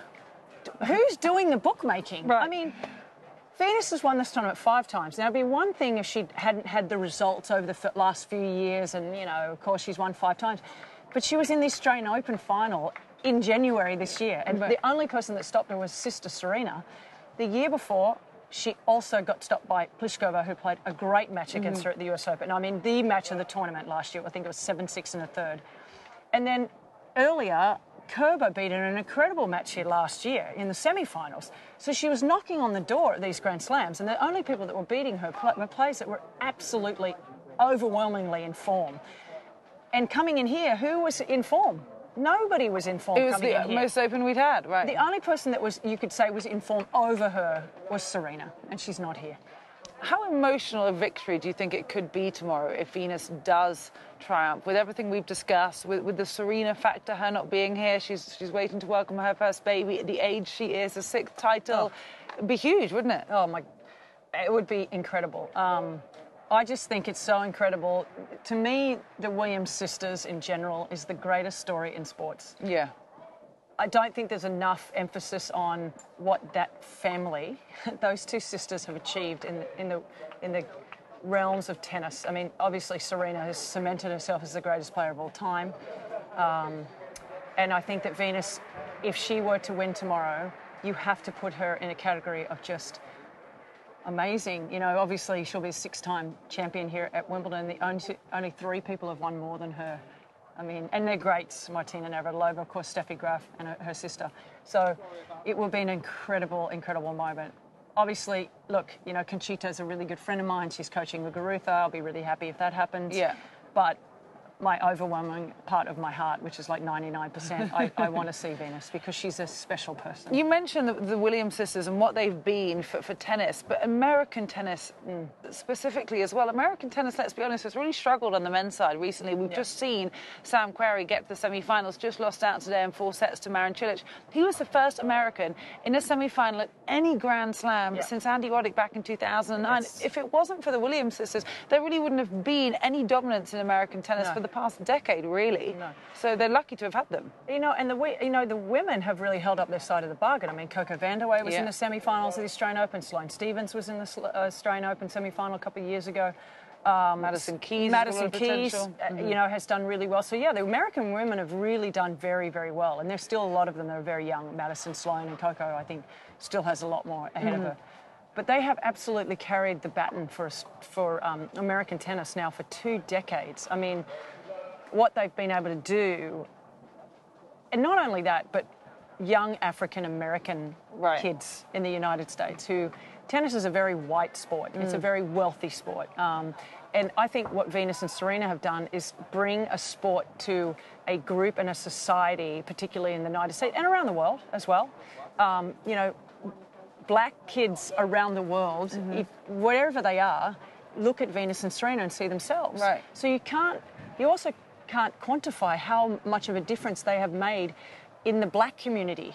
You know, I think about Heather Watson and, you know, Madison Keys, Sloane Stephens. I mean, it's ridiculous. So that is also something that we have to talk about in that perspective as well. I mean, they have changed the face of tennis. It's Tiger Woods-esque in golf, what they have done in tennis. And I want to get your opinion on Serena, because I know you do know her well. We've seen Victoria Azarenka return as the supermum to Wimbledon this year, welcoming her first child, getting back to Grand Slam action, making it into the second week. Serena, we know, still practicing where she can. It's unbelievable. She's coming back, no doubt, right? She has serious, not order envy, but she has like moment envy. I spoke to her mum a couple of days ago. I spoke to her sister, and it's just like, she is consistently keep playing. She's so jealous about not being here. Really? Yes, she's so jealous about not being here. So I think the great thing is that at least her sister is the one that's going to take the baton away for the time being. But believe me, once she has recovered from having the child, she is absolutely going to be back on the tennis court. And what Venus is doing is only going to inspire her. She's the younger sister. Sure. She'll be like, I've got a good few years of me yet. For sure. And, you know, whenever I've asked Serena who have you looked up to, and, you know, she's like, Venus has always been my inspiration. And I think for what Venus has been through with the Sjogren's disease and various different issues, and her willingness to stick around. I mean, Cara, I cannot believe, I've known them a long time, and they used to give me such a hard time in the locker room. Stubbs, you still playing? Yeah. And I'm like, yeah, I'm still playing. I mean, I played my last Wimbledon, I think I was going on 40. And they would give me such a hard time. And I'm like, every time I see Venus, I'm like, hello. Now you know why I still played. And I was only playing doubles at that stage of my career. So I was only covering half of the court. So what they are both doing, what Roger is doing, is incredible at 35, 36 to be able to recover physically and come back and do what they're doing. And yeah, I love it. I love it because they absolutely gave me the hardest time. And I mean, maybe even when I was 30, they were still giving me a hard time. So that's what you've got to love, is that there's Venus at 37 in the final and Roger at 35 potentially in the final. This sport just seems to, I suppose the athletes in this sport just seem to keep getting better as they age. The facilities that are available to them now, the teams that they have around them, the money that they have in order to take these teams with them worldwide to look after them. One last question I want to ask you is about the relationship between Serena and Venus and how that has transpired this year, because they're so often together. They travel together, they live together. Venus hasn't had that this time. Yes, she's had the rest of the family here, but asked yesterday by the BBC's reporter, she said, oh, I've missed her terribly. And it must be a different dynamic for her to get used to. I presume they've been in touch regularly, and I'm sure that Serena is giving her advice. She's experienced playing Garbine Muguruza in a Grand Slam final. What do you expect that relationship has been like this year? At this particular event? Yeah. Yeah, I mean, look, they've always been together. Yeah. No matter what, they've always been at an event. I said to Venus at the start of the week, this is my opportunity. I could have asked you to play doubles, because the first time you've been available. Right. She thought that was quite funny. But, yeah, it's been tough, because I think more so than anything, just they're in the locker room together, you know, when they play. I mean, when they played the Australian Open final, they were talking to one another. They were doing their hair in the mirror. I mean, they're the closest two people I've seen, and they're like twins almost. But I think this experience for Venus has been, it's been one that's been really hard. She does good have for a sister. her in a way to break out a little bit.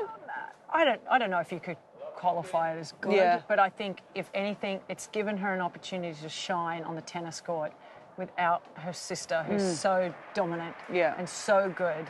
Because I think that Venus has obviously had to sort of play in the shadow of her sister, who's been so great. So it's been an opportunity for her to stand up on her own, not have to worry about, oh, I have to beat my sister to win the Grand Slam. She's not here. Because I always think how difficult it is to go and play a Grand Slam final against your sister. I know. I mean, and Venus has always been the caretaker of the two. You know, as you see the photos of them before the Australian Open, Serena's standing there like a soldier, and you know, Venus has her arm around her, and you see that lovingness from Venus as the big sister. Yeah. And you see that competitiveness from the younger sister, which, you know, anybody out there who has an older sister or a younger sister, you get what I'm talking about. You don't want the older sister to win because you're over them beating you. But then once she started beating her, and became consistent. So I think it's amazing. I think it's a great opportunity for Venus to shine on her own again. Yeah. But I know that she misses Serena terribly. Yeah, I bet she does, and I'm sure Serena will be watching she will. every single moment tomorrow. Well, that is tomorrow's action. Today, we know that one of the men's finalists will be Marin Cilic. He beat Sam Querrey in 4 sets. It was the furthest that Sam Querrey had progressed at any Grand Slam in his career. Let's hear what he had to say after the defeat.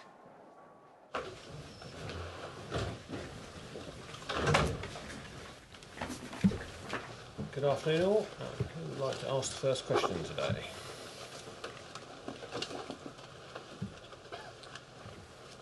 Sam, how do you think you'll look back on this semi-final and on your tournament? It's been a fun run, and you know, it's given me some confidence, not only this year but last year and in Acapulco earlier this year. I feel like I've really had some ups over the last year, and hopefully there's just more of those to come as I get a little older. What do you think the difference was in this match?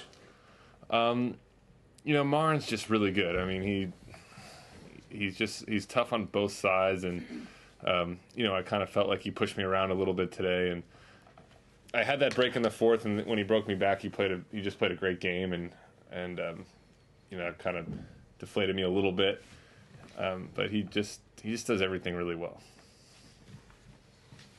You played 3 consecutive 5-setters before this match. How much was fatigue a factor in this match today, mentally and physically, maybe? Not at all. Honestly, not too much. I mean, the 5-setters weren't that long, and on grass, the points aren't very long. It's not as physically as demanding on your body as it is on the clay courts or hard courts, so I felt fine today. Do you think this was the best Cilic has played against you? I do, yeah. I mean, he didn't seem to have many holes. I've played him a handful of times before and, you know, lost a bunch, but he did seem to play at a really high level today. Sam, what was the experience of a Wimbledon semi-final like? Were you more nervous this morning? Were you excited? How was it? No, I was actually more nervous against Andy in the quarterfinals. Today I felt pretty good. The first set, you know, we traded holds early, and that really settles me, and I think that settles anyone when you can kind of get out there and win your first few service games. So I felt fine. You kind of alluded to this before, but I mean, with this and recent other successes, do you feel like your arc is getting to the point where you're going to be in finals, you're going to be playing for titles and majors? Yeah. I mean, before I go titles of majors, I'm probably some baby steps before that, but I do think I can. I feel like if I play well, my level's at a high enough point where I can beat those top guys, and you know, to have, kind of like I said last year, this year in Acapulco, to have those 3 moments where I really felt like I played well and beat a lot of good players. Hopefully there's more moments like that to come. Your best slam performances have come at Wimbledon. What do you think you need to do to have better performances at the other Grand Slams? Gosh, I don't know. You know, just commit to the style of play and be a little more aggressive, I think. In the past, maybe I haven't done that, and I seem to commit to that a little better here on the grass. And so I think if I just do that at the other slams, I think it'll be a little better. Did you get a lot of text, emails, anything from people you knew back in the Southern Cal? Yeah, a bunch. I mean, all my friends and family, you know, everyone's watched me for 10 years, and so you know, it was fun for them to watch today, kind of in my biggest match. Almost everybody at the top has a super coach in name only. I mean, Craig is not one of those, but how would you describe him as a coach? How important is he for you? I mean, I'd describe him as a super coach. I mean, he's really passionate. You really feel like he doesn't coach me. He coaches Steve Johnson as well, and so he's just a really passionate guy. He knows his stuff. Even though he coaches two guys, he coaches us in a completely different way. He's very good about keeping me committed to my game style and making me relax. And he does an incredible job and has for the last almost 2 years that I've worked with him. Early in this tournament, Marin said that winning the U.S. Open answered a lot of questions for himself. What did this run to the semifinals do to answer questions you had about yourself? Nothing really. I didn't really have any questions about myself going in. I knew he was a good tennis player. I felt like I had this in me, and to do this has been fun, and hopefully I can do more of it, but I didn't have any looming questions out there about my game or anything like that. So, two things about athletes from your home state. I understood that you hung out a little bit with the great Draymond Green recently. And first of all, what was that like? He's quite a character. And secondly, Claire Liu is the junior from your hometown is going for the title. Do you know her? What's so great about Thousand Oaks tennis? Yeah, I know Claire Liu well. I mean, we're both from Thousand Oaks, and she practices down in Carson a lot. So, I probably see her 50 times a year. So I'm stoked for her. She's really good, and hopefully she can take a title tomorrow. Draymond was cool yesterday. I met him for 5 minutes. I mean, I'm a Laker fan, so I'm not going to be too nice to the guy, Because he's the Lakers, huh? Well, I'm up here to be joined by Martin from Nuva Sport. Martin, you were engrossed in that semi-final. We've got our first finalist in Marin Cilic. What did you make of the match? It was a great battle. Great battle, and I kind of cheered for the query just because of the story, because this guy deserved final, but as well as Cilic deserves the final. I loved the battle. I didn't have the opportunity to be on the stadium, but I watched it all the time. We were doing interview with a Czech player, and fortunately the match ended 2 minutes before the interview, so I could watch it to the end. It could have gone either way. What do you think it was about Cilic's performance that just edged him that little bit further ahead? Maybe both are really tough guys, really strong serve and strong game, and maybe Cilic was able to return everything the query made up. Yeah, I don't know. Well, he's already got that Grand Slam title already, but to now be in the Wimbledon final, to be within touching distance of the Wimbledon trophy, how much would that mean to Cilic, do you think? Well, if you consider that Wimbledon is the biggest and most prestigious tournament in the world, so Wimbledon title, I think none of the trophies compare to Wimbledon trophy, so it's easy. Well, we've got an almighty semi-final coming up very shortly. Yeah. Thomas Berdych, your fellow countryman against Roger Federer. What do you think Berdych's going to have to do to bring this one home? Well, their last match, Berdych almost beat him, but it was different surface, and I think he had 2 match balls to Federer. So maybe if he try to learn from that last match, even if it's a different surface. But yesterday I watched him on practice court, and he said they know they have a receipt how to beat him. So we'll see. I think it's gonna be thrilling, maybe 4-set or 5-set match. I know, of course, you follow Berdych's career intensely. What will he have to call upon in his own game to try and get one over Roger Federer? Berdych is good in following his game. He doesn't care who's on the opposite side of the net.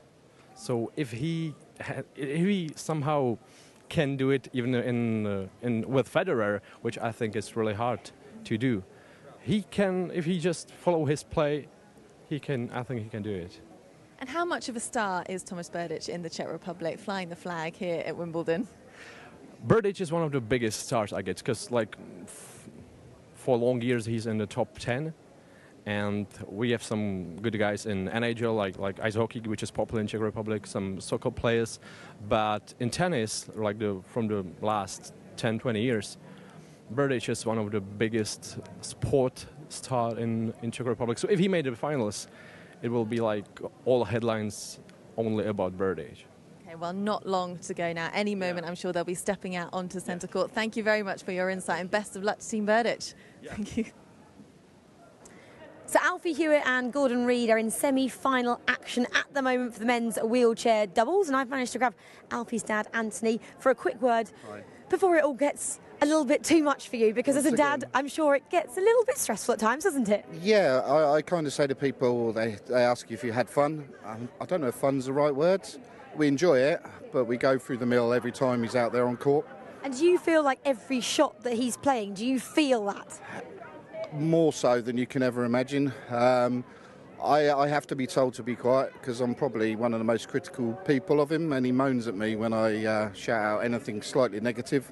So it has to be totally positive all the time just to keep him going. Before he goes on the court, are you a dad that likes to give him some advice, likes to kind of give him something to take onto court with him? Well, you'd like to think with all the years you have behind you can offer him something, but teenagers being teenagers these days, they seem to know quite a lot themselves. It's very hard to actually get any time with him in the lead up to a game, so maybe the odd call or text, but very difficult to see him. But where I can, I'll try to help out. But they are the reigning doubles champions. They won last year in 2016.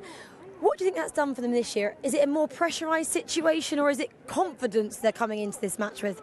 I think it's more confidence than anything else.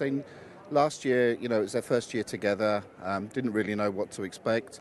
This year they know what it's all about, so they can take that into the semi-final today and hopefully the final tomorrow and put on a good show for everyone. And I've seen a few clips of them as well on the internet ahead of this match. They seem to get on so well off the court. Do you think that's what makes their relationship so special? Yeah, it makes it very special, I think. I think taking that forward onto the court helps when they're playing together, and even when times are tough, I think that friendship really helps them come through. And I must just say about Alfie, obviously he won the French Open just a couple of weeks ago. How was that to watch as a parent, watching your son get a singles Grand Slam? Honestly, it was horrible. At 6-love, 2-love down, I have to admit, to my shame, that I did sort of wander away and start cleaning the car and then follow it on my phone. And then as things started to turn around, it sort of drew me back to the television screen. And am I surprised? I don't think so, to be honest. He's got such a drive within him that, nothing surprises me with him. And how has he worked on that mindset? Because that's not something that I wouldn't think everybody's born with. To come from being so far down like he was to bounce back and take the title, that's special. Yeah, I think what he does, he uses sort of, because he's living a dream to a certain extent, and I think he just treats each occasion on its own merit and takes the fact that he's here into the match, and no matter what stage the game's at, he will draw upon the fact that he feels privileged to be in such a position and give it his best shot. Absolutely, Nancy. I love the T-shirts here. What does it say? The British Bulldog. And then if you turn around as well, we've got Team Alfie. Then, Nancy, tell us who else is supporting Alfie today. Oh, there's the usual crowds. The granddad's here. Stephen, his hitting partner, his girlfriend Dana. We've got another granddad. We've got a stepmom. We've got stepmoms, we've got friends. There's a good crowd here. A little birdie tells me Alfie's girlfriend Dana is also a tennis player herself. Well, yeah, I mean, she's actually playing this afternoon. She wasn't supposed to be, but someone I think's pulled out injured, so she's on court 14, I think, as we speak. Amazing. What an afternoon for you guys, and good luck to Alfie and to Gordon out there. Thanks very much. Thank you very much.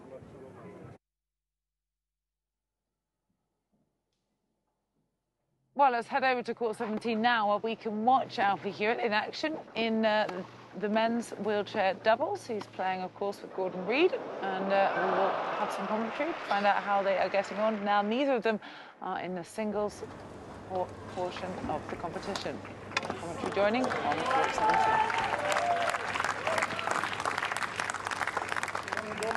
Alfie Hewitt to serve.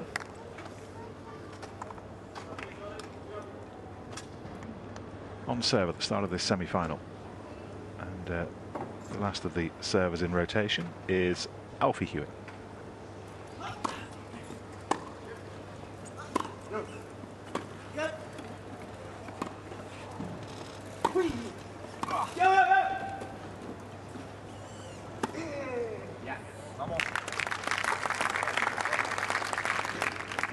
Lot 15.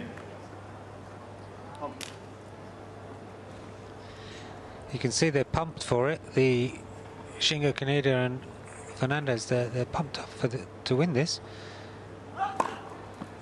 They're certainly going to give the British pair a run for their money.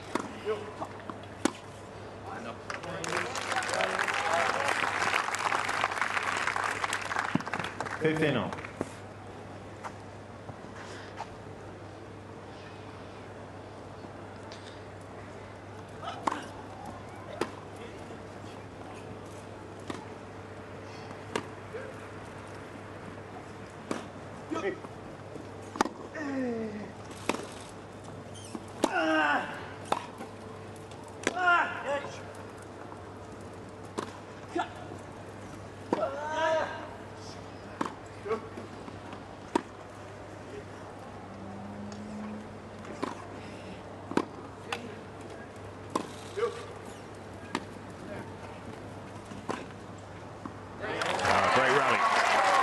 Really impressive defensive work initially from Konieда, determined not to give ground. 30-15. Yeah, if you look here, Konieda did a great spin shot, but he was going for the trams because he thought Alfie Hewitt was going to whip his forehand cross-court out the sidelines, and he didn't. He split the pair. Good vision by Hewitt.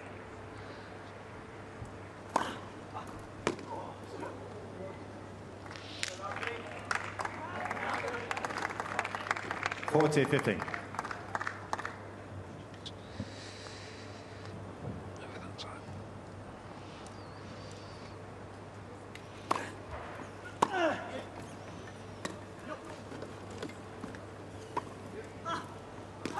Game held to hit.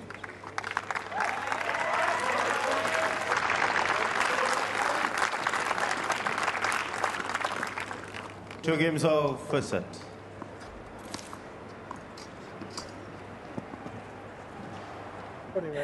I'm with Lucy Mecklenburg. She's a fitness guru and model, amongst other things. I spotted her today because, I mean, look how fabulous she does look.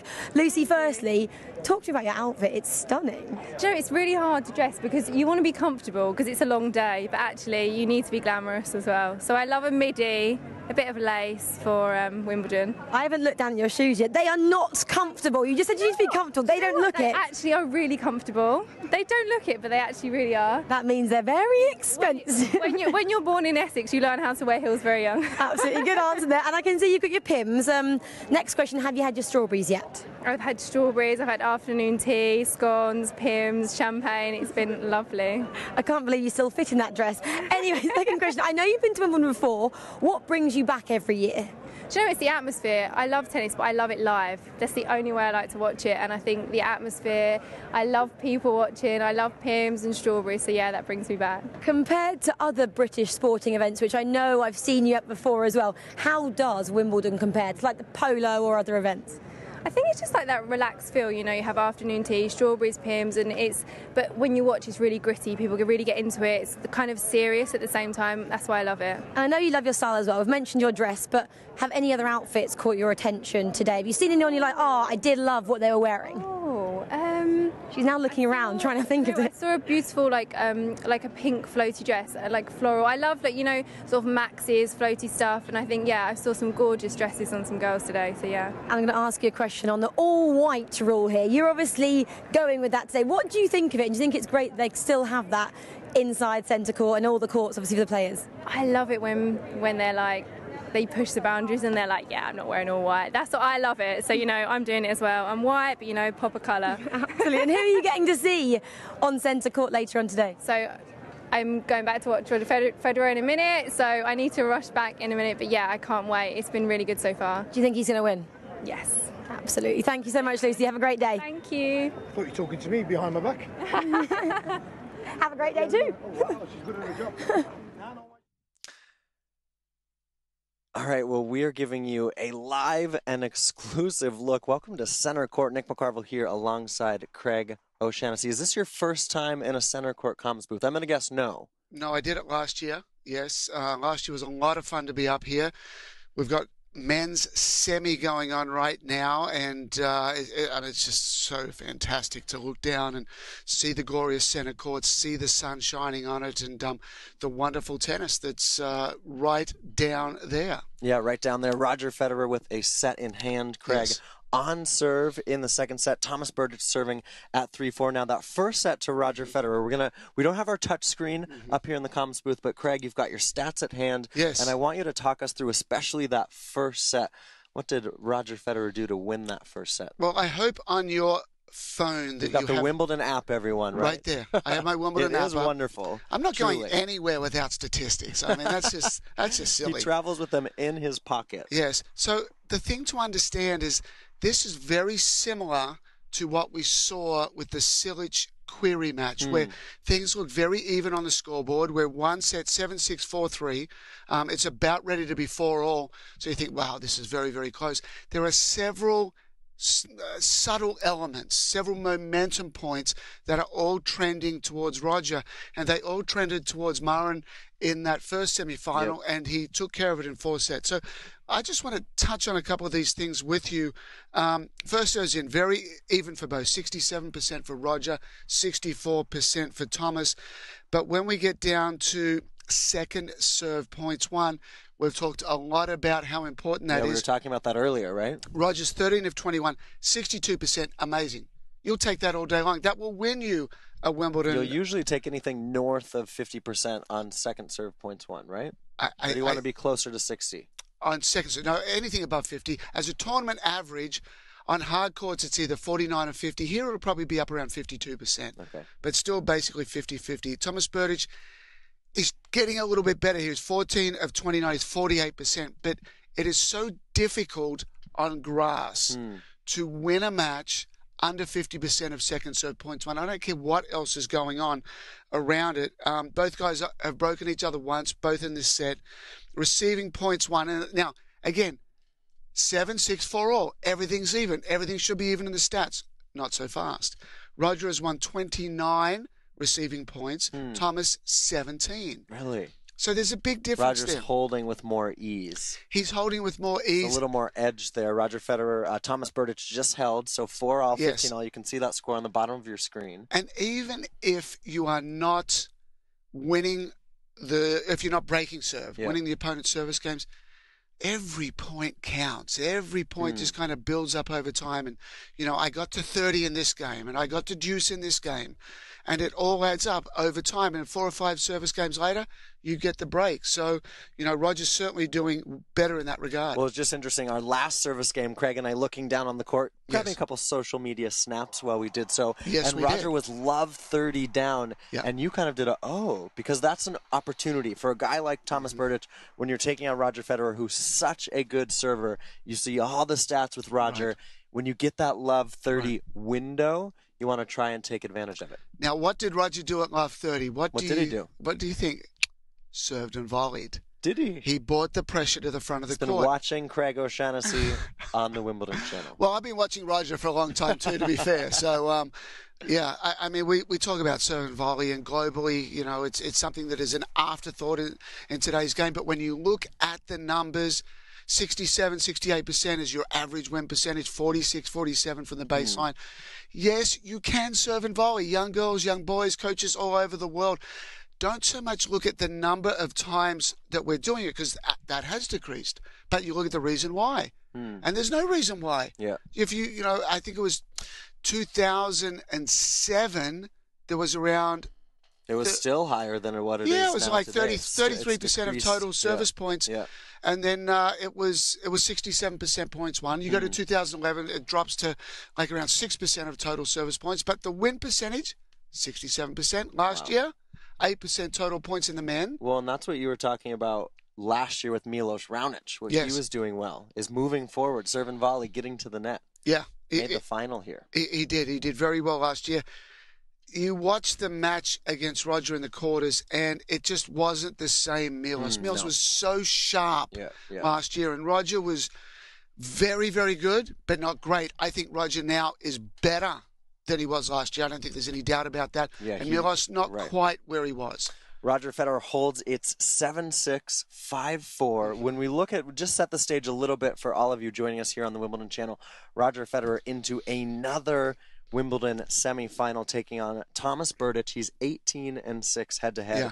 Twice before has Berdych won in a Grand Slam match against Roger Federer, here in 2010 And also at the U.S. Open in 2012, I actually remember that match. It was a night match, and Thomas Berdych won that in 4 sets. Now, Berdych hasn't beaten Roger Federer in almost, 3.5 years, since Dubai 2013. We're looking at their head-to-head here. And I'm just looking at this one. I was actually 2009 Australian Open. Thomas led him 2 sets to love. I was at that match, and I couldn't believe Thomas not so much gave it away, but he had Roger on the ropes. Yeah, really did. Up. And then, Roger just found a way, and the crowd got behind him, and you've got to put him away. And right now we're at 15-all at 4-5. Thomas is serving. Roger's only Crucial points here, right? Yeah, Roger's only 3 points from a 2 sets to love lead. Just comes in with a backhand approach winner down the line. We did the preview of this match. We looked at Roger's backhand. Backhand so important today, right? The 15-all points serving to the backhand. Thomas going straight to the backhand. Unforced error, though, so 2 points away for Thomas Berdych. Roger Federer in his career, when he's got a first set, when you win that first set, so hard to beat him. I think he's 6,000-0. That is not an IBM stat. That's a Greg O'Shaughnessy stat, 6,000-0. But 1530 here for Roger Federer, and these are the little points, the little moments that are big opportunities, because Roger can go up 2 sets to love, and then for Berdych, in his career, he's only come back from 2 sets to love twice. Very smart serve from Thomas. So Roger's got to be expecting a serve to the backhand. Thomas surprises with the slider down the middle. It was an ace. And this is the mental. Is he going here? Does he think he's going here? Am I going to go over there because he thinks I'm going over there? So Thomas got ahead in the point in that one. Very nice serve. Misses the slider out wide. Now, massive points. Second serve, 4-5. 30 all. It's probably going to the backhand. Hasn't been hit. Center court. Roger runs around it. Or in a juice court rally. From good extension. Yeah, that's a great point from Thomas Berdych there, closing in at the net. Yeah, really good. So Roger, he would look back on that point and says, I didn't do enough with that second serve, forehand return. Thomas pulled him wide and then approached to the backhand. That was smart play. Let me ask you this. If Thomas Berdych goes down 2 sets to love against Roger Federer, game, set, and match, can he come back? Really tough. Really tough. He's only done it twice in his career. You have this extra... He's 6-18 against Roger. Yeah. There's an extra layer in matches of the occasion. You're playing Roger, let's say you're playing Roger in Cincinnati. Yeah.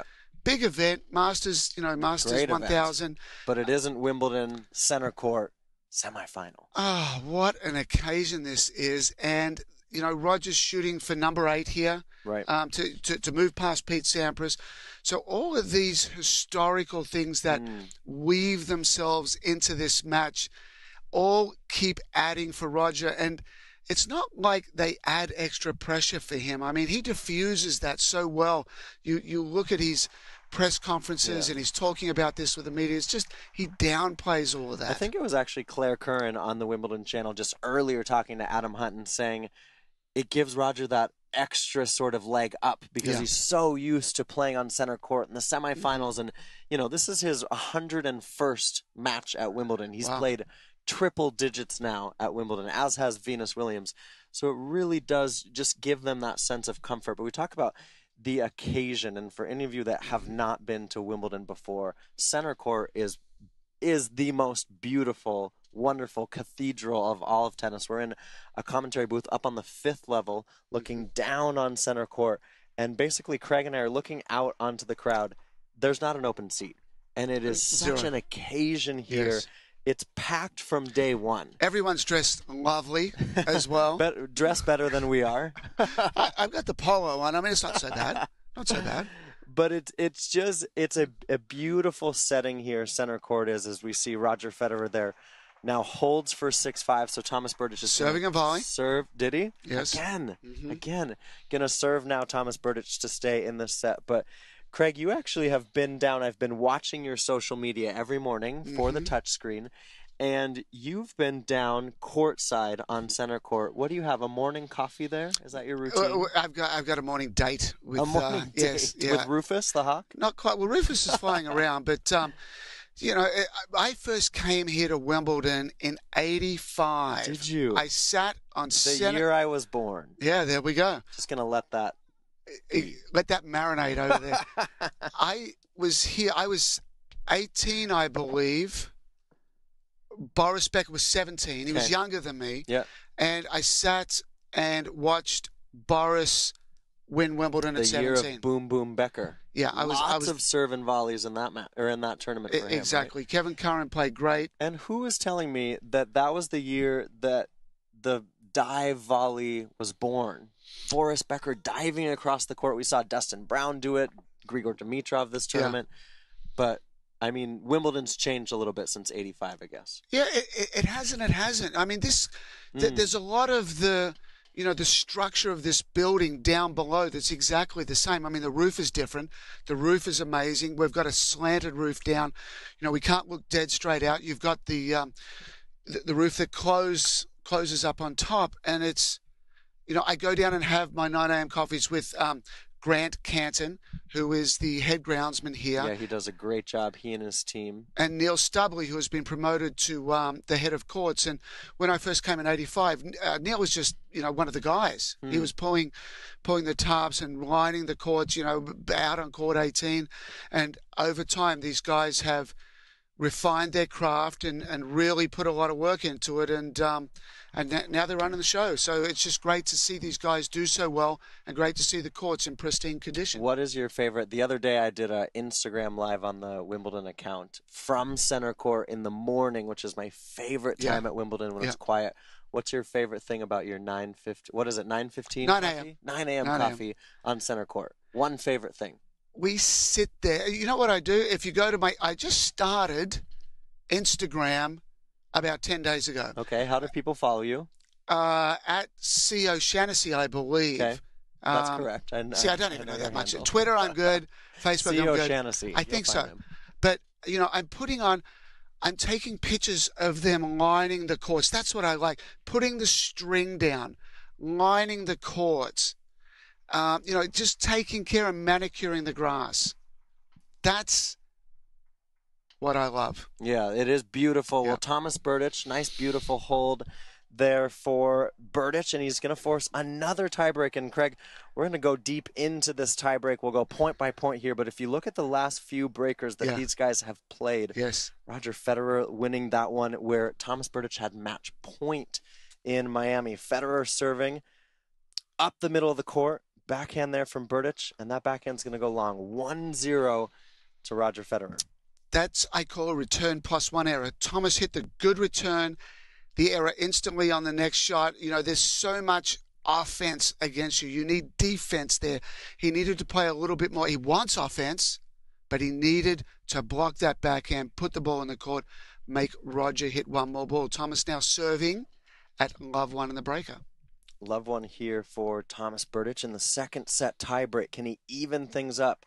Ace up the tee. Are we going to see a challenge? I'm going to say good. Was it called out by the chair umpire? Rogers challenging I'm going to say good here. Ball called in. Craig O'Shaughnessy says in, and it was. Good eye. Yeah, I could see Ball that from here. barely in, just skidded on the line. 1-1 for Thomas Berdych. Couple of mil. It's all good. You had it. Yeah. Even the box, they're showing Thomas see it Berdych's team there.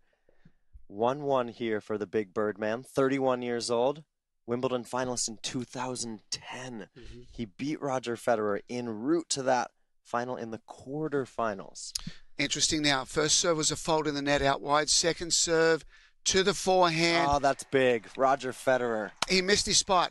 Roger, you got to jam. Typically, you go to the backhand for exactly that reason. Roger stood there, and the ball just sat right there. Roger said, you know what, I would like you to serve right here for me. Yeah, Roger right into the Federer sweet spot. 2-1 now. Federer up a mini break, and that's all that Roger needs now. Serving here, 2-1 up in the breaker. He won the first against Thomas Berdych. Serve into the forehand. Berdych out wide. There's Federer cross court. Gosh, so well done to catch Berdych moving across the court. If you love when players hit behind their opponents. I do, and the spin on that was like a yo-yo. Roger goes, yo-yo over there, short angle, heavy spin. 14 forehand winners for Roger Federer in this match. 3-1 now. Serve to the backhand. Up the tee. Federer now Backhand to forehand. Berdych lunging at that ball. Nice slice defense from Federer. Up the line. Here comes Berdych into net. And beautiful cross-court pass from Roger Federer.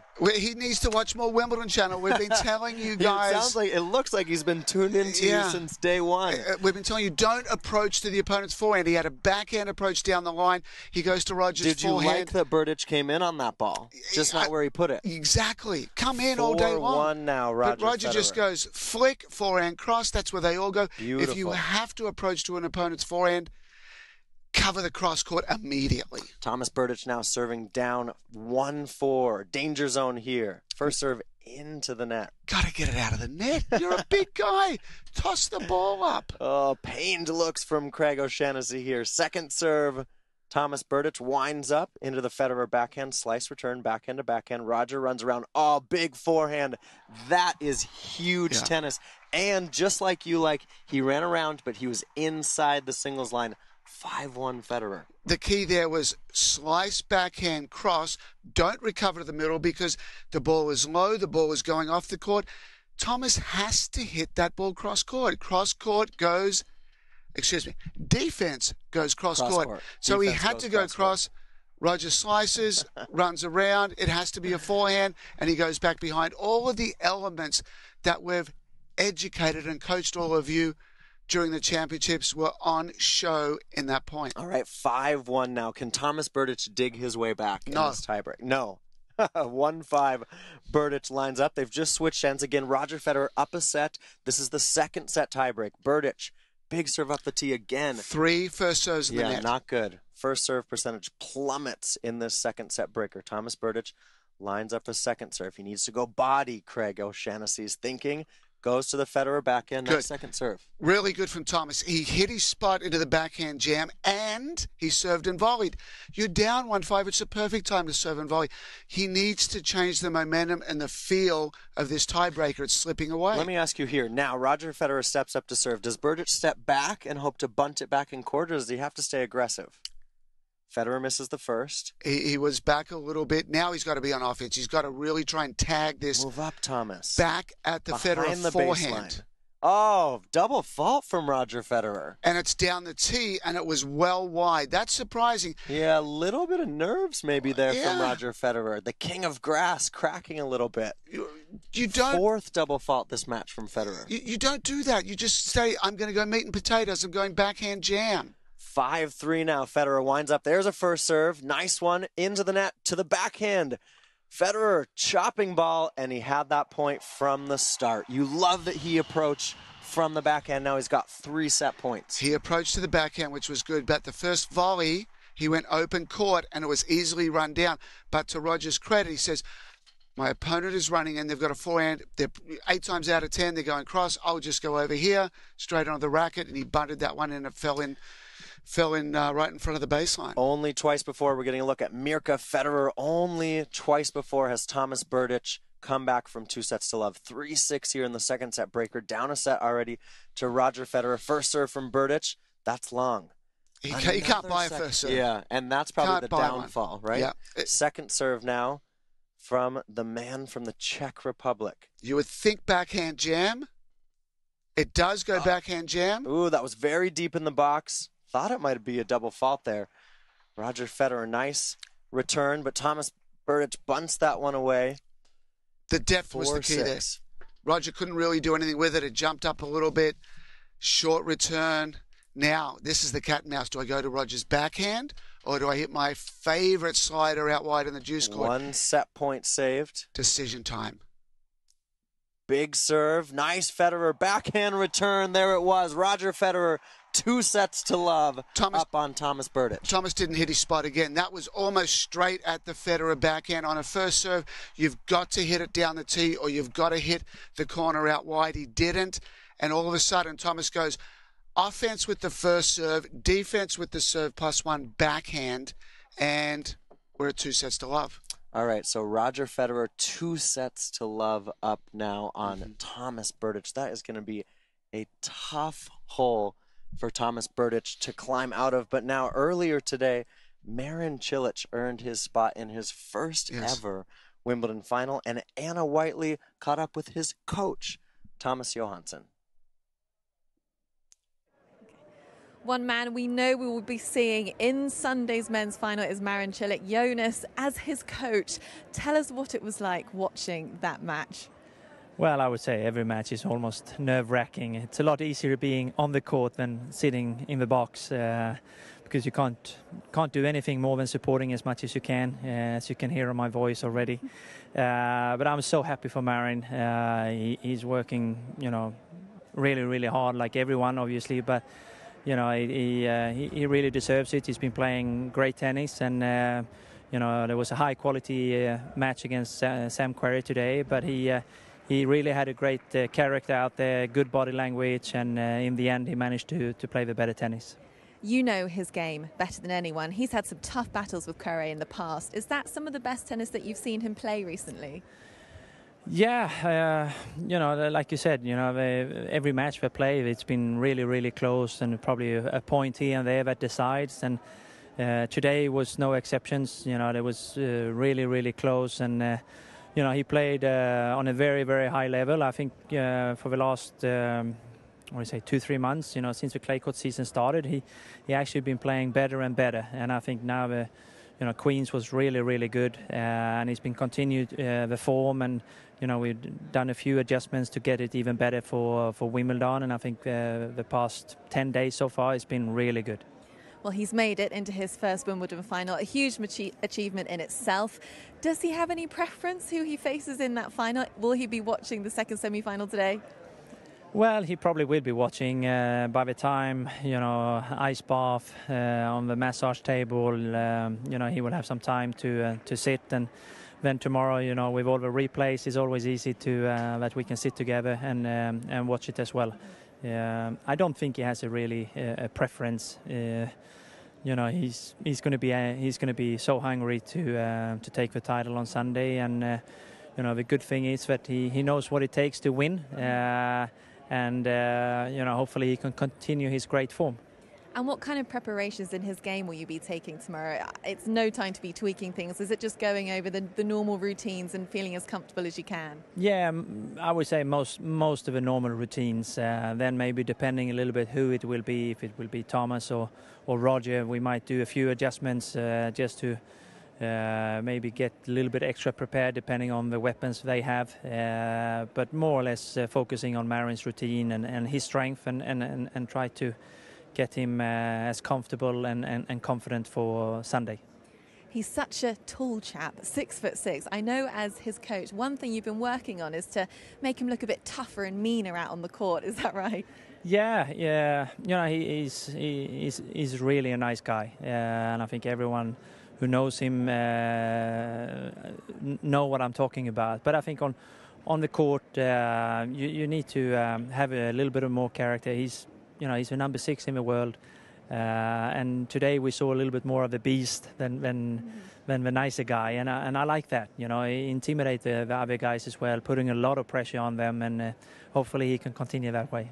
Well, we wish Team Cilic the best of luck for the final. Congratulations on the performance. It's going to be a fantastic final. Thank you so much.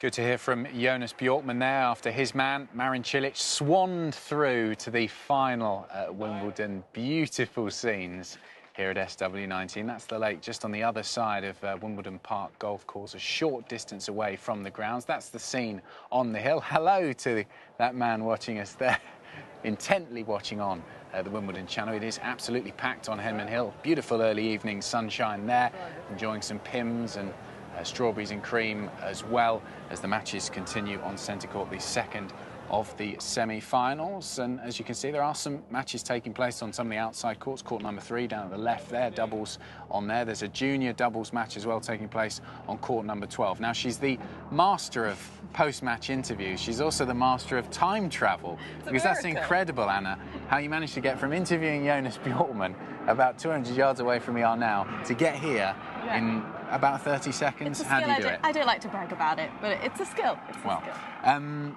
Impressive. How was Jonas Bjorkman? What was it like speaking to him? I have to say, he was an absolute delight to talk to. I think especially on match days, the players and teams of the players, they can be quite reluctant to talk to the media.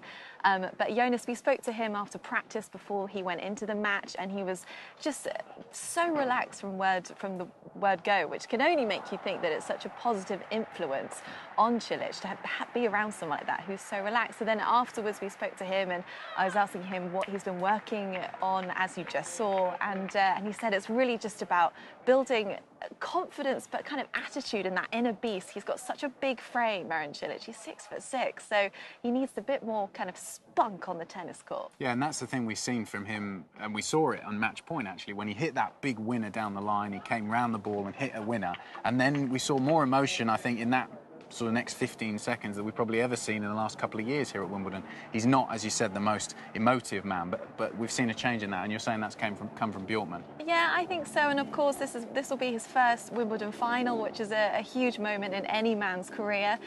So I think there was a lot on the line, and he's been wanting to get there so badly for so long, I imagine. So to have that realisation that you could be facing the great Roger Federer in the final of Wimbledon, it's a huge moment. I always think as well with Swedish people, they speak beautiful English.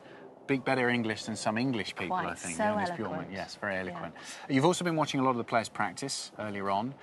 What did you notice, perhaps seeing them up close and in person rather than just on the TV? Well, that is the beauty of semi-finals day. A lot of the two of the players, so we saw Federer and Berdych just practicing just out here on the outdoor courts, which is so nice because the fans can get up close and personal with them as well. You couldn't even get that close on centre court. So you can't help but notice how relaxed Federer looks for someone who is in the for 2-3 weeks a year. It looks like his back garden. He was just so comfortable out there practicing. As we know, a huge year for him, so it was just great to see him looking so relaxed. The thing I like as well, particularly with Roger Federer, you get it a lot, where there's, say, a father with his young son or something, and he's tugging at his dad's sleeve and going, "Is that Roger Federer, Daddy? Is that Roger Federer?" Because people can't really believe it. He's almost like a ethereal character. They don't know, they don't realise that he's real. You're absolutely right. And when, in fact, there was a huge hubbub because people had got word that he was going to be practicing on these outdoor courts. So even half an hour before he arrived, there was about 100, 150 people gathered around this outdoor courts.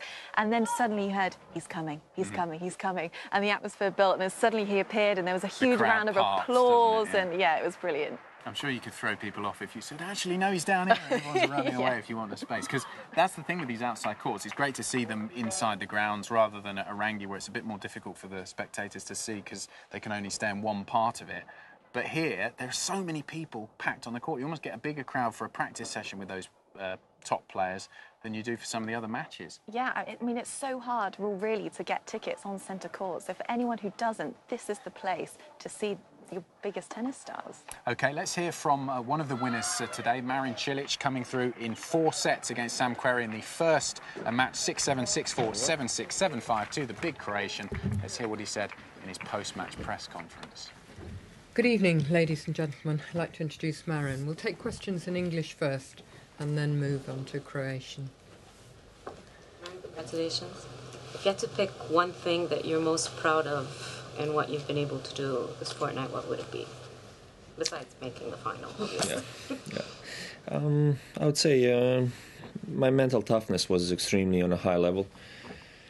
You know, considering that both of us played amazing tennis in the first set, you know, the level was absolutely unbelievable from both ends, and then just to come short in that tiebreak. I was 4-1 up, and Sam made a few good points. I was a little bit unlucky on a few challenges, lost that set, but managed to regroup and felt that mentally in critical situations I was really good. Even having a breakdown in that fourth set, I managed to turn it around, and I would say played throughout the match really high level.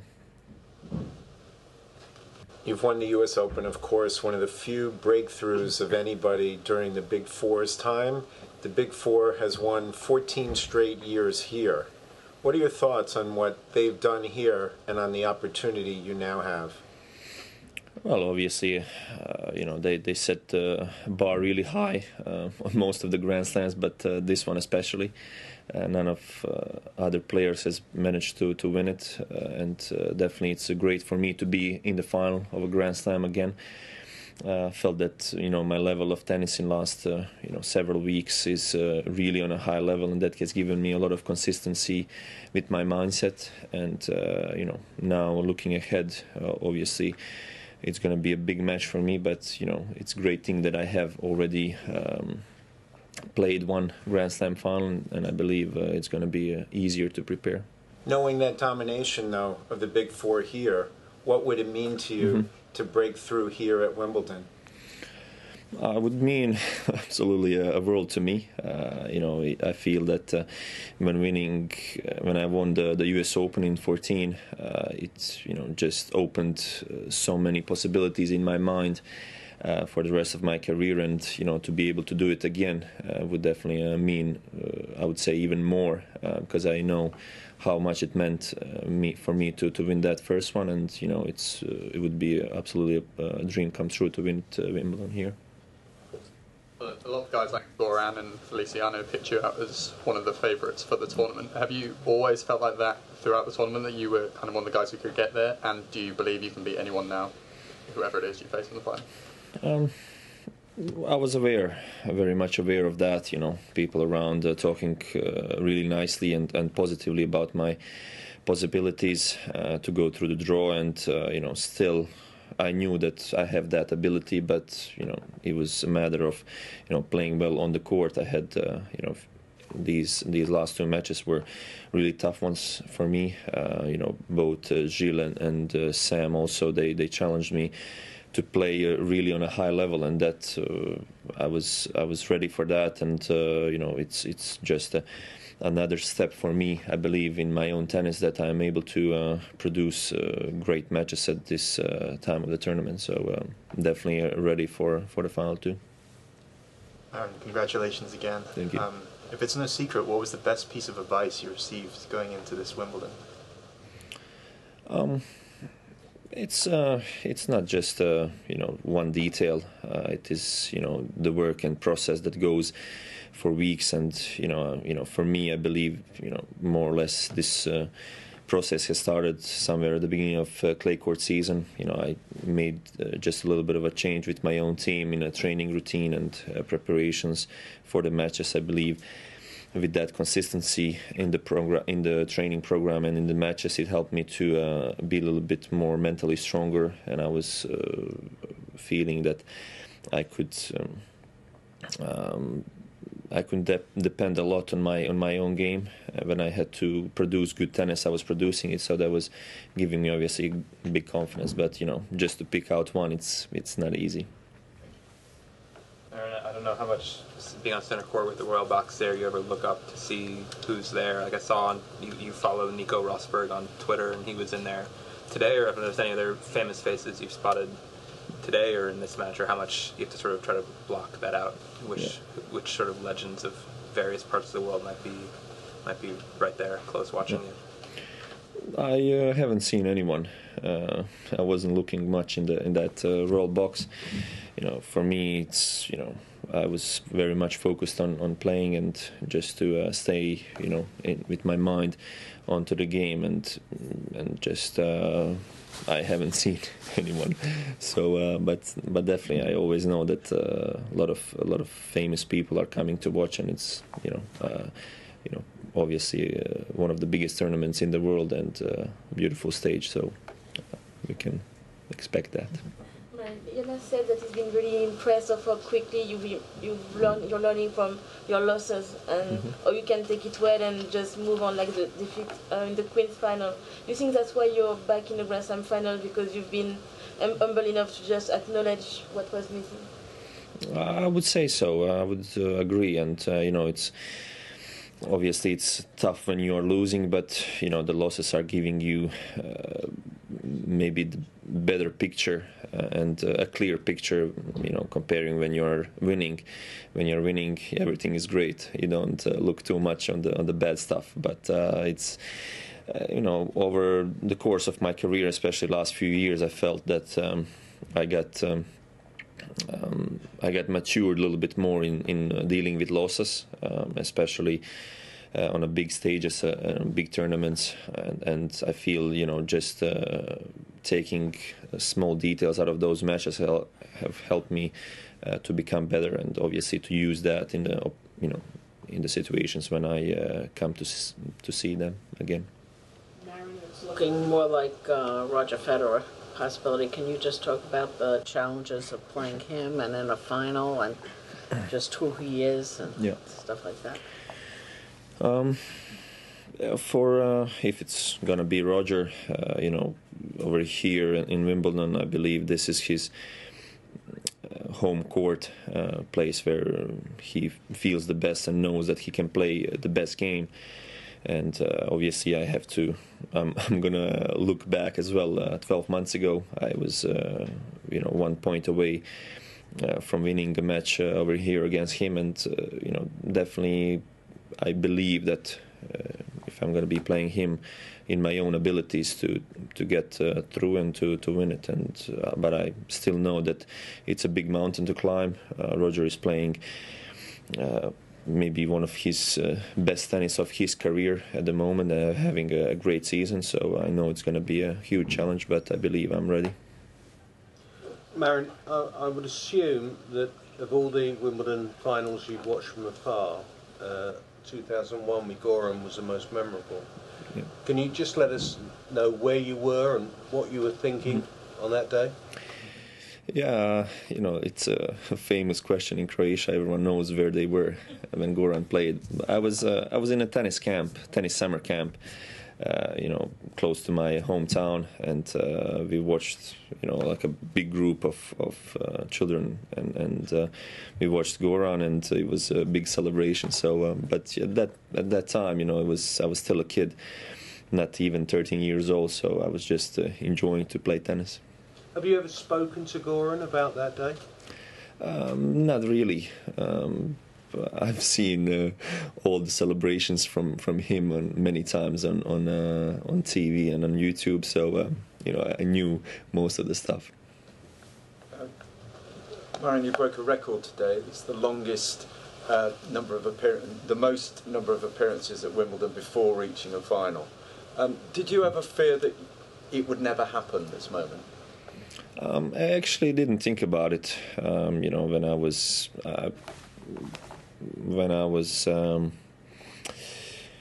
you know, just before winning the U.S. Open, you know, for me was that I felt that, you know, I was still playing really well, but, you know, I was questioning myself if that Grand Slam trophy is ever going to come. And then, you know, it arrived at, I would say, a great moment for me. But, you know, for here at Wimbledon, I never thought about that, if I'm ever going to make it. It was more just of playing well. And I believe in these last 3-4 years, even when I started to work with Goran, my game on grass, and especially here in Wimbledon, has changed and shifted a little bit, and helped me also to play better on all other surfaces. And I believe that I was progressing really nicely as a player in these last 3-4 years. Even though it was on a different surface, does your win over Federer in the 2014 US Open semi-final give you more belief that you could beat him again? Yeah, I think so. I mean, I just also talked about last year's match, and, you know, I would say that I'm now in a little bit of a better form, maybe just slightly mentally stronger, maybe learned a few more lessons, valuable lessons, but, you know, still it's a final. It's never easy to deal with it, and you never know how your emotions are going to be when you enter that center court. So you know, I'm believing that I have the ability and that I have good game, and I played really well during the tournament. That is obviously very important and giving me a lot of confidence to prepare for this final. Call it the toughest challenge of your career?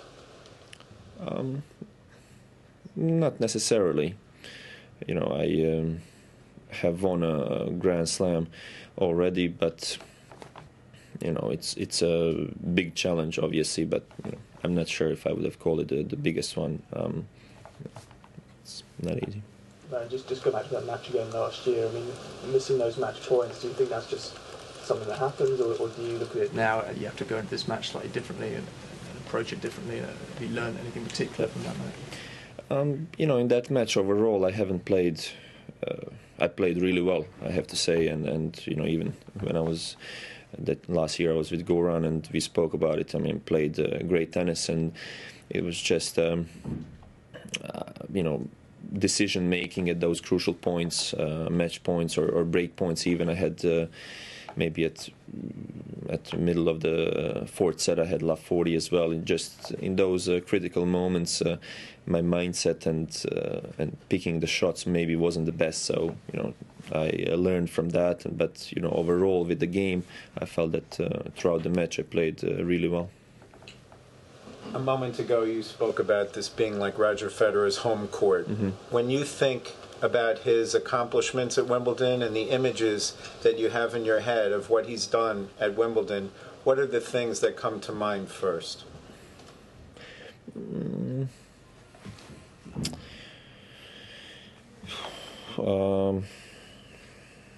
not sure what to answer. I would say that, you know, looking at his game just fits really nicely and I would say maybe almost perfectly for grass with his style of play. And I feel that, you know, especially on the center court and on the grass courts, he's really fluid with his shots, playing aggressive tennis. And he's got that natural ability with his movement that he can play fast, he can accelerate and decelerate as well. And I believe, you know, grass is just suited for him really nicely and perfectly for his kind of game. And in terms of his records here, what stands out most for you? You know, to be able to win that many titles, especially at the time, you know, with a lot of great players.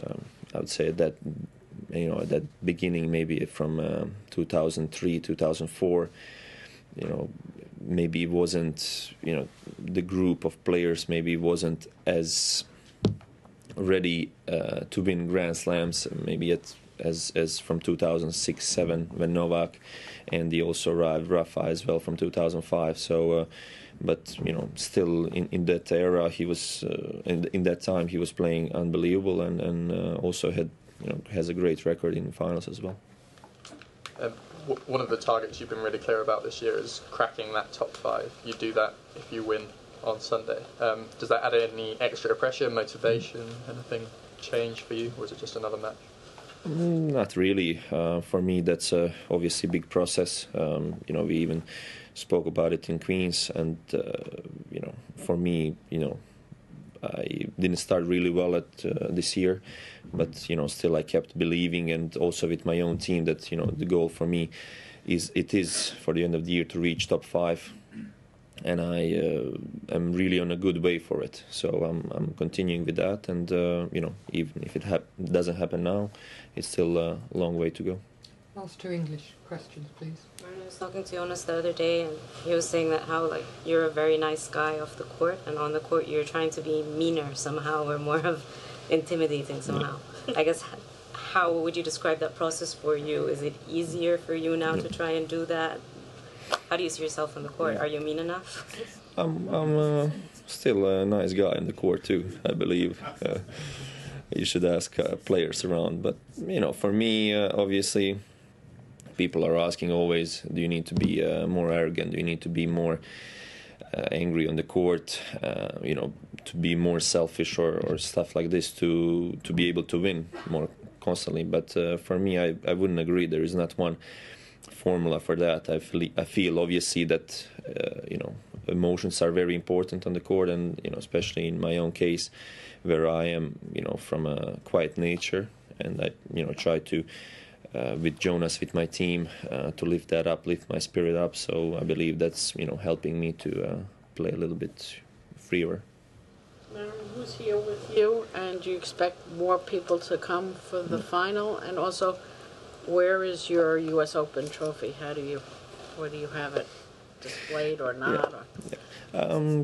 My 3 of my brothers arrived here my girlfriend too. I mean, close ones, close people, obviously, and I believe there is going to be more of my closest ones coming in, and obviously it's not too far from Croatia as well, so that's going to be really nice. And for the trophy, I keep it at home, just to remind myself from nice memories.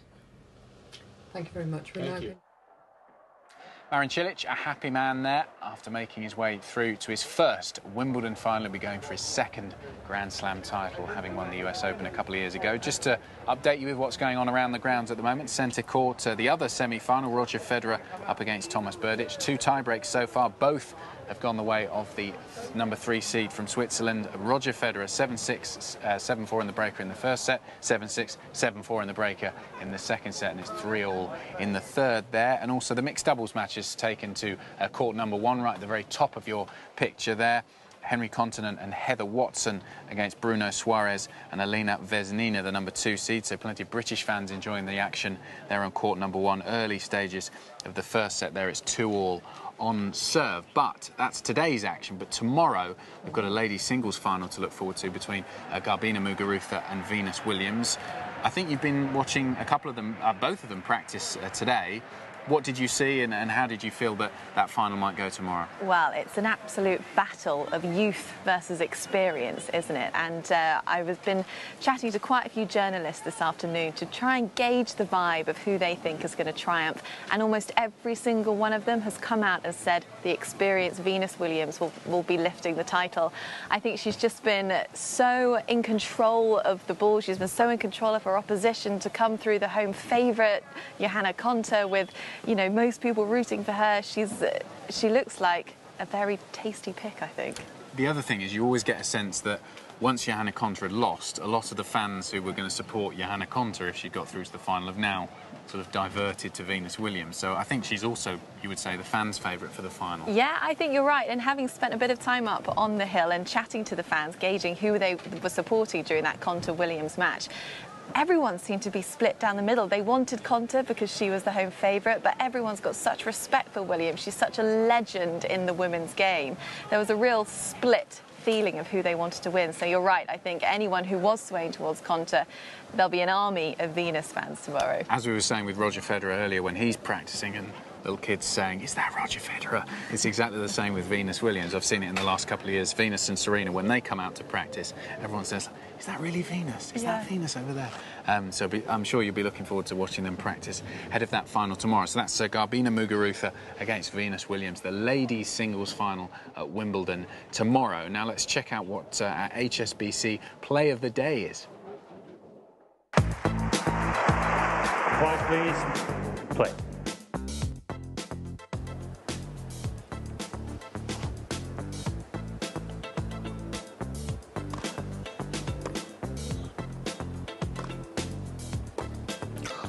He's lost the racket.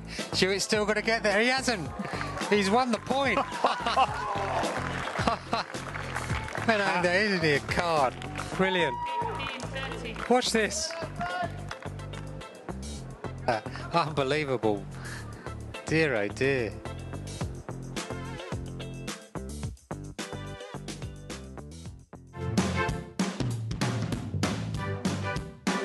All right, Roger, you've won, of course, 7 Wimbledon titles. Do you remember the years? 2003, 4, 5, 6, 7, 9, 12. There we go. Can you name the people you beat in all of the finals? Filipoussis, Roddick, Rafa. Well, Roddick, one more. Yeah. Rafa. Yeah. Rafa. Yeah. Roddick. Yeah. Murray. You're correct. You've equalled, of course, the record of Pete Sampras with those 7 wins. Do you remember about your first and only match with him here at Wimbledon? Yes, in 2001. I played against Pete. I beat him 7-5 in the 5th. You did. I told you. You got a good memory. It was actually your centre court debut. You were only 19 years old at the time. How nervous were you? I had ice-cold hands. I remember it like it was yesterday. What did he say to you after the match? Was that maybe a little bit of a turning point for you? Well, I mean, I was making my move up the rankings, and I think I probably needed a win like this that really gave me belief that I could go much further in my life, in my career. Honestly, Pete didn't say much at the net or afterwards in the locker room. I remember him just seeing him sit there and sort of shell-shocked and sort of sad, reflecting on how did he lose that match, and you know, you shared the locker room with him, and it's just like, ugh, it was terrible because he was my idol and hero, and it didn't feel right, but it was still one of the most special matches I ever played in my life, actually. Of course, you've now won 18 Grand Slam titles. How special is it that your most recent one came in Melbourne against Rafa, who's been one of your greatest rivals? It was very special. It was so cool on so many levels. The comeback, and then Rafa's comeback too, and we faced off in the finals, 5 sets. The crowds were unbelievable. They were really loud and into it, and like, I don't know what to tell you. It was just, it was fairy tale for me. How much does an 8th title here play on your mind? It would be very cool and very special, yes. And 8 is my favorite number, so I'll give it all I have. We'll see what happens, but I'm more just, if I think of number 8, I see more me celebrating winning the title on the grass, probably somehow, and then lifting up a trophy. That's what I see. It'll be a special moment for the whole tennis world, I'm sure. Roger, thank you. Best of luck again. Okay, thank you very much.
Welcome back to the Center Court Commentary Booth. I'm here with Craig O'Shaughnessy, and you're joining us just in time for what we think is going to be the conclusion of Roger Federer taking on Thomas Berdych. Federer up 2-0. You can see the graphic there on your screen.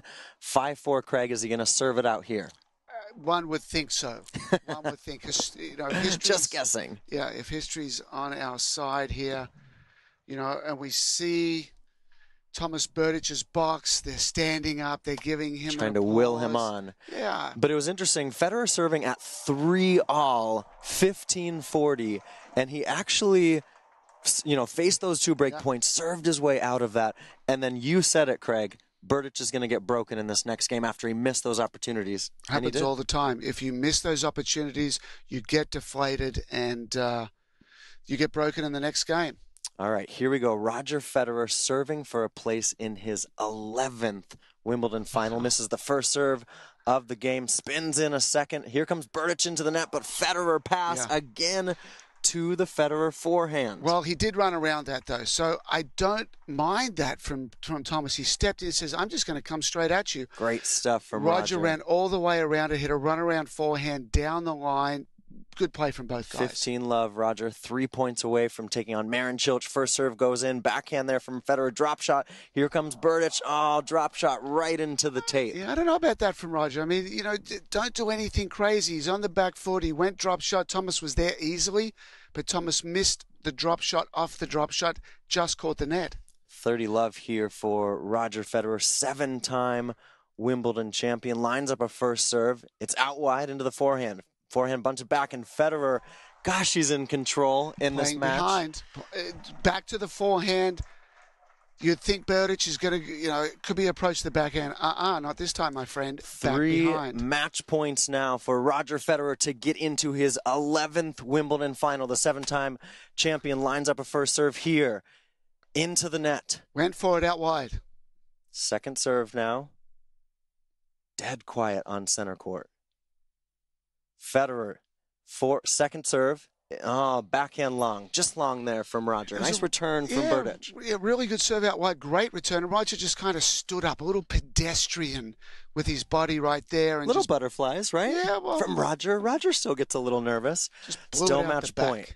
40-15 here for Roger Federer. First serve again into the net. Can't buy a first serve on match point. Second serve. Federer, 35, 7 Wimbledon titles. Second serve, nice and wide, and Roger Federer is into his 11th Wimbledon final. Arms overhead. There's Mirka Federer, and Roger Federer shakes hands with Thomas Berdych. We've got a Roger Federer, Marin Cilic Wimbledon final 2017. Well done, Roger. Here he comes back out. I like how he's playing. The form is there. Forget his age. Forget that we're seeing somebody who's like, it's going back to the days when he played great. He's playing better. Roger Federer, there's his dad, Tony Godsick, his agent also. There's Thomas Berdych. Obviously, disappointment today for Thomas Berdych, but back into a Grand Slam semifinal. He was here at this same stage last year. These are live pictures you're all getting to see on the Wimbledon channel. Roger Federer back into the final to take on Marin Cilic, and he owns a 6-1 head-to-head lead on Cilic. Mirka Federer, his wife, the whole Federer team happy. There's his mom in the corner of the box, and what a family affair it's been at Wimbledon for a long time for the Federers. And Coach Ivan Lubicic, good job, Ivan. He's done a really good job bringing him back. Roger was out with injury, and you don't know what's going to happen. Great Rod Laver there, clapping Roger Federer along as these two guys exit the court. What a great reception there for both of them, but of course most of that applause is for Roger Federer. He becomes the oldest Wimbledon finalist since Ken Rosewall, who's in the crowd today, Craig. At 39 years old was Rosewall in 1974.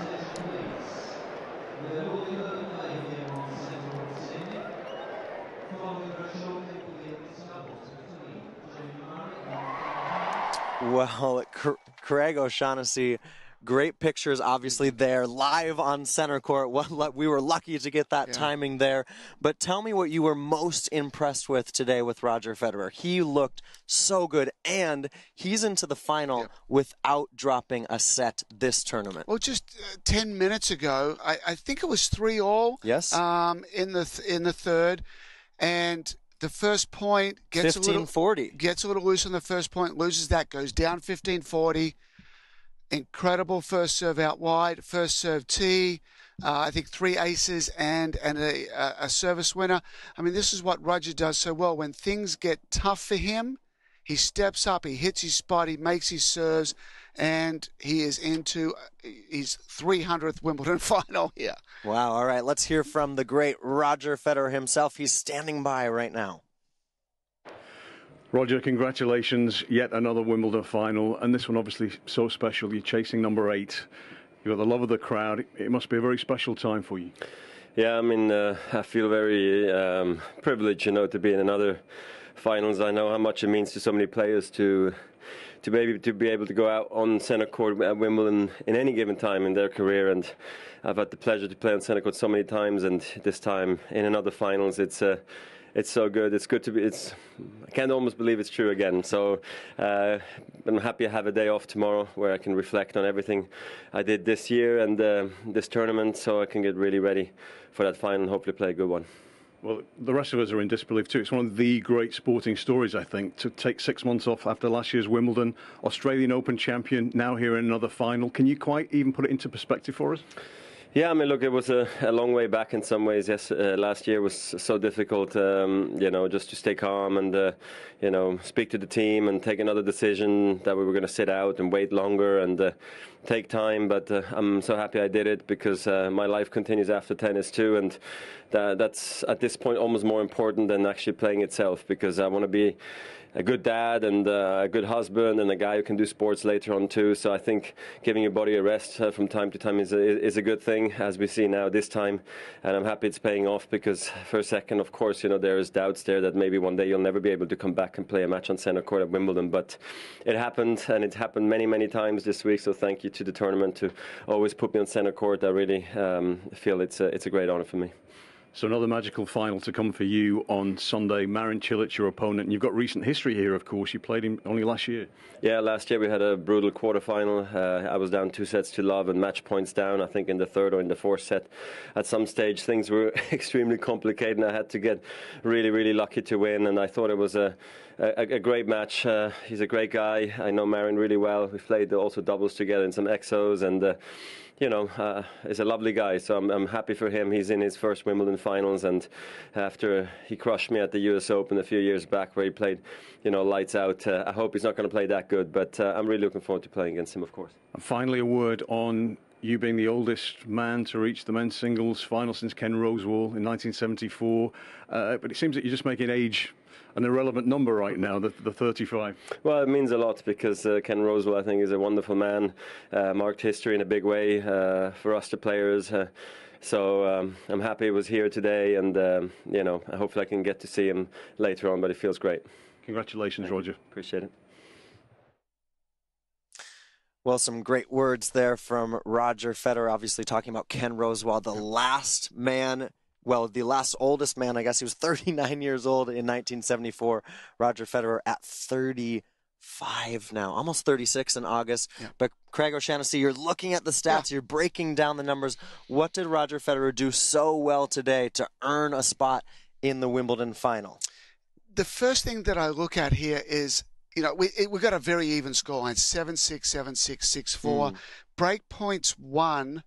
It was 2-1. That's it. Look down to the second last column, 2 of 9, 1 of 6. So the score says even, and there's even. But look at the total winners, 53-31. Unforced errors, fairly even. And the net approaches, Roger won 74% of his 23 of 31. Thomas Berdych came in 36 times, a little bit more, but only won 56% of those. I'm a little bit surprised now as we see these numbers for the fans, provided by IBM, of course, that Berdych came into net. He was trying to be the aggressor, but perhaps a few many times into the Federer forehand. Yeah, we've seen it again and again. The old way of getting to the net is approach down the line. You ask anyone that played 20 years ago, they're like, oh, approach down the line.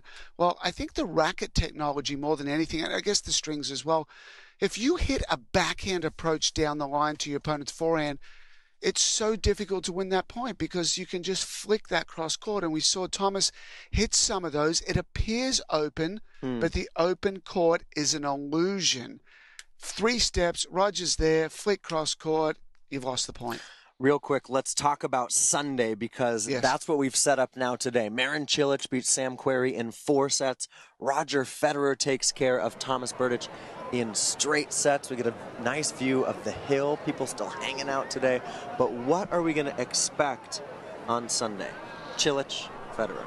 Well, Marin is going to have to find another gear in order to win this final. He's playing well. Obviously, he's playing well to get here.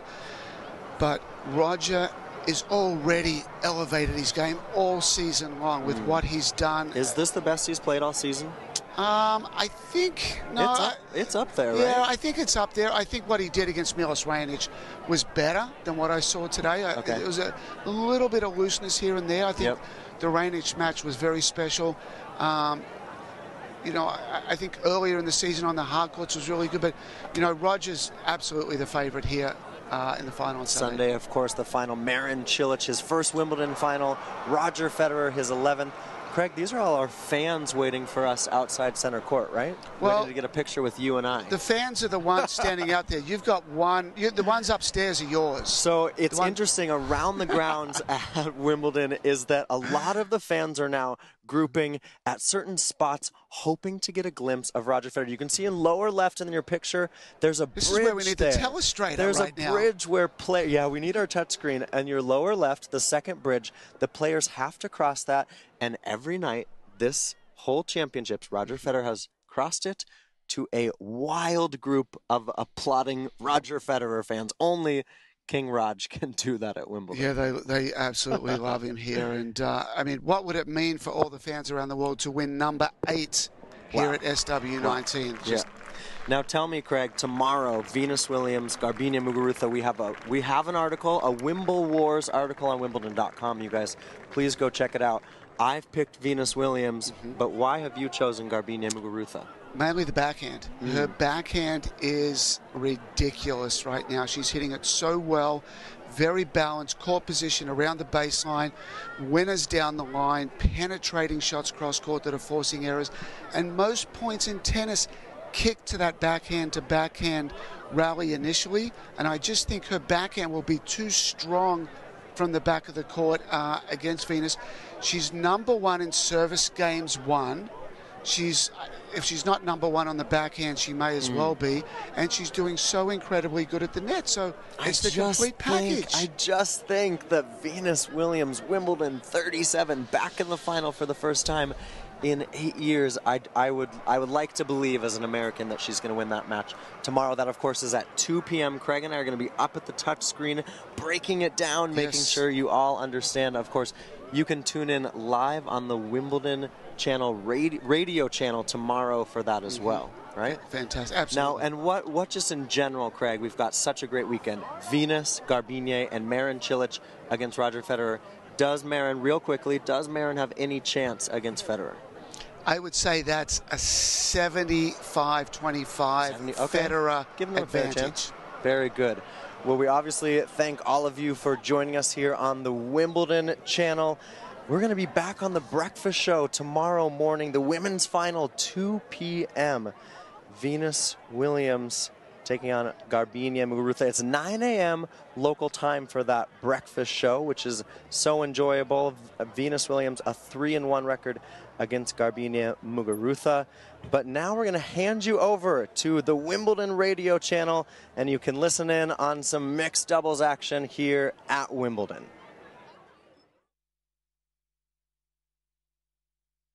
Channel. Great to have you with us just ahead of this last live match of the day on centre court. Here come the players.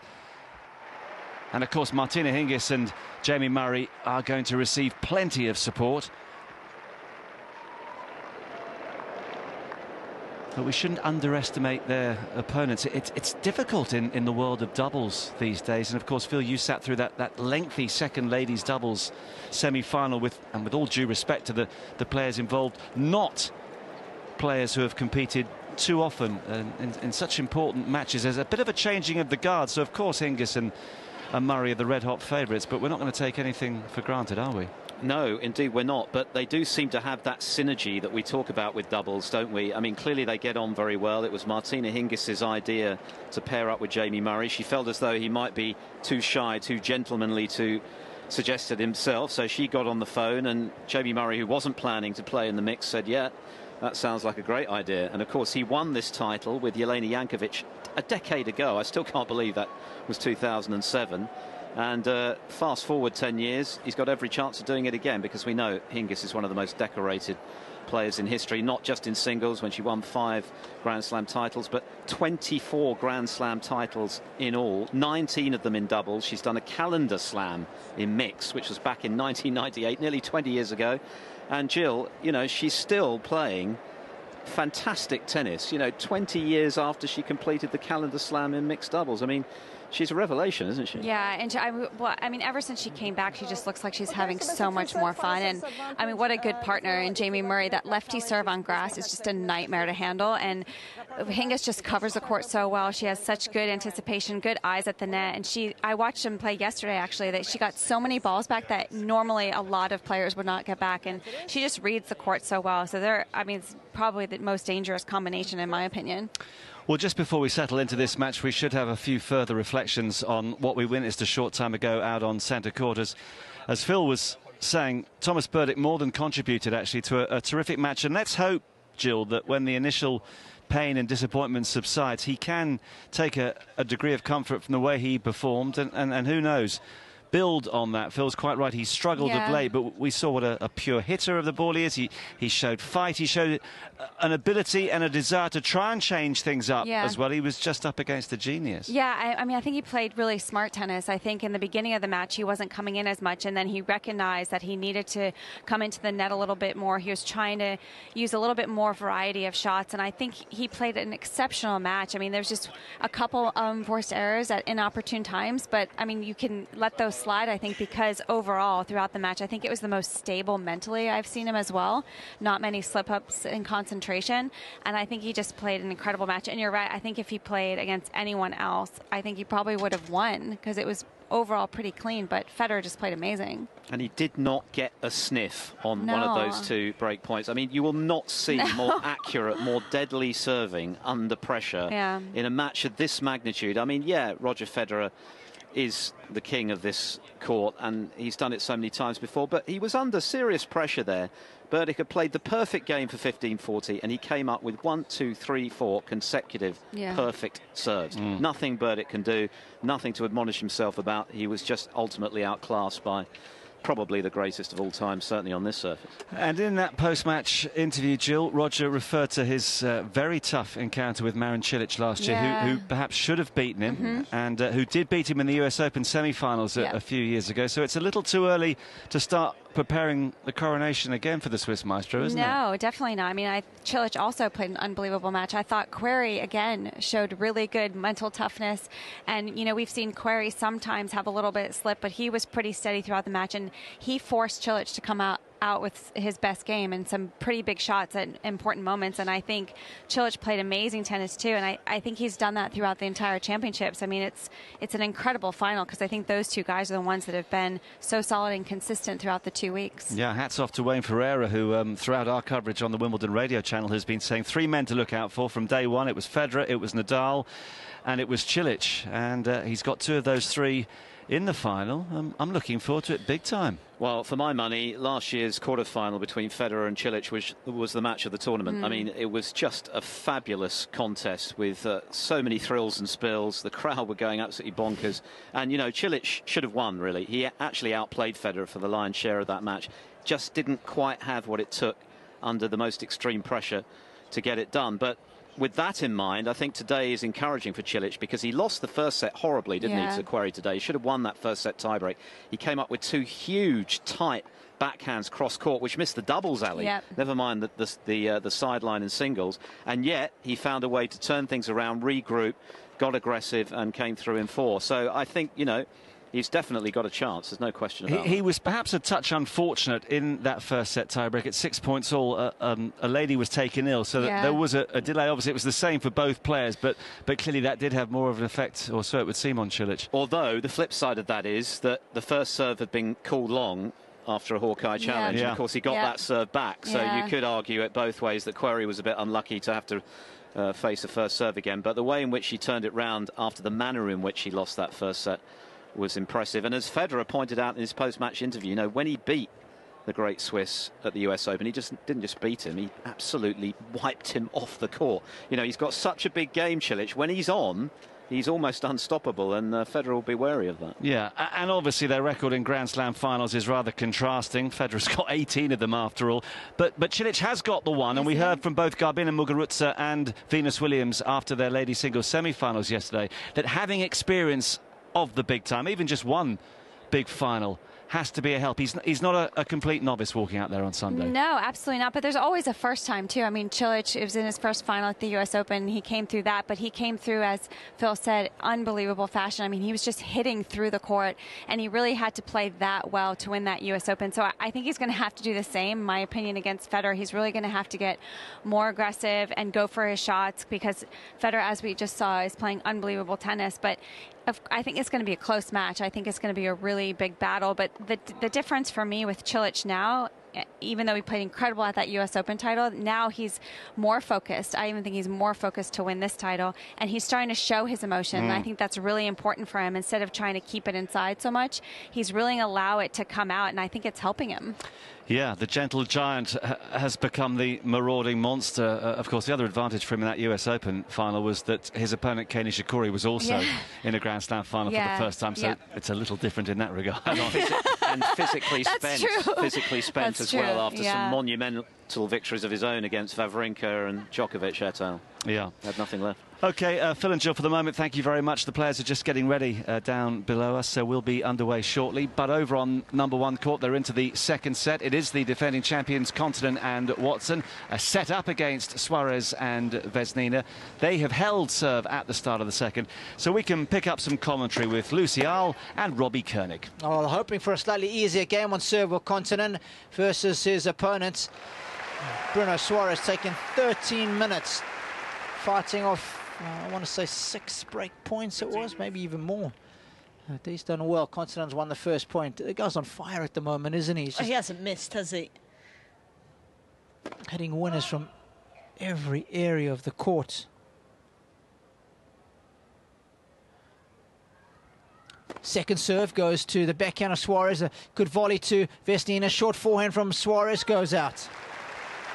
Just trying to maybe do a little too much there, Suarez, who found himself well inside the baseline and didn't actually have too much court to work with, just trying to whip it past Watson. 7 break points it was in that last service game of Suarez. Continent with a big first serve down the middle. It's just that easy power that we're talking about. 127. He's broad in the shoulders. He's strong. It's a smooth motion, isn't it? It really is. Great shoulder rotation as well, and he's just pumped down another ace. It's a 60-second hold, and defending champs are sitting pretty here to set to the good and 1-1. Aren't they, Justin? Well, Suarez can't feel too good about that. It took him 13 minutes to hold serve, and quick as you like, Continent just holds. It's back on the record of Vesnina. Yeah, she's serving to Continent now, who's in the deuce court. It's a forehand cross court, and I think he's undone by a slightly slower serve there. I think so. Is that the first ball he's missed today? Yeah. He's been on fire out here. He's got his hands on his hips. He's not happy about it. No, not at all. 94-mile-an-hour serve that wasn't returned. Now the first serve is in the net from Vesnina. Serving to Watson, who plays on the ad side. Vesnina to Watson's forehand. She returns cross court, but it's wide. I just caught that one a little late. Yeah, one eye on Bruno Suarez, I think. That's right, because well, both men have been pretty active at the net. So Vesnina and Watson have found themselves with not too much room to put the return into. First service down the middle. It's a good serve from Vesnina, and she gets the free point. Continent return. He just missed that one a little wide.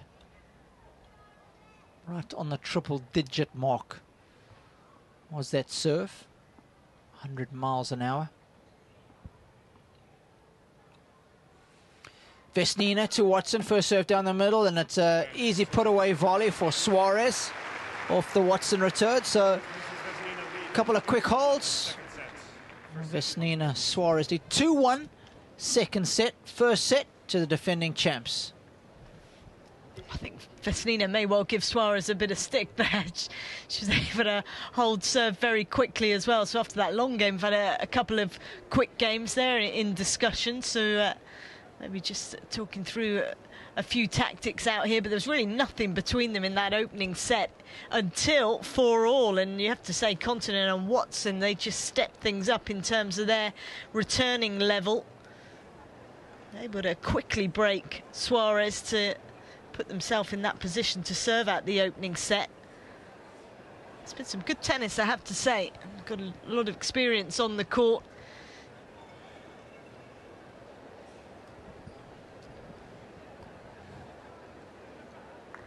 Vesnina, of course, had a pretty decent singles career.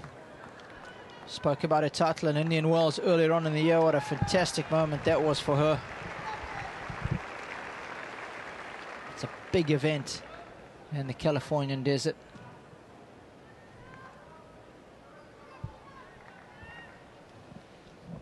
Beat fellow Russian, didn't she? Svetlana Kuznetsova in that final. Watson serving from the northern end of court number 1. It's a big serve down the middle. In fact, it's so big it's an ace. It's the placement as well. Doesn't always necessarily have the power, Watson, but excellent placement. And Vesnina, well, she struggled on return tonight. It's another good serve out wide from Watson, and it's slam dunked away by Henry Kontanen. Good variety from the Brit. Once again, pretty much bang in the corner of that service box with the first serve. Percentages have been high for Watson. She's serving to Vesnina now, back to the backhand, and Kontanen patrols the net like a Rottweiler on guard duty at the moment. Nothing's getting by him. He places himself right in the middle, doesn't he? And he's so quick with his hands and his feet and eyes. He's able to pick up pretty much every ball and get hold of it. 40 love for Watson. She must be loving this. First service a little long. Yeah, there was a little bit of chalk, but it was long. It was indeed long. There was some chalk, but it was because it was long, not wide. Kontanen now has been ordered, instructed by Heather to move over to the middle of the court as she hits the second serve. It's a good return down the line from Suarez. Catches Kontanen out. I think he'd already made the decision that was where he was going to go. There's obviously a space there because of the positioning that Kontanen had. So he felt that was a decent target to go to. He knew that Kontanen was maybe going to move across there. It's just a little slow that time. Second serve now from Watson. A big discussion ongoing as to where she's going to serve, where Kontanen's going to move. She's ready to go now, and she hits the serve to the forehand of Vesnina, but it's just clipped the net, so we'll have a do-over of the second serve.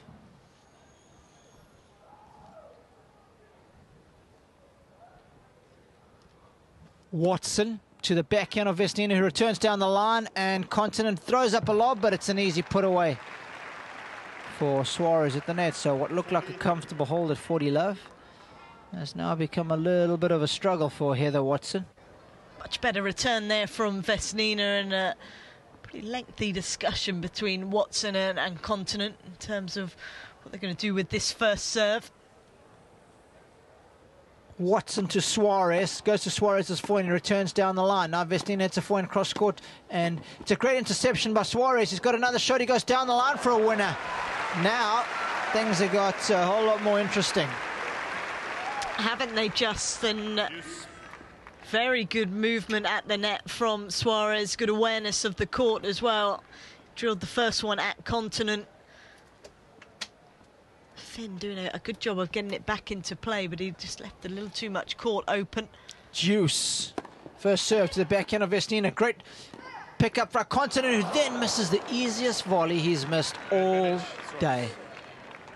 Great anticipation. He almost had too much time to hit that. I think that's what it was, Rob, because he made the first volley, and as we see, when he does intercept, he's then really looking to try and get hold of the next ball, and he judged it spot on, but I think he did have a little bit too much time.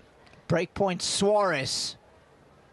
First serve goes to his backhand, returns cross court. Kontanen intercepts. It's a lob from Vesnina that goes out. Had a chance there, Vesnina. She also had time on the ball because Kontanen had really fired the volley down into the ground, so it bounced up pretty high.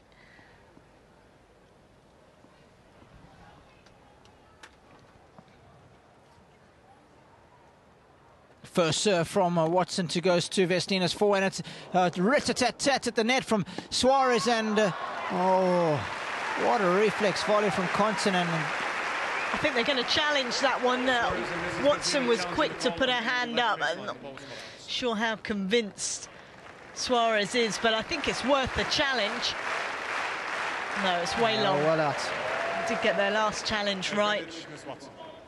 Not that time. Good, almost foot long over the baseline. Watson was the one that had the best view. As I say, she was quick to put her hand up. Now, discussions here on the first serve, which is unusual. Normally, they decide that at the baseline. First serve. There's a let from Watson. Suarez gave it a smack, didn't he? Maybe a little frustrated from the previous point there.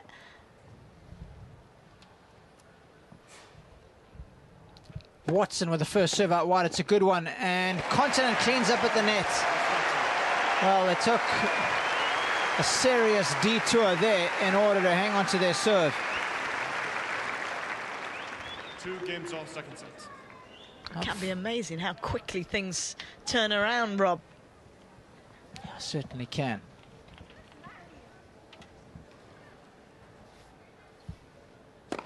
First serve down the middle is called out.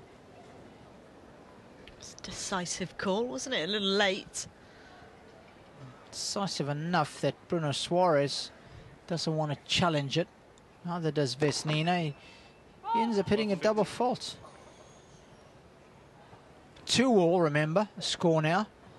And Continent and Watson lead by 1 set to love. 53 minutes. This mixed doubles semi-final has been ongoing. The other semis have started on centre court. Big serve out wide from Suarez. And Watson can't handle the pace. He's had to step up his serving, Suarez. He's the one that's been under pressure on serve his last couple of service games. Really looking to try and hit the lines at the moment. Another good serve. What a great low return from Continent. He's got a 4 and he goes to Vesnina. And Vesnina misses the volley. Has to be said, Vesnina hasn't played her best tennis so far. Struggled on return and at the net as well, particularly when it's been drilled at her by Continent. Now it's a good first serve from Suarez. It's a smash, but Watson's there, and then he smashes the next one away. Just made sure of that second one. It was a good move forward after the first smash. Watson doing a good job of just getting it back into play, but Suarez was able to then shift forward, really take a good swing at that second one. Now it's a first serve, and for once Continent misses a return. He's trying to drill that one straight through Vesnina, who was, once again, as we've seen, in the middle of the court. Just not able to get enough height.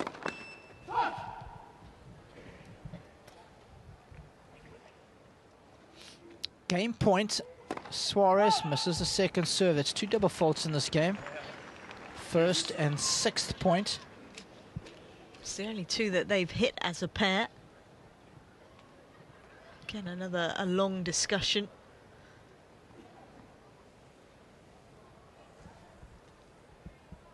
Back to Juice. He goes with the first serve out wide, but misses.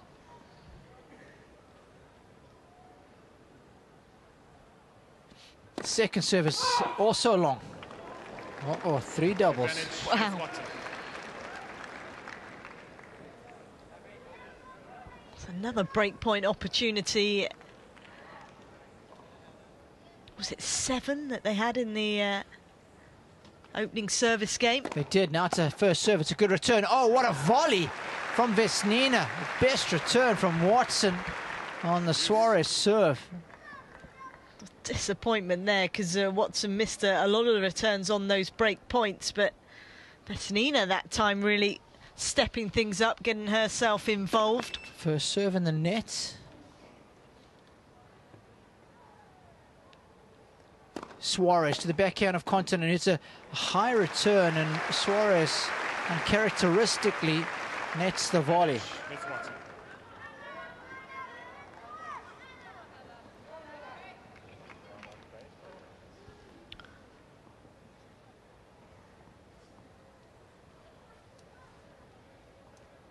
So another break point chance here for Watson and Continent. She does make a good return down the line. Little angle volley from Continent, stays low. Oh, what a get from Suarez. Is that in? I thought it was out. Now Continent's got a shot. Bruno puts it away, but Continent gets a racket on it, and it doesn't What a ridiculously good rally. Just incredible tennis then.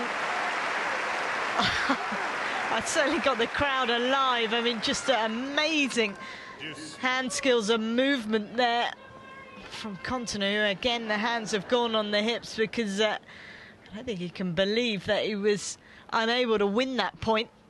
Good reactions from Suarez. Continent with the backhand return. Down the line winner. Stop it, Henry Continent. The guy is white hot at the moment. Advantage, Miss Watson. Incredible return there. Saw the space. Suarez getting heckled again. He spent a lot of time serving, Suarez. I think the shoulder's getting tired. That's the first serve in the net. Second serve is to the forehand. Heather returns wide. She returns wide. Just misses out. It was the exact right place for Watson to put the return into, but just didn't quite get the timing right. Pulled it across the body too much. First serve to Continent's backhand. He decides not even to serve volley on this occasion. Stays back and Continent misses. Just a little too much pace on that serve and just swung into the body and just stopped Continent really being able to get a full swing at it. Game point for Suarez, finally. He goes to Heather's forehand. Great return from Watson. Little angle volley from Suarez. Angle from Watson, and he goes back at Watson. Good reflex volley once from one woman to the next. Good smash from Vesnina, and eventually wins the point.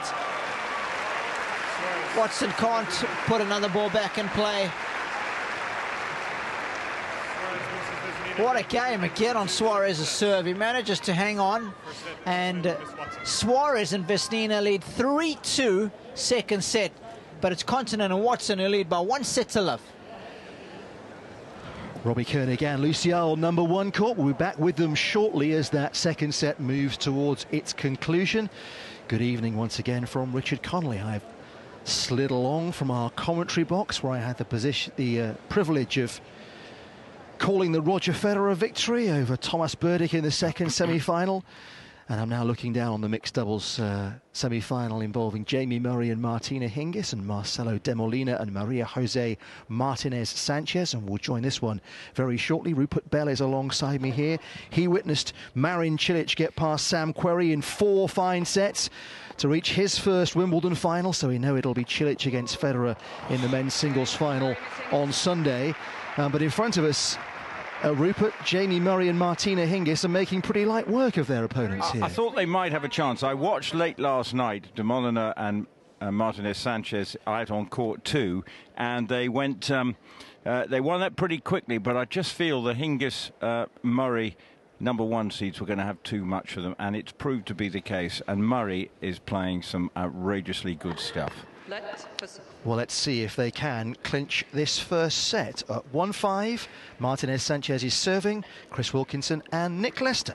Been one-way traffic here so far. Very fast start from Hingis and Murray. And they've not really relented. There's a lob return from Jamie Murray. Forehand down the middle from Martinez Sanchez. A little dink volley from Jamie Murray. Cross-court angle from Martinez Sanchez. Read so well by Hingis, and she nudges it down the line, and De Molina misses the forehand volley into the net. Yeah, been so dominant, Hingis and Murray at the net. Almost, it's like they've got magnets on their rackets. They're reading the ball, and Murray all over the place. The opponent's really struggling to get it past them. 15. 7 points is all they've won. In fact, it's 8 now because the forehand return's gone long from Hingis.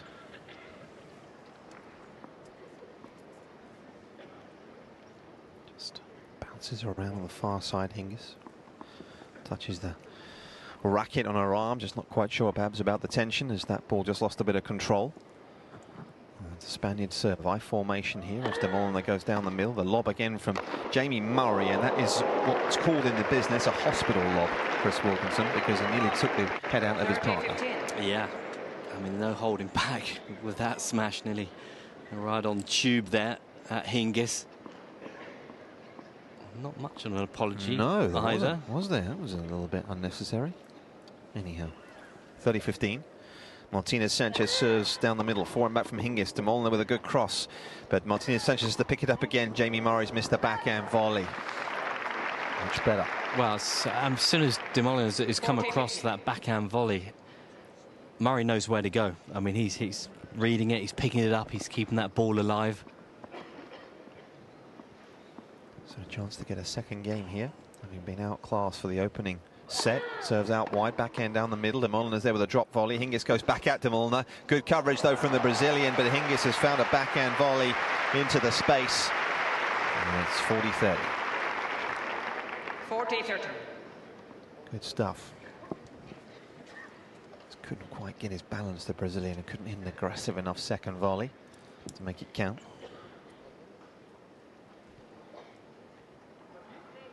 So the left-hander from Spain, Maria Jose Martinez Sanchez, serves backhand cross court, and Hingis has missed a backhand down the line. So they've definitely settled, having been blown away really by the opening 4 games that were so impressive from Hingis and Murray. But as you can hear, it's 5-2. Jamie Murray really has turned his career around in the last 4 or 5 years. It was in a bad way, wasn't he, for some time, but really turned things around, probably I would say around 2012, wasn't it, 2013. And now, if you talk to anyone on the tour crest, everyone says he's probably the best volleyer in men's tennis. Yeah. I think also coincides with Louis Kaya, who's works the LTA, doubles specialist as a coach. And I mean, he's raised the level of the doubles players in Great Britain. We've had more guys ranked in the top 100, works very closely with Jamie and sees every detail. Detail attention is incredible. And you know, Murray, I feel, has benefited from that. 2016 was an outstanding year for Jamie Murray. Won the Aussie Open, won the US Open.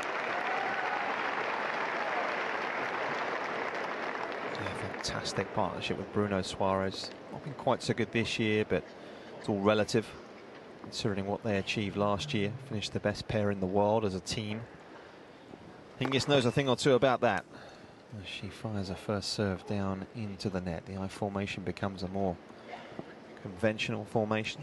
Jamie on the left, Martina on the right. Low return, good return, but Hingis has picked up an extraordinary low volley down the line and bypasses Martinez Sanchez. Incredible volley. Got down so low for that one. Pinged it down the line. Too good. Hingis serving from a wide position out wide. De Molina's single-handed backhand crashes into the net. Didn't time that one as he would have wanted. Yeah, but I'm sure out the corner of his eye, he's looking at Murray to see where he's moving. That's really off-putting. Serves down towards the backhand side of Martinez Sanchez. Martina Hingis, one of the most decorated female tennis players of all time. There's a good backhand stretch volley from Jamie. He covered the middle beautifully. Wonderful poach, and it's another winner. It's 3 set points. Yeah, his arms just seem to get longer and longer, but his movement is key. The timing is spot on, doesn't go too soon. It's 3 chances to wrap up this opening set. Hingis serves, volley serve, and it's going to be smashed away by Jamie Murray. What an emphatic 21 minutes that was. And Murray and Hingis are halfway towards reaching the Wimbledon mixed doubles final. 6-2 it is. Yeah, they are making fast work of their semi-finals so far. Murray and Hingis, who are the #1 seeds in the mixed doubles at this year's Wimbledon. The #2 seeds are not having it all their own way on the #1 court. Suarez and Vesnina, Jamie Murray's doubles partner, Bruno Suarez, of course, and Vesnina, who is through to the ladies' doubles final. They dropped the opening set to the defending champions, Continen and Watson, 6-4. It's 3-all in the second, and we'll head back to #1 court shortly for the conclusion of that second set. You're with the Wimbledon Radio Channel. I'm Richard Connolly. Rupert Bell is alongside me, tennis broadcaster.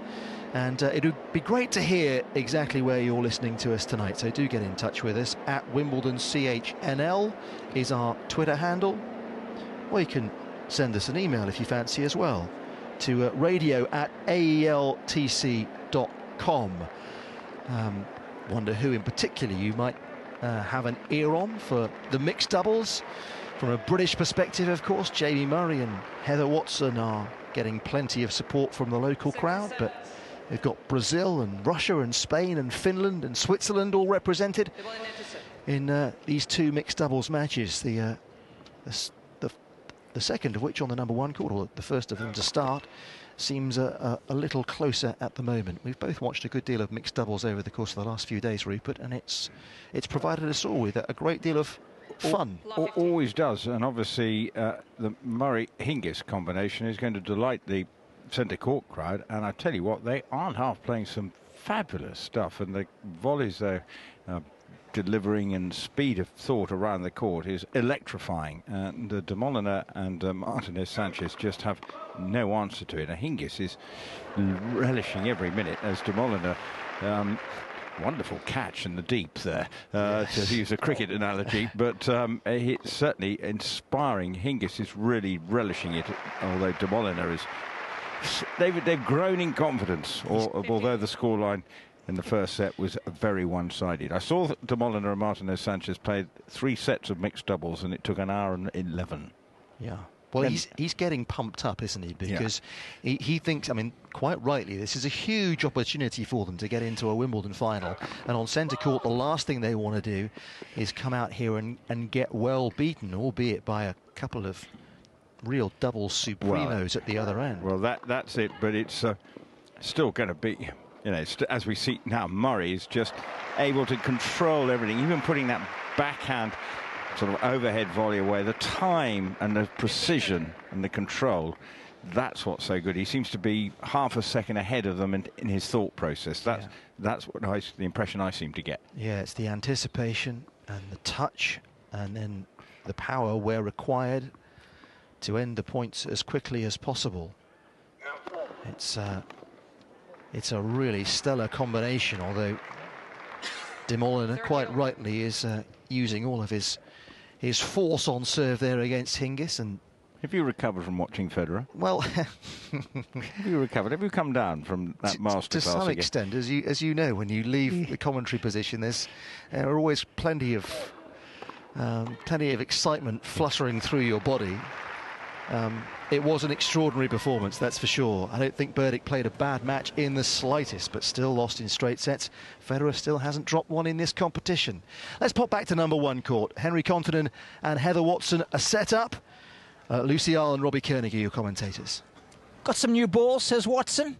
Serving to Vesnina. She goes down the middle, but it's a let, so they have a do-over. Quick discussion with her partner, Henry Kontanen, what she's going to do this time round with the serve. Vesnina shadowing some backhand and forehand returns in the receiving court. See what she can do now that she's got to look at a second serve.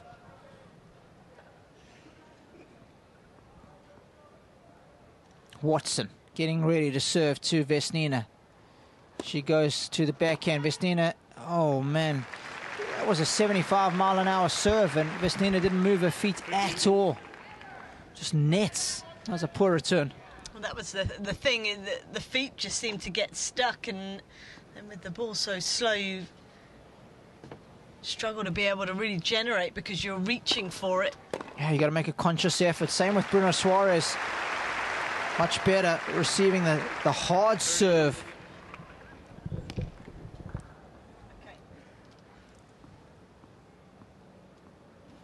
So 30 love, always nice when you can win the opening couple of points on your serve. Then she makes a good first serve. Good return by Vesnina. Bruno Suarez crosses. It's a low volley. Good volley again. And a great reflex from Kontanen. Now it's Vesnina who's come forward. Watson hits it to Vesnina. Good reflex volley from Kontanen, but Suarez is too sharp.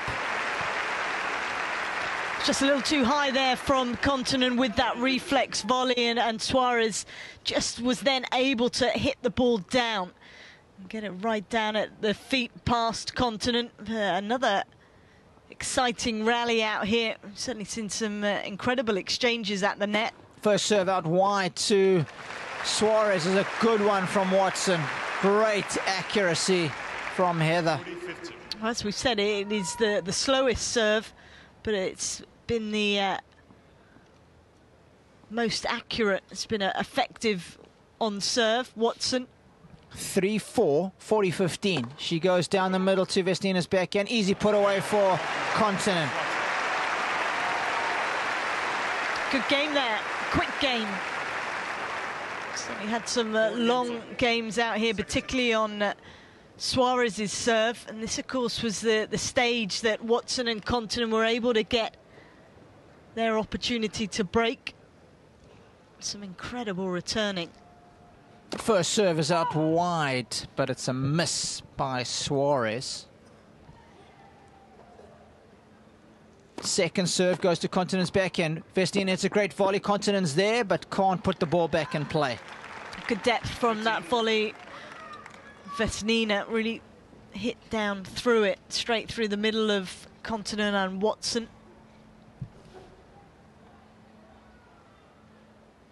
15 love, 4-all. First serve down the middle is an ace by Suarez. Watson thought about challenging it, but decided against it. He's got a sneaky good serve as far as pace is concerned. Now he goes to the body of Continent, who returns down the middle. Continent's got a backhand, but at bottom of the net stuff. Good serve and volley from Suarez on that occasion. It's a good change-up.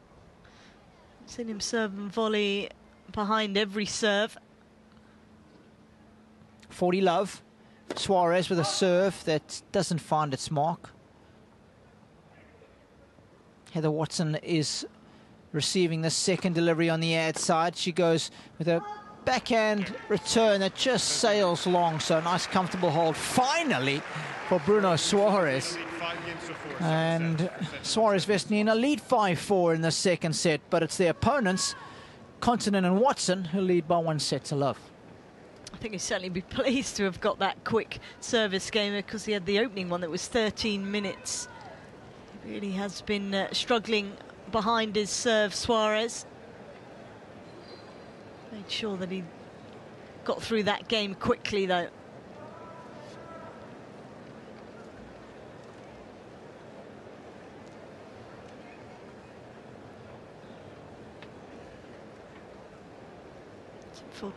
Full discussion there with Watson and Continent, as always at the change of ends. Both pairings actually been chatting away. Discussions about the tactics, but certainly had a lot of fun out here. As you said, there's been some great tennis. Yeah, Continent coming out to serve now to stay in this second set. He's been very loose on serve. He's been holding pretty comfortably. Serving to Elena Vesnina. Both players standing back now. Bruno Suarez also on the baseline. And it makes no difference. He fires down 117-mile-an-hour cannon. And Vesnina can't return it. He's able to produce such pace. But the variety as well. He's used the swinger a number of times.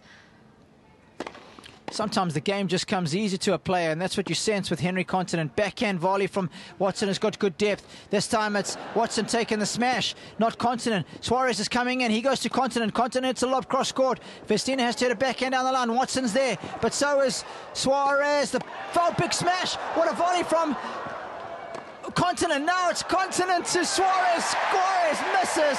There's so much going on here, folks. There's so much eye candy. Shot making and reflexes here on court number 1. It is fantastic. These players electrifying the crowd. Just incredible tennis once more, and the reactions of all 4 players out there. I mean, I think they pretty much stood in every single part of the court. A lot of communication going on in terms of who's taking what ball. Oh, what a backhand smash from Heather Watson. That will be on the highlights play of the day right there. For somebody 5'0", it's unbelievable. That is good skill there. Watson hitting the ball pretty much behind her, wasn't she? Yeah, the high backhand back smash. to the net, pirouetting, and a love hold. for Henry Continent, who actually applauded her when she played that backhand smash. And he's used to doing just about anything as Continent. That's how mightily impressed he was by that shot from Heather. How good was that game? Under pressure there, serving to stay in the second set. Didn't faze them. Just a different mindset, isn't it? Now Vesnina serving here at 5-all. Continent, it's a good backhand return. Vesnina with a forehand. Oh, easy volley put away for Suarez. Good anticipation there from Suarez, just shuffled across to make sure that he covered the line.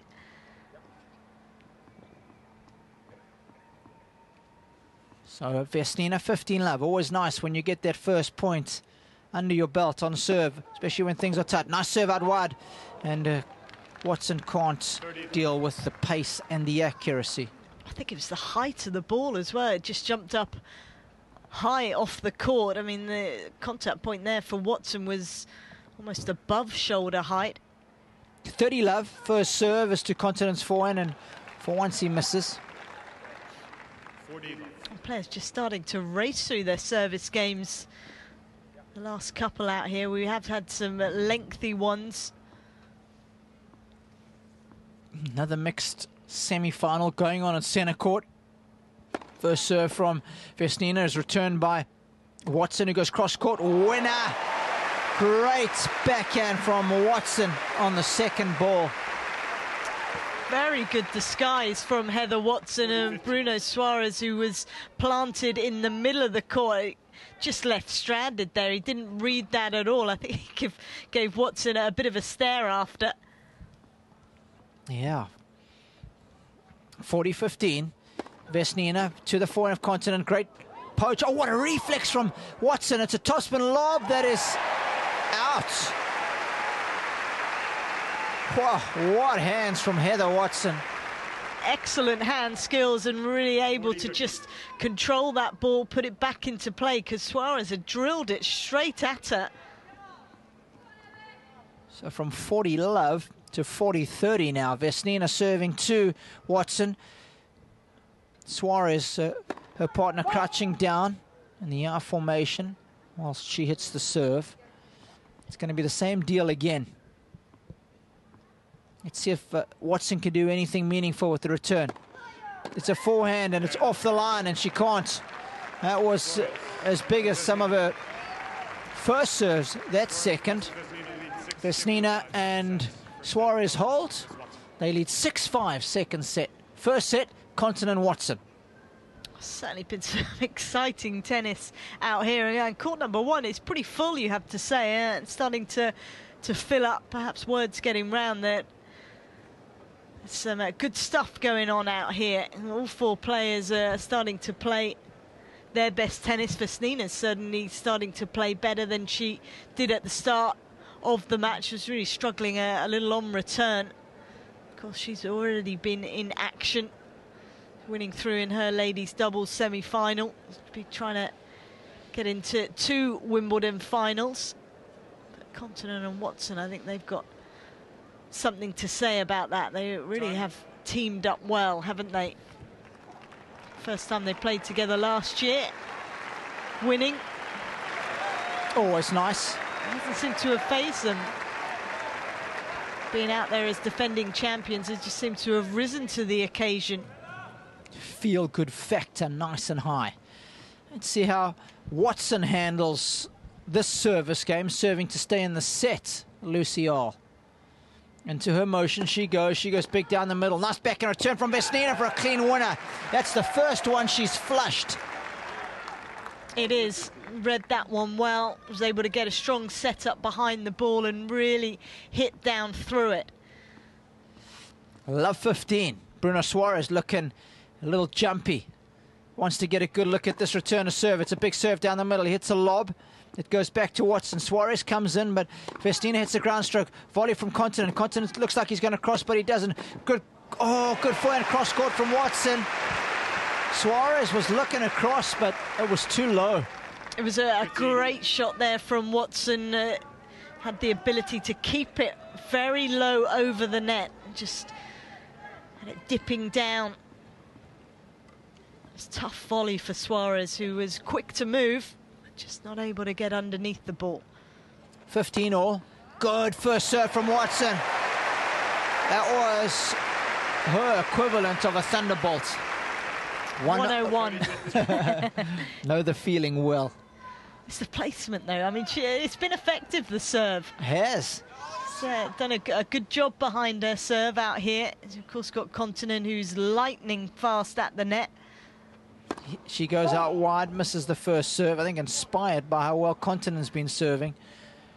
Feels she needs to continue to pull her weight, what she's done.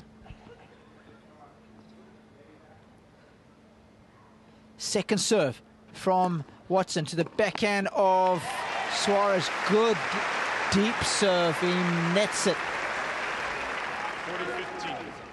It has to be said, Suarez has struggled with the Watson serve, the depth of it. He's trying to get onto it and take it early that time.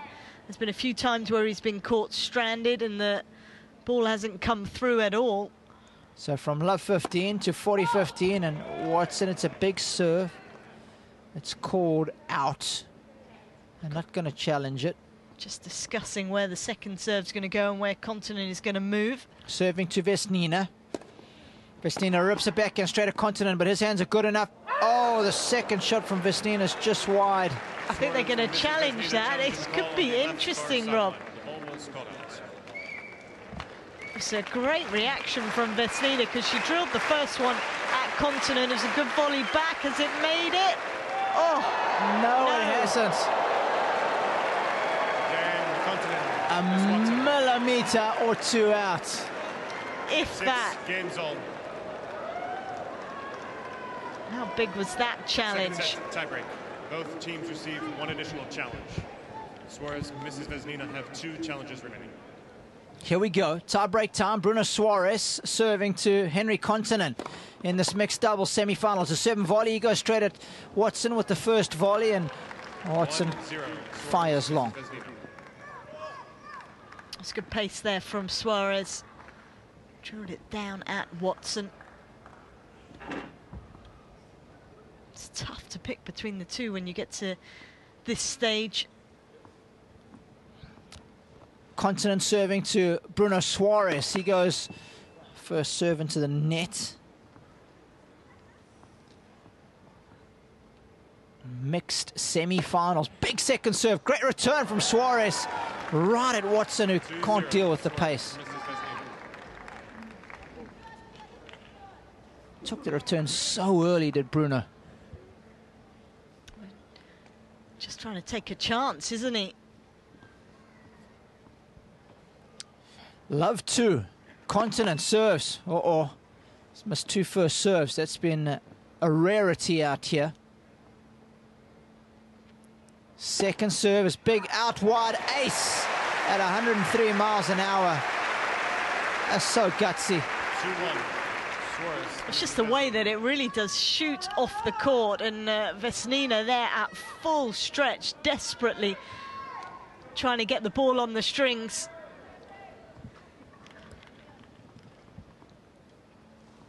So, mini break still in favour of Suarez and Vesnina, as Vesnina hits a first serve to Watson's backhand. What a great return from, what a good volley from Continent. Initially, the backhand return from Watson was exquisite, Lucy.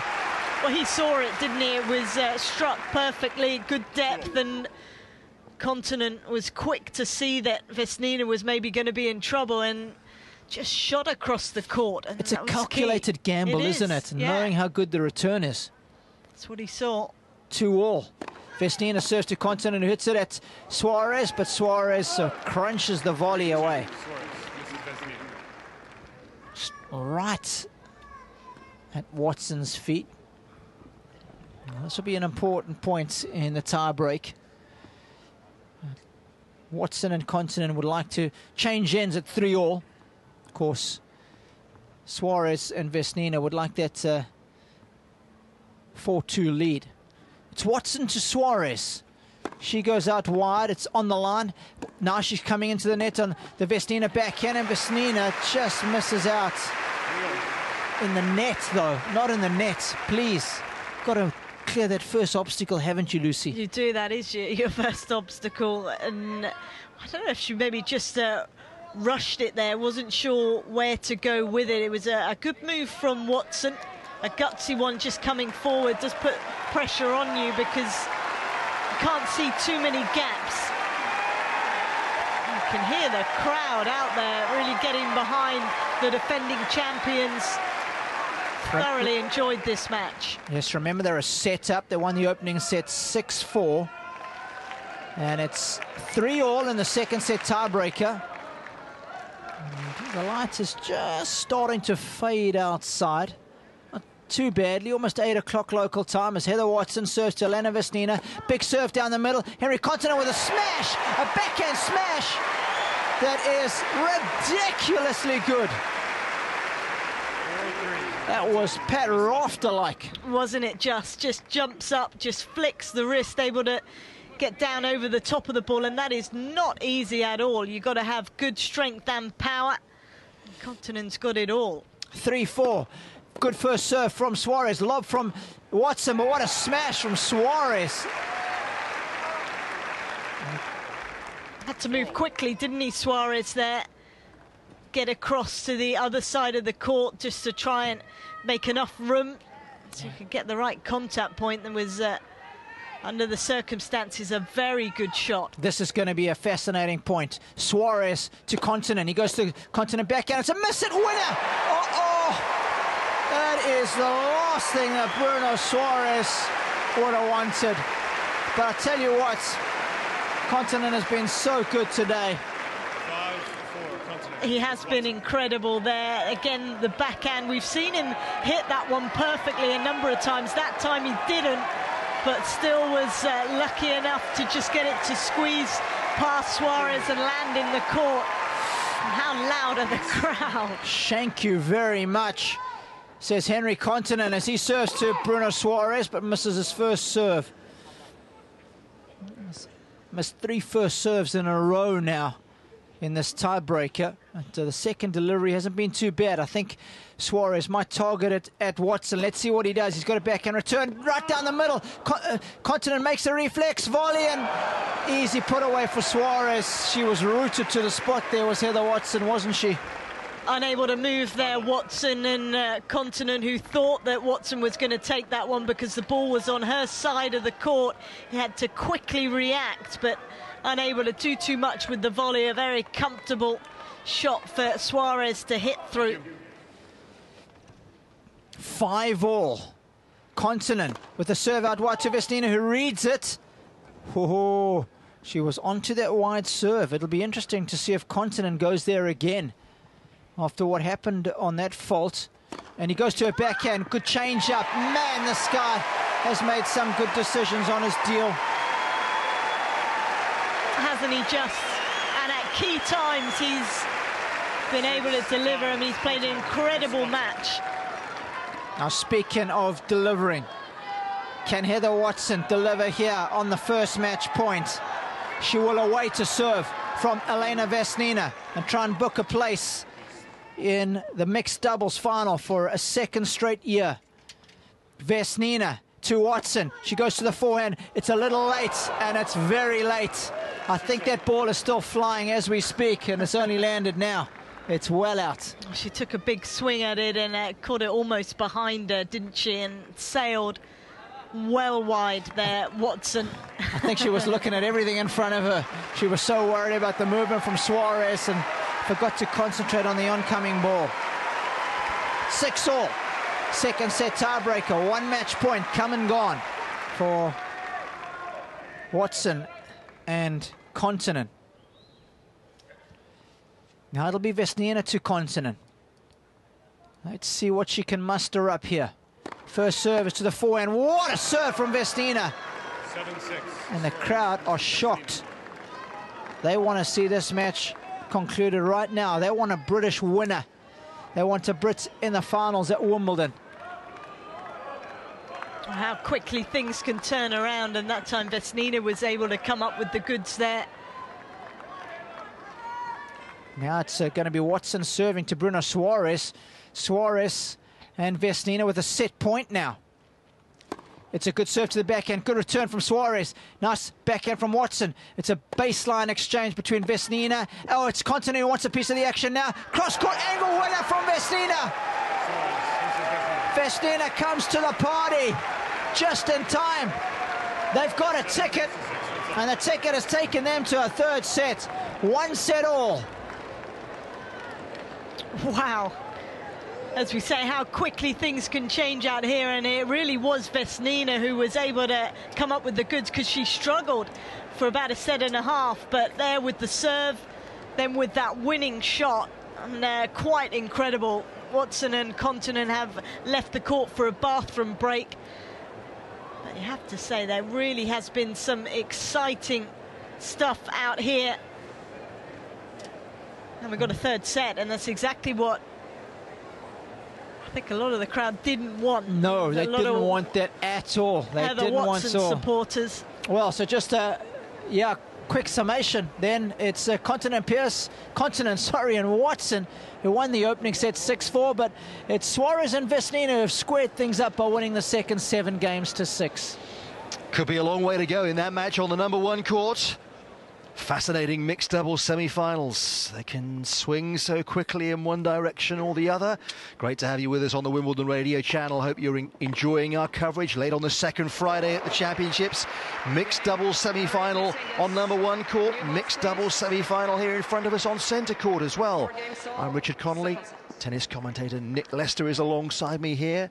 Jamie Murray and Martina Hingis, the number 1 seeds. First set 6-2 against Marcelo de Molina of Brazil and Maria Jose Martinez Sanchez of Spain.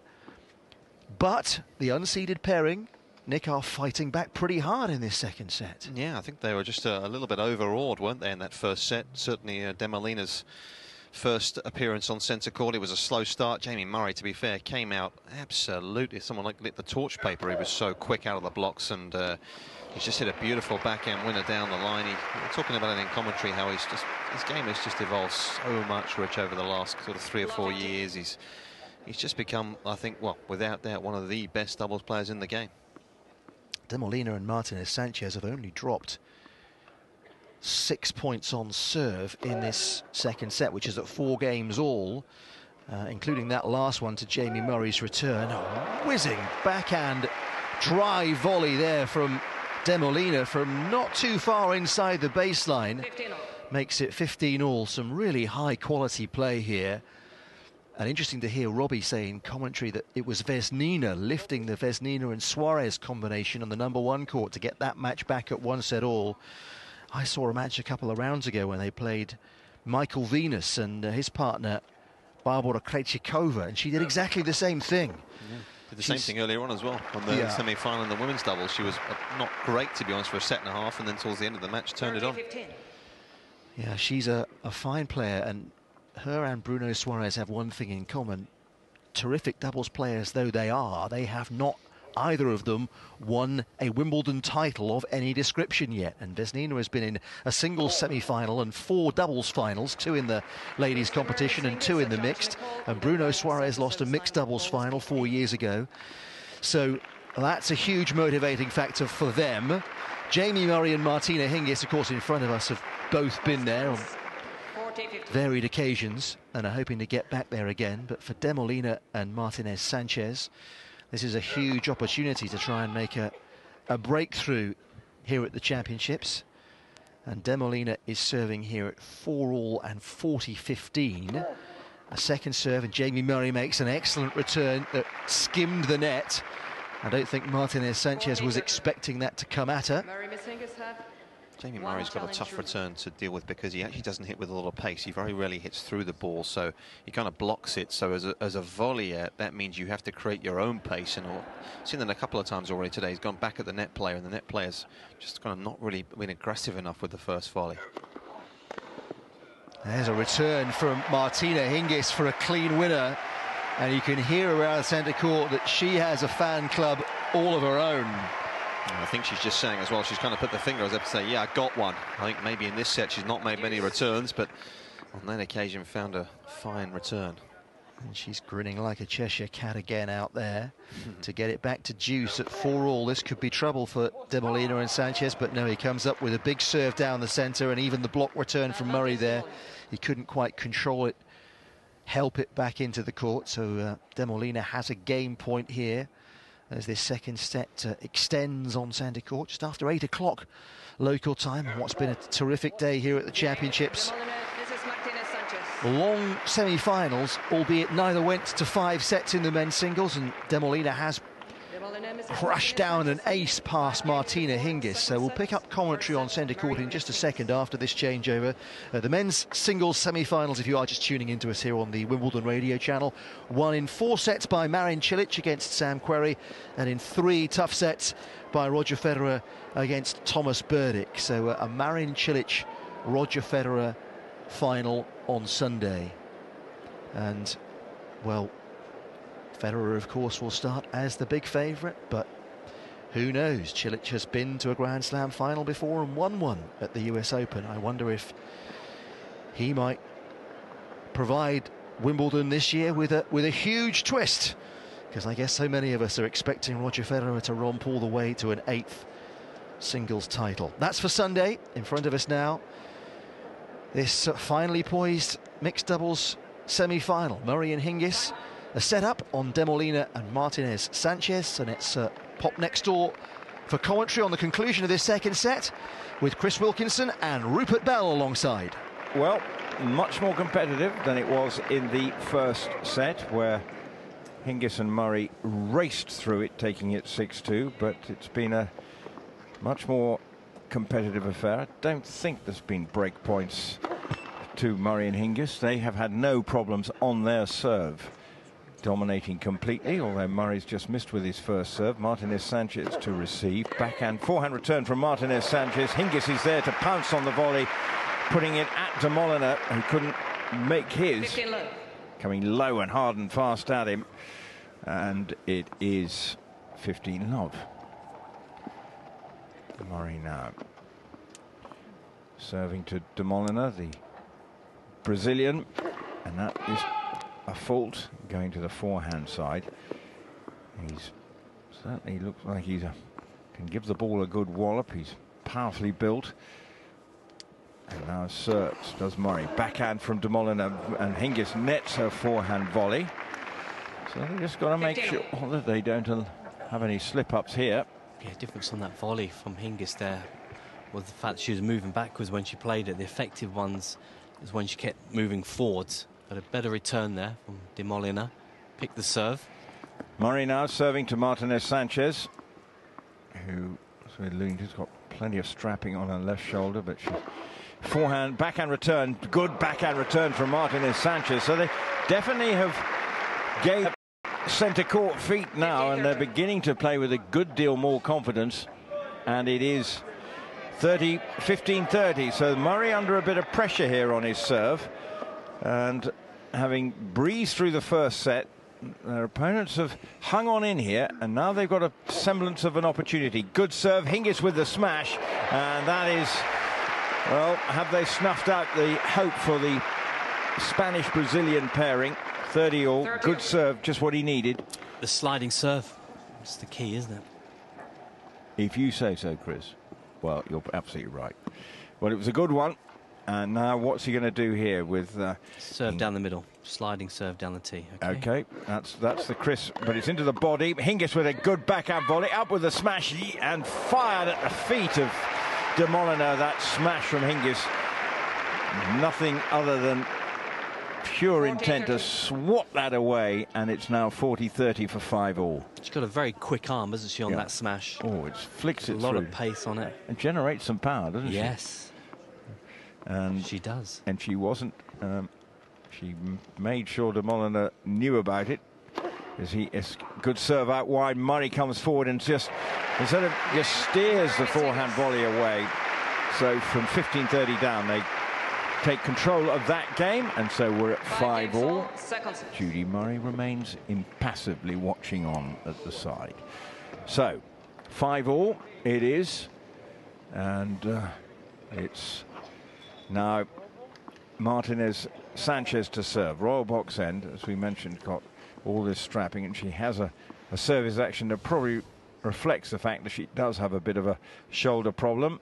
And serving now to Murray with the backhand return, and then this time a backhand from Martinez Sanchez into the net, and that was a shriek of frustration. Well, there's a lot of pressure on the serve there because Murray's hit the return and he's ran to the net, so she's got to come up with a special shot. A lot of pressure. It really is building now. Well, this will be the tester. Hingis now to receive. De Molenaar now ready there to try and intercept the service return. And serves now forehand, and it goes to the backhand of Martinez Sanchez. And good return from Hingis. With De Molenaar going to his left, it opened up the court, and then Martinez Sanchez puts their backhand. So the pressure being turned on now. Martinez Sanchez. Murray now. What can he do here with this serve? And serves to the backhand, chips that to the backhand of Martinez Sanchez, and for the third time in a row a backhand goes into the net, and so we have 3 set points. Really turned up the heat here of the #1 seeds. 57 minutes gone. Will this be the decisive break, particularly with the way Murray and Hingis have been serving? Martinez Sanchez, the left-handed Spaniard, serves now to Hingis. Hingis with the return goes to the half volley from Martinez Sanchez, who coolly picks that up and puts it past Murray on his backhand. Calm as you like. Incredible shot. It's a good return. I mean, that ball being low, you'd give a lot of money on the fact that Murray would intercept that one, but the pickup down the line was immense. And so 15-40. So Murray now to receive. First serve misses. This will be a pressure point on Martinez Sanchez with this second serve. Not the quickest anyway.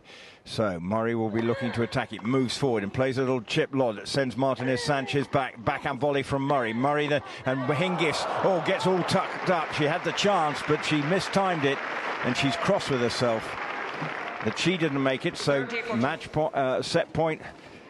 Break point even. Well, I was thinking it was in my own mind, but given the way they were serving, 2 of 3 have saved. But good. Cheeky producer just told me I've lost my mind a long time ago. He needs to get back in his box. Anyway, 30-40. It's serving now. Backhand from Hingis goes down the line, and that is brilliant.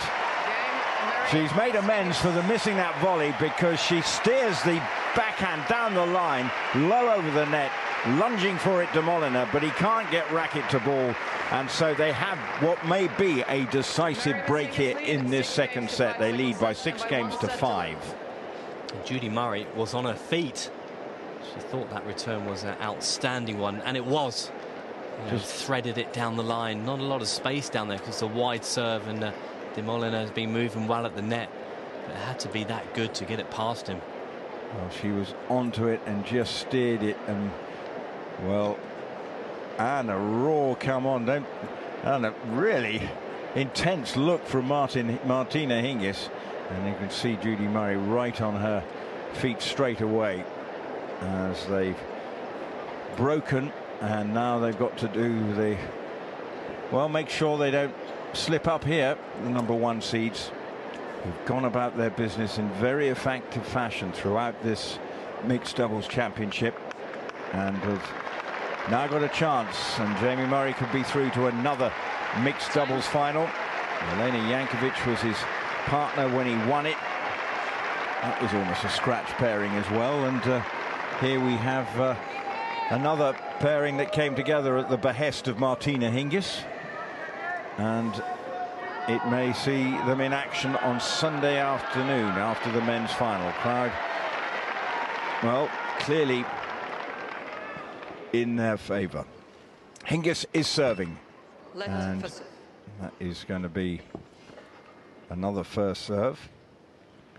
So Hingis, so experienced, and of course a former singles champion all those years ago, and well, misses with the first serve. That wasn't a very good one, nearly hit Jamie Murray. Now the forehand, and Murray trying to intercept the volley, puts it into the net. So they just got to keep calm here, mustn't get ahead of themselves. Yeah, right move, and he's always going to look to get involved here, Murray, on the Hingis' serve. So De Molina now, his turn to try and pressurise the Hingis serve, and misses with that first serve, trying to go to the backhand of the Brazilian. And now Hingis serves this time to the forehand. Murray intercepts with a volley. De Molina goes to the forehand volley of Murray, who nets love 30. So are they going to let this break go, and the chance to close the match out here now? So crowd urging them on, but a good response from De Molina and Martinez Sanchez. They've come up with two good service returns as Hingis now serves down the middle. Good serve. Big serve, 101 miles per hour. That had some heat on it, really shot through the court. 15-13. And that certainly stunned Martinez Sanchez. Big time play from Hingis there. 15-30, still work to do. Needs another good one, and does come up with a good one to the backhand of De Molina. 30 all. Crowd appreciate that. That's serves of a champion there from Hingis. 30 all. So used to these big occasions, winning so many doubles titles, and loves being competitive in at the deep end, the cutative thrust, and there sets up match point with an ace. She's loved 30, then she doing what Federer did, comes up. Going to say Federer-like, isn't it? Absolutely. 40-13. Her compatriot earlier was gracing this court as only he can, and now Hingis is doing likewise. Match point, backhand return into the net. The number one seeds, the pairing who came together at the start of these championships, are through to the mixed doubles final. In the end, a very convincing performance. They've been convincing throughout these championships, but they're into the mixed doubles final. Jamie Murray and Martina Hingis, and they've beaten De Molina and Martinez Sanchez in just over an hour, and they've come through 6-2, 7-5. Good play. Entertaining. Some very good doubles play there. I mean, lovely to see Hingis and Jamie Murray smiling away there, beaming away. And that last game, incredible. The love 30 down, 4 big first serves. And some big serves over 100 miles per hour as well. So is there that the serve is working well. But Murray, you have to say Murray is exceptional on the doubles court. His movement is incredible, and that's why they combine so well together, because Hingis is so solid. You have to say the position was a little slow out of the blocks, but second set they played well, much better. It was a good win. Well, that is the end of the action on centre court on men's semi-finals day, and indeed mixed doubles semi-finals action brings the curtain down on centre court proceedings. Thank you, Chris Wilkinson, for joining me for this second set, but that brings down the curtain on the action as the cheers ring out for Jamie Murray and Martina Hingis as they exit, sign a few autographs. But of course we will be back tomorrow on the Wimbledon radio channel here for our dedicated centre court coverage, and I do hope you can join us for the women's final, which starts at 2 o'clock traditionally, and it features Garbiñe Muguruza and Venus Williams. Should be an absolute classic. But from me, Rupert Bell, and Chris Wilkinson, thank you for listening. And we're still going strong here on the Wimbledon radio channel today. That's it, yes, for our centre court dedicated coverage. But we still have action in the mixed doubles on the number one court, of course, with the Continent Watson and Suarez Vesnina match still underway. There has just been a break of serve in the deciding set as well, and it's gone to the unseeded pair, the defending champions, Continent and Watson, who lead now by 3 games to 1 in that deciding set. We'll join commentary with Robbie and Lucy before too long at the next change, I would think. This is the Wimbledon radio channel. I'm Richard Connolly. Nick Lester is alongside me. We'll have our review of the day when the mixed doubles is concluded here as well. So after what, nearly 11 full days of the fortnight, Nick, we've only got one place left in a final, and it's this outstanding mixed doubles semi-final. Murray and Hingis were going to go into the final as favourites, one would think, regardless of who they come up against. Yeah, I think they just barely put a foot wrong, have they, over the course of the last week. Of course, 2 players who exclusively play doubles week in, week out, and whichever way you look at it, it's a good story, isn't it? Because you could have an all-British final if Heather Watson wins, or you'll have Murray facing his own doubles partner in the men's game. So I think whichever side of the coin it lands will be a nice way to conclude the championships on Sunday. With Martina Hingis certainly bringing her own great cluster of support with her as well. So yeah, it's always a lovely way to end the championships on the last Sunday, and I'm sure that is set to continue. We know the lineup now for the final of the ladies doubles today, as a result of the semi-finals that took place a little bit earlier on. Ekaterina Makarova and Elena Vesnina came through 7-5, 6-2 against Annalena Grunefeld and Kveta Peshka, and they will face Hao Qing Chan of Chinese Taipei and Monica Niculescu of Romania in the final. They won 9-7 in the third against Ninomiya of Japan and Voratsova of the Czech Republic.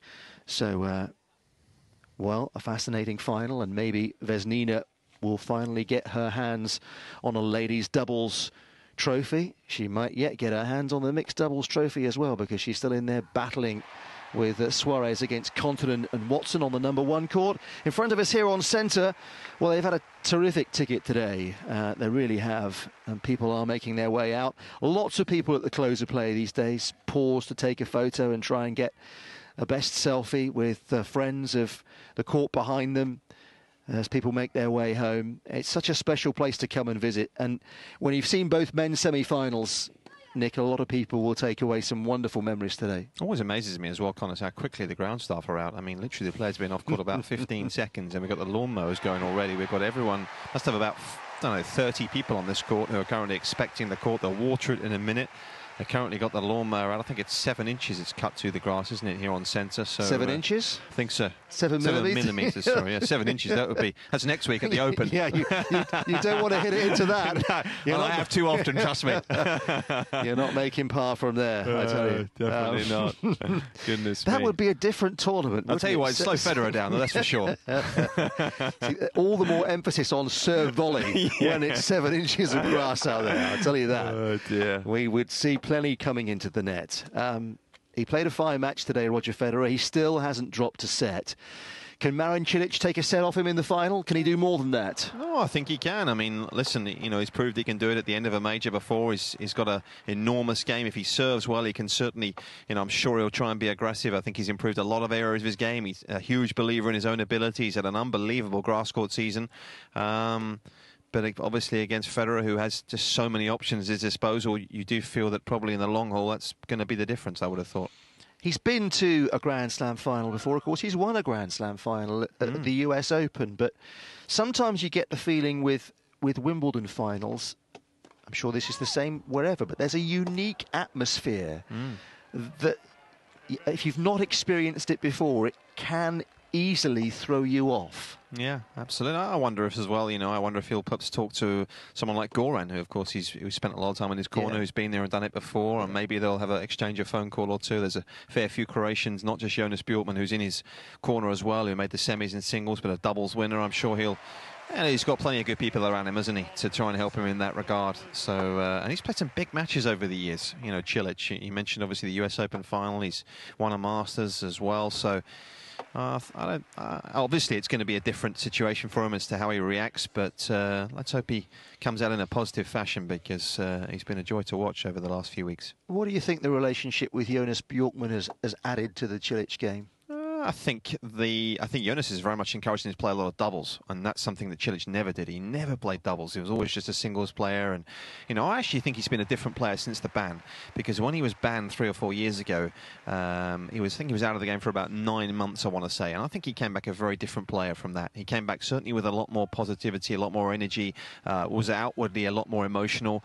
Before the ban, he used to be kind of almost timid at times on the court. His forehand was very shaky.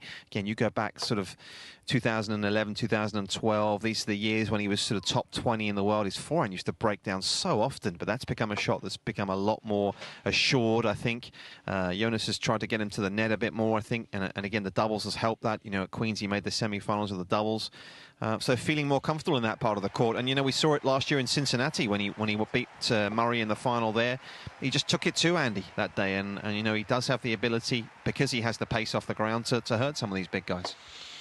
Yes, he won through today, Marin Cilic, 6-7, 6-4, 7-6, 7-5 against Sam Querrey. So you can hear from that the sets were very tight. There was not an enormous margin between the two players, and though Sam Querrey missed out on his first Wimbledon final, he certainly did himself proud today and indeed throughout the competition. And well, at 29, the way things are going, he could well come again here. Definitely, yeah, absolutely. We are going to head out to court number 1 for the conclusion of this second mixed doubles semi-final, and Heather Watson of Great Britain and Henry Kontunen of Finland are trying to defend their title, and they've held serve after a long 5th game in the deciding set. They took the first set 6-4, dropped the second on a tie-break 7-6, had a match point in that tie-break, but they're up 4-1 in the decider. So let's cross to Lucy Earle and Robbie Koenig. Yes, and just a reminder that the winner of this one will take on Jamie Murray and Martina Hingis, who have triumphed on centre court in straight sets. So could we have 2 Brits facing off in the mixed doubles final? Jamie Murray has done his bit. Can Heather Watson do it here on court number 1? They're up 4-1 in this deciding set. Kontunen, it's a great forehand. He's got another one. He goes down the middle, and it's a clean winner.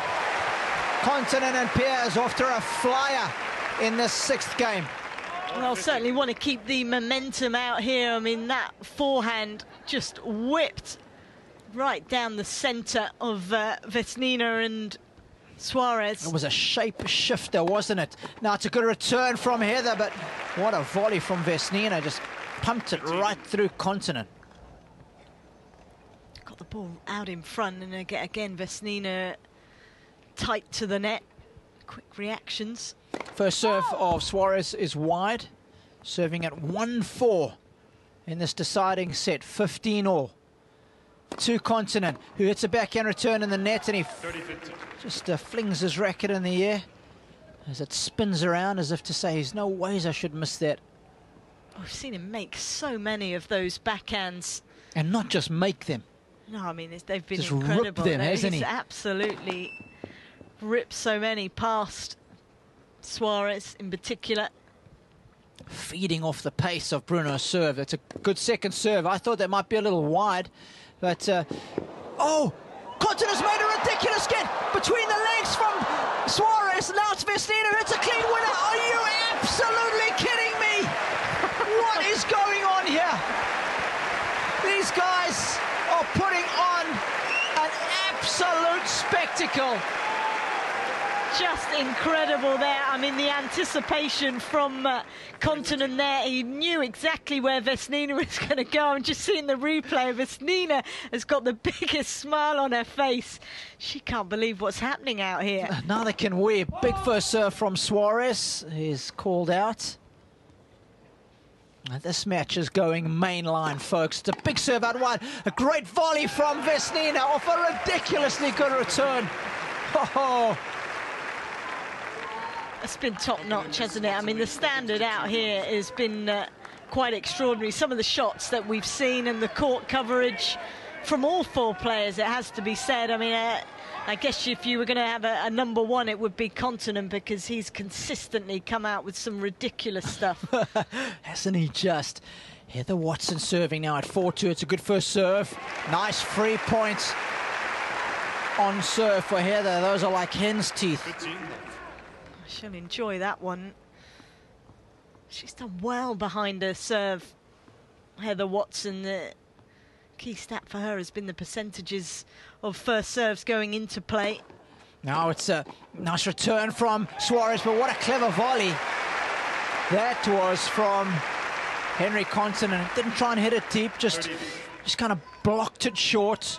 We took a bit of pace off it as well, so it was short. Had it have been any deeper, that would have given Suarez the opportunity to really get onto it.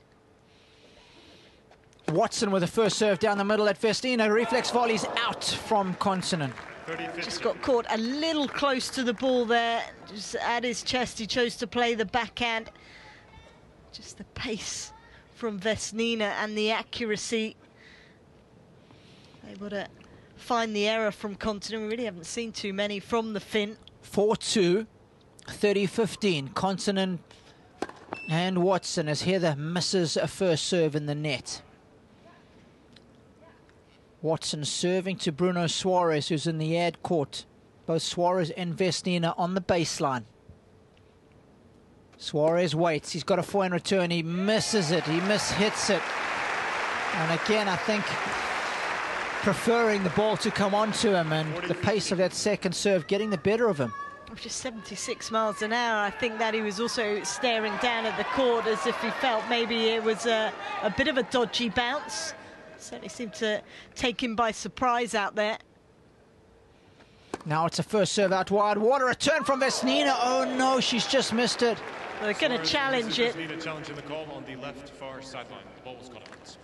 She's not sure. Neither is Continent. It's going to be another close one. We've seen a few. It's out. And shots of yeah from the locals, who are delighted that Heather Watson has hung on to her serve, and they lead 5-2 in this deciding set, just a game away from booking their place in the finals yet again. That takes them to just one challenge left. Vesnina and Suarez. What a good game from Heather Watson, when you felt that maybe she might have felt a little bit of pressure. But they have really played some incredible stuff out here, picking up from their success last year. Hasn't fazed them at all, the fact that they're defending champions. It risen to the occasion. The crowd have certainly loved it. It's still pretty full out here. You understand why, because there's been some spectacular tennis from both teams. Vesnina is just taking a couple of balls. She's got the job of trying to serve here to stay in the match.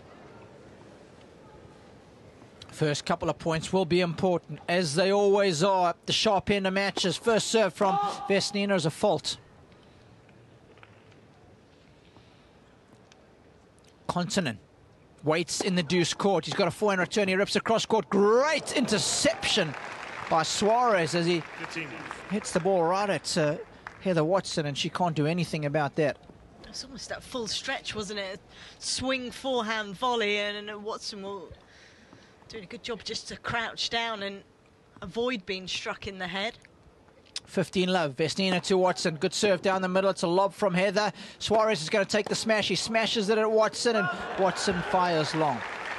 Good move there from Suarez, because that wasn't an easy ball. It was behind him. He had to be quick to push back, jump up to get up over the top of that ball. Did a good job. First serve from Vesnina into the top of the net.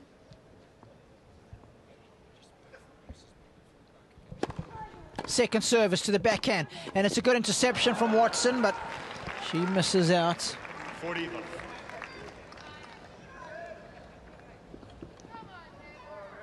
Got to force Watson and Continent to serve this one out.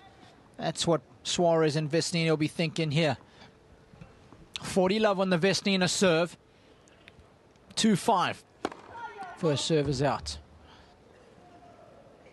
A trademark Aya grunt.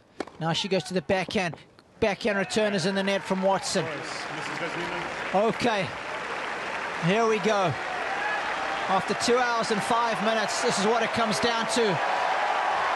Let's see what Henry Continent is made of now. He'll have a chance to serve this team into the mixed doubles final. Continent and Watson getting ready. Continent hits a first serve down the middle. Ace! A wrecking ball of a first serve. 126 miles an hour. And that one's left a vapor trail. He goes out wide to Suarez, but Suarez wants to challenge. Continent and Miss Watson are challenging the call on the left far sideline. The ball was cut out. I was called wide, so it's actually the Brit and the Finn that are going to challenge it. And it is wide. Good call.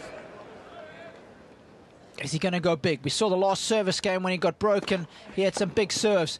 Now he goes cross-court. Good deep return from Suarez, and a backhand down the line. It's a ripper. Almost got broken, excuse me. 15. did well there, Suarez. Just held a fraction and then able to just sneak it up the line. 15 all, 5-3. Continent with the first serve that's hit the top of the net and gone out. He had a lot of second serves in his last service game. He's serving to Vesnina. He goes out wide to her forehand. She goes down the line, but it's just long. She's certainly starting to read that wide serve. Really struggled throughout the majority of the match to get too many of the Continent serves back into play. And that certainly did not miss by much. Now, Continent just taking a bit more time, but before this 30-15 point, 2 points away from a place in the mixed doubles final. Continent to Suarez. He goes to the body, and it's right on the line. And Mrs. Vesnina challenging the call on the left serve. Suarez and Vesnina, I think, want to make sure that it has got a piece of it. This could be interesting, because that was pretty close, Robbie. Yeah, a line licker. 40-15. That brings up 2 match points. Whereas Mrs. Vesnina have no challenges for remaining. Continent and Watson. Continent serves to the backhand. Oh, what a return from Vesnina. He misses the forehand. I thought the serve was out initially. I did as well. I was expecting a call. I don't know whether that put Continent off, but it was an incredible return from Vesnina. She got that one right in the middle of the strings. I don't know how she made that backhand return, but it's a 3rd match point now for Continent and Watson.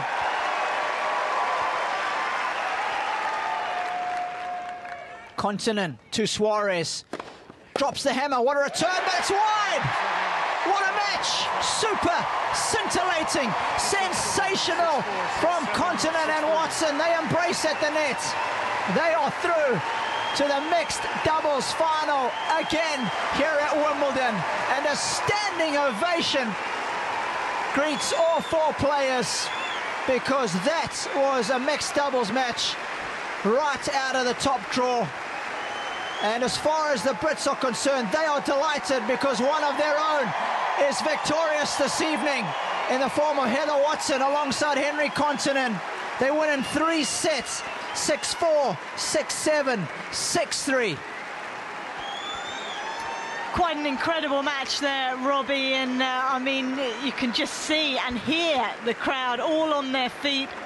They loved every second of that, and rightly so, because the tennis, the standard out there, some of the rallies that we were able to witness were just quite extraordinary. And for Suarez and Vesnina, well, they played their part in that, didn't they?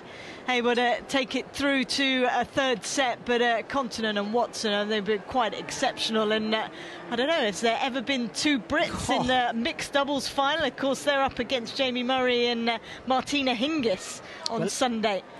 We'll have to get out the record books for that. But I tell you what, Continent and Watson played at galactic levels today, folks. What a pleasure it was to commentate on that match. Delighted for the locals that Watson and Continent are through to a 2nd mixed doubles final here.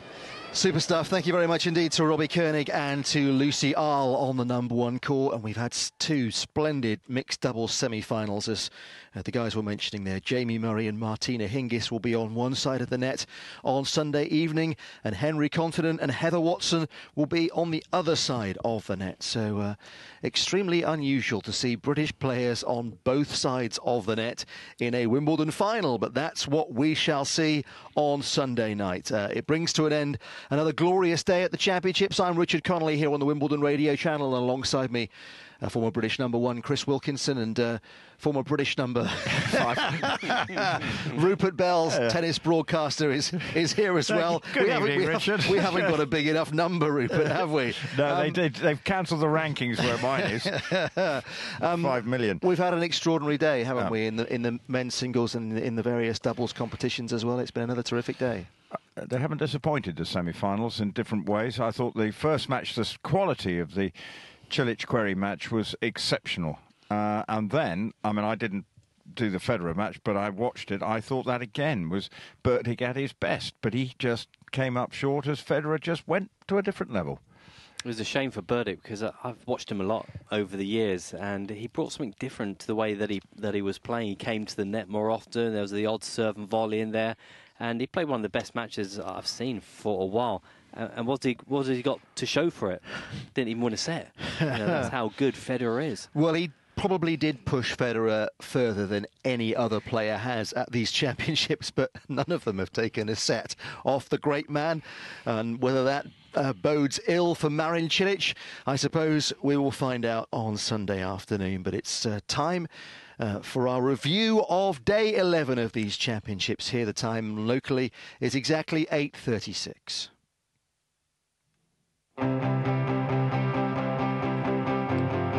You're listening to the Wimbledon radio channel on Wimbledon.com, 87.7 FM and the official Wimbledon app. Day 11 review. It was a privilege to witness one of the very greatest reach a record 11th Wimbledon final. Federer puts both hands into the air. His march towards an 8th Wimbledon title continues. The hands of time are not moving quite as well as the hands of Roger Federer. Meanwhile, it was 11th time lucky for this man. He does it! Cilic is into his first Wimbledon final, roars with delight. He's made it through Querrey's resistance, finally breaking in this fourth set. Stay with us as we look back on the very best of the action on a captivating men's semi-final day here at the All England Club.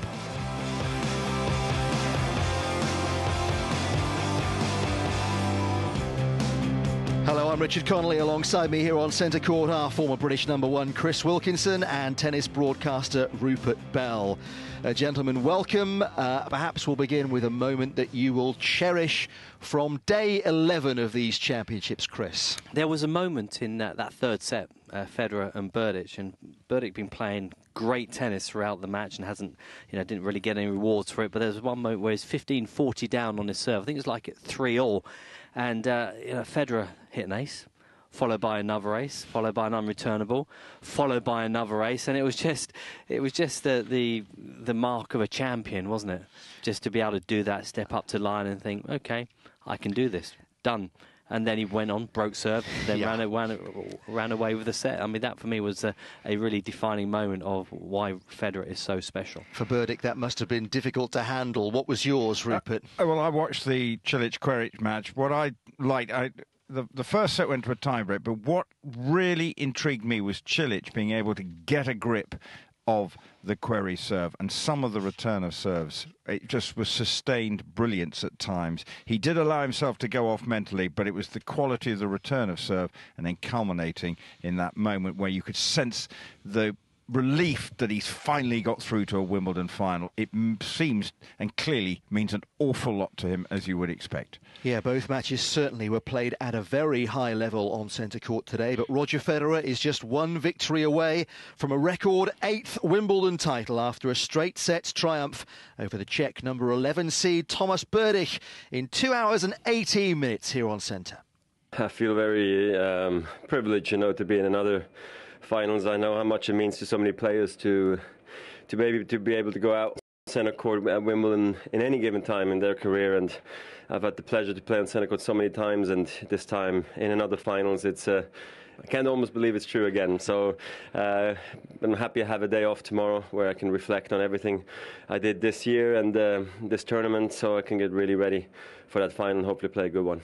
Well, the rest of us are in disbelief too. It's one of the great sporting stories, I think, to take 6 months off after last year's Wimbledon, Australian Open champion, now here in another final. Can you quite even put it into perspective for us?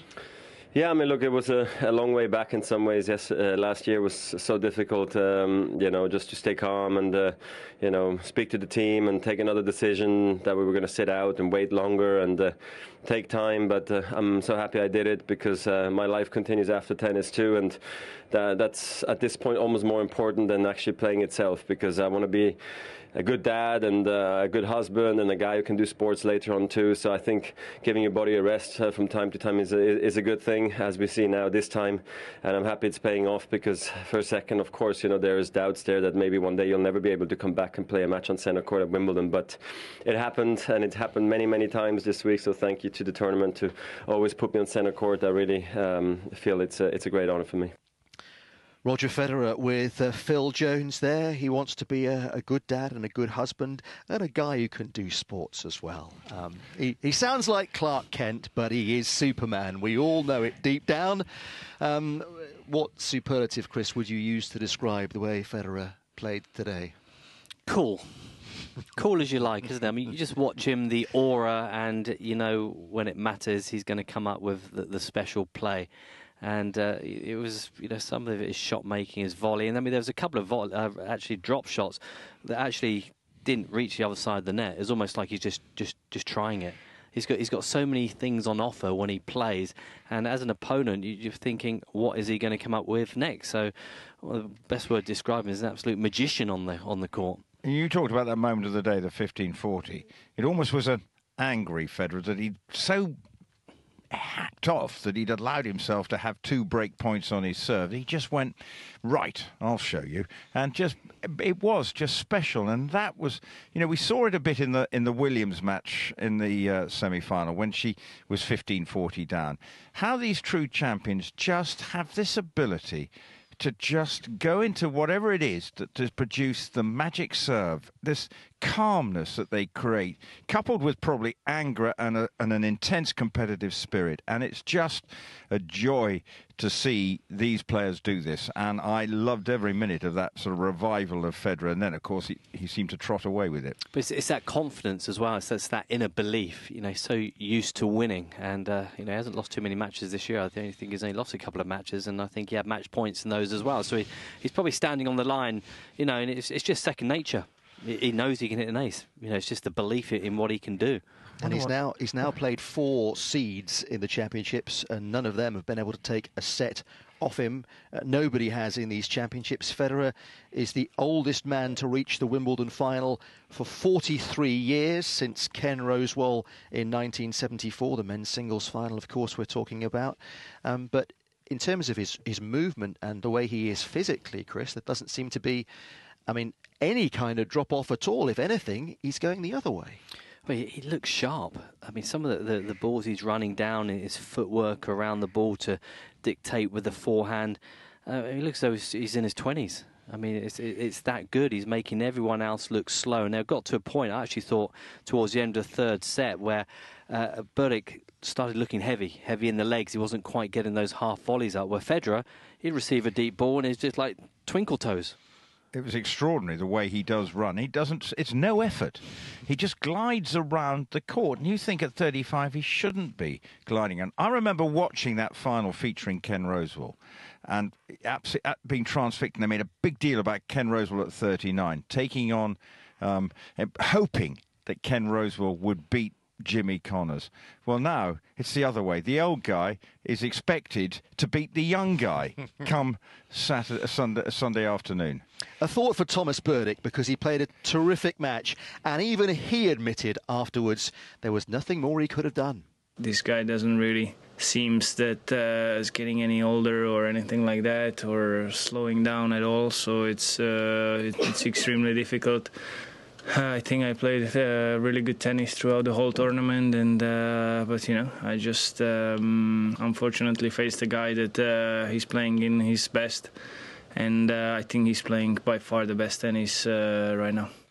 Goodness me, and they've been competing against one another. Their first meeting was at the Athens Olympics in 2004, Chris. The 25th time they've met today, and Federer's won 19 of those. If Berdych is saying this is peak Federer after all that time, we should take note, shouldn't we? We should, and I mean, yes, their head-to-head was very strongly stacked in Federer's favour. So for me, I was interested to see what Berdych would do out on court today. Would he bring anything different to the court? And I think he did. And what he's got to do is look at the match that he played. Even though he's lost, but actually look at how he developed his game style out here and look to use that more often, because I think he's at a stage where he comes unstuck against the best players because he's played the same way all the time. So it was good to see him serve volley, good to see him come in behind some returner serves, and that's one of the best matches I've seen him play for a long time. Has he been intimidated by the big four? Because we know he's got the talent, but mentally he does, occasionally, he can appear to throw in the towel. Today that wasn't the case at all. Clearly not. And that was what was so impressive, in that he was able to keep on going. And you thought when he'd lost the first set that he would drop. No, but we went to another tie-break. But it was even in those tie-breaks, Federer still found a way to be mentally stronger than Burdick. And that must be, however good Burdick was today, still he must be walking off that court going, I'm still not good enough. There was one forehand that Burdick missed in the first set tiebreak that he might regret. In the second set tiebreak, Federer took complete charge of it with some extraordinary forehands, and the match was taken away from Thomas Burdick thereafter. Federer through to the final yet again then, but when Federer predicted that Marin Cilic would have a good run at this year's Wimbledon, I wonder if he thought he'd end up facing him in the final, but that's exactly what has happened. After the Croatian fought back from a set down to beat Sam Querrey in 4 in a little under 3 hours here on centre court, Rishi Prasad asked him for a suitable adjective to sum up how he was feeling in the aftermath of victory. Unbelievable, absolutely unbelievable, especially the way this tournament unfolded from the first round. I was playing really great tennis, and today was a really hard-fought battle. Sam, I think, played really high-level tennis, especially that first set. He was serving big, hitting really big from back of the court. I had my chances. I was 4-1 up in the tiebreak. Didn't convert that, but after that, I felt that I was just a little bit better on the return games. I was making him a little bit more play on his service games, and overall, I felt that the level was really, really high. Jonas Björkman, your coach, has said that you're a nice guy off court. You need to be a bit meaner on court. Do you feel you're doing that, and do you feel it's helping you? Well, I'm feeling that I'm very positive on the court. That's extremely important. I think the way I'm playing, that emotions are helping me definitely a little bit, and obviously with my team supporting me all the time, and obviously we worked a lot on that, and of course it's paying big time. 28 years of age, Marin Cilic, no male player in the professional era has tried so many times to reach the Wimbledon final before finally getting there. And to think he was the youngest of the 4 players that took to court today. He's had to work hard for his chance, Chris. I guess he's been knocking on the door with 4 quarter-final appearances in the last 4 years. But this is a substantial breakthrough for Marin Cilic. It is indeed. But what he's got in his background is the fact that he's won a Grand Slam. So US Open champion a few years ago. So I think when you get to these stages of the tournament, even though this is as far as he's gone at Wimbledon, you can sort of bank on those feelings and those memories that you've had a few years ago. And the quality of the tennis today, I thought was excellent. I was a little bit worried. I thought Querrey, Cilic is just going to be a bit of a slugfest. A lot of first serves going in, a lot of quick points. But some of the hand skills at the net, particularly from Querrey, who doesn't often come forwards, was excellent. And as Marin Cilic says, his returner serve he was very pleased with. So overall, I thought it was a great match to watch. But he dominated the serve, but then he allowed himself suddenly to have poor service games. And that, when you heard Richie ask him the question, get mentally tougher, that is what he's got to eradicate, particularly on Sunday, is if he allows, suddenly has a loose service game, because it's such a good weapon, and he was winning most of the points on his serve, except he'd suddenly have an aberration, and then he suddenly found himself a breakdown, and that's what he's got to avoid, and needs to make sure that he's absolutely on the money come Sunday. We'll look ahead to the final in a little more detail in just a second, but let's hear from Sam Querrey, his finest Grand Slam tournament to date. He was asked to pinpoint the reasons he lost today. Marin's just really good. I mean, he's tough on both sides, and I kind of felt like he pushed me around a little bit today, and I had that break in the fourth, and when he broke me back, he just played a great game, and that kind of deflated me a little bit. But he just does everything really well.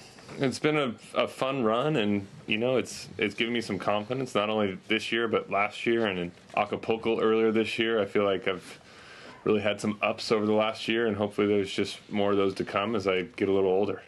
Yeah, Acapulco was a title that he won beating back-to-back top players. Querrey had that win over Andy Murray here at Wimbledon. A semi-final here. He's had a terrific tournament, and he's proved to a lot of people, Chris Wilkinson, he's about more than just a big serve, although he did serve especially well. I think today, watching him play, his overall game has improved. I mean, there's two parts for me. Is coming forwards. He seemed to be coming forwards more often, and his net play was better. He seemed more solid off his backhand, because I think that's quite often the wing that can break down. And when he was pinned in that corner quite often from Cilic, he was able to soak up the pressure. And then if you look at the wins he's had, we mentioned Andy Murray, but great wins against Tsonga, seeded number 12 in the third round. Kevin Anderson, that was another close battle, 5-setter. You know, it's not like he's done it the easy way. He's had to dig deep, work hard, and overall, I think in 2017, his game's really improved. Yeah, anybody who wins 3 consecutive 5-set matches at the championships deserves a tremendous respect. Cilic must be flawless to have any chance against Roger Federer. The atmosphere is going to be intriguing, Rupert, because one assumes that the whole of centre court pretty much is going to be baying for a Federer success. They clearly are, and they were today in the semi-final. They were clearly all rooting for him. But the key thing for Cilic is not as if he hasn't been in a Grand Slam final before, and I think that makes such a difference. He knows what it's like. Now, of course, it's different from the US Open, but it's here, and of course it means so much for Cilic to get there. But I think that is such a point in his favour that at least he knows the build-up and the hoopla that will surround the next 48 hours until the start at 2 o'clock, and I think that's his one hope. And he's still the youngest player, active player, to win a Grand Slam, and that is the remarkable factor. Here he is at 28, and he is the youngest one around, and he must believe that he can disrupt Federer with that booming serve. We'll see if he can on Sunday, and we'll look ahead to the ladies' final very shortly, but let me bring you some of the key other results on day 11. The ladies' doubles final will see the number 2 seeds, Ekaterina Makarova and Elena Vesnina, take on Hao Qing-Chan and Monica Niculescu. That's after the Russian duo beat Grönefeld and Peschke of Germany in straight sets, while Chan and Niculescu won in 3. 9-7 in the third against Ninomiya and Vorachova. And in the semi-finals of the mixed doubles, the number 1 seeds Martina Hingis and Jamie Murray were straight sets winners over Marcelo de Molina and Maria Jose Martinez Sanchez. And here's Robbie Koenig with some late commentary and details of who they'll face in Sunday's final. Kontanen to Suarez. Drops the hammer. What a return, but it's wide! What a match! Super, scintillating, sensational from Kontanen and Watson. They embrace at the net. They are through to the mixed doubles final again here at Wimbledon. And a standing ovation greets all 4 players, because that was a mixed doubles match right out of the top draw.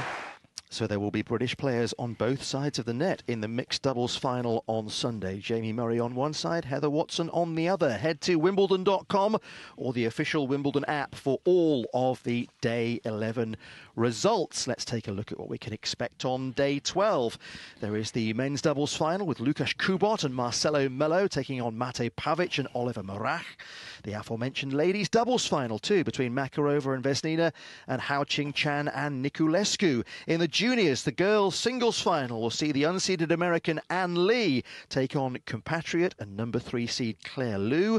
And there's also the wheelchair ladies singles final between Dida de Groot and Sabine Ellerbrock, and the wheelchair ladies singles final between the ladies doubles final, that should be, with the defending champions Yui Kimiji and Jordan Wiley taking on Marlene Bose and Dida de Groot again. But I suppose the main event sees the 37-year-old Venus Williams take on the 2015 finalist Garbiñe Muguruza in the ladies singles final, and we can hear from them both, starting with the Spanish player. Well, I think she just loves to play and she enjoys going out there, and well, at least it's what it shows, you know, keep playing even though she achieved so many things.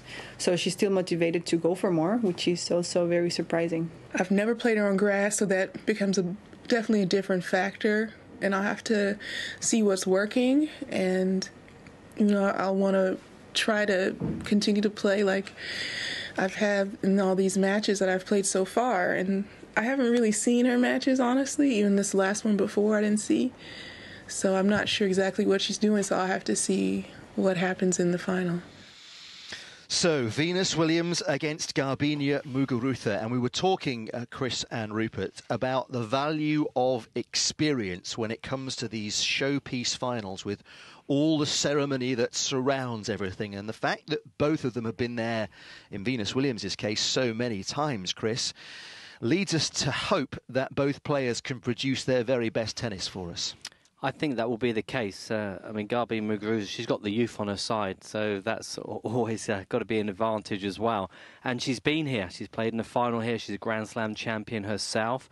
So I think we've seen in the past, we get to latter stages of some of the ladies' tournaments where some of the players are actually frozen because they're playing on such a big occasion against a